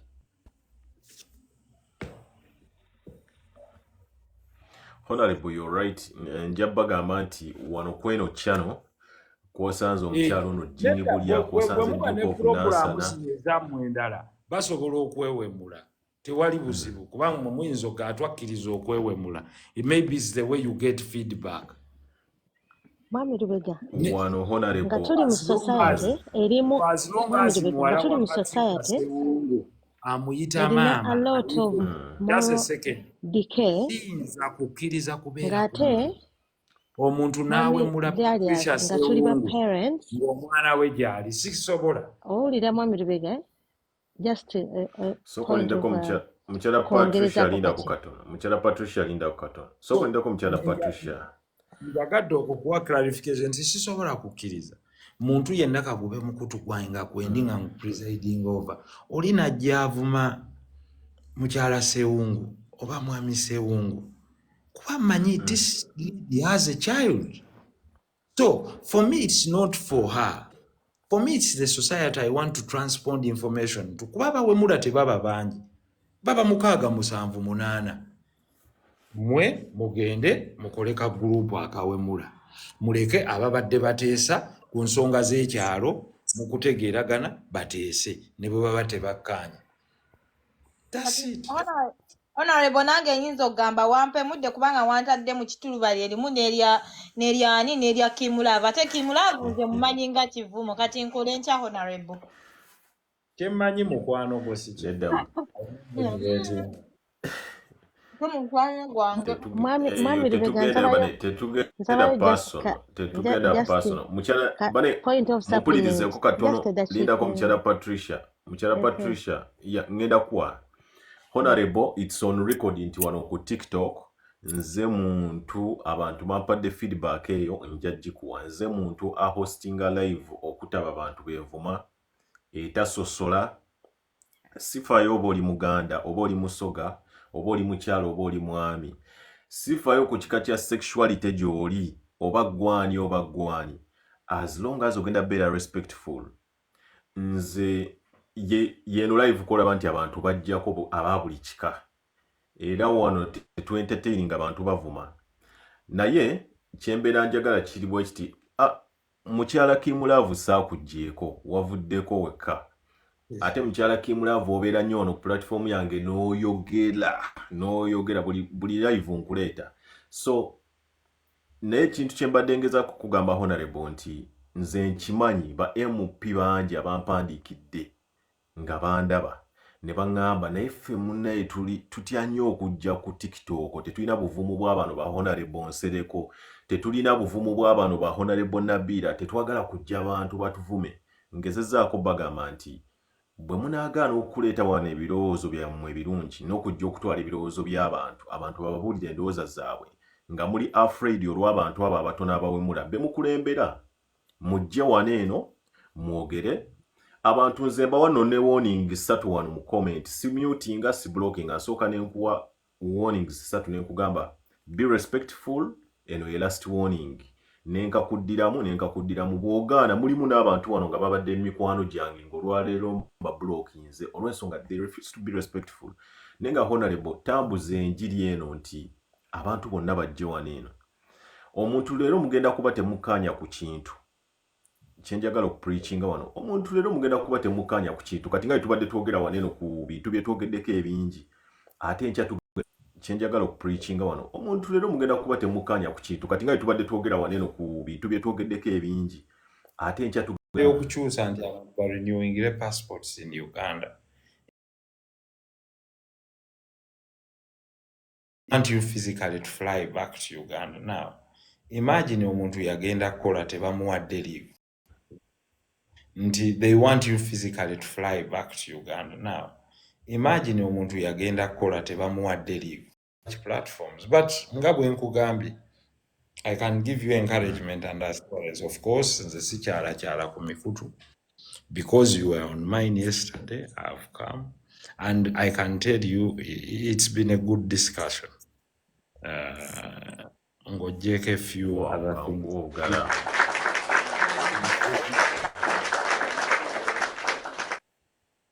Of course,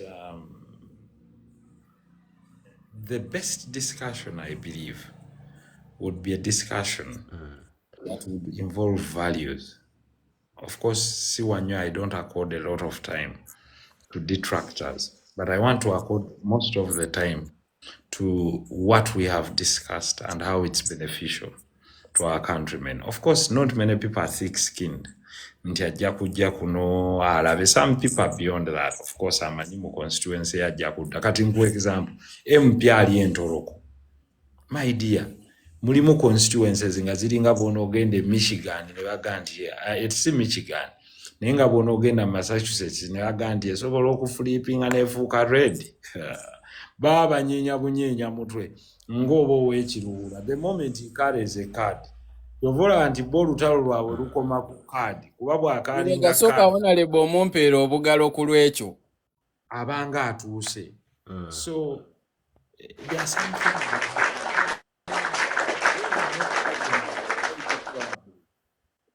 you're going to cross argue with certain people, not out of disrespect, out of okukkiriza nti naye ono kyenjogerako si nti tayisobola kitegeera naye maybe takimanyi kubanga ali far away from the reality.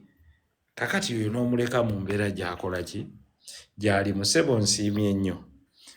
Olulala tujja kukola one on one, tujje tunyumye abaagala okubuuza ebibuuzo nabo bawa omukisa sigaana nga babuuza ebibuuzo nga bwe tubiddamu.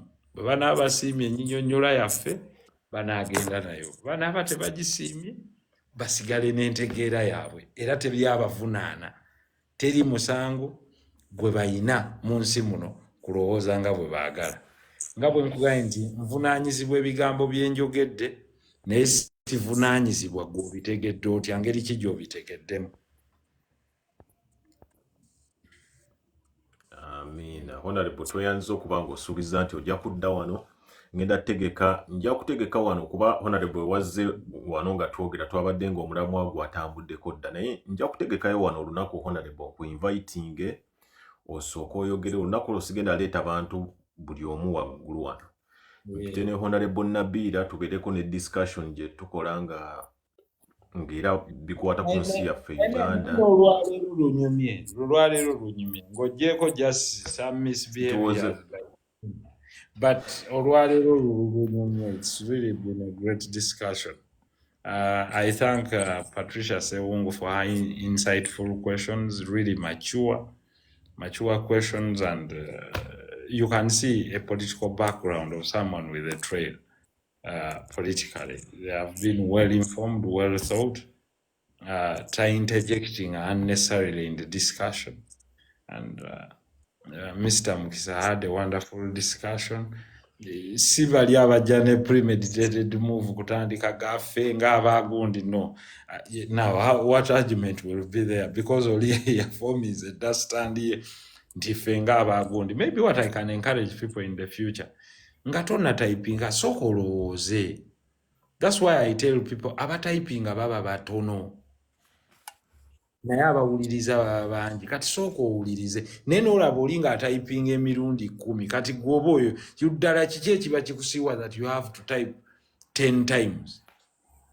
N'olaba oli nga typing emirundi 10 kati gwoba oyo ddala kiki ekiba kikusiiwa that you have to type 10 times. You understand? So I wish you good luck. Tomorrow we'll talk. There is a free question and answer session. I'll be there once again teaching. On a sad note, bambi waliwo omwana wange omuggu ali mu scholarship scheme yaffe bangambye pikipiki emutomedde n'afa. So that's it. So he's a young boy basomera Kololo High. It's one of them that waliwe naviiriddeko ku simu bambi. Some of them were calling me. I think it was a distress call, but let's see where the world goes. So saagala mukwano gwaffe oyo awulire bubi, si nti mugobye ku mukutu gwo, no, ngambye bugaye nti sijja kuteesa naye olwaleero. Maybe when na following a progress ye nga akyusizaamu ng'omuntu. Why not? Nenga, yeah, this gentleman is respectful. Now we can start a discussion.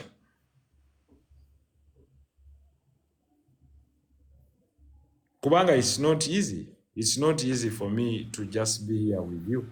Of course, I have time to do several other things. By dedicating my precious time, there must be respect, because then I go to my platform. There must be that sense of Uganda already. How many senators in the US can you get to you? I mean, that arrogance and what of coming to look down upon people. You can only do it because that's why others say, Honorable, you shouldn't even be rubbing shoulders with them. But no, you know what? At the end of the day, we want to have. But Mwami Mukisa knows it very well. Tujja ne ba MPs, even in some conferences, and you can hardly no, I don't want to associate with those people. But no, they are good people.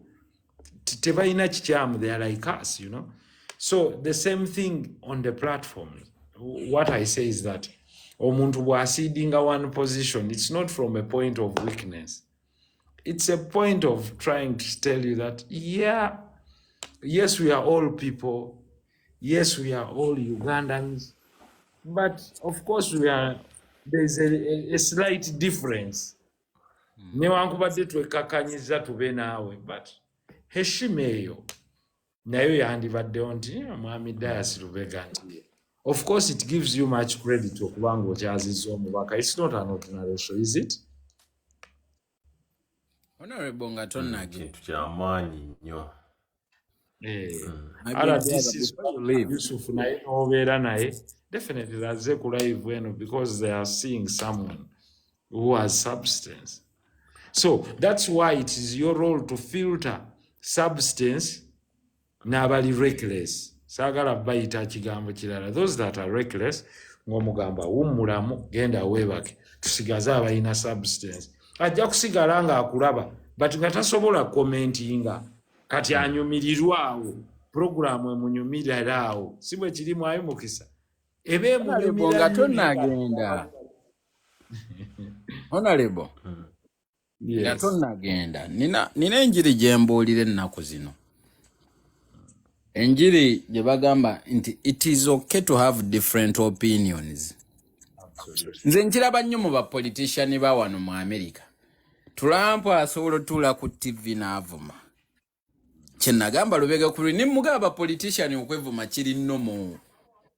Wano mu America beeyita ebigambo ebinene naye olaba nti oluva ku TV ngeno badda batandika okunyumya ebyabwe ebiri off politics completely. Kati nze ne mwami ne mukulu wange Nsiriko tulina different political opinion. Nate yampa ku mazzi n'ennywa ng'ate yagampeereza bw'ati nti muto wange kwata. Nate bwe tudde eno mu politics engeri gye ndabamu ebintu byange yanjawulo ku ngeri gy'alabamu ebintu bye. I want Ugandans to normalize that. It is okay for you to have a different opinion from Lubegazi, from Mukisazi. Naye ati tetwewemula. Mwami Mukisa, nze omu ku bantu abata admiring American politics at all, by the way. And as you see, the country is getting out of hand. By the way. Safety, everything. That is why Trump wayogera gamba, you know what, safety and what. You're bastardizing a White House, yonna. I can tell you. But that is their internal politics. That has nothing for me. Obabo bevume, maybe it doesn't matter. Negwe ngoyagala okulaba obuzibu gwe kyala mu United Arab Emirates. Ojjukira bano abaali beekwasa amataba nga gayiseeyo. Bonna babatikka bonna babagamba mwebale nnyo okubeerako wano mweraba mudde ewamu. Ne babagamba that is what it means by a nation. Kati buli nation ebeera ne values zaayo. Naye owulira ng'oli agamba gundi this olumu it's not the best because not everything is nti ono magundi n'agamba ono okuruka ebijjo n'agamba ono okusimanya ki. It is not appetizing for sure. I want to hear their tax policies. I want to hear much more than okwekakanya. Maybe it's not even the best model of politics. It can be the best model of propaganda, but it's not the best model of politics either. No, it's not. Nagambye Lubega twagoba Abangereza mu America nga batujjako omusolo gwa 2%. Olwaleero tusasula 40%. So it is not the best model. Kisa, honorable yerabi kimuti bannayuganda abasinga boogera from a place of frustration. Eno mu America bazanya bigemu byabwe naye effect ebeerawo naye si nnyo ng'ate eri mu Uganda abantu bakooye honorable. Kati omuntu wajja n'asiiwuuka empisa. Omunenyako kati nedda Jeni Bulya tetugambangako nti tewali atakooye. Bw'asiiwuuka empisa gwe tofaayo kibanga okubuuza nti wa we banywera omwenge togunywa ng'ovuga nga bakulaga nti eyo bagiyita bbaala banyweramu mwenge era teri ayinza kunyiiga ng'asanze omuntu ng'awemula mu bbaala bagamba bambi atamidde ate muna ebbaala mwe muli abalonzi bo honorable anti kyenkugamba naye nze sisobola anti nze mbaddemu bulijjo Jeni wulira honorable kyagamba nti bw'osanga omulalu ku kkubo ng'azina naawe n'ozina mufuuka abalalu babiri kyekiri kyegambye bw'osanga ali mu bbaala tosobola munenya nti tubasanze mu bbaala nga bawemula baga totegedde nti baatamidde naye honorable nno otandika osemberera abalalu ennaku zino I think okujja wano okukusembererako si kibi nedda si wano ku platform yo gyowaga okulalwa nze nsemberedde gwe maybe statement eyo mbadde simanyi kale nsonyiwa nti nkusemberedde Jeni ogenda siriiza akatogo eyo toveeyo dasula bulungi kale bannaye mukkirize mbadde mbasaba mukkirize Lubega nga tunnagenda ekindeese sinaba kiddamu ekindeese omwana yambuuzizza ekibuuzo mu comment section bamuyita Ashley bwe nabadde mpa submission yange ndowooza nina kye nayogedde ne kitagguka nagambye nti so commuting emujjeni ayina excessive sound si mu bubi nagambye nti waliwo abantu abambala bereeti ne bambala ekifaananyi kya NUP ne bawemula abantu naye nga si ba NUP n'alemerako n'abuuza ekibuuzo mu comment section nga kigamba wa NUP omulabira ku ki ngenda kukozesa example nabadde ngenda kukozesa y'abalokole naye ne nga nti engeri nze gye ndi omulokole bajjagaana edda akyogedde kubanga mulokole naye nga kankozesa ey'abasiraamu obusiraamu bugamba bwana Deusi oli musiraamu nti omuntu yenna nga tomubulidde enjiri musomesa ku Allah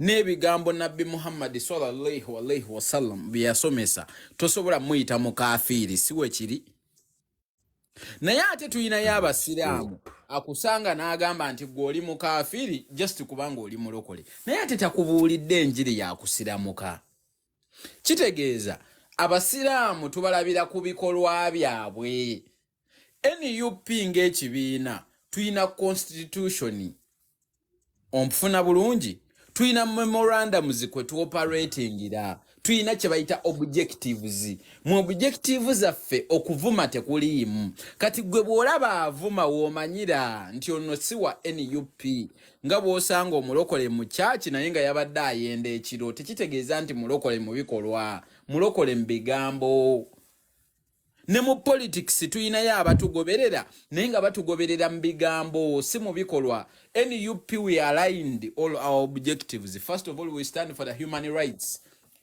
tetukkiriziganya na muntu yenna kugenda mu kooti n'atafuna bwenkanyambo kubanga mwavu we stand for development tetukkiriziganya na kyaba na Uganda kubeerawo ne banyingirizibwa ng'emirimu gye bakola baali gifunyemu ssente ng'ate n'abatalina mirimu baali baddewo nga bali employed nali wano ku platform nembawo example Tilda company y'omuceere ekibimba yali esasula abakozi omutwalo gumu olunaku in 2001 olwaleero babasasula kanaana olunaku in 2024 government ye yakikola the mayor of Buluguyi town Buluguyi sub county by then yagenda n'agamba abachina nti sente ze musasula abantu nyingi nnyo kakati omuwagizi oba omugoberezi wa NUP bamulabira ku bikolwa bye era gwe bw'osanga eyawe mula yadde ayambadde enkofiira si wa NUP mu objective zaffe temuli kuwemula era bw'osanga ayogera ebitajjansa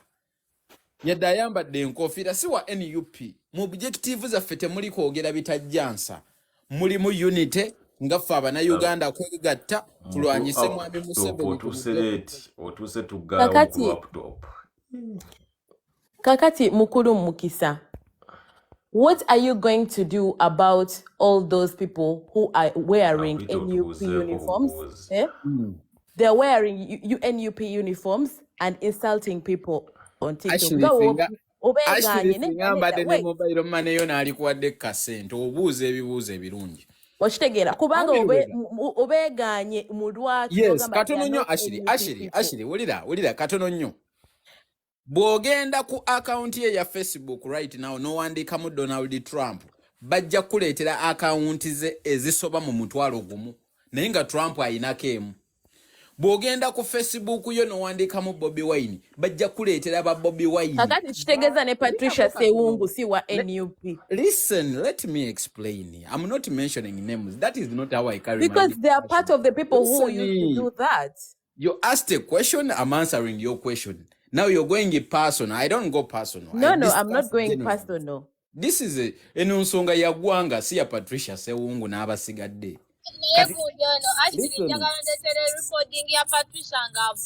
Nedda nze ne bw'aba yavuma tebinkwatako. Uganda tekoma ku Patricia. Tulina population right now y'abantu million 69.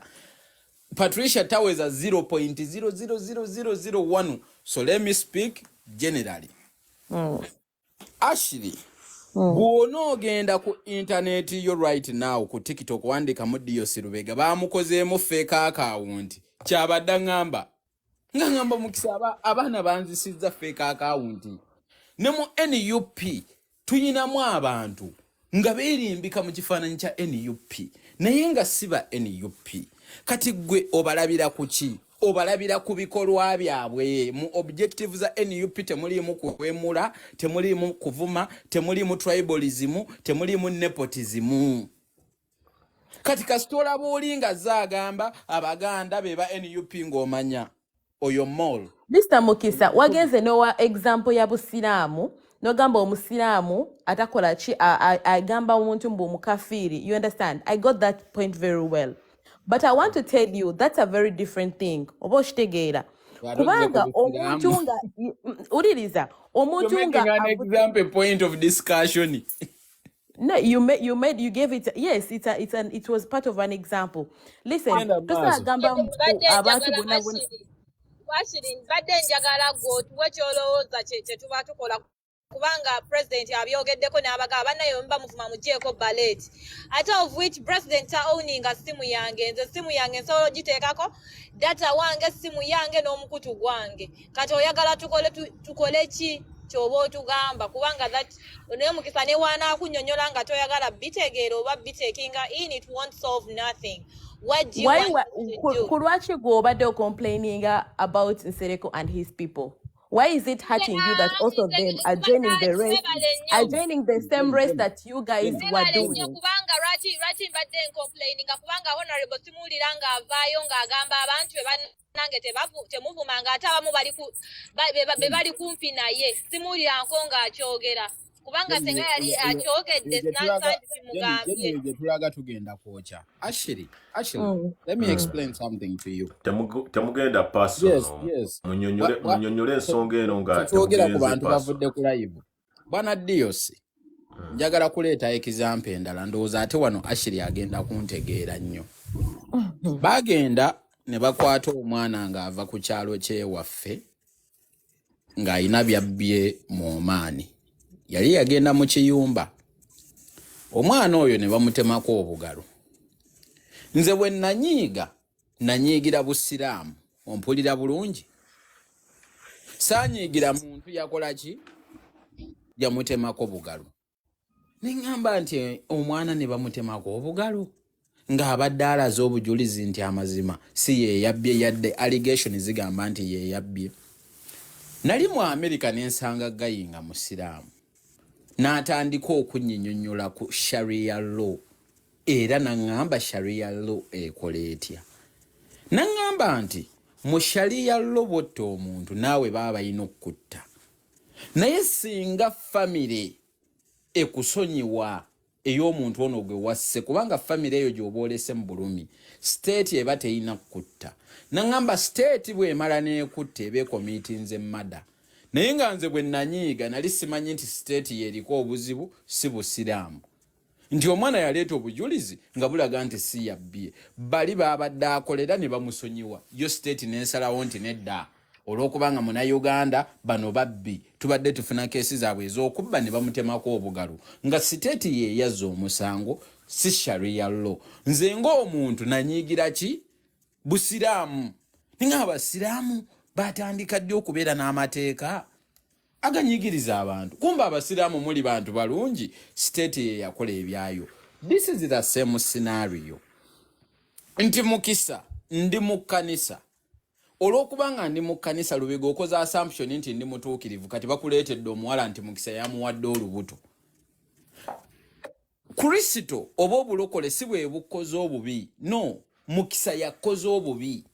Kakati NUP ng'ekibiina ne mukisa Francis byanjawulo. Nze nina kaadi ya NUP. Naye ekyokuba ne kaadi tekinfuula NUP. Bw'onsanga nga mpemudde awo womanyira nti ono yadde muwagizi wa NUP naye tategeera omutwe mukalu. Kubanga mu objectives za NUP bw'okwata constitution yaffe n'okwata memorandum zaffe zonna n'ozitunulamu temuliimu objective egamba nti bw'osanga atawagira NUP muvume. Era towulirangayo president waffe oba chairperson waffe Mwami Kyagulanyi ng'ayina omuntu gwe yeetunuzzaamu kamera n'avuma. Abantu bano muli balabira kuki ku bikolwa byabwe. Era ne Bayibuli ekugamba nti bano abeeyita abasajja ba Katonda muli balabira ku bibala byabwe. That is what I'm trying to teach people here. Kakati Mwami Mukisa Mwami Mukisa nga wobyogedde mu bulungi that way. Why don't you as a party also sensitize and educate your people to tell them what is supposed to be done as a party? If you as a party you have failed to maintain your people to have discipline in social media and everywhere, how are you going to be able to lead the country? Neda Lubega Muchala Ashley muleke bomuyingiriro ojja kubonzitidde candidate Mwami Lubega omanyi lwaki ndi munyiivu let me tell you something. I stand for the in the UAE community. I'm a PR. Ekiseera NUP we yali ezze n'amaanyi nnyo twagendanga maybe between, let's say, football and everything. And when a NUP person sees you, even face to face like this, agamba abo baana rem. Is it, by the way, sina chibina chen supporting? That's for real. But just because I'm working for the community, and of course, when you work for the community, you are just next to the embassy, yeah? So for them, they will just have that mentality. This is the party you're supporting. These people were discriminating us face to face. You understand what I'm talking about? And these are high top leaders of NUP in the UAE. And that is the reason why Chiolaba was in the NUP party mu UAE. Like it's not that big again because of the kind of insults and the kind of behavior they were exposing. Jenny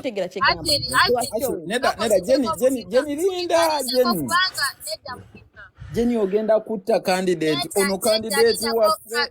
I can resonate with Ashley nsobola relatinga naye kubanga nze Ashley nandibadde nzitira mu video naye lwakuba ndi kuvuga nze Ashley wondaba stature yange sirabikanga Muganda nange baali bansoddeko ne bampita omunyampi nga tugenda mu demonstration wanene Boston.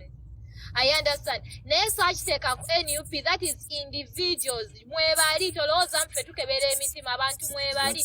But extremists mwebali abatinenye wadenga president are trying preaching enjiri ya unity. Naye ba extremists mwebali abaloza nti Bobi Wine wa Buganda. Nze bansuka ne bangamba ndi munyankole ndi munyarwanda because of the way I look. But it just take up people power, take up NUP kubanga nze manyi the reason to why I joined the struggle. That is personal preference. Kubanga Bobi Wine tanawa kuvayo kunsosola. Sosola gamanti Bobi kati ate trying nze banaye audio webuli tubula byera preaching togetherness, tolerance. Abi preaching naye abantu bo tulina ogenda ba controlling kubanga nange kankuyingiremu katono nveeko kyandiko nange Jenny kankuyingiremu katono mbadde njagala mpeka abantu abalala wano katono nnyo Lubega tojja kuwa abantu nga tetunnamala nsonga. That is not how things work. Ashley oli wa ddiini ki ng'omuntu? I'm a Muslim. Praise God. Obusiraamu bugamba nti omusiraamu ng'ayina obusobozi yaliwasizza abakazi bana ng'asobola obbalabirira n'abaana be bazadde. Naye singa abatayina busobozi afuna abakyala basobola okwafoodinga ng'omusiraamu. Tukirabyeko e Uganda ng'omusiraamu yawasa abakazi baatasobola abatali omu babiri bataano ngo azadde mu bakazi 8 bonna n'abasuulawo. Bw'alaba abantu abo wava mu busiraamu. Mungu akompeera omukisa w'enkomi. Just when mugezi mukisa, you're running away from the reality. You're just running away from the reality. Mr. JM buuzaako ku bantu. Sokolinde Ashley. Mr. JM. Oneyanziza nnyo Mr. Lubega, programu ebadde ya mutawaana nnyo, njizzeko little bit njijiddeko mu makkati naye ensanyusiza nnyo ebyogeddwa byonna bye, era buli ali wano bambi mwebaza n'akomenti nga mwebaza n'aboogedde bonna mbebazizza, naye nze nja kwogera ku ndooza ddakiika nga 2 zokka. Nze omuntu avuma omukulembeze simulinako buzibu, kasa aba avumira mu policies. Kwange nakugamba ekintu kimu, ebintu nga corruption byandamininga nnyo effectiveness of the government and public resources. Era corruption distorting economic markets. Otegeera? Era corruption it undermines the rule of law. Otegeera? Kati emundu y'omuntu wa wansi guba mumwa. Era nja kubulira ekintu kimu, ne mu America ojja kusanga nga individuals bavumanyi ba politicians. It's a very very normal thing for any individual omuntu gwe bafuga okuba nti naakola ki anyiiga, naye okunyiiga kuba kwakamwa na kuwandiika. Kakati ne kibeera nti nno ndabye nnyo abakulembeze bakuba amagi.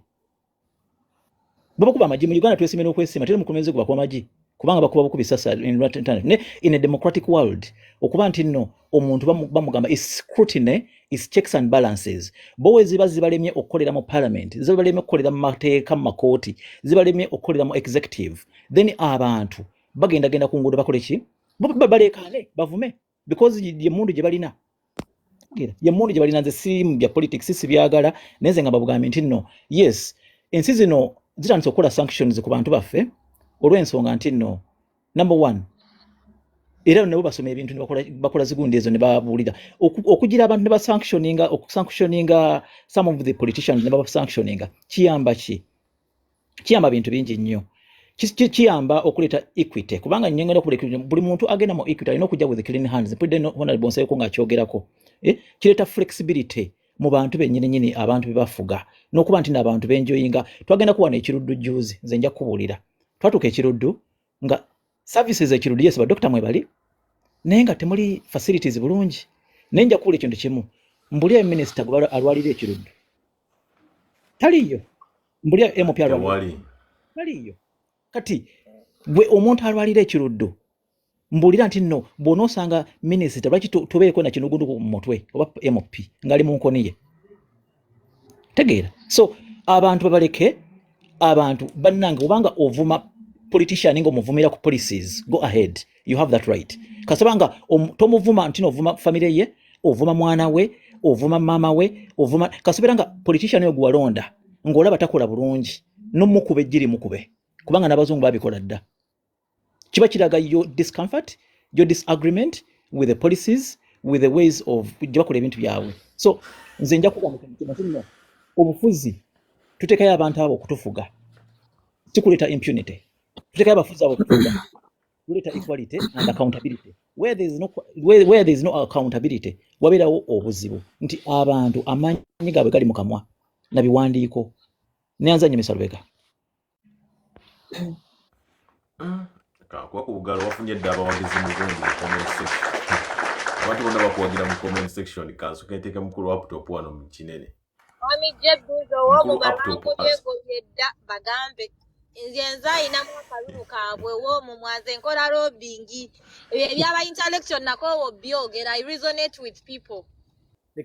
Exactly Jenny. Ebintu bino bannange omuntu wajja owulirizanga nnyo omuntu wa wansi nga ayogera. Era omukulembeze yenna awulirizanga nnyo omuntu wa wansi nga ayogera. Omuntu wa wansi yakulonda, omuntu wa wansi yakuwa omusaala, omuntu wa wansi oyo yakubeezaawo. Goyinza okubeera mu parliament eyo n'olowooza nti oli wa mutawaana, oli wa kabi, oli wa maanyi, naye essente z'olya n'ezotambuza n'ezikutwala ebweru okutambula mu nsi zonna ziva ku muntu wa wansi. So muleka abantu wa wansi boogere, muleka abantu wa wansi babavume as long as babavumira mu policies and your ways of poor administration. Thank you. Mukulu Uptop, assalamu alaikum wa rahmatullahi wa barakatuh. Alaikum salam wa rahmatullahi wa barakatuh. Nakuyise dda ku live eno ebadde live ya mutawaana nnyo. Mbadde wano ne Honorable Nabira, Honorable Nsereko yagyegasseeko. Kubaddeko abateesa abangi Tubadde ab'ebitiibwa eno wano twebase eno. bubuno bwakakya ssaawa ziri mu kitundu ey'okumakya. Okay, wano ssaawa ziri 6 kitundu ogw'ekiro. Naye nga najja kusharingidde twayogedde wano ku by'emisolo ebigenze mu maaso mu Uganda nti Uganda tubaddeyo n'okwekalakaasa abasuubuzi beekalakaasa eby'emisolo ne baggala amaduuka n'ate ne bagenda ne bamiitinga President Museveni e Kololo. Ebyavaayo twabiraba nti abantu bamaliza ate nabo beekalakaasiza batambula bagende, naye olwatuuka ku gate ne babagamba gundi mmwe temulina gye mulaga, muddeyo muwulirize omukulu. Obutambyawo bukoma tusaategeera kyaddako. Ne tuvaayo ne tugamba Uganda yatuuka ddi okubeera n'emisolo egyo egiremesezza eggwanga nti omukulembeze yeetaaga oyita abantu okutuula nabo bateese ku misolo. Ne tuvaayo ne tujja nga twogera nti ne twogera ku bibiina by'obufuzi wano eno ne tugamba nti abantu abamu bakkiriza nti President Museveni agenda kufa akuze era naye akyogera. Ne bwe yayogedde nti alina emyaka 8 nengenda nkebera mu bitabo bya Uganda mu bantu bemmanyi nga waliyo Kalidinaali Emmanuel Wamala ow'ekitiibwa nga alina emyaka 98 ng'asinga President Museveni emyaka 18 ate nga ne Kalidinaali akyategeera. Ne ngamba olowooza Museveni tatuddawo mu lusuubo olw'okutuubayo emyaka emirala 18 waalyenkanira Kalidinaali nga ndaba kisoboka. Ne tuvaawo ne twogera ku bibiina by'obufuzi nti kiruwa ekisinga ekikulembedde essaawa zino poliisi egamba nti tusobola okwanisitinga President Museveni. Eyo yonna twatuuseeyoko. Aba NUP babadde wano boogedde ebigambo bingi, aba NRM babadde wano, aba DP. Discussion ebadde nnene paka we tutuuse wano ng'omukyalo ono atugamba nti lwaki. Naye mwami Lubega okimanyi ebyo sinaba nakuwayo ndowooza yange ku ebyo by'oyogedde. Ngeze okwetunulamu ng'endowooza nkyaziina mu mutwe gwange. Nti lwaki ki? Ati mukyala jini bulya obwedda buli mulamu aliwo agwogerako. Kati we tutuukidde wano ng'omukyala aleese ekibuuzo agamba nti lwaki aba NUP ate be bavuma abantu. Kati babadde bamutereza ndowooza nga bamugamba nti mu objectives za NUP temuliimu kiwandiikiddwa nti mugende muvuma abantu. Gw'otweyungiddeko nti Okay, kantandikirawo nsiruke. Omanyi nze wensanga omulamwa kati ng'ogwo lwakuba guli muganda wange sobola kutenguwa nti oli ajje tudiscussinge ekya nti lwaki abantu bavuma abantu. It's like omuntu atujja, we cannot, like that person is diverting us from discussing the real issue. Kuba real issue si ekizibu kye tulina si bantu kuvuma abantu. Nga tunnabuuza kibuuzo nti lwaki abantu bavuma abantu. Ekintu ky'olina okusooka okwebuuza, what has triggered that person okweconducting in that way? Yenga okyalaba mugundi mu nsi nga Fountain of Honor asobola okuyimirira ku TV n'agamba ali ekyokulabirako erya go and eat your mother something. Then atojja obuuza omwana mbu lwaki gw'ovumye. Okitegeera? Ate ekintu ky'olina okwebuuza ng'era wali mu ntandikwa nti you have to ask yourself ki ekitriggerinze omuntu ono okola. Lubega bwe najja n'ekkuba oluyi sinza ojja okuwa direction ogenda kunziriza otya. Osobola okuyoola ekigo oba okuttemulawo oba okutte ki. Mu America waliwo wadde ne baamuvunaana, yakwata omusajja ne bamusibira mu kkomera munda. Bwe bamusibira mu kkomera munda, ebigambo byawe byenjogera tebitegeeza nti nze mpagira avuma, wabula nze mba discussinga the real issue ne neebuuza ki ekitriggerinze omuntu ono faanana bw'ati. Kankusayitingireyo n'ekizampo. Mu America wadde ne gwe baasiba, mumanyi nti wadde ne be babeera responsible ku basibe. Yakwata omusibe ne bamutulugunyiza mu kaduukulu kaaki, mu kaduukulu k'omukomera. Ne bamugjayo ne bamuleeta mu general population. Bwe bamuleeta mu general population, omusibe oyo n'atta basibe banne. Baddayo mu kooti baavunaana ani? Baavunaana wadde ne bamugamba watulugunya omusibe n'omufuula wiponi. toba kubeera nti mwamutulugunyiza mu nderi ne yeekyawa teyandize mu general population kola ki kutta banne kati gwagamba abaana nti simanyi bavuma soka weebuuze kitrigalinze omuntu oyo ani atakimanyi how this government has frustrated the people abantu abasinga bali ku byeyo nga balina bizinensi zaabwe e Uganda babagobaganya ne basuula ebintu byabwe ne batuuka okwetundako buli kimu bakoze company abo bennyini ne bakola company nga zaabwe ne zimala ne zibba abantu omuntu agenda otuuka abeere ku kyeyo Up top boss ekigambo kyonoonya bagamba we bati for every action there is a reaction. So kati nawulidde omukyalo ono n'agamba nti mukyala musiraamu kati gwe noddira omuntu avumye n'omwataakinga ku nuupu kati kamugireyo mu example engeri gye yagaye nti mukyala musiraamu era ajja kutegeera nti byenjogera byensoma bituufu Allah yatugamba nti wala taziru waziratun wizra ukhra omuntu tagenda kwetikka musaalaba gutali gugwe oba oli tagenda kwetikka mugugu gwa muntu gutali gugwe kati oli bw'aba avumye toddira nti muntu avumye nti nzaputopu nvumye ato ogame nti nuupu yeeba evumye okitegeera kubanga mu bikolwa byayo togirabangako ng'epromoting egenda n'emina nega nti bannaye muvuma abantu kati oli bwaddira nti omuntu avumye n'amwatakinga ku nuupu nti abanuupu bavuma n'abanuupu bavuma nze abantu bwe batositera baddamu era ntambula butambuzi nenkola ki nentambula nembavira neŋŋamba kati gwe you have failed to discuss the real issue you are losing a point. So you discussing the real issue, you discuss it with insults. I've loved the way Mr. J. Jayogede Agambie, even in American politics, people discuss or they talk about those leaders but in a polite way. There is no way you're going to solve a problem if they have triggered you, which is true, okay? You cannot help a situation by also firing back, okay? Yes, we want to use our mouth. Even Islam talks that if you see an evil in the community, use your mouth, use your hands, or leave it, okay?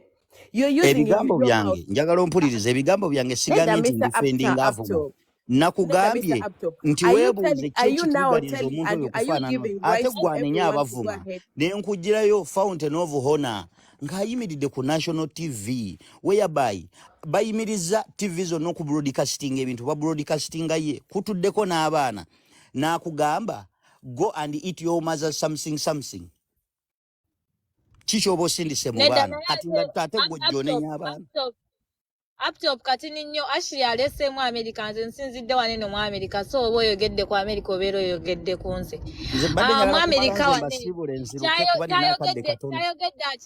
kyayogedde akisangulewo wane no bavumira ddala nno ne bakugenda tulina orange manyi tulina siripijjo bavumira ddala nnyabo tebavumako ina respect bavumira ddala so don't say abakyala babiri ngenda basaba muleme yingirira mwami Uptop ono ngayogera mwami Uptop nsonga kyeze zitriggeringa abantu okubanga bavuma kati kyekiri kyenkugambye nti abasinga tuli frustrated Deus nze gwolaba waneeno nina baganda waliwo waneeno omwana bamuyita Shuki wa Babi ali Canada mwannyinaze bamusiba for years ffe kwekontrolinga ne tuga nti tetujja kuvuma ffe baatwekera bizinensi zaffe nga tuli Uganda sawa eno waliwo bizimbe nze togenda kunsanga nga nina gwenvuma gwempemula but nze nja kwetekako mu bigere by'omulala manye kyayitamu nze nsobodde okwekontrolinga waliwo atajja kwekontrolinga wanze toyinayo gye waliyo naye nga nina gwempemula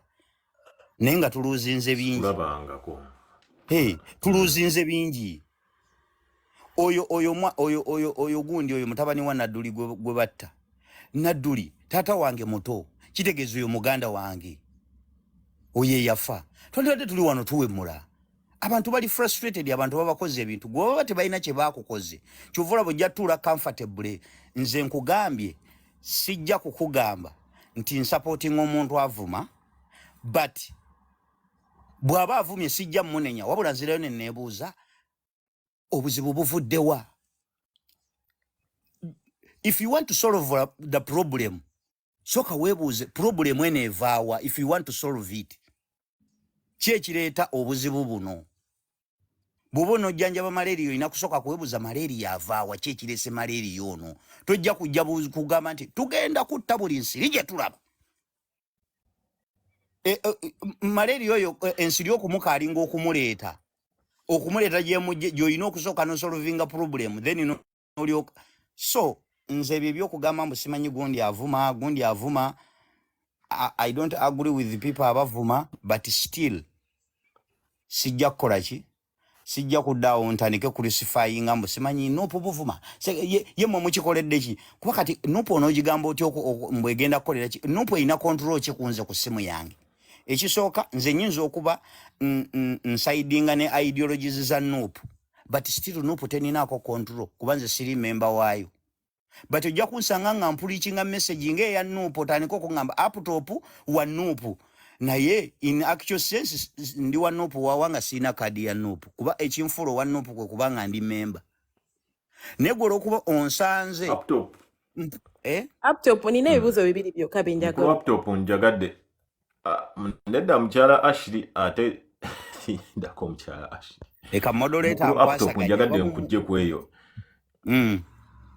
njagadde nkujje ku eyo topic y'okuvuma kuba kati nze nkutegedde bulungi n'abaliko bakutegedde nti okuvuma waliwo real causes lwaki abantu bagenda ne bavuma abantu mukulu laptop nkulabye nnyo ng'oli omu ku bantu abasinga obbeera vocal wano ku social media nga mwogera ebintu naddala ebikwatira ddala ku ggwanga yogera ku nsonga y'omusolo guno abasuubuzi olowooza banaggusa ekintu kyabwe kino kye basalawo ne bagamba katwekalakaase gwe what is your opinion ku bintu bino eby'omusolo ebigenda mu maaso mu Uganda omusolo guyitiridde nze opinion yange simanyi katubasabire but bannaffe bazzereeti ate kwegamba ndaba balinga abayisa the way they are acting sigezaako badiscouraginga naye katubasabire kubanga bo bennyini n'okuba baba bakita infiltrating them they were infiltrated baba yingira mudda kuba olwaleero ojja kulaba oyo Kabanda yeefula nti ali ku saidi y'abantu but ate alipotinga wani wasale musale okitegeera mulimu ebituli bingi tetumanyi but we wish them luck oba banaabeera successful kubanga gwe ngamba nti kuba toyinza kugamba mbogenze wa Museveni emisolo mingi eyo system y'omuntu nti someone is going to create a problem and then you go and appeal to him to solve the problem that he has created mbanda biraddala ng'okoyera bwereere and tekijja kukola kubanga Museveni tajja kubeera ng'alina budget deficit ya buwumbi nga ba economist be bamugamba edda we tugenda okujja ssente we wano ku ifrizi olowooze nti mwe mujja kujja mumatize ng'alina budget deficit ya buwumbi mbu yagenda kujja kkiriza bikole ki abasuubuzi bangeekambirika I don't think so ku ngeri gye bagenze bamukatinga off obuyambi yasooka ne yeewagala n'alaga nti tuyina oiro tuyina golodi bintu kati byakudda aba oiro ne beekyanga totalo ne yeekyanga yakuddamu ku negotiatinga contracts bupya kitegeeza sente ze yali yeesiguliddeko okujja mu oiro nga atwalaganya abazungu nga bwe bamulabanga bwe yabaddangamu arrogantly ezo chano ne zifa n'amafuta ne gabeera nga gafa nga totalo erina kuddamu negotiatinge nabo bupya ko diiru kitegeeza eyo ewava sente ne wafa tachaina sources of income ze yali generatingamu sente ng'emiwaatwa gikalidde awo kyalina okukola he has to embark ono basuubuzi okusobola okukola ki okusolvinga problem ya budget deficit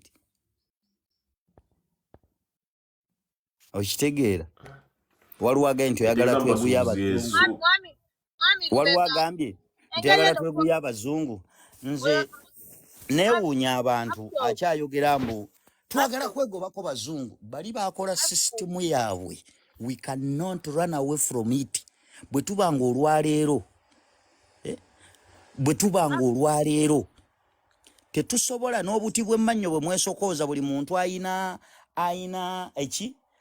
omuti mu lujja naye nga n'obuti obusokoola mmannyo tubujja China gw'ongambye mbu tuli mu lutalo lwakwejjako bazungu tuli mu lutalo lwakwejjako nga n'ekitandikirwako ekyobuti bw'emmannyo nabo tubujja China gwe nawe oyimirire bali bakola system yaabwe tetunnatuuka to run away from them sigamba nti mbaagala but ekyo baatukwata akaloma so agamba mbo ffe twagala kwegobako bazungu gw'oli ku mboozi z'amalwa ez'okumweso kubanga tetulina kyetwekolera Mwami Lubega, up top boss, obadde olina point wali gy'oyogerako ate nze saateesezaawo ku Iflis. Nze Mwami Lubega endowooza yange eri bweti nti Iflis n'eba n'agiyimiriza bagenda kuleetawo taxation tool endala kubanga abantu banene bali kwogera kuggyawo omusolo naye boogedde ku percentage senga babadde ku percentage awo nandibadde mpuliriza ate essaawa zinene ebyo ebyabasuubuzi biringa ng'omusajja kwatidde omwana amaze omurepinga ate n'ogenda ne weegayirira omusajja nti ate lwaki warepinze omwana wange kale senga wamukutte emirundi 2-3 kati bye tuliko that is what we are on nze abasuubuzi mbagamba bingi nnyo bitajja okitegeera so the problem is not Iflis the problem is the taxation eri Uganda of which kati waneno tulinganga abali ku jute tuliteekako buteesi ddagala naye tetulyasizza kujjamu binyusi so ligenda kubeera awo Iflis it will come back as another tax tool ejja kugira mutumba ddala nnyo wangi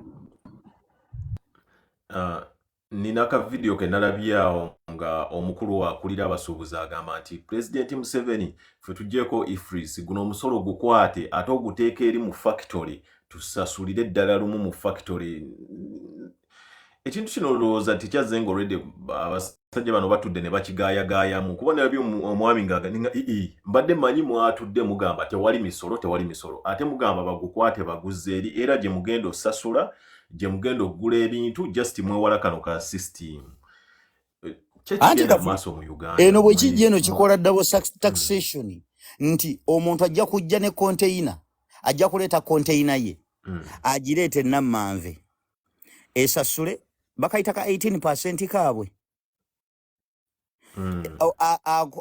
owa container aleete agenda aguze owani owa holosero naye asasule n'owaliteyiro naye asasule egyo mirundi emeka so kati oli bwakugamba nti guddeeri ekyo kiba much better than wano ku ntegeera yange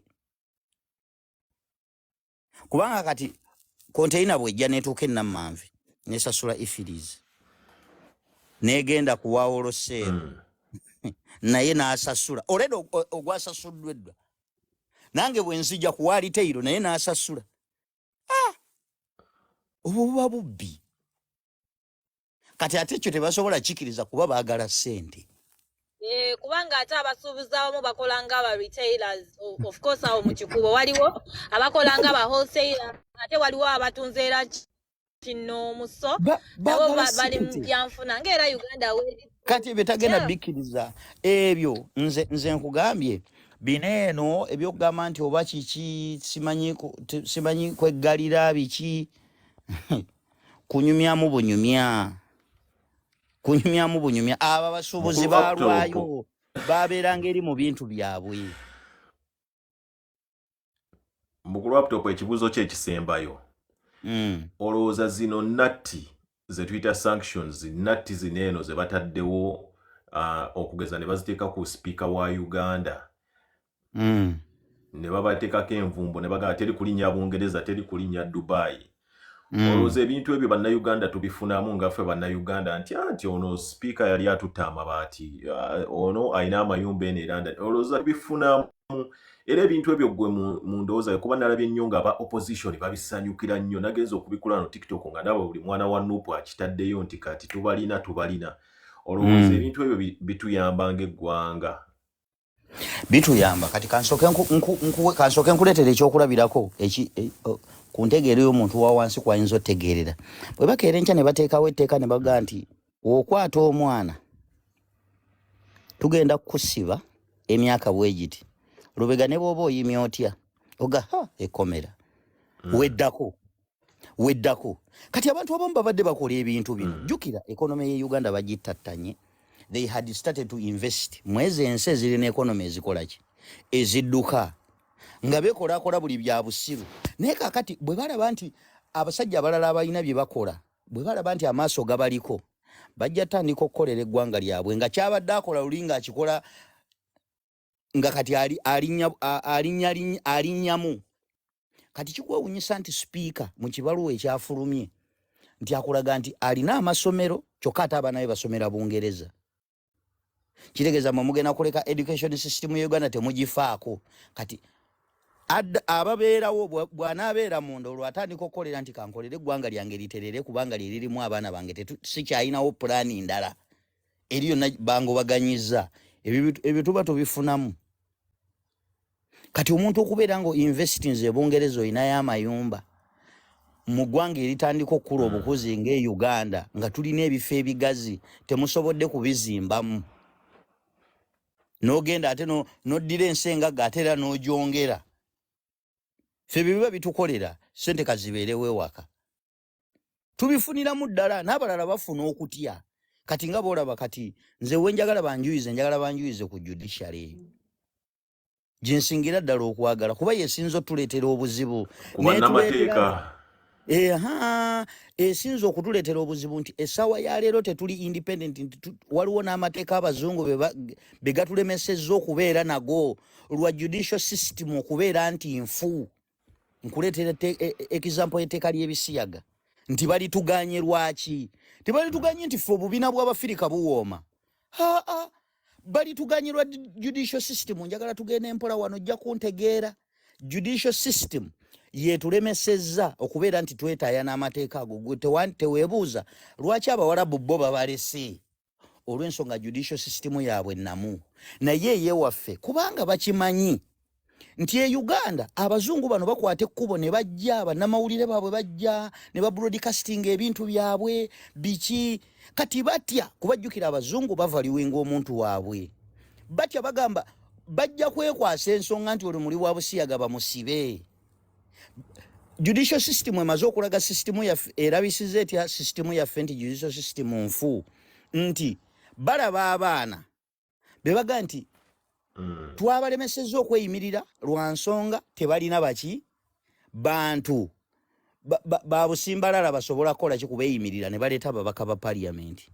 N'ababaka ba parliament ne bo bagaana ne mutugamba nti tebalina address ntuufu kyokka nga mulaga mwabakolera endagamuntu ne ku charge sheet kuliko location z'abantu. Kati abazungu be babiraba bagamba eno judicial system ki ne muga nti abantu mubamye beyiro lwa nsonga tebalina address kyokka nga ku charge sheet balaga nti abantu mubalaga nti ono wewa kiso balina n'endagamuntu. Kati baba beebuuza ekituufu kyeki ani ina charge sheet ziriko information nfu oba.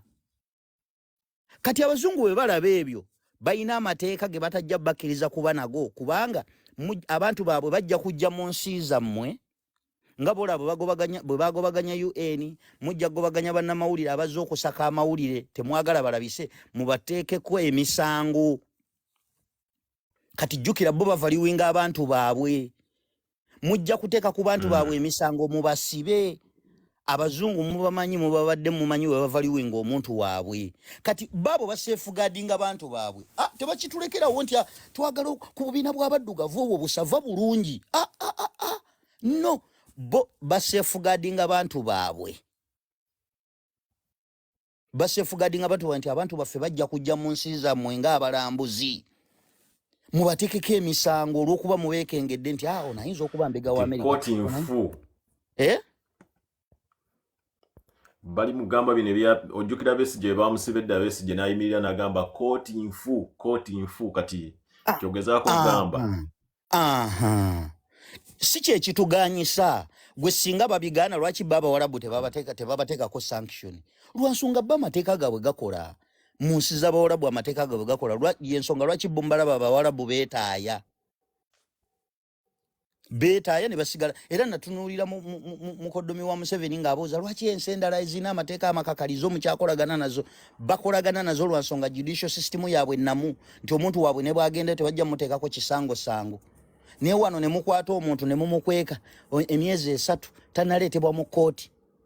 Kati bo nga balaba ensi zammwe zijjamu abantu baabwe mu America ani abazungu bonna mubamanyi mulina exposure. You know how they value their people. Omuntu waabwe akerenga avundira mu community ya Uganda over false accusations. kati abo tebajja bakkiriza kubeera na tteeka eryo bajja kulwana balabe nga mulijjawo mujja dikwatiramu abantu baabwe tebaagala nti baagala kulya bubiina bwa baputopu nti banne balina obubino bwaddugala bulungi ng'empafu bw'okakoonako kakanyuma no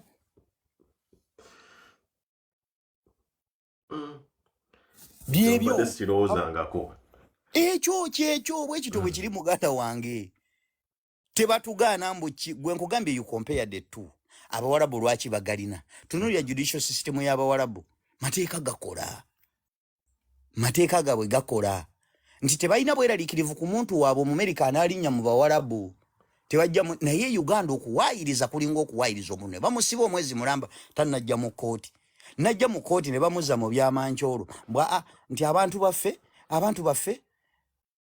tebazze olw'ensonga abantu bemuzze okweyimirira si ba muzinzi ababaka ba parliament ne beesobola naye gaffe tuzze nti ate kati abantu baneeno bemwagala tweyimirire tebalina address yiye nga mwabakolera endagamuntu ate no information yemutulaga ku charge sheet nti Olivia Lutaya we mukono so kyamwagala tugamba nti ku charge sheet kuliko false information abazungu babiraba yaga bano tebajja kuba na mateeka gana abantu baffe bajja gendayo ng'abalambuzi abagenza okusaka amawulire babateekeko binene ebisango jukira mu amateeka emisango mugitaddeko ebibonereza ebikambwe they cannot accept that. Kankubuze ekibuzo ekisembayo mu ddakiika 2 mu ku laptop kuba mbadde nkutadde naye kino engeri nawe gy'oli nti obeera oyiriba nnyo okola tolabika olinga nze naye kankubuze ekibuzo kino. Campaign eno eya free political prisoners yakomawa what happened? Kubanga yagenda nekwata kati wano ku social media nga ndaba buli omu agamba free political prisoners. Kiki ekya yabakiriyo campaign yakakana amaanyi olw'okuba nti family size leading ekintu kino kiki ekyatuukawo? Kati ekyatuukawo kye kino by then yali Mpuuga ye yali leader of opposition ate already Mpuuga bamu-infiltrating dda okitegeera he had our support okitegeera bana bonna ne bayisa ababaka ne bakeera enkya ne bava mu parliament government netuuka okusindika oba yasindikaani najjaawo report nga kitegeeza nti mubanywezezza gwomanyi kubanga baali batandise otiisatiisa ababaka nga babagamba bwe mutadda mu parliament mugenda kukola ki tugenda bagoba nti mwavaayo kati ababaka abasukka 50 nga bafulumye parliament aba opposition kyali kigenda kukola alamu nnene okeera enkyambo mwabagobye mu kooti mwabagobye mu parliament awe bali banywezeza they couldn't accept that abana bali bagenda kukola ki mu buli mbeera bali bagenda okunoonya ways ey'okubata batani atulatinga down Mpuuga omuntu yenna abaana babadde baleekaana abali baleekaana ku mutimbagano abantu baali baleesa omugundo gwa free political prisoners nga n'abantu gye tubyogerera ku social media nabyo nga buli omu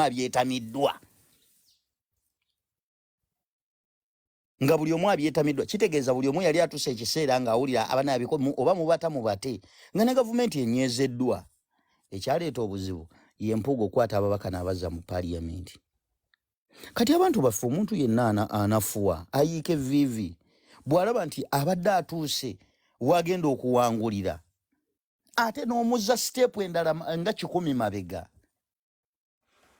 okuddamu okufuna morale eyo okuddamu okumugamba nti ate tuddemu tukole ki ng'olede wali wakozeseddwa strategy esinga awo ekintu Mpuuga we yakituyirira olw'ensonga ng'akasente bomanyi bwe kayita abamu bayala abamu bambadde amaliba mumulowooza nti bali nammwe naye nga tebali nammwe so Bampuuga ne batukola bwe batyo. Olowooza Mpuuga ono tetumukomeredde nnyo ndabye bituuseewo ku Honorable Mpuuga nze njagala nnyo okureflectinga Uganda gyenva mukulu uptop bw'otunuulira mukulu Mpuuga ono Uganda ne Honorable Nsereka abadde wano eno n'ekimubuuza nakibuuzaako ne Honorable Nabiira nakibuuzaako Honorable Omuwadanku Nnyingi buli muntu gw'ensinkana w'amaanyi mubuuze ekintu kino njagadde naawe nkikubuuze olaba politics we Uganda nti ba member of parliament ababaka baffe bagenda ne bamu painting ekifaananyi nti omubaka aliwo kuwa bantu. Mpuuga oyo ojja kumutunuulira ng'ewuwe wali ku geeti agenda ozuukuka ku makya ng'abaana 100 baba bamuleetedde nti mpuuga bano bamulekwa tebalina we babeera. Mpuuga ojja kugenda okutunuuliramu nga omubaka wa parliament e Uganda abantu bamugamba tugulira ambulance. Omubaka e Uganda agenda okwesimbawo okuyita mu kalulu abeera ku looni nga ssente yazijja mu bbanka.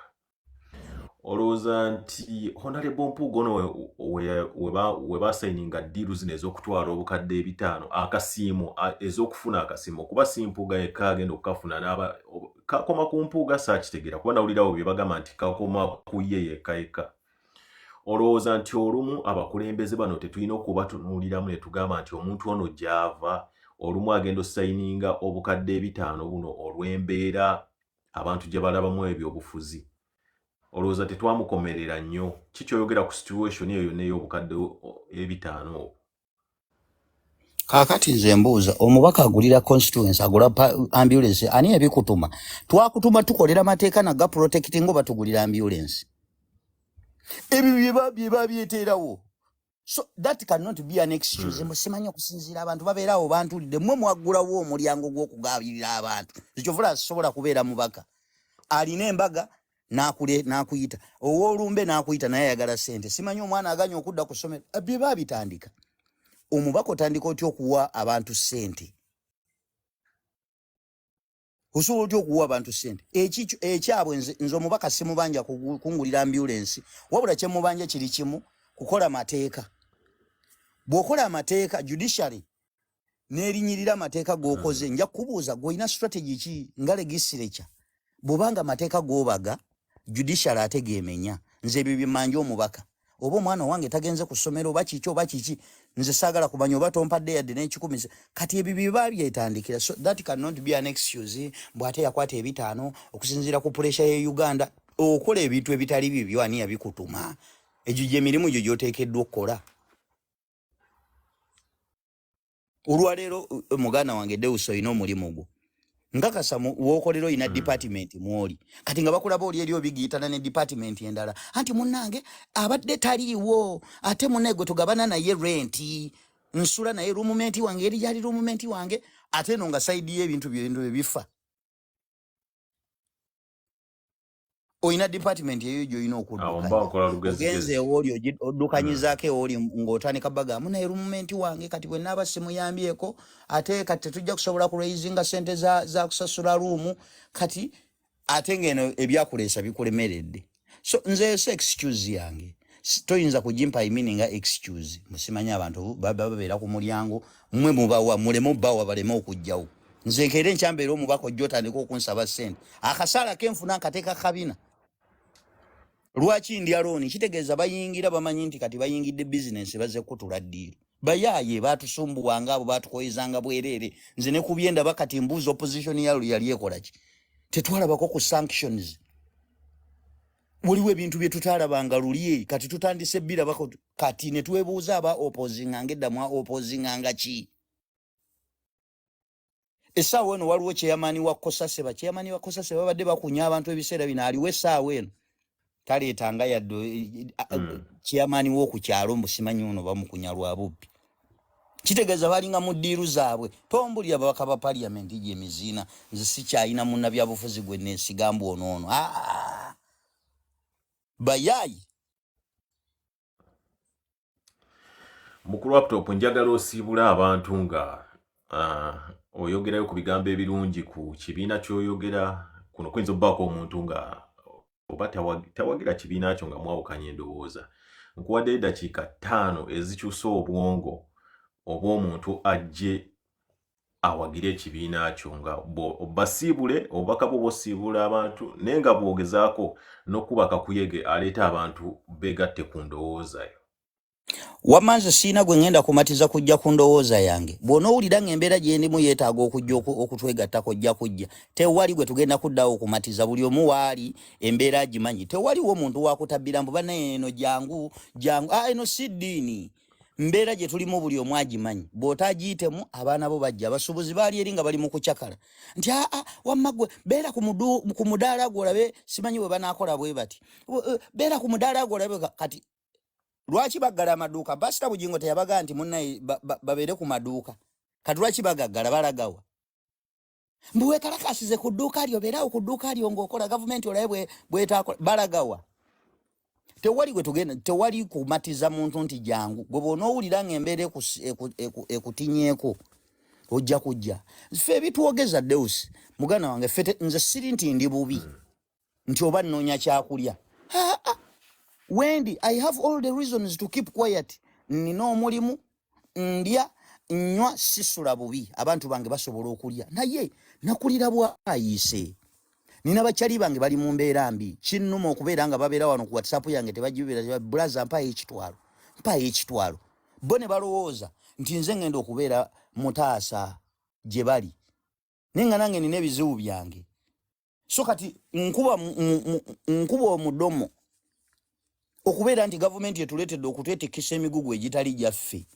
I have all the reasons siriawo nti putopu ayogera anoonya mpapula anoonya kyakulya era sitoyina wali ompulidde nti ndi wano ndi mukusabiriza nti bane mumpeeyo kati nze sisobola kuddaawo mbubambi mujje mutwegatteko goba owulira nga kye tuliko ge mazima ojja kujja kyogamba gwe tolaba nti abantu babatta gwe what kind of insecurity is that abantu bangi batambudde kwati waliwo bentunuulira ne neewuunya mutambuddeko mu nsi is respecting human rights whereby omuntu tasobola nakumala ssaawa 24 mu police custody ne police ne bwe mukwata bukwasi ne mutwalayo ssaawa emu nga talina musango asobola ogisuuwinga naye olaba abaana babandi babatwala mwezi mulamba myezi 3 talabikangako famire y'omuntu yeebuuza nga gweroga mbu tujje tukugambye mbu ekyo tokiraba nti kikyamu nzije nkumatiza era nkukakasembo bannaye kino kikyamu eggwanga abasajja beewoze ssente oyinza okumbuuza bukyanga batandika kwewola zigendawa era ekyo nga nawe nkikubuuza nga nkubuuza nti omuntu alidde amabanja okuva lwe yayingira obuyinza ndagaayo nti ku bbanja bwe liti lyakola kino kiikyo kinsongereko ng'ero ngamba mu nzije nkumatize mu ggwanga nga omuntu obalese ku kiri ekigambo kimu nti mujja kiwulira bwe yanaakiwulira nga akyusa tewali akasebasuubuzi kwekyanga nabo bagenza okuwulira nga kikwafu ne bajja ani amatiza abasuubuzi nga batusumbuyidde ebbanga nga babeera mu buzimbe eri beesigye najja n'atambula baabo beekalakaasizza nga tewali munnabyabufuzi abamobilizinze nga tewali abamobilizinze naye nawe wawulidde nebaga buno bubbi kati baali eri nga bali comfortable nga tekinnabakola tekinnabatuukako naye nga bw'oba nga tonnafiiringa bulumi bwa NRM eno embeera gy'olimu girabe ng'ennyumba ya mulirwana ng'ogiraba ejja mukwano bw'otaamuyambeko okugizikiza newwo gugenda kwaka gujja mulemerera okuzikiza gutambule omuliro gwatambudde paka mu basuubuzi babeeranga eri nga balengera bulengezi ennyumba ze zaaka ng'olaba ennyumba ya munne eyakanogaano enoolaba entebe ze nga zijja tomanyi nti omuliro gulanda gujja wuwo kati bwe guba ng'omuliro tegunnakutuukako nga olinze mbu simanyi muliraanwa akuyambeko mbwa neegayirire muzikirizeeko omuliro gujja kutambula gujje naawe gukwokera eyiyo neeyanziza muganda wange okumpa omukisa guno era kibadde kya kitiibwa okubeerako wano naawe kunkyalirako. Assalamu alaikum warahmatullahi wabarakatuh. Genda onoonye ssente.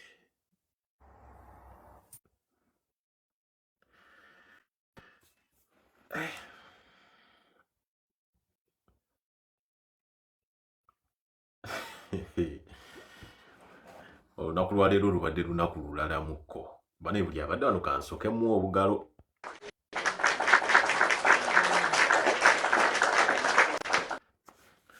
Muganda wange Yugamani nkulabye kati ojoyininze nkulabyeko mu comments. Mr. Mugenyi UK nkulabyekaawo. Bale mwe namba labye. Leero bantu bangi buli omu abadde ayagala okujja wano okwogera naye nabagambye nti sina ngeri mwena gye nnyinza bakasuka wano ku platform kwogera. sijja balimba nti olunaku lw'okusande nsobola okukola live endala oba ku Monday nino sooka nennewamu ka time nange nempumulamuko. Muganda wange Tony right preacher nkulabyekaawo Tony omuyimbi. Uganda eno ngenda basibula mbagamba ebigambo webiti. Uganda nsi yaffe. Uganda nsi gye tuva. Omwami omu Nigeria yaŋŋamba nti atambudde ensi zonna neetalabangako bantu baagala nsi yaabwe nga bannayuganda. N'ekyo yakyogera olw'ensonga nti buli munnayuganda gwe yasisinkana oba bannayuganda be yasisinkana abasinga obungi babeeranga ne buno obutishaati bwa Uganda Cranes, babeeranga n'obukomo obuliko Uganda, babeeranga ne bunecklace obuliko Uganda. N'agamba nti ffe Abanigeria tuli bangi naye tosobola ssanga mu Nigeria nga teriyo omupiira gwa Nigeria ng'ayambadde jjaze ya Nigeria. N'aŋŋamba ekyo kyamukakasa nti bannayuganda baagala nnyo ensi yaabwe. N'aŋŋamba bwe yatuuka mu Dubai ng'abantu batambula ku street nga bava e Uganda baba boogera Luganda, boogera lulimi lwabwe. Era ng'owulira nti bannayuganda boogera ennimi nti nga bwe bakusanga ku street bannayuganda street ze Dubai ng'akuyimiriza gamba ogamba ki oli munnayuganda ng'oli abadda mu luzungu bagamba mubadde ki? I'm from Nigeria. So bannayuganda twagala nnyo ensi yaffe. Nja kwegayirira yonna gy'oli beera ekifaananyi ekirungi. Jja ekifaananyi ekirungi eky'ensi Uganda. Beera munnayuganda omulungi. Beera omuntu ng'abantu bwe bakulaba bagamba wow, he is a good Ugandan. Tulongoose podium zino, platform zino tuzirongoose, tulongoose TikTok, tulongoose Facebook, tulongoose Twitter.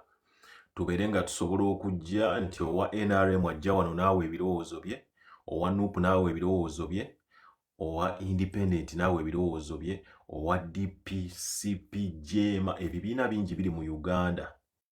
N'omuntu alowooza nti nze siina kibiina. Tulongoose platform zino nga we tujja okwogera ku madiini ng'omusiraamu ow'endowoozayo, omukatuliki ow'endowoozayo, atalina ddiini, omusamize, mu Orthodox, mu Seventh Day, ffenna nga tusobola okukikola. Okitegeera. So bane mbeegayiridde buli gy'obeera laga efaananyi kya munnayuganda omulungi. So kamba sibule mbadde wano ebbanga ddene ate enkya ŋŋenda kukola. Enkya ŋŋenda kukola. Leero Sunday ŋŋenda kukola. Omukama abakuume yagaliza munnayuganda munno ku lwa Katonda n'ensi yange Bible. Grace Kelea, Grace kwegayiridde so on texting kuba ngambye obadde onoonya olunaku lulamba. Omukama abakuume bye. Grace agambye ye naakatuuka kansooke nkuleete Grace. Twogere tulabe oba oli wano.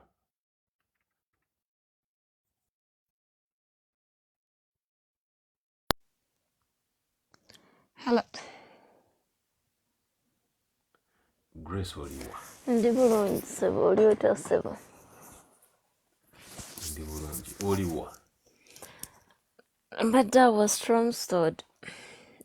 Tromso ne Stromstad bimbuzaabuza. Tromso. Kati oliwo essaawa zino? Lofoten. Otuuse Lofoten? Jensuze. Kale ngenda kutextinga. Kale. Ngenda kutextinga kale. Kale good night. Kana sebo.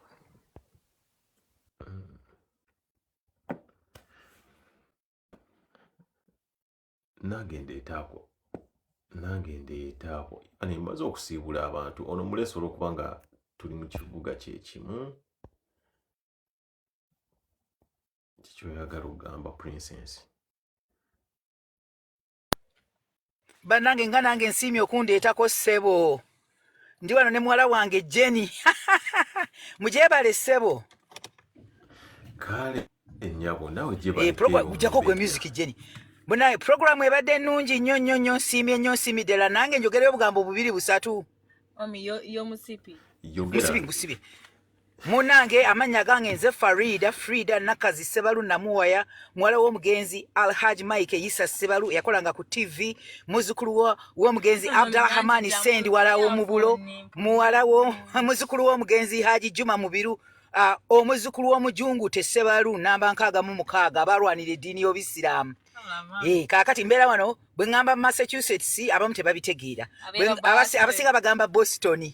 Naye munange ebintu ebyo nange nsaaliddwa nnyo kubanga obudde bugenza ate kati muwala wange agenda kunvugako wano essimu eyinza okubuukabuuka ebintu ebyo binkutteko ng'omuntu oyo kwegamba ekyo ekyokuvuma oba ompulira simanyi ompulira sebo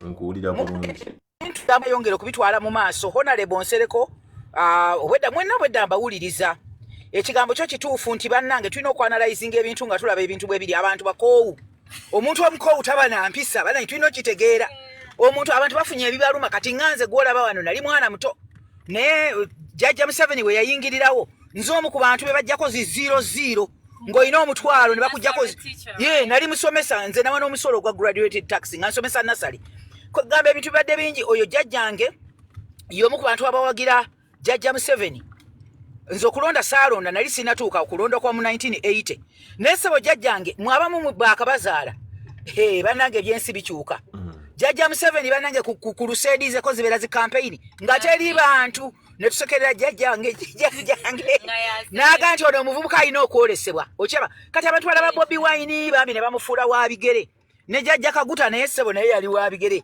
okiraba so kakati nze kyetulina yali wa bigere ono bwana ngayagala tiimu byononese ne kyenyagala okugamba bambi abantu balina okitegeera nti kati abantu baba bavuma ennyonyi enkulu yeyigiriza ennyonyi ento okubuuka Jjajja ngaavuma Jjajja naavuma Jjajja akoze ebintu ebirungi nze sibi mbirikogonaizinga ne lwakuba gye tetukkiriziganya musajja yabuulira enjiri ya siriimu aleka nzeniko yabuuliramu enjiri ya siriimu abantu wakiri siriimu n'akenderako yadde waliwo ebirala ebyayonooneka naye otuna butunuzi 10-point program Jjajja gye yayingira nayo nze RC nabeeranga wana bawuli kanisa ya Musumba Kayanja RC zigenda okutandika na zirimu era kutanda kujja nga tutanyiranga Alex mukulu naye RC naziriko naliko mukulu w'abakyala nemberako omuwandiisi nemberako omuwanika bwe baleeta sukaali mu abakakiko bwe mufuna ku sukaali nakolaki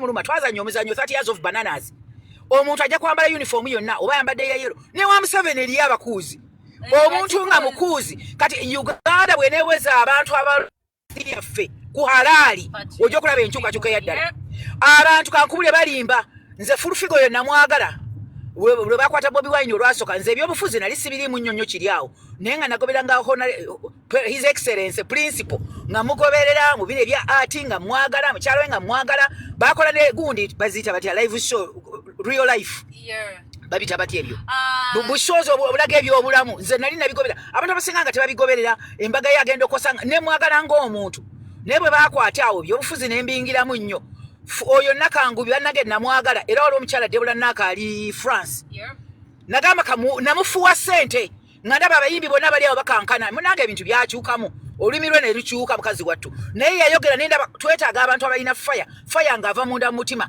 oba bali mwenalemu ate kati enkyukakyuka erina okubeerawo si ya ludda lumu buli bantu bonna abalumirirwa abaagala ensi okukyuka ebyaddala ddala nga bali ready kankubule ekiseera kijja kutuuka bagamba nti enseegula mirambo abantu abamu balina okufuuka manure for the revolution kankubule tukyali mu byakuzanya buzanya abantu bakyali mu byakusaagasaaga nze ndi mulokole bayibuli egamba tetunnatuuka kuyiwa musaayi olw'okukkiriza enkyukakyuka abantu bali ku surface eri abagamba ku nkyukakyuka nga baagala kulya era abo kati omulyo bwe gwatuuka ekyo 30 years of bananas abantu bali kulya buli matooke okiraba so kati embeera eyo eriwo waliwo ebintu tulina buli abaagala enkyukakyuka tulina okumanya weewaawo abantu balina obulumi naye obulumi tulina obuvaamu abantu batandika okwogera ebintu ebirimu sense n'oyogera nga tovumye revolution isobola okubeerawo n'oyogera nga tovumye kwegamba ebintu ebyo abantu bafumanye ekisukka ate nange ekitama okiraba nze nagenda nenjogera wano Judith Babire wama yajja wano mukazi muloko nze nga byakkirizamu sibikkirizamu ebyobufuzi naye munange wano abantu nga bagenda kukola baby shower abantu bekalakaasa wano nebagala tugenda kukola nabagamba nti olina okumanya engeri gy'olwanamu. Abantu bafiirwa omukisa ne Boston baaligenza ku Fox News ne bagenda ku networks ez'amaanyi ne babagamba nti omukazi wuuna azze kuzaalira wano eri Uganda abantu abakazi bafa nga bazaala okyaba ne kibeera nga bakubidoli ne bwe mufuuka abantu abakazi nga abasajja basobera balinganga abayina gundi hormones z'abakazi bakozi baja abasajja ennaku zino balina hormones z'abakazi nnyingi baagala okuyomba baagala okucojja ebyo byaffe ebyabakazi mubitulekere ne ebintu ebyo akayetaga strategizinga musajja tuba honorable his excellency akoze kyakoze era bannange abatalaba nti Bobi Wine kyamagero mwete mumanyi byamagero mwete mwabera musabasaba mwete mwabona nze ndi mukazi mukulu ngenda koza myaka nkaago omwaka ogujja era nje yanyumiririzaamu kubanga ewafa abantu badde bafanga baki nga bato nze myaka tejinkalubiriza kusitula so bannange tulina okubeera kati realistic abasuubuzi nga abantu bakaaba buli muntu yenna ina n'abatali basuubuzi eri abantu abalala abagamba tebinkwatako kati ngamaliriza kambamaliriza n'akagero kana katebinkwatako simanyi bamukamanyi simanyi bamukyampulira akagero katebinkwatako nanyini nyumba baali bamubbako ebintu bye twakazanya yo bagwali muzanyo kisijjukira kasikiti ako kanyuma munnange ng'akola ki nga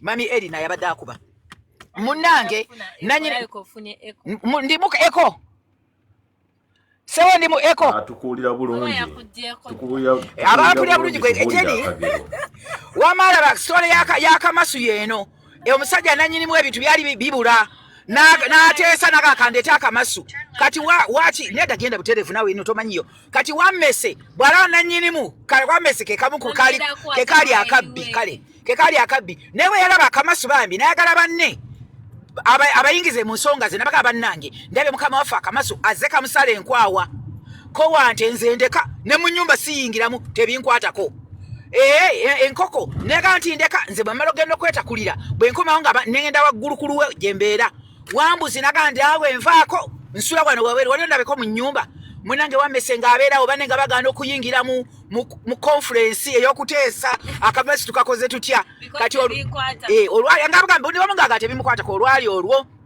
nanyimu ng'atega akamasu obudde bwa buzibe bwe buti yagenda okulya akamasu ng'akakuba bekapa nanyini mugamba olwaleero ngenda okufuna baddanzibira ebyange tiyakoleza na ttaala n'agenda ng'awamma nti omukono gwe ng'omusoto gwakula ne guwola gwe guli muli ne gulyoka gumubojjaano mu kiseke mukazi agenda okujja ng'omusajja afudde ng'akuba miranga ng'omusota bakuba nga bagutta kati abekyalo nga bajja seggwanga tekookolima nanyinimu nga taliimu olwo lwennyininyini lwe baagirya kati bano abasabana okusuza baga badagi tetulina nva ono kibemewa wambuzi nga naye alugenda bagenda okwabya oluume nti ate katunaabonabona ente bannange emmese ng'esigala mmalye ng'omusu kale buli muntu agamba ebintu bya Uganda tebimukwatako kankule nene e Bulaaya bikwatako buli muntu bikukwatako kankubuulire nze nina stories nnyingi nnyo nina ebintu bingi nnyo byemmanyi nga sina byambu naye abantu abamu bw'abeera ng'ali betabetako tulabye nnyo tulina bamalaaya bangi ba prostitute agenda alina ssente yagula kati mu byobufuzi bwe tuba ne bamalaaya temubeewuunya malaaya kyekyo kyalina okukola eriyo kondomu abantu nga bo kondomu balina kukozesebwa kondomu nnungi oyo ataagala kuzaala aguze malaaya kondomu bw'ajambala erina omugaso gwayo kati abantu ngabira bamalo bakosa basuule eri abalinga toilet paper tulina okutegeera nti abantu abo gye bali tulekerawo okubeewuunya naye twetaaga a few good men and women abantu abaagala Uganda abalina ensi ku mutima ate nga tebalina kubuguutana kubanga abantu abamu bajja kufa kyekikulu bajja kufa enkyukakyuka baleme giraba nze nzikiriza mu bayibuli bayogera ku nabbi bayogera ye nabbi Isa bayogera ku nabbi Isa nga bayisaayo bona baprofeti nga boogera nti omwana mukyala tamanyi musajja agenda kuzaala omwana bayogera naye tebaalaba so bannange tutuuze nniya nze jjajjange nga mmaliza jjajjange bampa amanyo jjajjange bampa amanyo ne bagamalamu yali musajja wa kabaka nnyo Ssekabaka Muteesa bwe yadduka ogende waffe nze nva Butambala jjajjange oyo kasita yafa tewali ajja mulumba baatusuula emisanvu mu kkubo era singa tebakola bwe batyo Ssekabaka Muteesa bali bajja mukwata era bwe bategeera nga amaze okusomoka Dusa ayise Tanzania agenze Kenya bakuba jjajjanga amannyo gonna mye naye abantu bataka kubanga kye baagala they are ready to die for it kale abantu baba boogera ku change nga baagala nga tiŋŋanze munnange gavumenti eneddako newadde ekifo minisita wa ethics and integrity ekyo nsobola okikola naye abantu banaaba tebali ready nga byakwogera bwogezi balina okusiba abantu olwo kye bakkiriza era bwe baba basiba ddala okujjako omuntu bwe bamusiba nga takkiriza oyo annumye omuntu bwe bamusiba nga takkiriza mu nkyukakyuka bambi oyo abonyeebonye nnyo naye ng'omuntu amutajagamba gwe oyasamira eyo era nja kwasamira eno ate naakola ntya katano kutandisa gamwe muli eyo mwasamira eyo ate njasamirewa kanjasamire eno mukama gye yanyamba okubeera abantu balina okubanga basibwa enkyukakyuka bwetyo webeerawo abantu balina ddala okufa era bwe mulaba abantu nga bafa temwewuunya wabula kaakati bagamba nti eryoka neetonnya abantu bangi bali mu kweyiiya abantu bangi bali mu kweyiiya oba mpuuga mbadde sirabigobera bulungi bw'abanga miliyoni ekyo kyekirooto kye omusajja ali mu kirooto kye mumuveeko ali mu kirooto kye oyo nga mugamba nti tumuwonye mumuleke ali amasavu ge muleke agwe mu bintu eri abantu enjala ga yabaluma banaye tekiri binga njala enjala eyogeza abantu obwamu munange ssebo neyanzege kumpuliriza leka gwe male okusibula omwami ono munange weebale nnyo ddala kumba mukisa naye ngenda kufolowinga abona kati lwakubanga ono muwala wange ngenda kumukyalirako ewuwe annonye eno nantwala wuwe ngenda kusula wuwe naye njagala nnyo kugoberera n'okuwagira ali luddawo ono blaza alino oli bulungi gwe badaga nti gweoli bulungi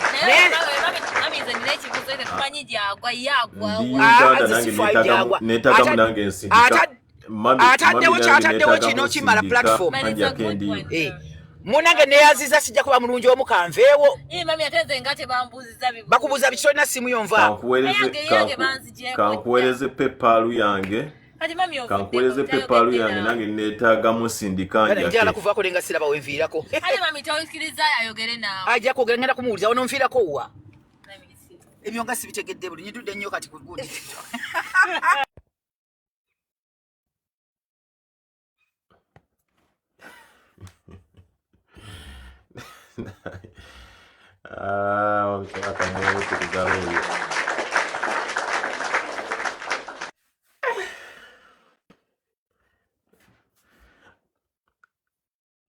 bane nga kitalo nnyo Alicia Kirabo nga bane omukyala afiiriddwa Alicia Kitiibwa afiiriddwa taata we abadde wanokula ne bamubikira nti taata waafudde bambi nga kitalo tukubaagiza era tujja kusaba omukama Katonda aggumye omuzadde tazzikawo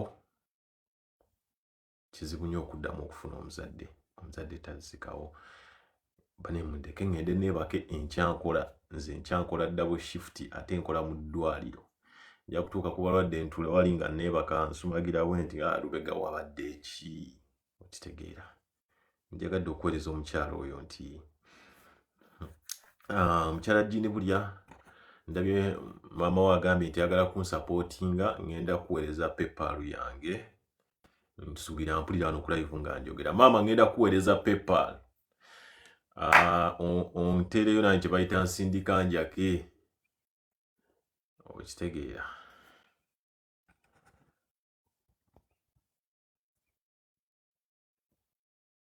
kandabe wabula ngenze ku mulimu nga live kweri nkomyo nga live ekyaliko this is the most ebadde empanvu eyo lwaleero ebadde empanvu ab'ebitiibwa babadde bangi mukyala Isabella ab'ebitiibwa babadde bangi wano eno bazze bonna ne boogera omukama abakuume yagaliza munnayuganda munno teekayo Sara 07 alabika ayina ensonga gundi gwe leka